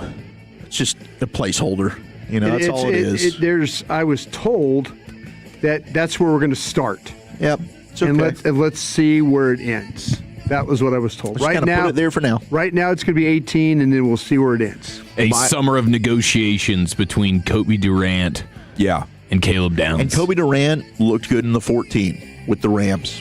I think that fits him. 14 is available. I don't know if it's available. Hell, make it available. Whoever's 14. Did Wanye Thomas have that or something like that? I think Marquise Bell. Marquise Bell wore it, yeah. And is Marquise Bell going to be on the team?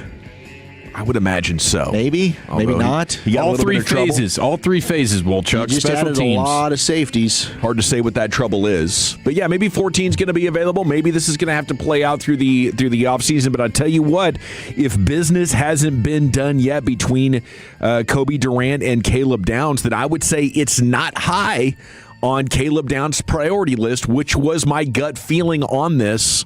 Based on observing him and interviewing him and reading about him, he's got more of a no-nonsense. Like, that would be frivolous spending for a guy like Caleb Downs. Are you kidding me? Well, I think that he's probably already... He told us on the interview he's already thinking about financial planning. Yes, that's true. That's top of mind for him right now. So how is financial planning conducive with let's break 5 figures off for a jersey number? That's a vanity spend. It is. I still think when we open up the season week 1, he's going to be repping that too. I think you probably wait a year until Kobe Durant's off the team. Hey, they can probably sell more Downs jerseys, so that might be music to the Cowboys. I don't think it's 18. I don't think it's 18. 18 definitely seems like a placeholder. So maybe you're right. It just doesn't fit. Okay, Rangers are back in action tonight. They're looking to start a winning streak after getting Wednesday's win over the Yankees. They're going to visit the Tigers. 5:40 first pitch. It's going to be Gore against Flaherty. McKenzie with a couple of shaky starts here. So we're looking to get him on track as well. Tomorrow it's going to be Rocker against Montero. Kamar he's kind of rolling. He is. Kamar's got, I think, the second best ERA amongst the starters behind DeGrom. And then Leiter's going to start on Sunday. It's a rare later game on Sunday. It's going to be a 6:20 deal for you. Okay, the Star season is over. Let me ask you this. Is it a coincidence or is it a cause that Lundqvist takes the skate to the face as the Stars are up 2-1? He goes out, you lose 3 games in a row. Was Lundqvist the tipping point? Was he really that important? You scored only 1 more goal in 5-on-5. He was your best 5-on-5 player, according to the numbers. So he might have been. I mean, I was pretty stunned at how well he played because I have not been the biggest Lundqvist fan during his tenure with the Stars, but it did seem like things kind of clicked for him. And he was a guy that actually did have some speed for you. I mean, offensively, he was working well on that defensive side. So maybe. I mean, they were on the verge. It's crazy how this series shifted. You were on the verge of being up 3-1. Yeah. And then from that point on, really all hell broke loose. And you really just, it seemed like you did run out of gas. And now the three teams that have played the most hockey over the last 3 to 4 years, Edmonton first-round exit, Dallas first-round exit, Florida missed the playoffs, and a lot of that's due to injury. But I do think there is something to just the long-term fatigue factor here. But at the same time, this is a pivotal offseason. I still think that this isn't something that they can even blow up based on where their contracts are right now. They've got a lot of guys that are here and they're going to be here. But the Jamie Benn decision, I think, needs to be taken out of his hands. I don't think Jamie needs to be back next year. I hope he just retires instead of going and ending his career like Modano did. But this Robertson one is going to be a big decision. And I think most likely he's going to get a long-term deal with Dallas. I hope that ends up working out.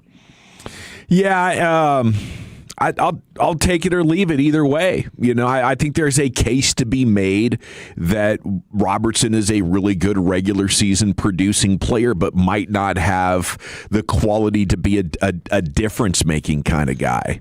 And we've seen a lot of hockey. You know, we've seen a lot of hockey from this group. So if you don't bring back Robertson, would that free up cap space that you could go get different players? Yeah, I mean, I think he's a restricted free agent, so you might even have the ability there's where the trades come in.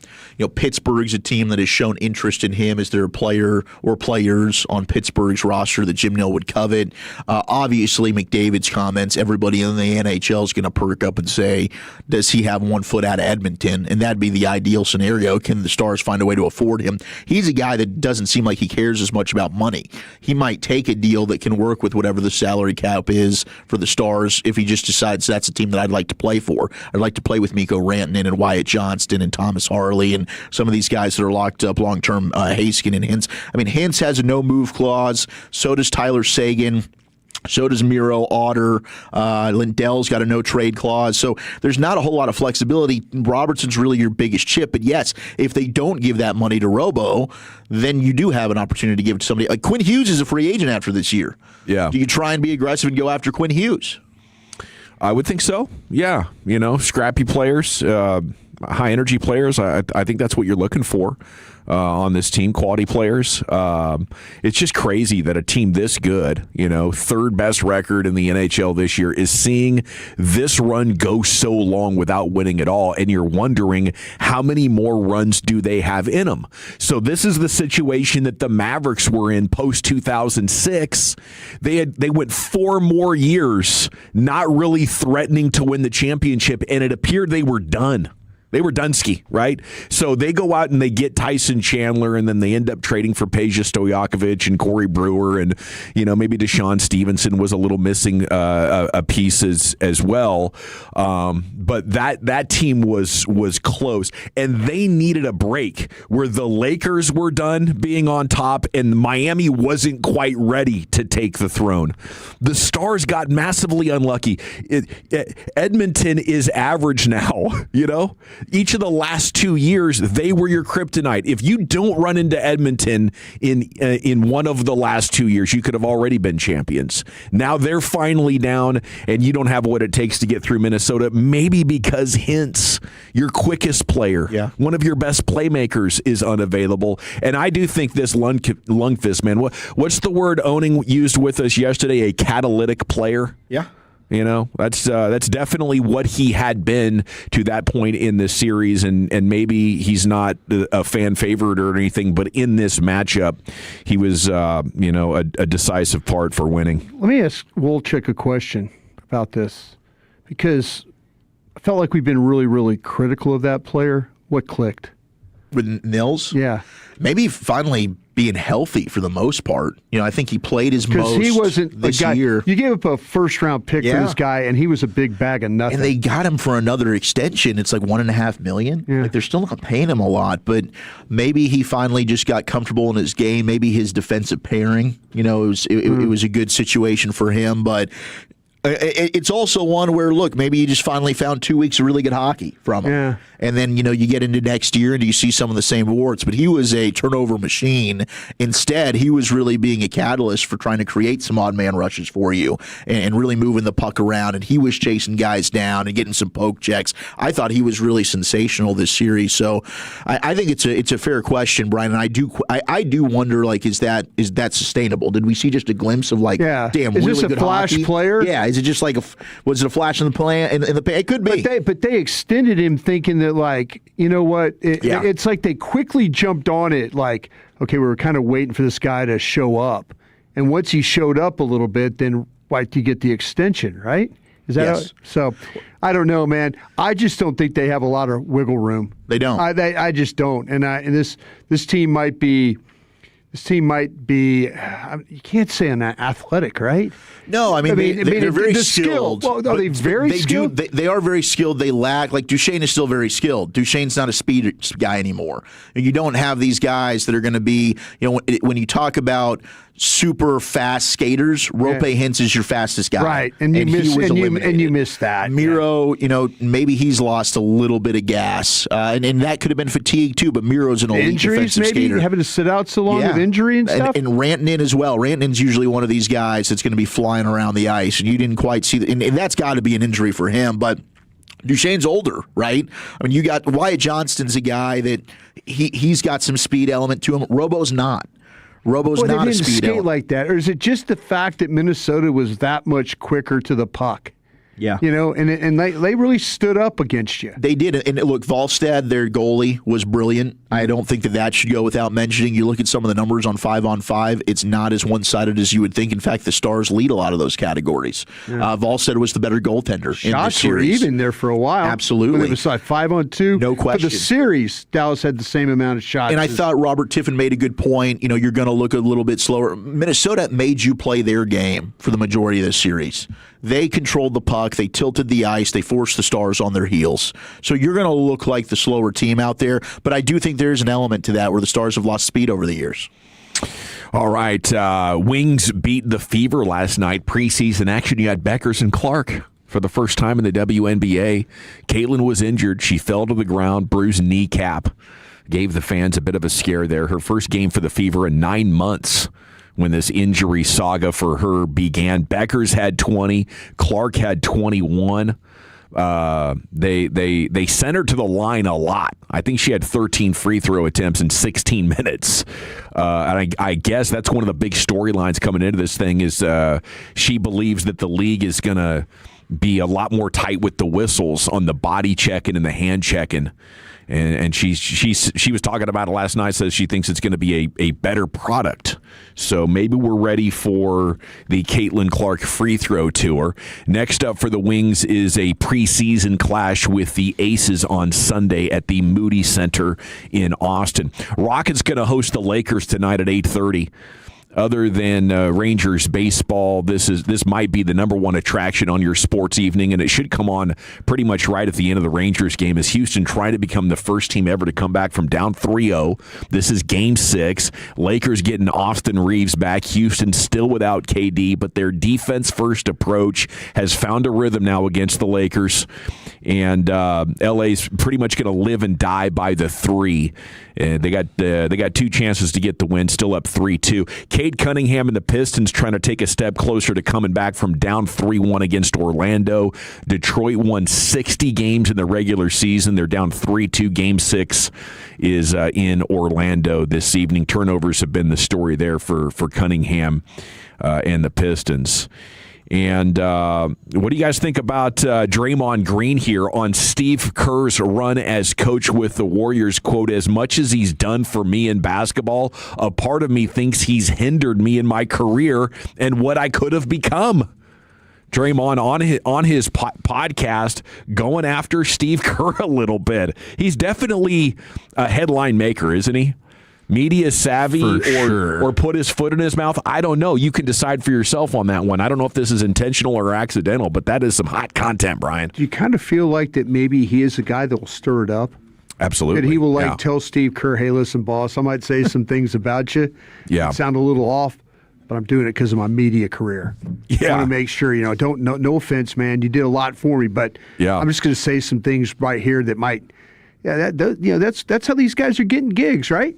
I think so. We're being the hot takers. Saying stuff that might not play good in the building. Like, oh my goodness. Yeah. I think that's it. Yeah. But what you do is you call somebody and tell them you're doing it.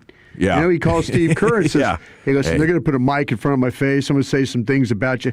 I love you, man. Steve laughs and goes, you're going to do what? You're going to do what? All right, man. Yeah, I'm going to tell him you hindered my career. All right, bro, go for it. I can't imagine Steve is going to appreciate this at all. And it's hilarious that Draymond Green, when being teammates with He'll take the high road. Steve Curry Curry, will always take the high road. Klay Thompson. For sure. He will. He'll Kevin always Durant. he'll It's take like, the high road. I needed more offensive plays drawn up for me. Dude, stop.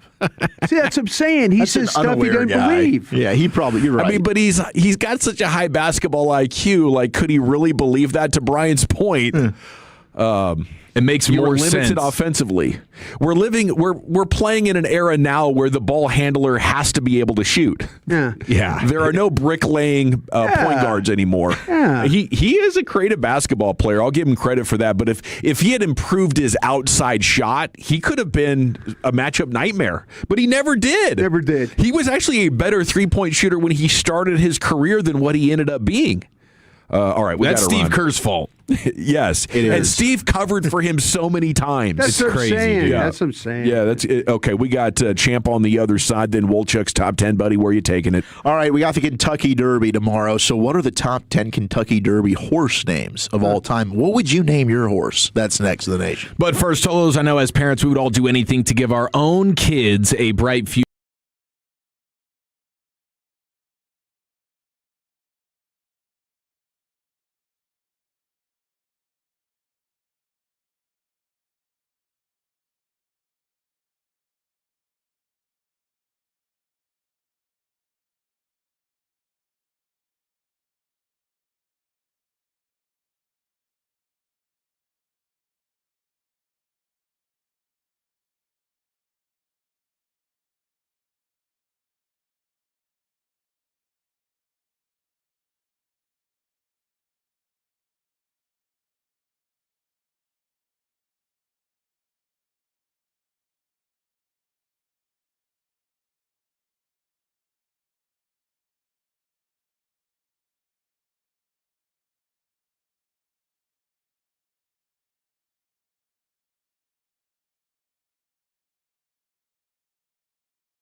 here on 105.3 The Fan. Segments brought to you by the Frankels. If you've been injured in a car or truck wreck, call the Frankels first, 214 or 817-333-3333. There is never an out-of-pocket cost. They only get paid when you win. The Frankels are the go-to car and truck wreck attorneys in Dallas. Wolchuk's Top 10 here in just a moment. Here's Lucius with your champ.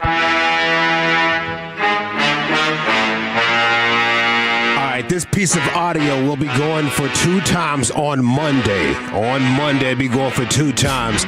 We've all had this problem right here, little parking lot problems. Sometimes our door may hit the other car right next to us. Oops. Yeah. Ooh. And you're hoping for the most part, really, that there's nobody in the car. That's right. Yes. Then you check for the dent. Yes. First you check it. Oh, somebody in there? Yeah. Oh, okay. I'm good. It just snaps back Yeah, to look in there. Yeah. Well, this time somebody was in the car. They confronted the guy. He gaslit him. It was just a little tap. Just a little tap, but he made it a big thing. House accident. You can film whatever you want to. I'm just letting you know, you slammed your door. I didn't slam my door. Open the door. I got in the car and the door. No, I'm telling you, you slammed it. I was sitting in there. You didn't slam it. No, you did slam it, dude. This is slamming the door. I opened the door. Look. Open the door and let it go and hit your car. Hey, all I'm saying is there's all I'm saying is nothing there. Okay. And it was an accident. Okay, I got you. But there's no dent in my car, so it's all good. But listen, you got to be mindful of that stuff. You can't just I'm not a little kid, man. You don't talk to me like I'm a little kid. Hey, you got to be careful. I know what the I need to do. Yeah. Well, you need to control your door when you're opening it is what you need to do. I know to do that. I told you it was an accident. You saw it was an accident. Okay. Don't talk to me like I'm a little kid. Hey, you need to be careful. You need to. Well, you do. You need to be mindful. I was mindful. You need to be mindful. You ain't mindful because you hit my car. So what? It was an accident. I told you Dude, that. I don't care, man. I don't care. You have to be mindful. It's just not cool. I know it's not cool. Nobody did that on purpose, and you know that. Okay. All right, man. All right. There's no mark on my car. Have a good day. All right. Round 2. Like that, like I'm a little kid, though. Well, just be mindful. Let it go. Mindful. I told you that. Dude, you're not mindful when you open up your door. When you open the door and it that's hits an accident, my I'm sitting down and hit your car. Nobody did it on purpose, and you know that. Can you actually believe this? Yeah. Can you actually believe this, dude? Yeah, I believe it. Can you believe you're about to get your ass beat? Can you believe that? Huh? No doubt a slam would leave a mark. Okay. Right. But at the same time, I don't think the guy was mindful. You know? You don't think he was? Mindful. I think if you're mindful, you can avoid hitting the car. Sometimes you want to, and then you think you have the door set. At least that happens to me. And then all of a sudden, yeah. Hey, where you going, door? I've been there. I mean, sometimes I'll be looking for the keys. So I guess I while wasn't I'm opening mindful the in that door. moment. You're right. Yeah, because I was mindful. Then I lost the track of it, and that's when it hit the thing. Yeah, it's hard to be mindful of 2 things at once. Yeah, especially us. So I heard, men. I won at the old spot. I get told that all the time. Well, you can't multitask like we can. Blah, blah, blah, blah, blah, blah. I'm trying to talk to you. Yeah. Sorry. Yeah, that's why we get stuff done. Yeah. That's why we build stuff. Get focused. You know? Yeah, we lock in. Bro. I fully acknowledge it. I cannot multitask, especially if I'm watching a sport. Like, please, you need to get my attention, honey. They got to be able to multitask, you know? They were holding babies for millennia. Making sandwiches for millennia. You know? This is all the result. Oh, no. Thousands of years of conditioning. You want me to just unwire thousands of years? Good luck with that. Okay? It's time now for Wolchuk's Top 10 at 2:20. Back with more of those sage wisdoms momentarily. Absolutely. I love it. Thank you so much. We're going to get to the top 10 best Kentucky Derby horse names of all time. 877-881. We were out getting food. Yeah, I'm loving it, dog. I'm loving what you're doing right now, bro. Coming in with a plan. I'm with you, bro. Those buffalo to jump over the cliff. We could harvest their carcasses. Yep. And we were harvesting. Yeah. You're damn right we were. Caleb Downs was asked about the number 18. Yeah, it was like, is it set in stone? He's like, we're going to see what happens. That's the only thing I'm going to say about that. From our buddy Joseph Hoyt. I don't think he's happy about it, but I think he's doing a good job of keeping it close to the vest. But I think you bring up a great point. He is definitely financially intelligent, and if this thing gets to too high of a number, he might just bite the bullet and say, you know what, F it. I will wait for you to just be off this damn team because I'm the captain. And I'll get my damn 2 when I see fit. But I'm not giving you and 6 figures. Like one of the texts said, Jerry needs to step in here and make Durant give it. I think the teams stay out of this. I think this is player business. They do. They police themselves in this situation. There's certain numbers that the ownership holds back. Yeah. And then other than that, and that's the problem that we were talking about that they were having in Philadelphia. There's 6 numbers that they held back, 9 numbers retired. Wow. So you take, and then talking to some equipment guys around the league, they will tell you that the biggest problem is the fact that the league now allows anybody wearing single-digit numbers. Mm-hmm. Everybody wants one. Yeah. And that's why you see you got some kickers and some wild numbers. Then the Rams have their guy like 46 or something. Their kicker's number. Melvis. Yeah, their kicker had some crazy numbers. They get last dibs. Yeah, they don't have a choice. Here's your number. That guy might have liked it. He kind of filled it out nicely. Didn't Deion start that in a sense, bro? With the number 2 in college? Or am I tripping? He might have made a badass. I could totally see that being a trendsetter. He's a tastemaker. I mean, Charles Woodson rocked the 2, didn't he? Yeah, he had the 2. Yeah. You could be onto that, Lucius. Maybe. Kentucky Derby concessions, fellas. So you've never been to the Kentucky Derby, have you, Brian? I have yet to go. Okay. So that's a bucket list item. A lot of people, that is like one of the things that they would most like to attend. I'd love to do that. For the Kentucky Derby food requirements, they have 50,000 blackberries, 5,000 pounds of short rib, 4,000 pounds of shrimps, and 6,000 pounds of carrots. Some of the menu items: green goddess pasta salad. I don't know what's goddess about it, but it sounds good. Actually, what it is, it's green. It's like a creamy green dressing. Okay. Is what it is, yeah. Cold? Cold. Kale salad with cider sorghum vinaigrette. When are we going to get to the good stuff, Chuck? Farm stand vegetable and assorted dips. Caprese sandwich on focaccia. Caprese? Focaccia is the most overrated bread. Caprese? Yeah. Just say caprese? Caprese. Caprese? Caprese. Caprese fud. Pretzel board. There you go, Brian. There we go. Okay, here's one you might be into, Eric. Char-grilled short ribs with pomegranate and fennel.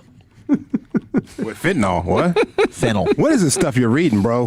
This is the menu items at the Kentucky Derby. This is Millionaire's Row. It's like ingredients in some new cereals. This is on DerbyBallsacks.com. Honey bourbon grilled chicken with roasted peach chutney.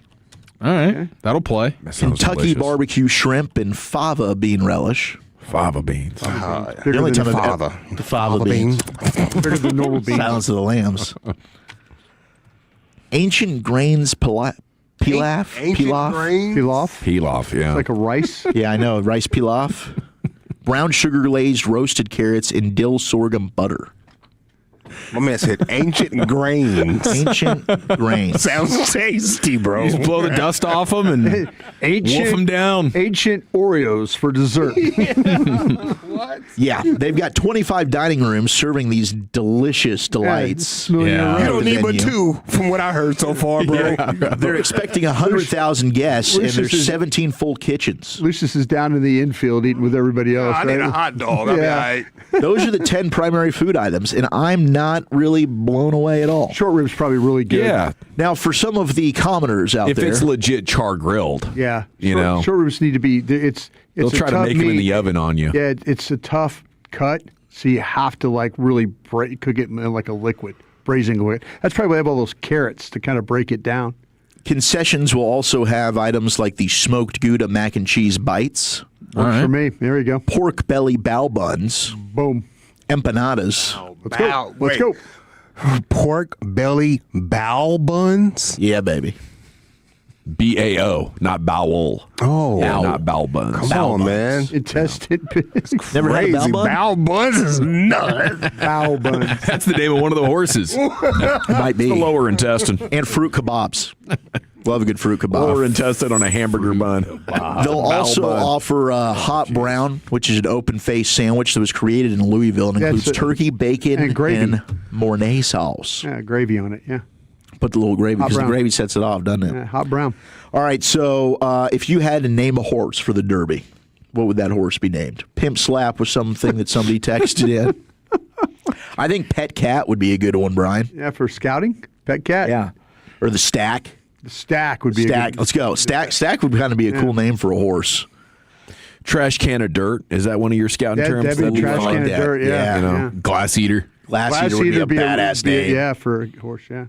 Lucius, any names for your horse? Oh, yeah. My family, we have horses and whatnot. That's right. I haven't had a personal horse in a long time. I got my first personal real horse in 1996. And what do you think a young Lucius would name his horse in 1996? It's had something to do with. What would he be with, so infatuated with? It was probably something with our guy that, the rapper guy that was killed. Close. No. Well, okay, I'm not mad at that. You know Tupac. what? I guess that is a heavy, convoluted question right there. My bad.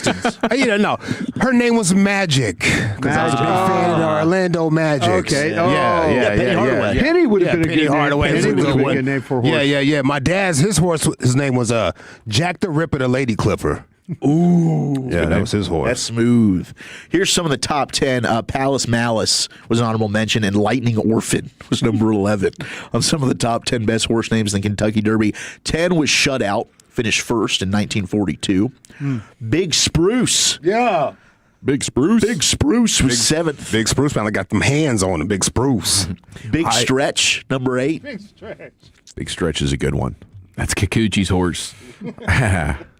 I always thought it'd be cool to go the other way for a horse. Yeah. Because these people are trying to do the most clever names that are damn near sentences. Just naming it a simple one-syllable human name would be classic. Like Ben. Exactly.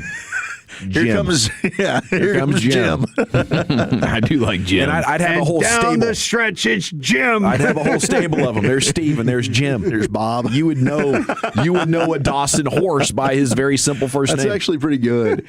Top of the Wave is number 7, finished 13th in the 1972 Derby. Real Quiet. Real Quiet, yeah. That's all about after you finish first, you shush the crowd. Was Real Quiet a Triple Crown quiet. Real Quiet did finish first in 98. You could be onto that. The Scoundrel, third place in 1964, 5th best horse name in Derby history. No More Flowers at number 4. I Am the Game, number 3. What year was that? You think you are 1985, finished 13th. So I Am the Game really wasn't the game, but Cocky horse. Yeah. 2 is Grand Mo the first. Finished 18th in 2024. Oof. Maybe we got Grand Mo the second coming up in a few years. But number 1 is Blue Swords. Finished second in 1943. Blue Swords. Blue Swords. That's a pretty cool name. Could do better. You're my boy, Who Blue. voted on this, by the way? This is the Ringer. How does The Ringer has 152 names on here. How could you not have like Seattle Slew? Yeah. Crimson Satan. Secretariat. Yeah. Sea War Biscuit. Emblem. War Emblem, yeah. We got Captain Steve on here. There Captain you see. There we Steve, go. there you Captain go. Steve's good. Corn Off the Cob was one of my personal favorites. Corn off the cob. That's at 132. Down the stretchy. Flashy Bull. You going to fill out our card for us here later on, Brian? Yeah, our slip? at 340, I'm going to give you 3 to bet on. Nice. Well, hey, I'm just giving you advice. I'm not asking you to bet. Let's make that. So I don't get an email that says, you're trying to make people gamble. Man, you've changed since the Sorsby news. This is for entertainment purposes only. Yeah, this is for segment purposes only. Not if you win, send me a tweet. Sea Swallow did make the list, Eric. Sea Swallow. Yeah. Not to be confused with Sea Biscuit. That's Or their Sea- From the sister. same horse, Sea right? Biscuit's son, I think. Yeah. Okay, we got L's and Dubs coming up, Chief. Yes, sir. 877-881-1053. Where have you taken some L's this week? More importantly, where have you gotten those personal victories? Biggest L, biggest dub, next right here in the nation. But let's go ahead and get you a victory by telling you about my friends at Greystone Roofing and Construction. You can check them out at greystone-roofing.com. Here's the deal. We're in storm season now. That is very evident by the week that we have had. And the storm, particularly earlier in the week on the east side of Dallas, was not your typical hailstorm. Okay, we're talking tennis ball to baseball size hail. Absolute game changer, and it'll wreck your home. I mean, that kind of impact doesn't just ding a roof. All right, it compromises your entire home: roofing, gutters, windows, siding, everything. And here's the mistake people make after a storm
They're straight, and they've got more new Chevys than anyone in their all price of sale. Silverados, Tahoes, Blazers, Malibus, Equinox, and more. Visit ClassicChevrolet.com. This is Texas. This is Classic Chevrolet. Together, let's drive, relax, and enjoy the difference. Based on new Chevrolet registrations, 2023 through 2025. Yes, sir. Thank you, Lucius. It's the G-Bag Nation here on 105.3 The Fan. Hope you're having a great Friday. Rangers pregame at 5 o'clock tonight. Okay, so be ready early. They visit the Tigers.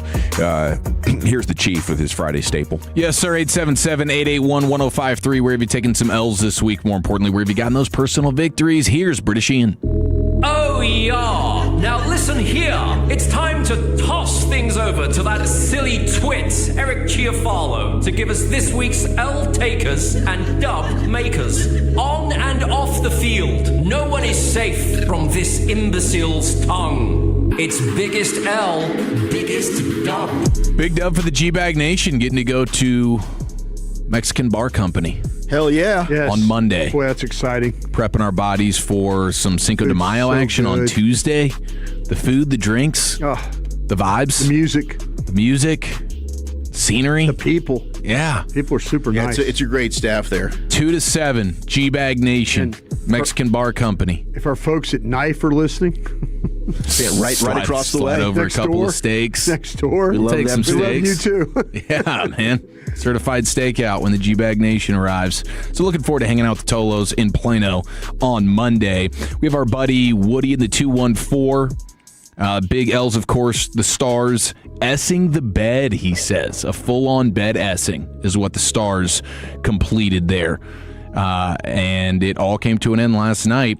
We also lost David Allen Coe, R.I.P. Yeah, a little outlaw country, bro. Yeah. Yeah, a little outlaw country right there. That's one of my guys. Really? Yeah. He's a real legend, huh? Yep. He had a good run, though, didn't he? He was getting up there. Yeah, I mean, he had a good run, like to be an outlaw country dude. He's very controversial. And to make it, to be an older person, aren't they all, though? Yeah, very That's what makes him awesome. Yeah. He's got a little edge to him. Yeah. I was singing to the mamas, Mama, I tried my best. I was still up being a bastard. You tried to love me. I'm like, hell yeah. R.I.P. David Allen Coe. That's an L for Woody. Big dub, though, of course, he's still pushing along, boys, with the no benzos, no opiates. Had a baby Woody. So he's on an absolute heater right now. His plug just gave up. Yeah, dude. He gave up. I was like, he's not coming back. He was keeping that guy in business for a long time. Sure, it's a Friday night. Woody was throwing around some chatter. His plug is now a plumber. Yeah, just got out of the industry altogether. We did get ball sacked. I hope nobody was getting fired up for the McDonald's subscription fry service. What? That went viral. I thought it was real. I had to check on it. They were alleging that it was going to be unlimited medium fries for $20 a month. If you subscribe to the McDonald's French fry service. Oh my God, $20 a month? I can afford that. that would kill people. I mean, truly, that would the death rate would skyrocket if we had a French fry subscription to McDonald's. I mean, just people just punishing fries left and right. Can you imagine just running through the drive-thru and then circling right back around? I'm back again. If you're hungry, just hitting every McDonald's known to man. Getting French fries at every turn. That was a McBall sack. You would eat 3,000 to 4,000 calories a day in fries. Easily, yeah. You'd still be starving. Well, doesn't satiate you at all. Fill the potato. 214, biggest L. My car looks like a tomato. Body shop tech input the wrong red paint coat on my order. No. So now it's got a Mater finish. #FML. Wow. I wish we could receive pictures. I want to get a glimpse of that Warlock tomato vehicle. That hurts, man. I mean, they gotta change that for you, don't they? Yeah. They put in the wrong code. That's on them. They're probably blaming it on the guy. Like, this is what you ordered, bro. Sir, you showed us this blame it on us. Got the receipt right here, bro. Yeah. 903 Big Dub supervisor notified me that I had taken a half day from work. Forgot I had put it in, so I got off work at 12, and now I'm getting ready to go to College Station to watch the Savannah Bananas tomorrow. That is Tolo Reginald. Enjoy, Reginald. Congratulations, baby. Can we get another touring, huh? Can we get another Russell Wilson appearance out there? Maybe. Rocking it with the Bananas. I guess he's talking about doing TV. That he is. CBS. He Might be is. retiring. I don't think I have any interest in watching him. Something will happen to him in Indianapolis like Mark Sanchez. Dude, Mr. Unlimited? Come on now. No, he's not entertaining. He's made for television. Jameis is. Jameis, no question. There's certainly a skill of being boring and being a former player with name recognition that's okay. It's perfect for CBS. Yeah. There you go. Just buttoned up. Yeah. Let's find the most boring athletes we can possibly find. And take over for Phil Simms. Throw them on television. They're trying to snag Jason Garrett from NBC. Yeah. That's our guy. You know it. Very, very fitting. Pair them together. Yeah. 3-2-1, biggest I lost my job, biggest dub, that JP Morgan lady accepted my resume. Oh, well done. That is an all-time ridiculous story. Is that the that was butt pure crack of the sack, year? wasn't it? It turned out that the guy who was alleging all the craziness was completely fabricating everything from top to bottom. Because it read like it was, one of those penthouse write-in segments. I go to school you know what I'm along talking with about, right? It was jarring. It was too dude. raunchy to be true. It was. It was like, there's no way. It's just, there was something that wasn't adding up. I couldn't put my finger on it. Shout out to all the dudes in the comments that were exposing themselves, bro. Pause. Oh, they was just, yeah. Gotta get my LinkedIn together now. I can't wait to apply. It's gonna be the best job ever. They had a record-setting number of applicants over the last 48 hours. Only if she's my boss. I bet they did. Did they really, bro? Yeah. Is that a butt cracking? Of course it is. That's why they're signing up. Yes. From what I understand, it's real. I don't know. It could be fake, but I was seeing that the applicants for JP Morgan just skyrocketed. I don't blame them. In a historical fashion. My favorite part about the story or the cycle was the people putting her picture next to Rossini's. Yeah, trying to find the resemblance. The resemblance. Oh, goodness gracious. Rossini had a bad one, too, because apparently she was not the hero in that car accident that took place that we reported on last week. She caused the wreck? I don't believe she caused the wreck. Trying to get to her D appointment? She was just kind of on the outskirts and... just observing. Yeah, more so. She wasn't actually the one that was climbing into the wreckage and saving. So she wasn't helping the anybody? old man. It was a gentleman who apparently was the one who. Now I don't know how you can blame her for this unless she's the one that was like pushing the narrative, but it was just outlets reporting that she was the savior out of that situation. So she continues. She's sort of the perpetual L taker for now and the near future. Diana Rossini. Too bad, but. Yeah, to give us a little bit more insight on the JP Morgan fiasco, I would like to take you to the morning show. Okay. Here's Sean Sharif giving you the dirty deets. Oh, you did play basketball in college? I love basketball players. They get me so blank. If you don't blank me soon, I'm going to ruin you. Birthday blank for the brown boy? You're going to need to earn it, my little boy toy. Do you want to get promoted at year end or not? Do you want a future here? I don't know why you're fighting this. There's just a little glimpse. Nah, I've been staying away from these stories because we got the wag of the finger about sexual stuff. Yes, for sure. We did. Yeah, so that's why we had to tee up the morning show to give us the insights. Put it on them. You're right. Put it on them. Hey, they said it. Yeah, man. It was as crazy of a story as we've ever seen, and it was... You guys didn't have my back when I just said that. No, I do. I want everybody to have my back just in case it goes down.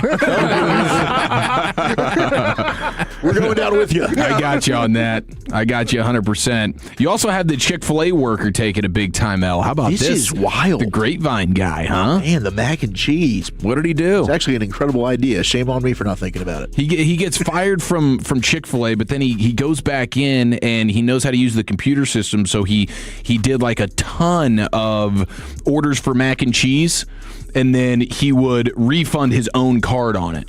So he ends up getting like $80,000. I got money. But it was like the trays, like the catering. Yeah, like giant orders of mac and cheese. He would put in the order, and then he would refund the order back onto his own card. And so he racked up like $80,000. He got too greedy. Yeah, he did. Oh, wow. Like you should have been say 10, 15. You're doing too much already.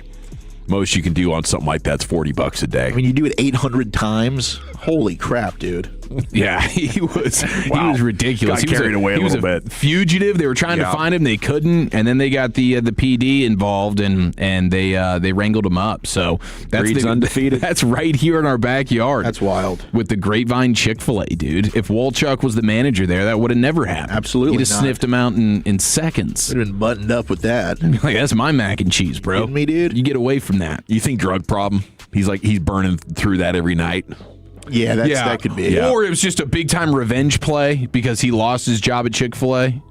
And I like that. So it's more of a heist. Yeah, maybe a little bit more of a heist. Office Space. We got 1 down and 2 to go. Thank you, Chief. Yes, sir. There's your L's and dubs to conclude this week. Football Fix coming up next, Bully. We got an audio bonanza for you. We've got Shiloh versus Mary Kay. Don't be messing with Dak Prescott and the 88 Club. That's next in the nation. But we got to talk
FM and HD1 Dallas-Fort Worth. Let's go, Cowboys. An Odyssey sports station.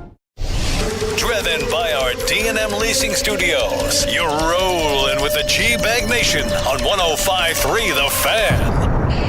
Here we go, hour 2 of the G-Bag Nation on 105.3 The Fan. It's time for a fix. Here's Wolchuk. All right, let's do it. Let's get our fix right after this. You think football is still fun? Yes. Sir. Wrong side! Left side! Wrong side! Left side! I use these for acid indigestion. So what are we going to use these for? Intimidation. You know I got to get my fix, man. Cowboys are talking to the media. The rookie minicamp first practice is complete. We'll get more of that coming up on the other side in the C-Note. And I think a lot of it is jersey talk. A lot of it's like, what are we doing with this number 18 on Caleb Downs? I'm sure this will get figured out. Don't worry about it. But let's go back to CeeDee Lamb. And this is Michael Irvin talking on his White House podcast about the 88. And CeeDee calling him up to rep the playmaker Andrew Pearson's number. The club out everywhere, man. I used to have dudes calling me about being 88 club. CeeDee called me because Jerry said that, I want to put him at 88. I want to put him at 88. And I'm like, whoa. We had no conversation yet. Wait a minute. He said, I want to call you and talk to you about the 88. You know, Jerry's talking about it. He said, Michael, I've always wanted to wear number 2. I said, you got to do what's going to make you do what you got to do every morning. Right. If you wear 88, there's a whole lot comes with that. As soon as you get it, you're going to raise the hope up of a whole Cowboys nation. And it's a lot of pressure. If it's too much for you, we understand. Don't worry about it. You just wear the number 2. I said, if you are not him, we're going to keep searching for the next. But you know what you did right there. If he's anything like he's supposed to be, he's going to be like, wait a minute. I got it. The next day he said, I'm going to wear it. I'm going to do it. Now go deliver. Yeah. And he has this. Yes, he has.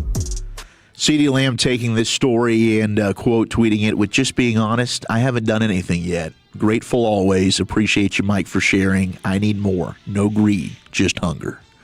So I love that. Initially, I was like, damn, CeeDee really rocked the 2, though, at OU. Oh, he was great. How was it going to look? Yeah.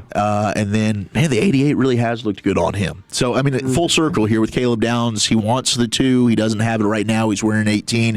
Your other rookie numbers as it took some convincing, though. And maybe Michael Irvin was the final point there. Yeah. He kind of used some psychology on him. You know? This is pretty cool. I don't know if you're man enough to wear the 88. It's like the challenge because, accepted. I mean, CeeDee's really the last guy who's a star at wide receiver to not be wearing a single digit or in the teens. Yeah, everyone else has really shifted to that. That's 100%. He wanted nothing to do with it. Yeah. He wanted nothing to do with 88. I respected it. When the story first started, he really was not for it. But I think I remember you guys. He was on with you on G-Bag, and that was, I think, the year before we joined you, and he was like very, I don't know, I kind of like 2, but ended up repping the 88. Downs wearing 18. Malachi Lawrence is wearing 57. Jayshawn Barham at 55. Drew Shelton rocking the 67. Devin Moore, the rookie corner from Florida, at 29. LT Overton wearing 99.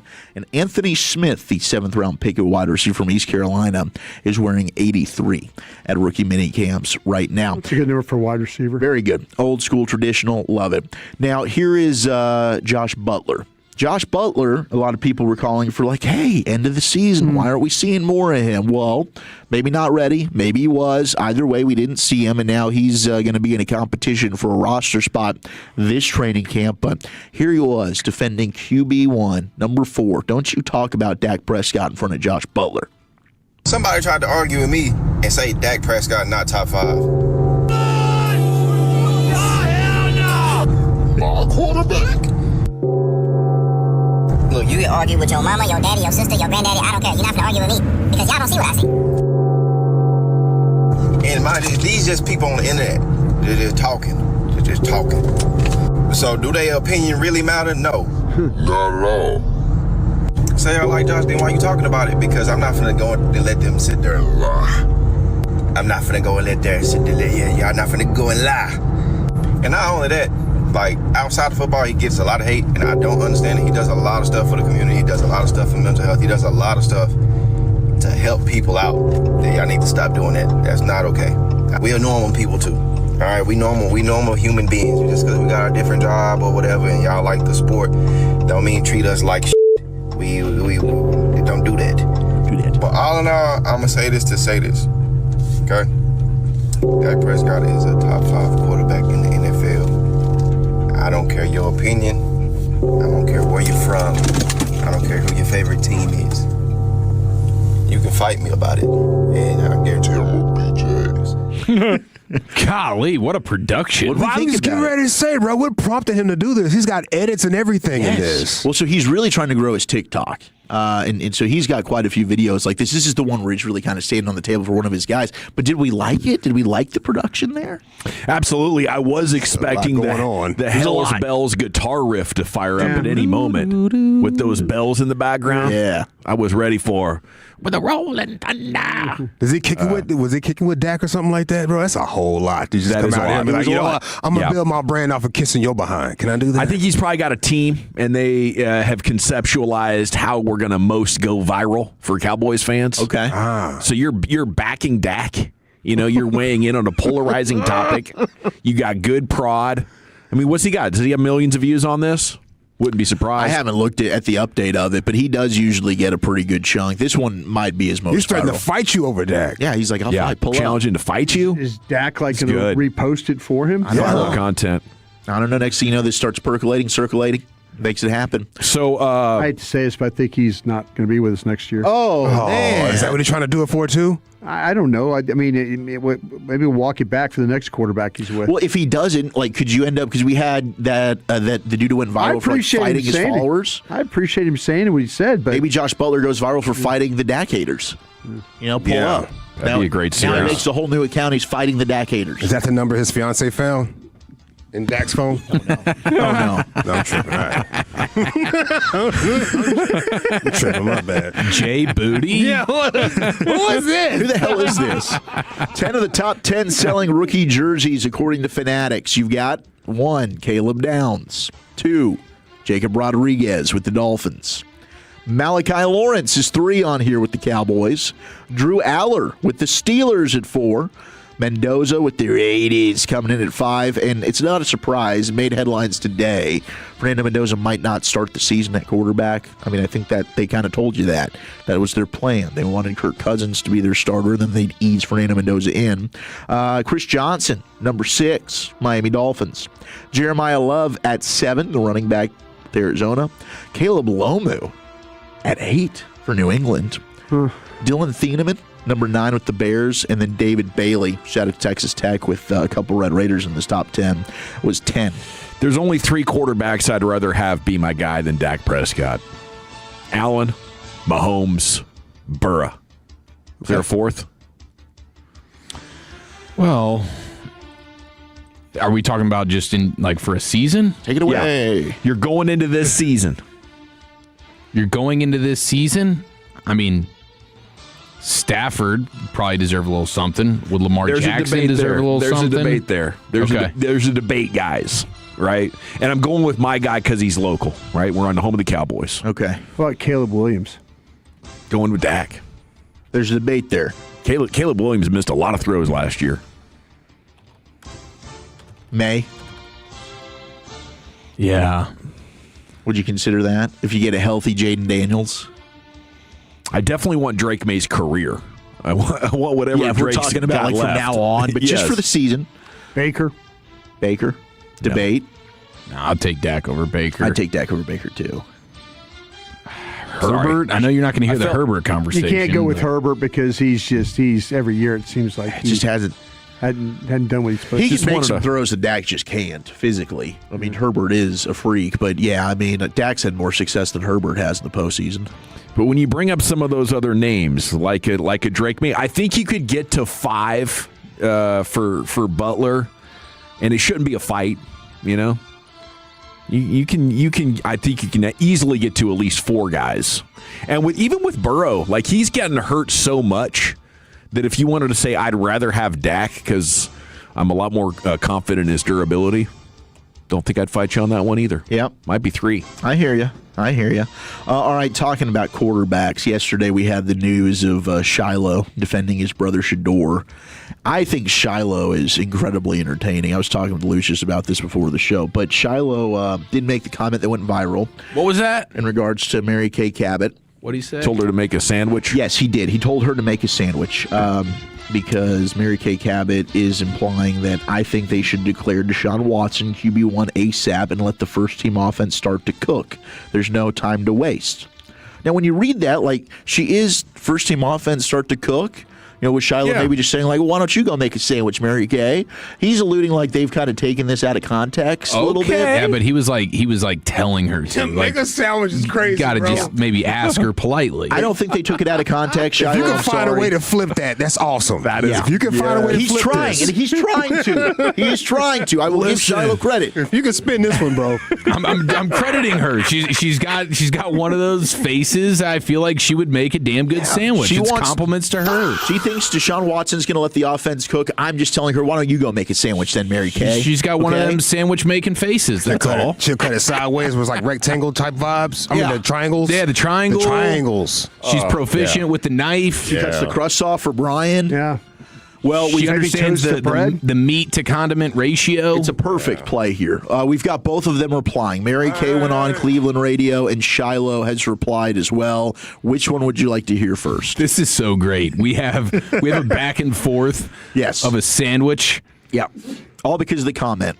Yeah, that's a terrible comment, bro. It is. It's degrading. Make me a sandwich. It is. All right, here's Mary Kay. It's crazy. Did he say sandwich?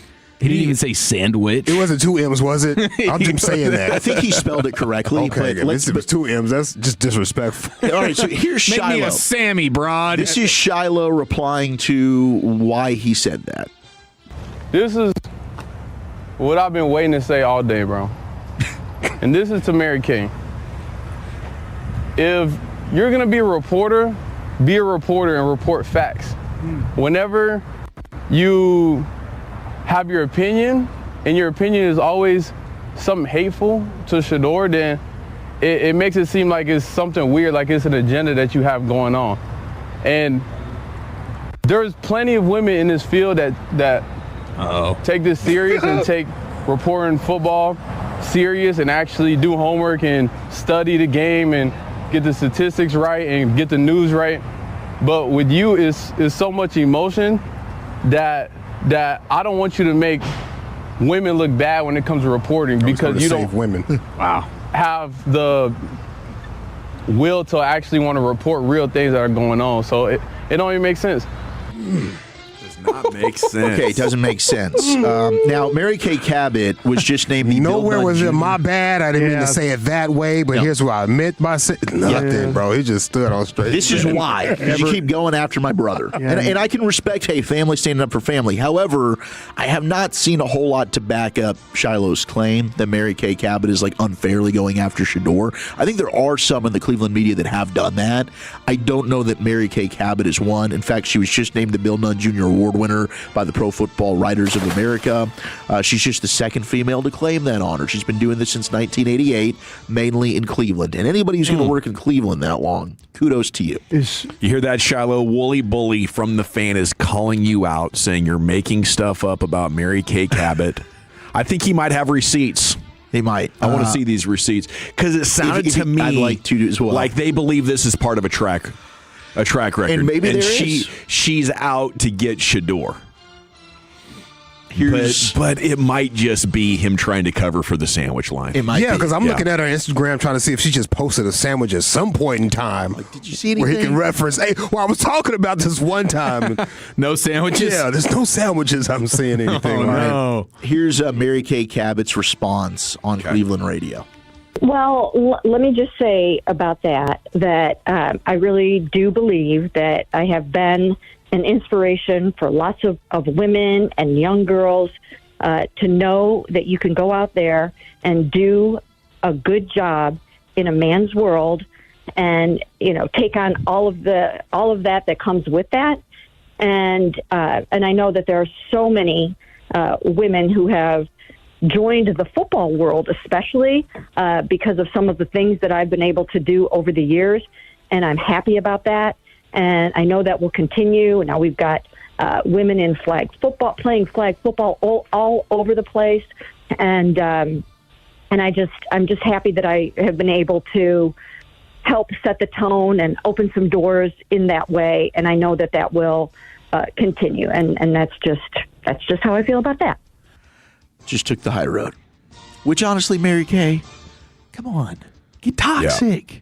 Let's go. Mix it up a little bit. This is fun. This could be a fun back and forth. I wanted a little bit of a juicy response, but now she took the high road. She's got to go in that locker room. That's the problem. Yeah. Yeah, and she's trying. I mean, she's like 65. She's trying to do the old school beat writer journalist thing. Trying to keep her job. You know, I also think part of this is the Sanders believe that the world is out to get them, and that might be the case. But also, Shador's not good at quarterback. You know. Okay. Both things are true. Shador's not good. That's Gavin Dawson saying Shador's not good at quarterback. I'm getting the heat off of me, and I'm throwing it back over to you, sir. Yeah, there you go. Come after one of us and clarify like what, because I think they, you know, the sports media has been horrible to Shador in a lot of ways. Yes, I agree. And he is a lighthearted, fun kid. Yeah. You know, who's just trying to go out there and do well. But like the sensitivity from the Sanders collectively about, you know, where the world is looking at him, I think comes off as too sensitive. Now, Lucius, like, you got to acknowledge that he was terrible. He was not good this year. No, he wasn't. You know, I thought he was decent coming out of Colorado, but he was not good this year when he got to play. Prime's out of town? Yeah, I'm pretty sure that pretty soon Deion is going to get in Shiloh's butt for these comments. Okay. Yeah, well, you know, making them publicly like that. So I was checking on where Deion is at, and Deion is out of the country right now. At least that's where he last was when he posted in his stories. When Prime's away, Shiloh goes out to play. He's out of control right now, bro. He's got Karuchi Tran making sandwiches for him right now. Listen. Oh, man. I did see some. He doesn't even have a bladder, but he's got Karuchi Tran. He is so up right now. I don't think he has a toe. No, he's got like 7 or 8 of them. That's He's it. missing all these body parts, huh? There were some good memes about Deshaun Watson and Mary Kay Cabot getting caught together at an Arizona. Oh, a little couples hotel. Yeah. Which Mary Kay Cabot? Yeah, she doesn't have any sandwiches on here, but she does post her cat a lot. That's the Rossini Rabel, Mary Kay and Deshaun. Moonlighting as a masseuse, maybe. And she posts Deshaun a lot. She's got great hands. Sounds like she's partial. All right, appreciate you, Wolchuk. Football fix in the books. Terrible. Dump all of that thing. We got the C note in the books. Cowboys news of the evening coming up next year. It's the G-Bag Nation on 105.3 The Fan, and we have a rookie minicamp going on with a lot of reactions and quotes to get to. Okay, so we'll do that next. Want to chat Frankels with you before we do anything else, though, because life's unpredictable.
time for the C note. Why does the 214 saying Gavin is an idiot? I'll explain that to you here. Segment's brought to you by the Frankels. If you've been injured in a car or truck wreck, call the Frankels first, 214 or 817-333-3333. There's never an out-of-pocket cost. They only get paid when you win. The Frankels, the go-to car and truck wreck attorneys in Dallas. It's about Dak. You know, we talked about a number of things regarding Dak last segment, but this one is, you know, Dak compared to Shedeur, and 214 says Dak was worse than Shedeur in his first year, which is interesting because it's been a decade since Dak's rookie year, and I guess there's members of the audience that don't remember or maybe weren't watching that much when Dak was amazing his rookie year and, you know, forced the Cowboys to move on. 11 straight games? Yeah, was it 11? They go 11 and 1. I was working at .com. Three on the year. I don't know. He had one of the best rookie seasons of all time. Lost the Giants twice, right? He lost the Giants his first game. And then didn't lose to them again. Yeah, lost them first game of the season, and then later in the year we went there, but it ended. It was 11 straight games they won, and won a game at Pittsburgh, won a game at Green Bay. They were crushing. Yeah. 214 says it's just the Browns. Of course, his play wasn't good. Nobody is good on that team, and I think that can definitely have something to do with it. You know, it's just Shedeur was undersized, didn't have a powerful arm coming out of school, and the decision making, the backpedaling. Like there's a lot of scoutable reasons that he wasn't drafted until the 5th round. And until you see sustained quality play, it's tough to assume that he's good. And I think the folks in Shedeur's camp are just assuming that all of the negativity has been the haters. There's been some nasty hate towards Shedeur. But also, there just hasn't been enough quality football to objectively believe. Time for the C note here. Cowboys news of the evening. Christian Parker having his first rookie minicamp practice. Caleb Downs having his first Cowboys practice. There's some great photos of the two working together on field for the first time. Maybe a historic day. Parker was asked for his thoughts on Caleb after practice, said premium instincts. You can tell it's football intellect and the way he directs traffic, the way he reads and reacts. His brain is connected with his feet. You're watching 3 years of film. There's not a difference in the tape. He's constantly making the right decision, constantly making contact with the ball, constantly in the right spot. Smooth transition, smooth player. He's a natural football player. He's one of those first picks in the schoolyard, and we've hit it off pretty well. So, as expected, two guys that love ball and are obsessed with the geometry of defense. You got a buddy cop movie going on out there with the coach and the star player. How much do you think Parker can teach Downs that he doesn't already know, Brian? I think there's some things that he could pass along with some of the coverage aspects, positioning techniques. Like, okay, I think that where Downs is good is his ability to read, but maybe you can get him to play with a little bit more, okay, cut the angle off this way. Think about playing it downhill this way. Don't try and overrun it. Take this path. When a guy's going to run a route on you, think about this. I think there's things. He's played for two pro coaches. Mm-hmm. He played for Nick Saban and he played for Matt Patricia. Mm-hmm. But what they could do for him though is, I think that the stuff that he plays in the running game is really good. It's the coverage things that I could help him. And I think it's the positioning of how to carry routes across the field, those kinds of things where, okay, if a guy's going to try and, in the league, they're going to try and push off on you. They're going to use their arms. Or, in college, they don't push off you like this way. Or, when he talk about he gets bored. Yep. That's something he could I think he could help him with when it comes to that part of the game where it's every day, okay, you're going to have to play in the slot. You're going to have to carry a lot of routes. They're going to take you all over the field. You got to be able to kind of understand what they're trying to do to you. Maybe by alignment, maybe by the way they come off the ball. but how to stay in phase even better in routes, I think is something he could teach him.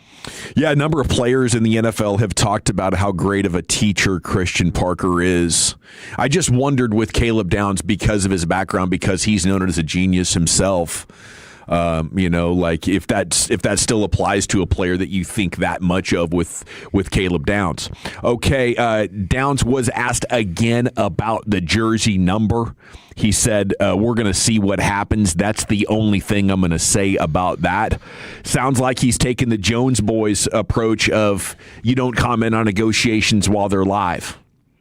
Yeah, I mean, who knows what type of interactions he's been able to have with Kobe Durant at this point. Yeah. And maybe he already knows something is going to be in the works for him, or he's still trying to figure out how he's going to approach this thing. But Kobe Durant should probably, he should probably might want to drive a hard bargain himself. Yeah. He just got $5 million a year. Downs' signing bonus by itself is $17 million. Yeah. Yeah, it's probably more than Durant's made. He might be a negotiating career. dog himself.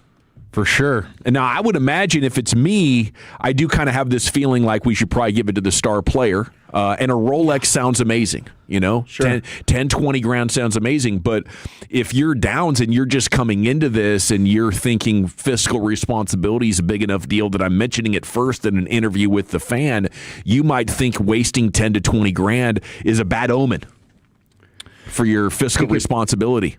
It's like a snowball. You make one bad financial decision, next thing you know, you've made a couple of more. Yeah. Now you're leaking. Does he subscribe to the if you look good, you feel good, you play good? Yeah, I do think there's something to wearing that jersey for like the rest of his career. I kind of feel being like a forever number 2. Might be a worthy cost. The forever maybe dues. for him. Will sounds like he is a little bit annoyed by it. Like that means something to him. He's mentioned it a couple of times. It could be a situation too where he will get sponsorship stuff to take care of this for him. Based on number 2? Well, the branding of it? A gift. Like you give him a car. There you give him go. a car. So yeah. Nick Saban is Nick Saban is a Ferrari, Mercedes-Benz dealer stuff. Maybe you find a way to get him a car out of the deal. Or you're talking about the watch. He's probably got a jeweler or something like that. Will cut him a deal on. Get him hooked up with RS Diamond Broker, East Dallas Diesel. That'd work too. Both those would work. There you go. But he's get an advertiser involved. He's probably not going to get it at cost. Yeah, he's probably not going to have to come out of his pocket on this one too bad if he does it. Christian Parker, quote, "This is our defense. I don't want it to be called the Eagles defense or Vic's defense. This is going to be ours. We've been really intentional about going about that process from the language that we use, the workflow that we have.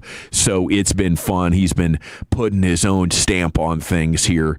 The Christian Parker defense. Everybody's going to call it Fangio. We still talk about the West Coast offense and Bill Walsh decades later. So I think you're probably going to have to innovate something significant for it not to be known as coming off the Fangio evolution. Pass rush specialist BT Jordan has already earned the praise of first-round pick Malachi Lawrence post Nick Harris from the Star-Telegram, quote, "I'm just taking my game and evolving it with Coach BT Jordan. He was with the Broncos last year. I believe they broke the sack record. Just knowing that I get to work with a guy like him, it's going to be good." All right. Well, I hope everything's better than what they did with Aaron Cotton. White Cotton. Yeah, I said Cotton. Aaron White Cotton. Man, yeah. you've pretty really brutal. gone after him. Their defensive line was horrendous rushing the passer. It was. You can't tell me that Donovan Ezeraku forgot how to rush the passer. You can't tell me that Houston and all these guys forgot how to rush the passer. They were awful. He left. Good riddance. Got more Cowboys stuff coming up at 4:20. Looking forward to that. Oh, and Krusty's Corner's coming up next, buddy. Where are you taking us? Yeah, we're going to take a break from football. I'm going to give you my picks for the Kentucky Derby tomorrow. Good luck, and we'll talk about it next.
straight.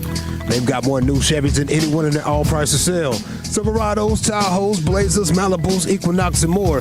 Visit ClassicChevrolet.com. This is Texas. This is Classic Chevrolet. Together, let's drive, relax, and enjoy the difference. Based on new Chevrolet registrations 2023 through 2025. Well, thank you, Lucius. It's the G-Bag Nation here on the Fan. We're an hour from Eric. Eric Nadell's going to join you coming up at 4:40. Talk about Rangers, Tigers. Pregame for that coming up at 5. Okay, it's an early series in Detroit. Here's Krusty's Corner, brought to you by Greystone Roofing. Go to greystone-roofing.com, King. Hey, kids! Your old pal Krusty's gonna teach you 5 new words. You're not wrong about that. From Dallas, Texas, number 55, Brian Waters. Thank you very much, Lucius. Always appreciate you playing that. Thank you to Greystone as well for being a part of that. Are we all in for the Derby tomorrow, though? Are we all in? I'm very excited about it, yeah. I probably more so than ever. I've actually done quite a bit of homework on this. Have you? And the Puma is my guy. I haven't done any homework. I'm looking for a mid-tier long shot to make it fun.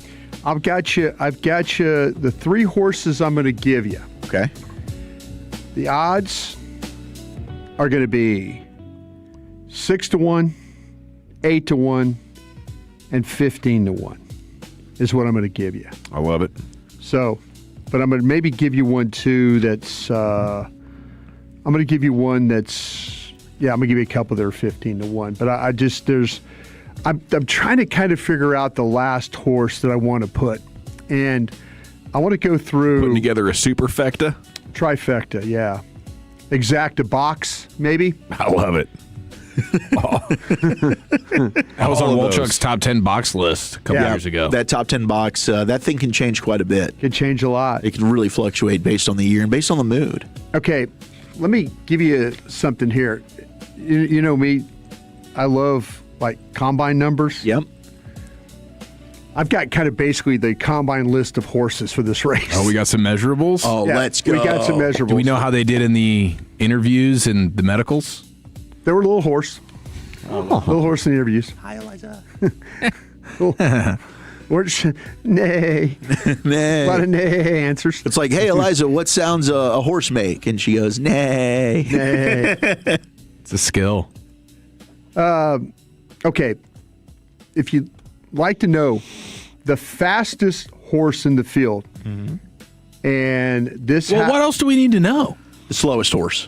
The fastest horse in the field. There's several fastest horses in the field. Oh, we got like a bunch of ties. Eric, there's several. The splits. We got one that's much faster than all the other horses. So do they kind of time this out like 40s or like 10-yard splits? Yeah, they do it on the furlongs.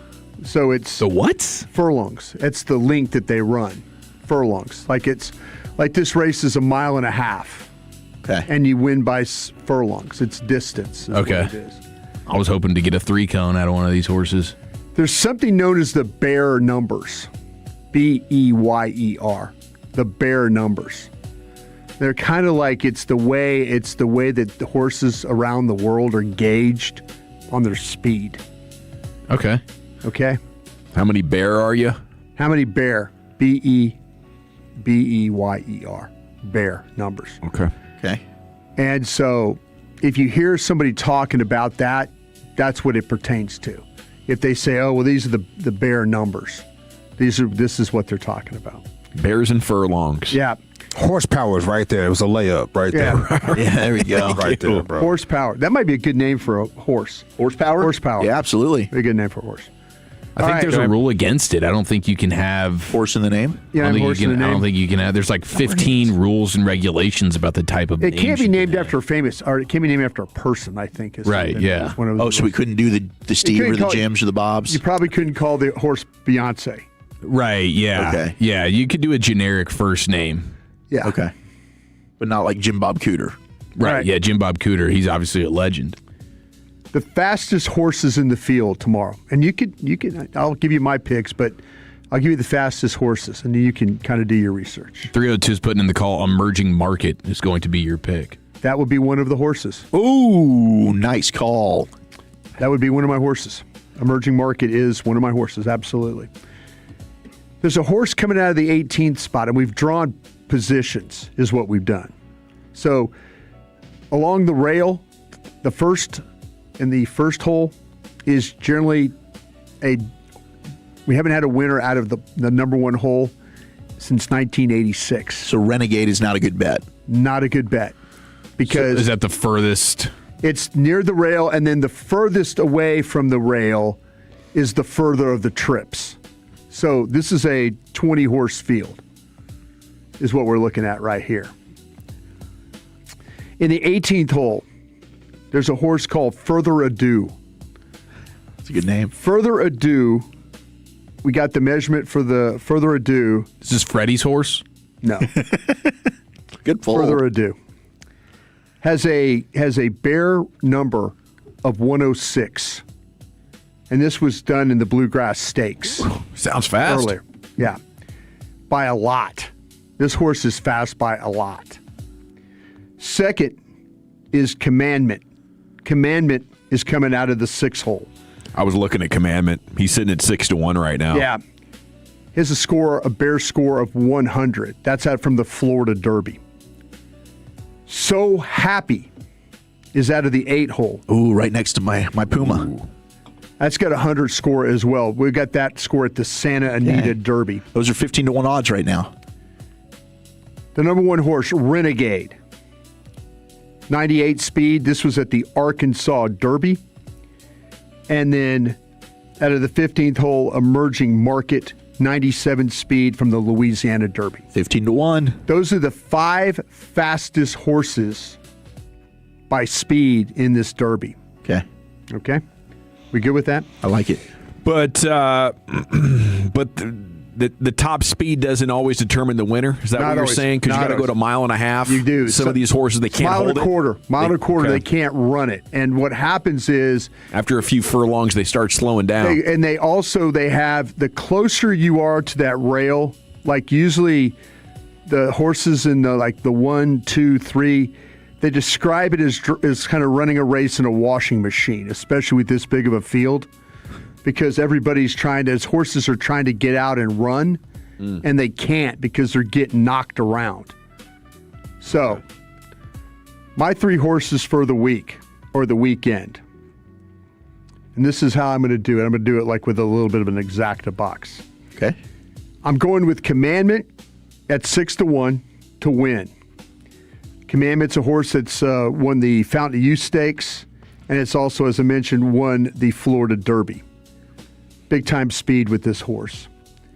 The next horse I'm going to give you is the 12 horse, and that's Chief Wallaby. That's a great name. Chief Wallaby is 8-1. Let's go, Chief. Chief Wallaby. Let's go, Chief. 8-1. With a back. And then the third horse would be the Emerging Market at 15-1. So it's the 6, the 12, and the 15. Those are my bets for this thing.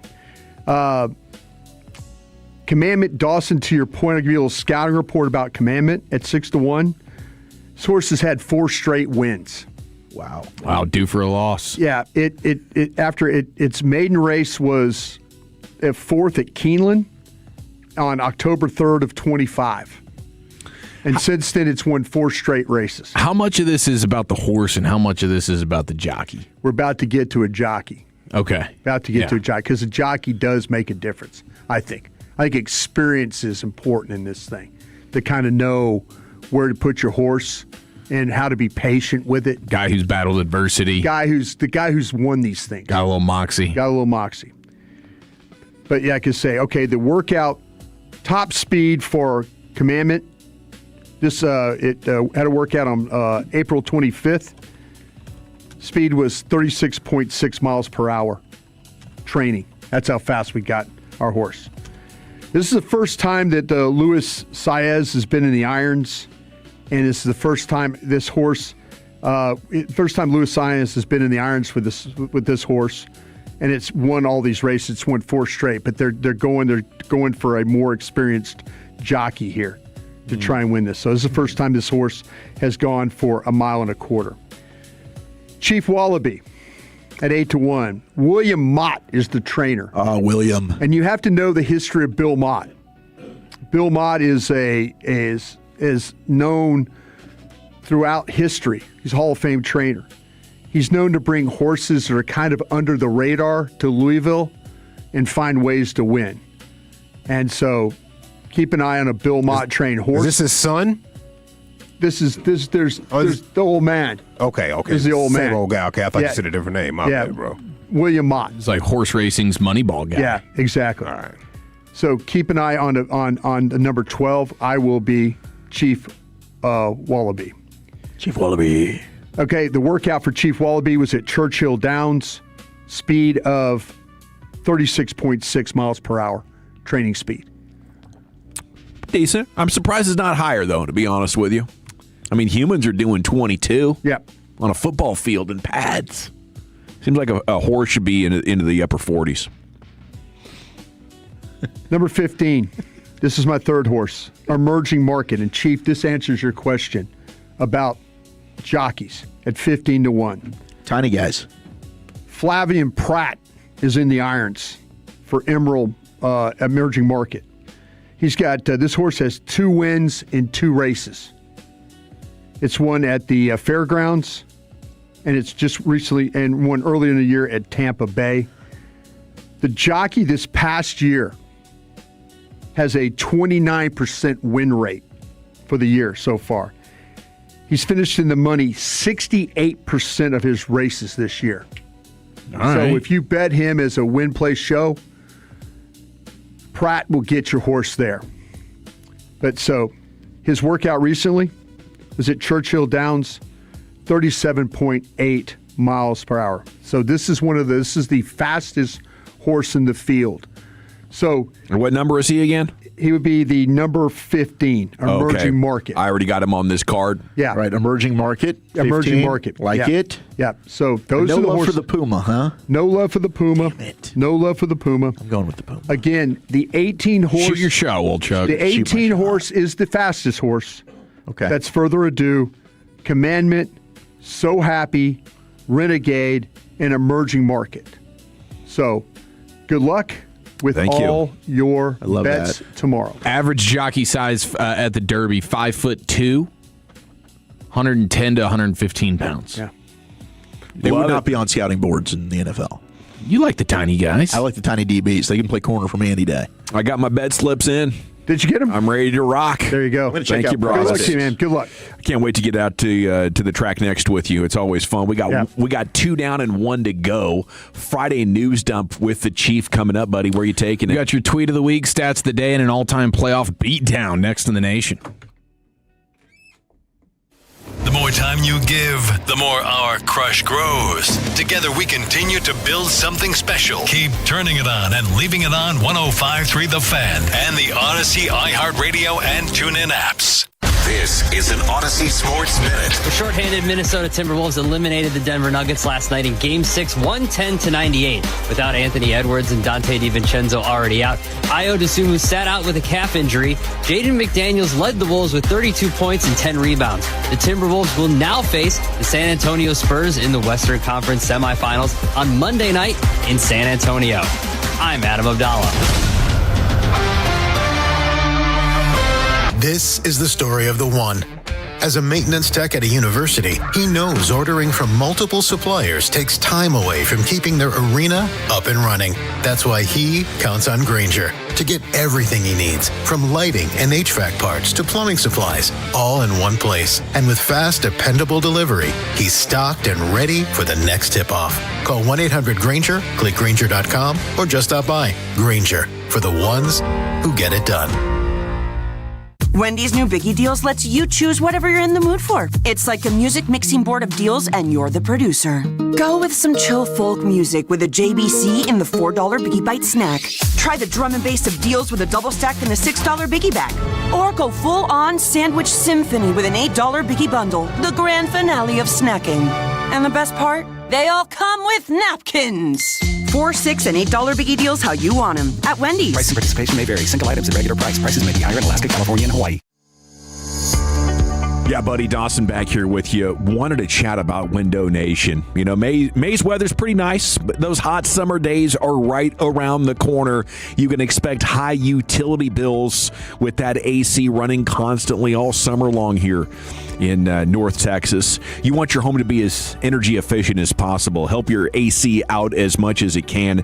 And Window Nation can make that happen for you. At Window Nation, they have the most energy efficient windows in the world at a fantastic price. And right now, Window Nation's Buy 4 Windows, Get 4 free sale is live. You can replace all the windows in your home and get half of them for free. There's no limit on that. And how about zero down, no payments, no interest for 2 years? WindowNation.com. Experts report windows retain 80% of their value during uncertain times. One of the best investments you can make is in your home. Not only is it a great long-term investment, but again, it's going to start saving you hundreds, if not thousands, every year on your energy bills. That's what new windows can do for you. They have an A+ rating with the Better Business Bureau, 50-point inspection on every window before it leaves the Window Nation factory, 20-point inspection on install. That just all adds up to them being the best window company in the world with over 45,000 5-star reviews. But hurry,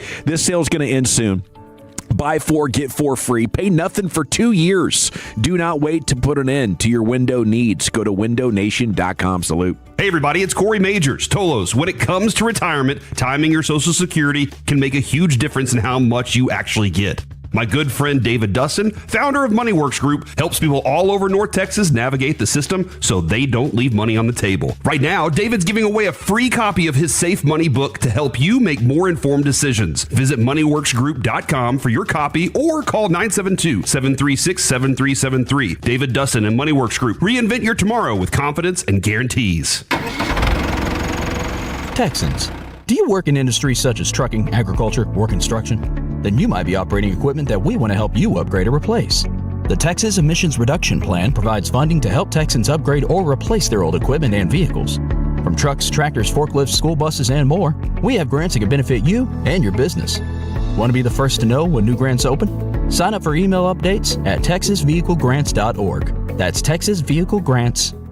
Download to see if you qualify. Not all customers will qualify. Transfer fees may apply. No Albert subscription required. Albert is not a bank. Albert Instant Loans are issued by FinWise Bank, member FDIC. Not an actual client. Terms apply. Kylie, what's wrong? I just got hit with a car repair bill. I'm behind on rent, and I feel like I can never save any money. Have you tried the Albert app? Albert is your financial assistant, helping you find ways to save and create custom budgets to actually grow your money. Plus, you can get up to $10,000 for big expenses, or advance up to $1,000 fast when you need cash right away. Albert can get me up to $10,000? Exactly. Albert spots you in a pinch and helps you grow your money in the long run. I'm downloading Albert right now. Download the Albert app and use promo code MONEY to borrow up to $10,000 for whatever you need. The Albert app helps you budget better and save more money, so you reach your financial goals faster. Download the Albert app right now and use promo code MONEY to borrow up to $10,000. Use code MONEY to borrow up to $10,000. I'm Jeff Stewart with Reliant Air Conditioning. Did you notice that we hit 92 degrees in March? That's a full month earlier than usual. And that means most AC systems already have weeks of extra runtime. And we're not even to summer. But here's what most homeowners don't realize. Breakdowns don't just happen. They start as small issues, like a clogged drain line that should have been caught weeks earlier with a simple tune-up. Because small problems can turn into expensive repairs. So for a limited time, Reliant Air Conditioning will tune up your AC system for just $85. But here's the best part. When you join our Hero Club maintenance program, your AC tune-up is absolutely free, and you'll stay protected year-round. Our schedule is filling up fast, so call us at 877-YOUR-HERO or schedule your AC tune-up online at ReliantAirConditioning.com and see how we've been gimmick-free since '83.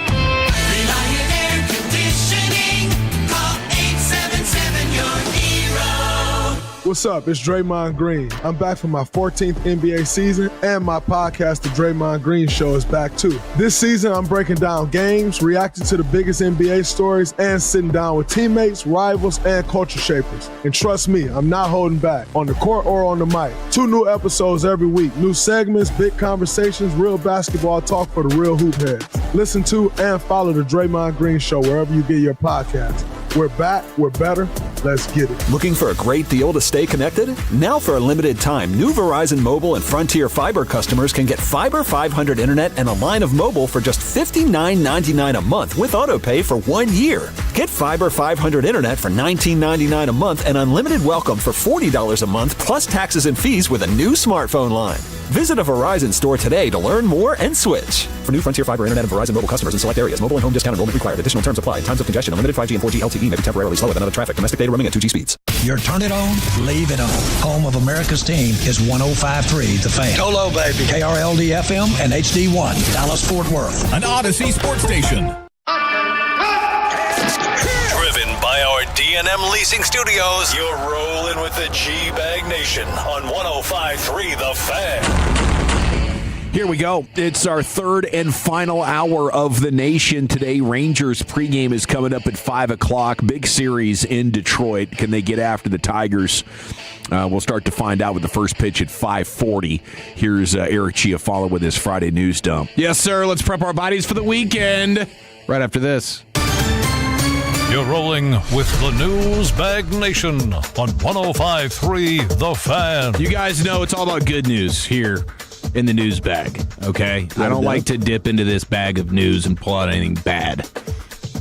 But... oh, come on. Going negative. This is a bad Wyatt Langford thing. As usual. Yeah, what's going on with Wyatt? Still no update according to Skip, but he had to leave his game yesterday, and it doesn't sound good. I mean, my gosh, one at bat? You were one at bat away from re-aggravating? Who's calling the shots in here? Hey, get Wyatt in the box, man. He's going to be all right. One at bat. And he's shaking things off, walking back, saying, can't get it done. Good. That is really, really unfortunate. Who's hiring their trainers, Nico? Yeah, dude. Nico's got something to do with this. I guarantee you. That's frustrating. It really is. Nimmo's playing tonight, though. But Nimmo's hammy is okay. Still going to be leading off. Yep. And Corey Seager, he's going to have a huge weekend, right? Big time. Like, now that we got April behind us. Count on it. And I called him out. You did put in the call. Said he's been stinking, and it's time. The time is now, Corey. Or else trade deadline. Uh-oh. Might need to move him. Yeah. Gonna need to get him help, you mean, Wolchuk? Of course. That's exactly what I said, Gavin. Thank you for that clarification. Coming into Wednesday's game, Corey Seager, 189 batting average for the month. Second lowest of his Rangers tenure. As would his .652 slugging percentage. The most he'd ever struck out in a month for Texas was 25 times last July. Going into Wednesday's game, he had already struck out 28 times, including 8 different games with more than 1. Oof. So this version of Corey Seager is basically unlike anything we've ever seen from him in a Rangers uniform. It's the grossest version yet. Gotta get it done this weekend, and the Mackenzie Gore fanfare hopefully can be reignited with a dominant performance as well. Then you get Kumar and you get Leiter this weekend. So need to see the depth in the rotation really make an appearance here. Now, last night, we got a playoff beatdown for the ages. Lucius, I'm sure you were all over this when you finally got into a place where a TV was working for you, watching the Knicks just tear up the Hawks in historical fashion. And you know what? Watching the Knicks, I was still concerned that they still could lose this. If there were one team. Even up being by 60 at some point, you could lose this as the Knicks. The crash outs from Knicks fans would have been just incredible. Would have been amazing. There have been like 5 different G-Bag of the Day nominees from Knicks fans crashing out. They already showed the parade, bro. They're already out there doing a little parade. Yeah. In Atlanta. They were in Atlanta taking over? Yeah. Like the Saints fans out there that did a Cowboys game. Well, they had, oh my gosh, I'll never forget that. Oh, they were dancing. That was brutal, dude. And then the Saints went on to have one of the worst regular seasons poetic ever after your last win. Gosh, it was a great 3-0 start. So great. So do you watch the Knicks with you're kind of pulling for them, or do you love the chaos of the drama of it? I would like to see the Knicks win, but it's all about the drama. Y'all can go in there and just totally lose. Anyway, I'm going to love it because there's going to be hot takes and crash outs. Whether they win or lose, it's going to happen. Well, they certainly won last night. I mean, my gosh, 140 to 89. Yeah. Yes, and I think they had 100 before Atlanta had 50. Damn. And I don't know if that's ever happened in a game. Wasn't it like a 60-11 run at some point? How does that even happen? Yeah, it was like that UConn women's basketball game. You scored 60 points and nobody scores points. What I lose on that? Like $200 worth of sandwiches, bunch of wings. Yeah, Pecan Lodge. You'll be seeing us tonight. Looking forward to that. Let's see what's up. Yeah, Yahoo has like the crazy stats from this game. The number 51, that was the Knicks' largest lead of the first half. If that margin had held up to halftime, it would have been the largest halftime lead in NBA history, regular season or postseason. The current record is 50 points, held by the Dallas Mavericks over the Los Angeles Clippers back in the bubble. Like, how much give up do these guys have? And it's crazy how frequently absolute blowouts happen in the playoffs. Yeah, like you would think dudes have had enough. Yeah, They've had enough. I'm going home. The entire country's tuned in. You know? Yeah, I know, dude. This is embarrassing. It's so embarrassing. And then did you see them at halftime where they're doing their halftime show and they're all swag surfing out there in Atlanta while they're down by like 50 points? Hey, if we're going down, let's have fun while we do it. It was the saddest swag surf of all time. Communal. It was communal. You know what I'm saying? That's therapeutic. That's their culture. It looks like they're celebrating, but they're really sad in that moment. You got Magic City dialed up after this. Yeah, everybody mourns differently. Oh my gosh. Yeah, it was the Knicks' run to open up the third quarter expanded the lead to 101 to 40 as the largest lead any team has ever held in an NBA playoff game. 101 to 40. Okay. It was just the 8th time in NBA history that a playoff game has been decided by 50 or more points. I mean, just ridiculous. The Hawks committed 8 turnovers in the first quarter. Whew. Then 2 more in the first minute of the second quarter. It was 10 turnovers in the span of 13 minutes. Yeah. And yes, it had Dawson. It had been 37,964 games that have been played in the NBA since the merger, and Knicks Hawks is the first game where the road team scored 100 points before the home team had 50. That's what it was. Road with a hundo before home team has 50. The best plus minus of the first half for a Hawks player was minus 17. Ooh. As a coach, what do you tell your squad to bring them back in the game? There's orange slices in the corner if you need them. These boxes, help yourself. Guys, tell them. If you want to fight somebody, I would approve of that right now. Let's have fun and play together, boys. Woo. Jonathan Kuminga was a minus 40 in 12 minutes. Yeah. That dude is so overrated. It's just... Who would have known trading Trae Young would have made them worse on defense? Yeah. Yeah, it's insane, dude. It was a brutal beatdown. But now tomorrow night you're going to get the game 7 with the Sixers Celtics? and the Celtics. Yes. I mean, nobody would have thought that was going to happen. Are you kidding me? And now Philadelphia, I mean, people are alleging that it's going to be the drunkest city on the planet on Saturday because you have the Phillies are starting to turn things around a little bit. Okay. Yeah. They get to play the Marlins. They're projecting that by Saturday they'll be going for win number 5 in a row for the Phillies. Then you get the Flyers taking on the Hurricanes, and at the same time, yes, game 1, and then at the same time you have Celtics Sixers for game 7. That's an all-time Philly sports day. And apparently they care about the Derby in Philly as well. For whatever reason. So when you have all that to consider, now it's not an ideal situation right now in Philadelphia because Game 7s have betrayed them since the 2010 Flyers. That was the last major professional Philadelphia sports team to win a Game 7. So not looking good for the Sixers here. 2012, 2014, 19, 20, 21, 23, and 23. You have the Sixers, the Flyers, and the Phillies all losing Game 7s dating back to 2010. So they're on a bad streak right now, and I'm sure Missoula is going to be as psychotic of a coach as you've ever seen with this team now in a Game 7 situation where they never should have been in round 1.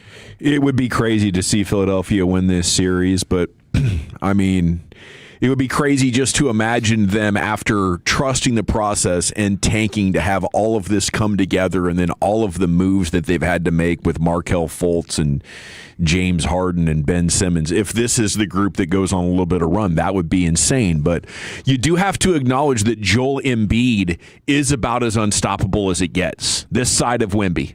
When he's healthy, for sure. So if he stays healthy for the next month, they're going to be tough to beat if Tyrese Maxey's going to play like that. Yeah, I mean, in the last game, you had Maxey dropping 30 points, and Embiid was pretty impressive. And Paul George is back. Playoff P, baby. And he is. That's right, dude. He's more of a role player. 23 points. But yeah, he's not horrible. You know, he must be feeling good, a little bouncy. I was impressed when I saw Paul George the other night. I totally forgot Andre Drummond was on their team. He stopped podcasting. That's right. Remember, he said he stopped podcasting. Had to get focused. It was the podcast mics.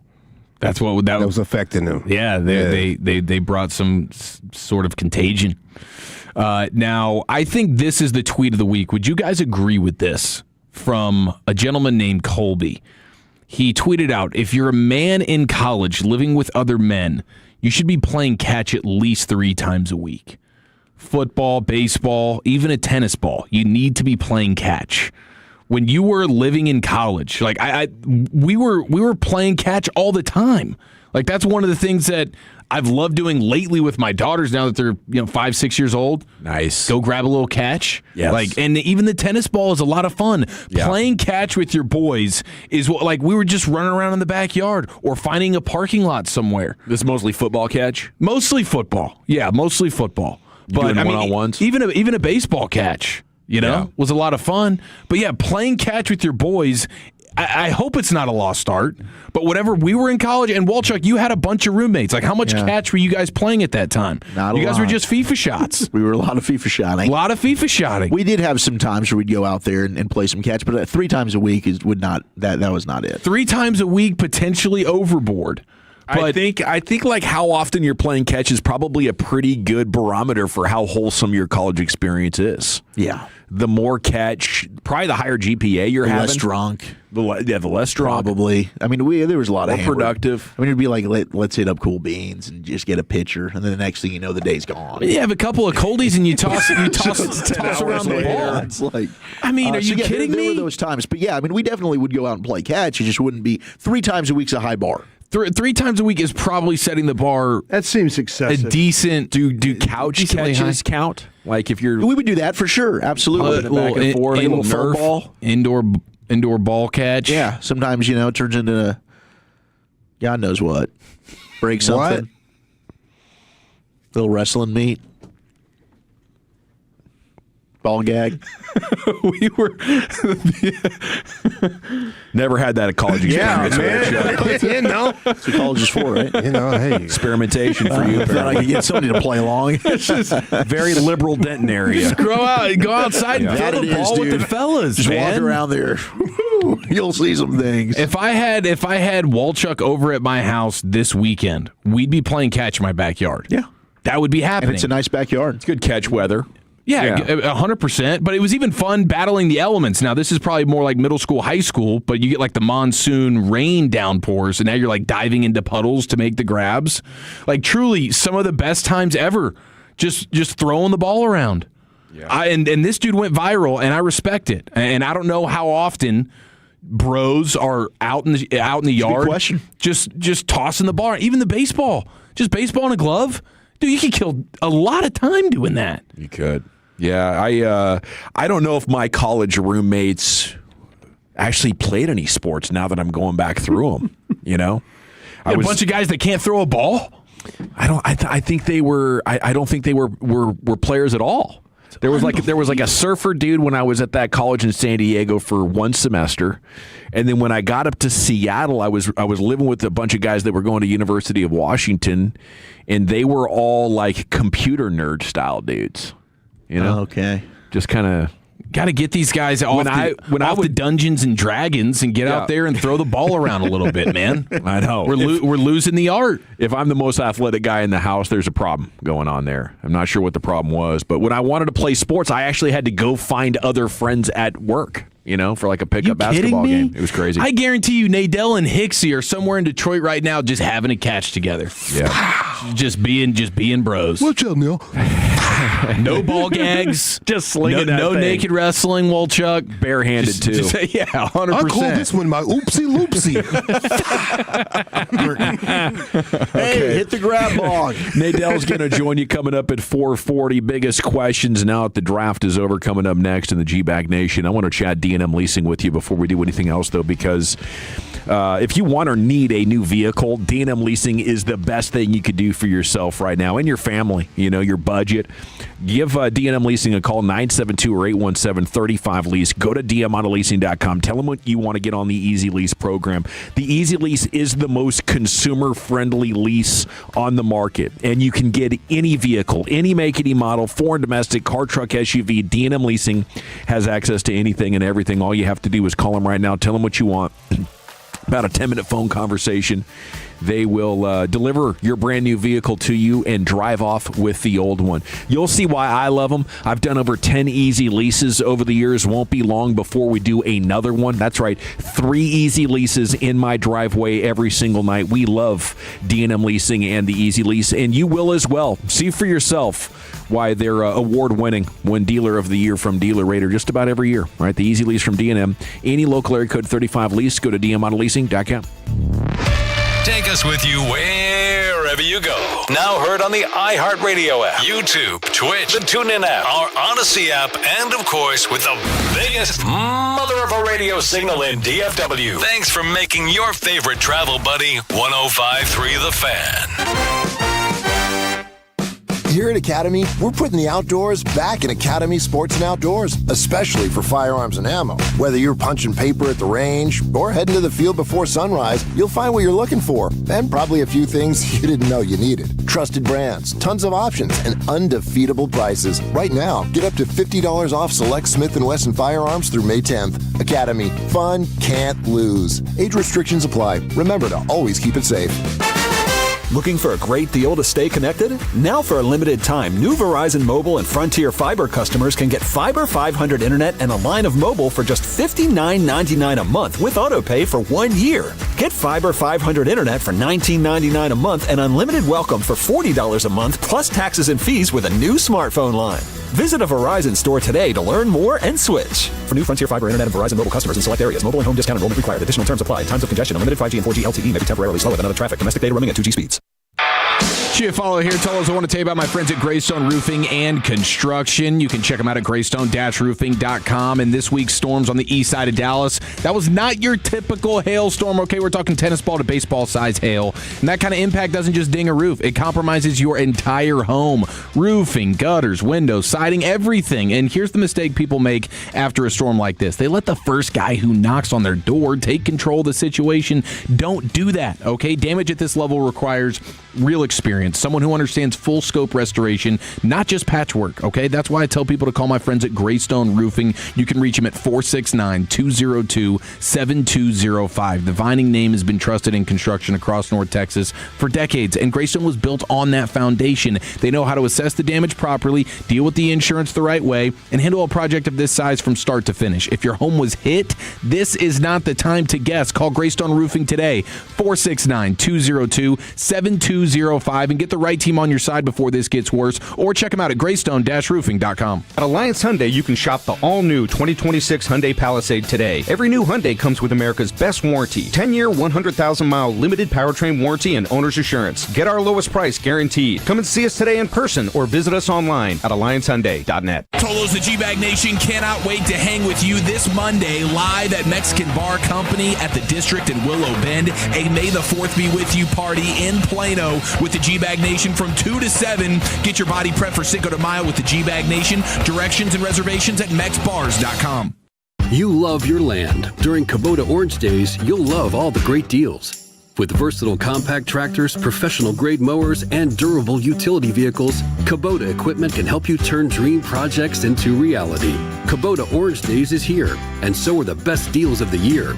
Now through June 30th, get select compact tractors with 0% financing available or save up to $5,500. Sale ends soon. Go to KubotaOrangeDays.com or stop by your local dealer for more information.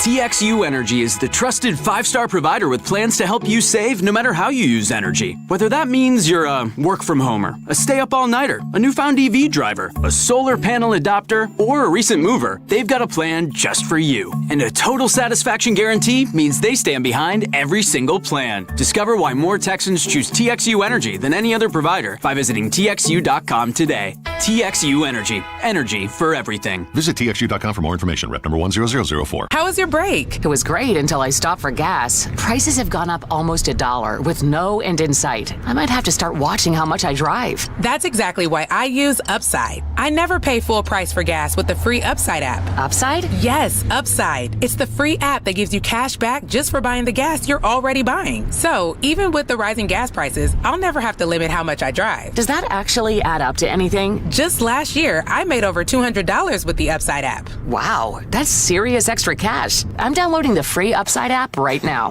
Download the free Upside app to earn cash back on the gas you're already buying. Use promo code WAGON for an extra 25 cents per gallon bonus on your first tank. You can cash out anytime, right to your bank account, or an e-gift card for Amazon and other brands. Just download the free Upside app and use promo code WAGON for a 25 cents per gallon bonus on your first fill-up. That's WAGON. Offers vary by user and location. Go to upside.com for terms and conditions. 1-877-CARS for kids. K-A-R-S, Cars for kids. 1-877-CARS for kids. Donate your car today. Call 877-CARS for Kids to reach a friendly live agent. Donation is super easy, and your car can be picked up as soon as tomorrow. Call us now or go to carsforkids.org. Donate your car today. Did you know you can donate real estate too? Spring cleaning isn't just for your house, it's for your life. If your job is getting old, it's time to clear the clutter and spring into IT. Go to My Computer Career. My Computer Career helped me get the skills and certifications I needed to start a new life as an IT professional in months, not years. Earn the certifications that top employers are looking for right now. Visit mycomputercareer.edu and take the free career evaluation to see if it's time to spring into IT. Financial aid is available to those who qualify, including VA benefits. This is the story of the one. As a maintenance tech at a university, he knows ordering from multiple suppliers takes time away from keeping their arena up and running. That's why he counts on Grainger to get everything he needs, from lighting and HVAC parts to plumbing supplies, all in one place. And with fast, dependable delivery, he's stocked and ready for the next tip-off. Call 1-800-GRAINGER, click Grainger.com, or just stop by. Grainger, for the ones who get it done. If you own a business, you've heard it all. From fast funding to easy approvals, everyone says the same thing. LendSeek is different. We show you what you actually qualify for. LendSeek's AI-enabled platform matches you with funding options with no guesswork. Up to $5 million in as fast as 24 hours. If you've been in business over a year, doing at least $50,000 per month, apply for free with zero out-of-pocket costs and access to over 100 lenders. Start ready, stay ready. LendSeek.com. LendSeek.com. This segment of The Fan is brought to you by Mexican Bar Company. Join Mexican Bar Company for its annual Cinco de Mayo celebration starting this weekend, including the big party on May 5th. From delicious tacos to handcrafted margaritas, we've got your sports day and Cinco de Mayo cravings covered. Happy Cinco de Mayo from Mexican Bar Company. Visit MexBars.com. Yeah, buddy, welcome back. It's the G-Bag Nation here on 105.3 The Fan. How about some Cowboys stuff? We got Zach Ertz talking about what offenses are doing to try to combat the Vic Fangio-style defense Christian Parker is installing. We'll get to that clip here in just a second. Segment's brought to you by the Frankels. If you've been injured in a car or truck wreck, call the Frankels first, 214 or 817-333-3333. There's never an out-of-pocket cost. They only get paid when you win. The Frankels, the go-to car and truck wreck attorneys in Dallas. Here is Zach Ertz, NFL tight end, there on the Ross Tucker podcast, talking about attacking that Fangio D. The current state of the NFL, it's kind of this Vic Fangio fad that teams are going to play two high safeties. They're going to be a nickel the majority of the game. And so the best way to combat it is where they're not allowing these shot plays to happen, these like long explosive plays, is to be able to get in these big personnel groups and almost just run the ball and force them to drop into a one high coverage defense versus just keeping two safeties deep. And then if you're able to get them in that middle field closed defense, if you want to say, then the passing game opens up a lot better. But if you're just if you're going to 3rd and 9, 3rd and 8 in this league, it is so hard with how good these pass rushers are. So you have to almost get in these bigger personnel groupings. Okay, that's Zach Ertz, a tight end himself. I think you could see the Rams and a couple of other teams doing more 13 last year than we are used to. And then I wanted to, from there, go to Joseph Hoyt, ranking the UDFAs with the best chance of making the roster, because the first two guys that he wrote about, Baylor tight end Michael Trigg, who also played at USC and Ole Miss and scored 6 touchdowns last year, an explosive catcher, and then TCU tight end DJ Rogers he wrote about as well. The Cowboys already have 4 tight ends on the roster that have played in NFL games, so it's already a fairly deep group. Maybe adding a couple of more. But my question for you, Brian, is how are they set up to go heavy if they wanted to capitalize on that trend? Well, you probably wouldn't. You could. There was some improvement with Luke Schoonmaker as a blocker. Span Ford is probably your best blocker. We'll see what happens. You're not going to get much from Ferguson. You're going to get effort and all that. Could you get more out of Lipke? I don't know if you want to play him in line, but maybe you play him as a wing, which he kind of did. Little sniffer. Fan is that way. Fant's like Lipke. They just don't have, and let's be honest, Trigg is not that guy either. Trigg's not a blocker. Yeah. So you got to have the blocking guys to make those looks credible? I think you would have to have, if you want to be able to do it, you absolutely have to. You have to have some guys at least on film that show that they can block. And the one thing that you see with Span Ford is he can do it. And the other ones, though, it's not as much. Trigg's a really interesting player just outside of the idea of playing in 12 or 13 He's personnel. more of an athlete than he is a tough guy. You could play him in the slot even. Yeah. He could end up being the biggest playmaker, the most athletic tight end the Cowboys have by far. And I guess the reason that he was undrafted is maturity stuff, more Jaden Blue type deal. Yeah. And it's got to be pretty big for a guy this talented.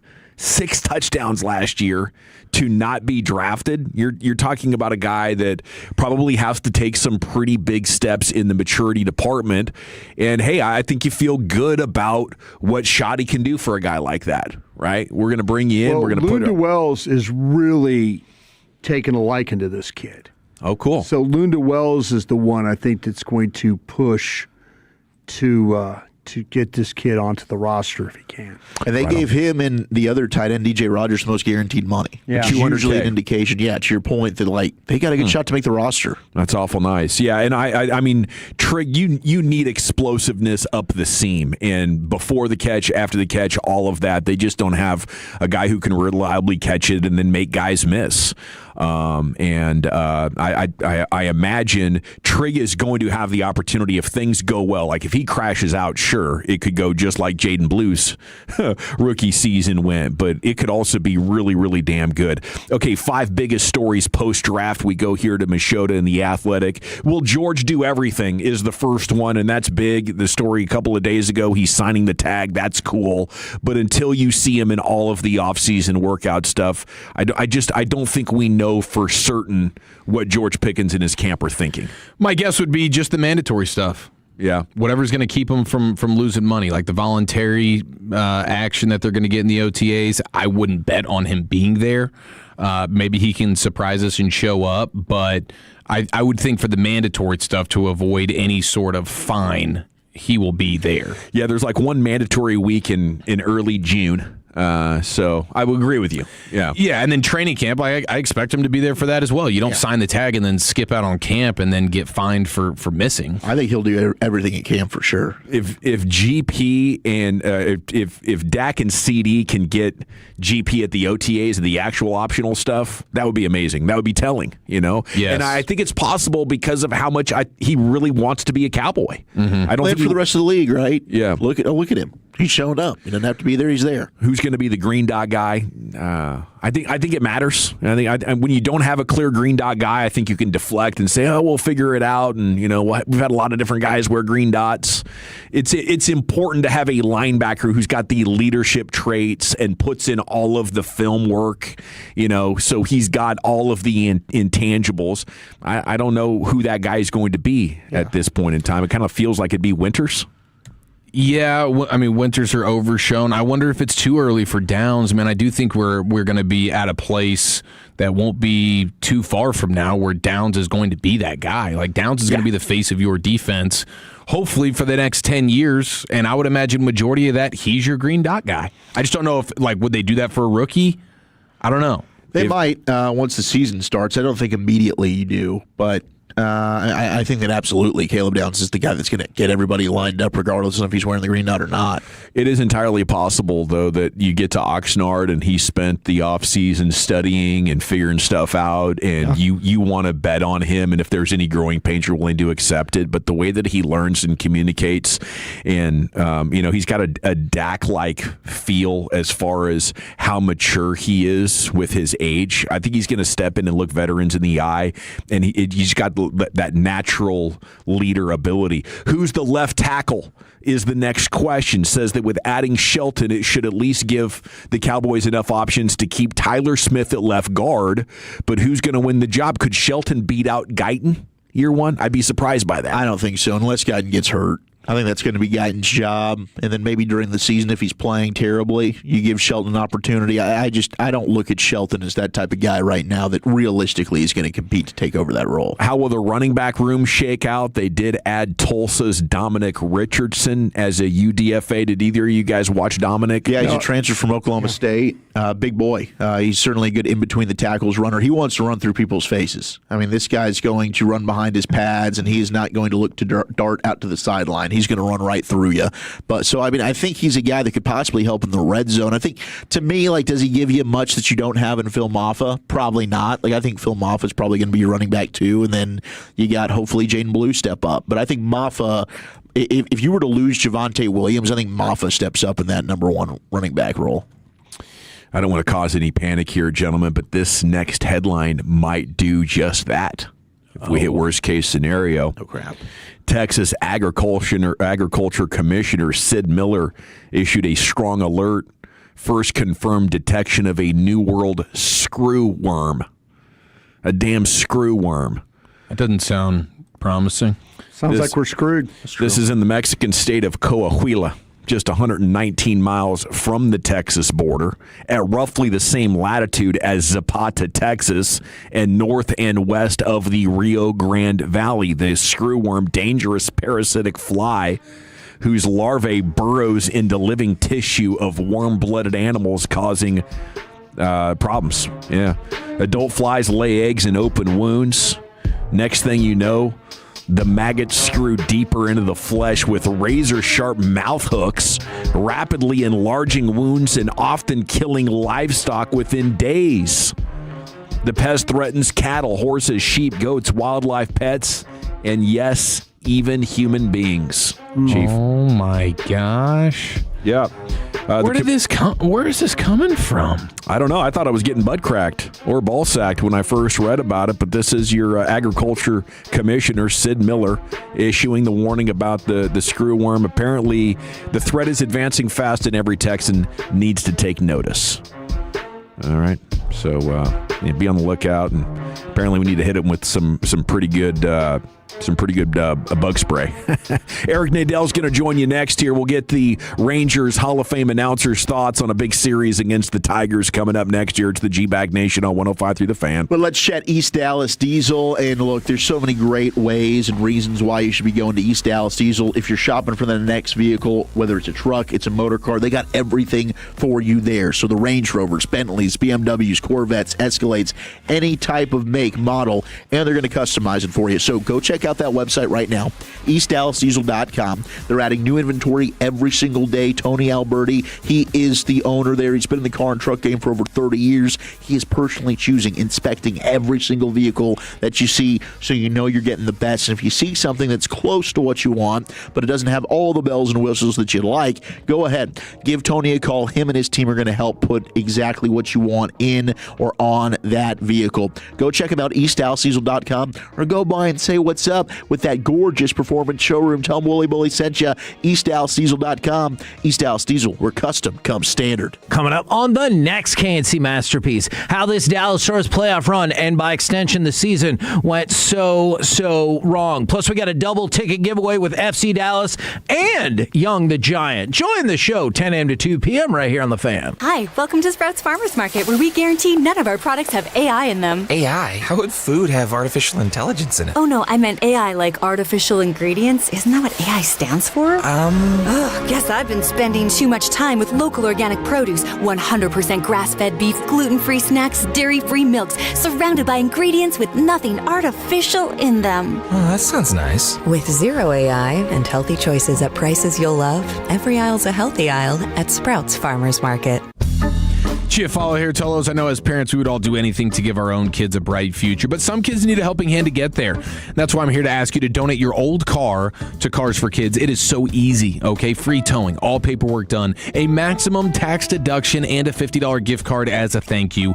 Every cent of net proceeds goes to Texans Can Academies, giving at-risk kids the education and hope that they deserve. Listen, if my kids needed help, I'd pray someone would step up. Be that someone today. Visit carsforkids.org or call 866-835-5437 and write off the car, not the kid. Chris Mack here to help you beat the books with Westwood One Sports. The old man still has it in there somewhere. And it's hard not to believe that with a chance to finally put the Rockets to bed tonight, LeBron James isn't going to show up to some extent. His points total at BetMGM is 22.5, and he's eclipsed that mark 3 times in the first 5 of this series. Averaged 23 a game down the stretch in April when geezers like him should be losing steam. I'll be on LeBron over 22.5 tonight in Game 6 against Houston. Bet smarter and beat the books. Download the BetMGM app today. I checked Allstate first and saved hundreds on my car insurance. Really smart. Unfortunately, I didn't check if I took the gas hose out of my car's tank. Ooh, not smart. And I drove off while still attached to pump number 3. Yeah, checking first is smart. So check Allstate first for a quote that could save you hundreds. Potential savings vary, subject to terms, conditions, and availability. Allstate North American Insurance Company and affiliates, Northbrook, Illinois. Well, would you look at the time? Happy hour is calling, and the place to be, it is Twin Peaks. Wall-to-wall TVs with every game, every fight, every big moment. Plus, they got the happy hour deals, signature cocktails, and those ice-cold drafts served in a 29-degree draft beer frosted mug. That's right. Who doesn't love a glorious beer served in a frosted mug? Just makes it taste a little bit better for you.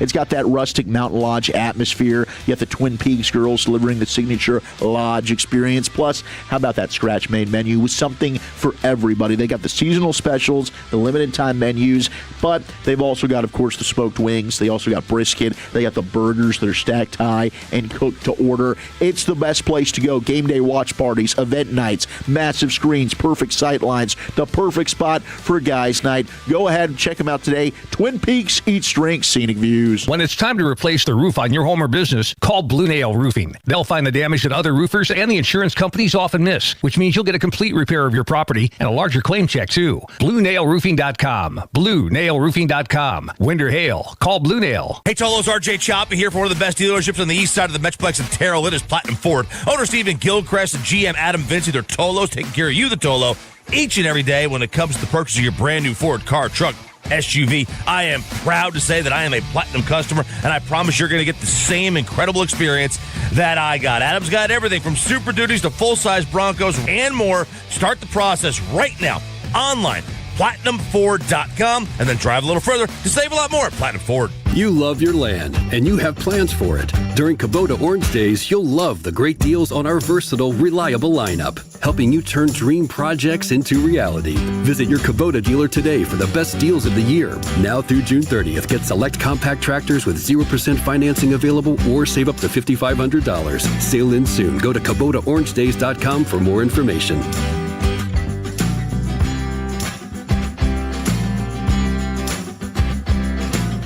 Finding great candidates to hire can be like, well, trying to find a needle in a haystack. Sure, you can post your job to some job board, but then all you can do is hope the right person comes along, which is why you should try ZipRecruiter for free at ZipRecruiter.com/radio. ZipRecruiter doesn't depend on candidates finding you. It finds them for you. Its powerful technology identifies people with the right experience and actively invites them to apply to your job. You get qualified candidates fast. So while other companies might deliver a lot of hay, ZipRecruiter finds you what you're looking for. The needle in the haystack. See why 4 out of 5 employers who post a job on ZipRecruiter get a quality candidate within the first day. ZipRecruiter, the smartest way to hire. And right now, you can try ZipRecruiter for free. That's right, free at ZipRecruiter.com/radio. That's ZipRecruiter.com/radio. ZipRecruiter.com/radio. ZipRecruiter. Indeed presents hires you can't afford to get wrong, like customer service associate at a dry cleaning shop. Yeah, hi. I'm here to pick up my suit. Ah, yes. Here you go. There must be a mistake. This is too small. It shrunk a whole lot. Look on the bright side. Now you have a suit you can gift to a child. This is a job for sponsored jobs. This is what happens when you don't sponsor your job on Indeed. Next time, get matched with quality candidates with Indeed sponsored jobs. Visit Indeed.com/hire now and sponsor your job today. And Doug. There's nowhere I wouldn't go to help someone customize and save on car insurance with Liberty Mutual, even if it means playing in a football game. Boom! 42! You're going down, Doug! Oh, yeah? Your price on car insurance when you customize and save is going down. Hey! Limu? What are you doing on their team? Only pay for what you need at LibertyMutual.com. Liberty, liberty, liberty, liberty. TXU Energy is the trusted 5-star provider with plans to help you save no matter how you use energy. Whether that means you're a work-from-homer, a stay-up-all-nighter, a newfound EV driver, a solar panel adopter, or a recent mover, they've got a plan just for you. And a total satisfaction guarantee means they stand behind every single plan. Discover why more Texans choose TXU Energy than any other provider by visiting TXU.com today. TXU Energy. Energy for everything. Visit TXU.com for more information. Rep number 10004. This segment of the fan is brought to you by DFWSecurity.com. If your cameras only record crime, that's the old way. Record, replay, regret. DFW Security has the new way with remote video monitoring powered by Alarm.com. Detect, deter, and defend. Stop crime before it starts with DFWSecurity.com. DFWSecurity.com. Rangers President of Baseball Operations Chris Young teams up with G-Bag Nation Mondays at 4:20. Nobody covers this team like your home of the Rangers. 105.3 The Fan. If you're in the market to upgrade your vehicle, get to Classic Chevrolet in Grapevine. Back-to-back #1 dealership, 3 years straight. And they've got more new Chevys than anyone in their all-price of sale. Silverados, Tahoes, Blazers, Malibus, Equinox, and more. Visit ClassicChevrolet.com. This is Texas. This is Classic Chevrolet. Together, let's drive, relax, and enjoy the difference. Based on new Chevrolet registrations 2023 through 2025. Thank you very much, Lucius. It is a Friday here in the nation, home of the Rangers, and it is time now for the Eric Nadel Show, brought to you by Kubota, and it's brought to you by TXU Energy. And a good afternoon, Eric. How you doing? I am doing great. I'm actually off this weekend, and I'm in New York for a high school reunion. Oh, wow. This is your high school reunion. This is my high school reunion. It's the 58th. What is the storyline you're most looking forward to checking up on? Just making sure that everybody is still with us and that nobody's died in the last couple of weeks since we got the fine list of attendees. What's her name, Eric? Be honest with us. Oh, it's funny. Somebody just asked me that the same thing last night. You know, who are you most anxious to see what they look like? And at our age, the answer is nobody. You and your boys going to get out there and have a catch at some point, though, right? I mean, just throw the baseball around, throw the football around, something like that, Eric? Yeah, I think we'll go to the schoolyard. We will, yeah. Let's go. We'll throw some stick balls around. You're my guy. Well, can't wait to hear the events, Eric. Can't wait to get your thoughts on this baseball team, as well as Nathan Eovaldi. Appears he really got this thing figured out. Definitely needed that. What was holding him back, and what worked so well for him the other day? It's interesting. You know, what was holding him back was too many pitches that he threw down the middle, which is very unlike him. And, you know, he seems to be blaming it all on his fastball and whatever works, you know, to fix it. But he has so greatly reduced his fastball usage, you almost don't recognize it as him. You know, the thing about Eovaldi each of the last couple of years we were always saying was he had 4 pitches and he threw them pretty much equally. But it's become more and more splittered now and less fastball. He's still using the cutter really effectively, but and the curveball, it seems like he can drop in his sleep anytime he wants. But more splits and less fastballs. Why do you think you do that? Is that a sign of age or just adjusting? Or I don't know. You know, in listening to what he says and about the mechanics, the arm extension involved in it, and maybe it has to do with losing a little bit of velocity. You know, he's 36 years old, and maybe he feels that, you know, working at 93 or 94 doesn't give him enough margin for error. And so he needs to reduce the number of fastballs that he throws. I don't know. I'm trying to put myself into his shoes. And I think, but there hasn't been any hard evidence of him losing velocity. You know, he might feel like it doesn't have the same pop it used to, but, you know, based on what the gun says, it's pretty much the same. We're getting our 7th start for Mackenzie Gore, who has ace-like stuff, but I guess it's the command and consistency there that's maybe held him back. Well, what's your assessment of Mackenzie Gore through his first 6 starts? Yeah, you know, it's pretty much been as advertised, the great stuff, but very erratic with the command of the stuff, erratic from start to start, and erratic within a start, where he'll look great for 3 innings, and then all of a sudden in the 4th inning, either he can't throw strikes or he's leaving that curveball in the middle of the strike zone, you know, after dazzling people with it for the first 3 innings of the game. For whatever reason, he just hasn't been able to establish any sort of consistency at the major league level. But the flashes of brilliance are definitely there. Eric Nadel here with you on The Fan. What do you make of Jack Leiter's last couple of starts? What's he got to get back online to start having success and going 6 innings? Yeah, and there too, same sort of thing with Leiter. You know, the inconsistency. One bad inning, often the case with him, and just not throwing enough strikes. He's got enough different pitches now that you would think that he didn't have to be perfect with his location, but it seems that he still does. But, you know, based on what he did last year, where he really turned things around in the second half, and this year he's been better, much better in the first half than last year, you know, I'm still really hopeful that, you know, there's going to be a big, strong finish from him. How optimistic are you that Seager's going to get it turned around here pretty quick? Oh, I hope so. I certainly hope so. I don't think this team can win without him making, you know, a major contribution. And when you look at the lineup now, especially with Simeon and Garcia gone, who, when they were in their primes, were, you know, equally impact players to Corey. Now the Rangers don't have another impact player like Corey. They thought maybe it would be Langford this year, but to this point it hasn't been. You know, he's an island right now as the one guy who can, you know, go out and win you a game by himself every 10 days and, you know, get walked intentionally in all the big situations. He's he's really not looking good. It's not like he's hitting a lot of hard balls into outs or anything like that. But he worked so hard at it. He's so analytical about his hitting that I feel strongly he'll come out of it. I haven't seen the signs, honestly, but I feel strongly that he will. Do you have suspicions or fears that this could be the sequel to the Marcus Semien story? Well, I don't think so. It shouldn't be. He hasn't had the workload over the years that Marcus has had.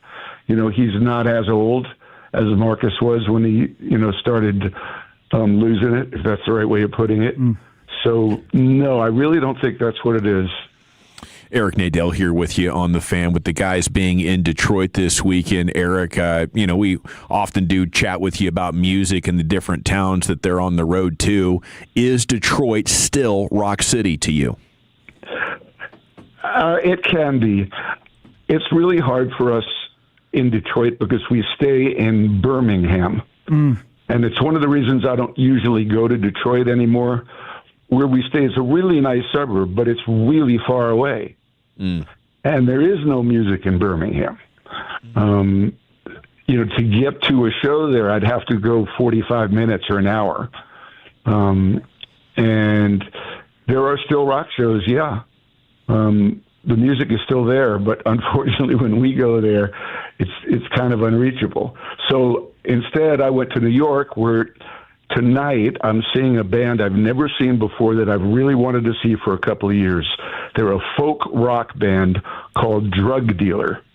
Nice. And sounds like it should be a heavy metal band or something, but it's not. It's a kind of an acoustic, soft rock band. It's almost yacht rock. And I'm really looking forward to seeing them. It's one word, Drug Dealer, for people who want to check them out.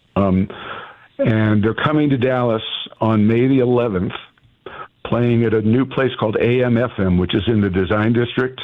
It's a cool venue. It used to be called Ferris Wheeler's Backyard, and now it's called AM/FM.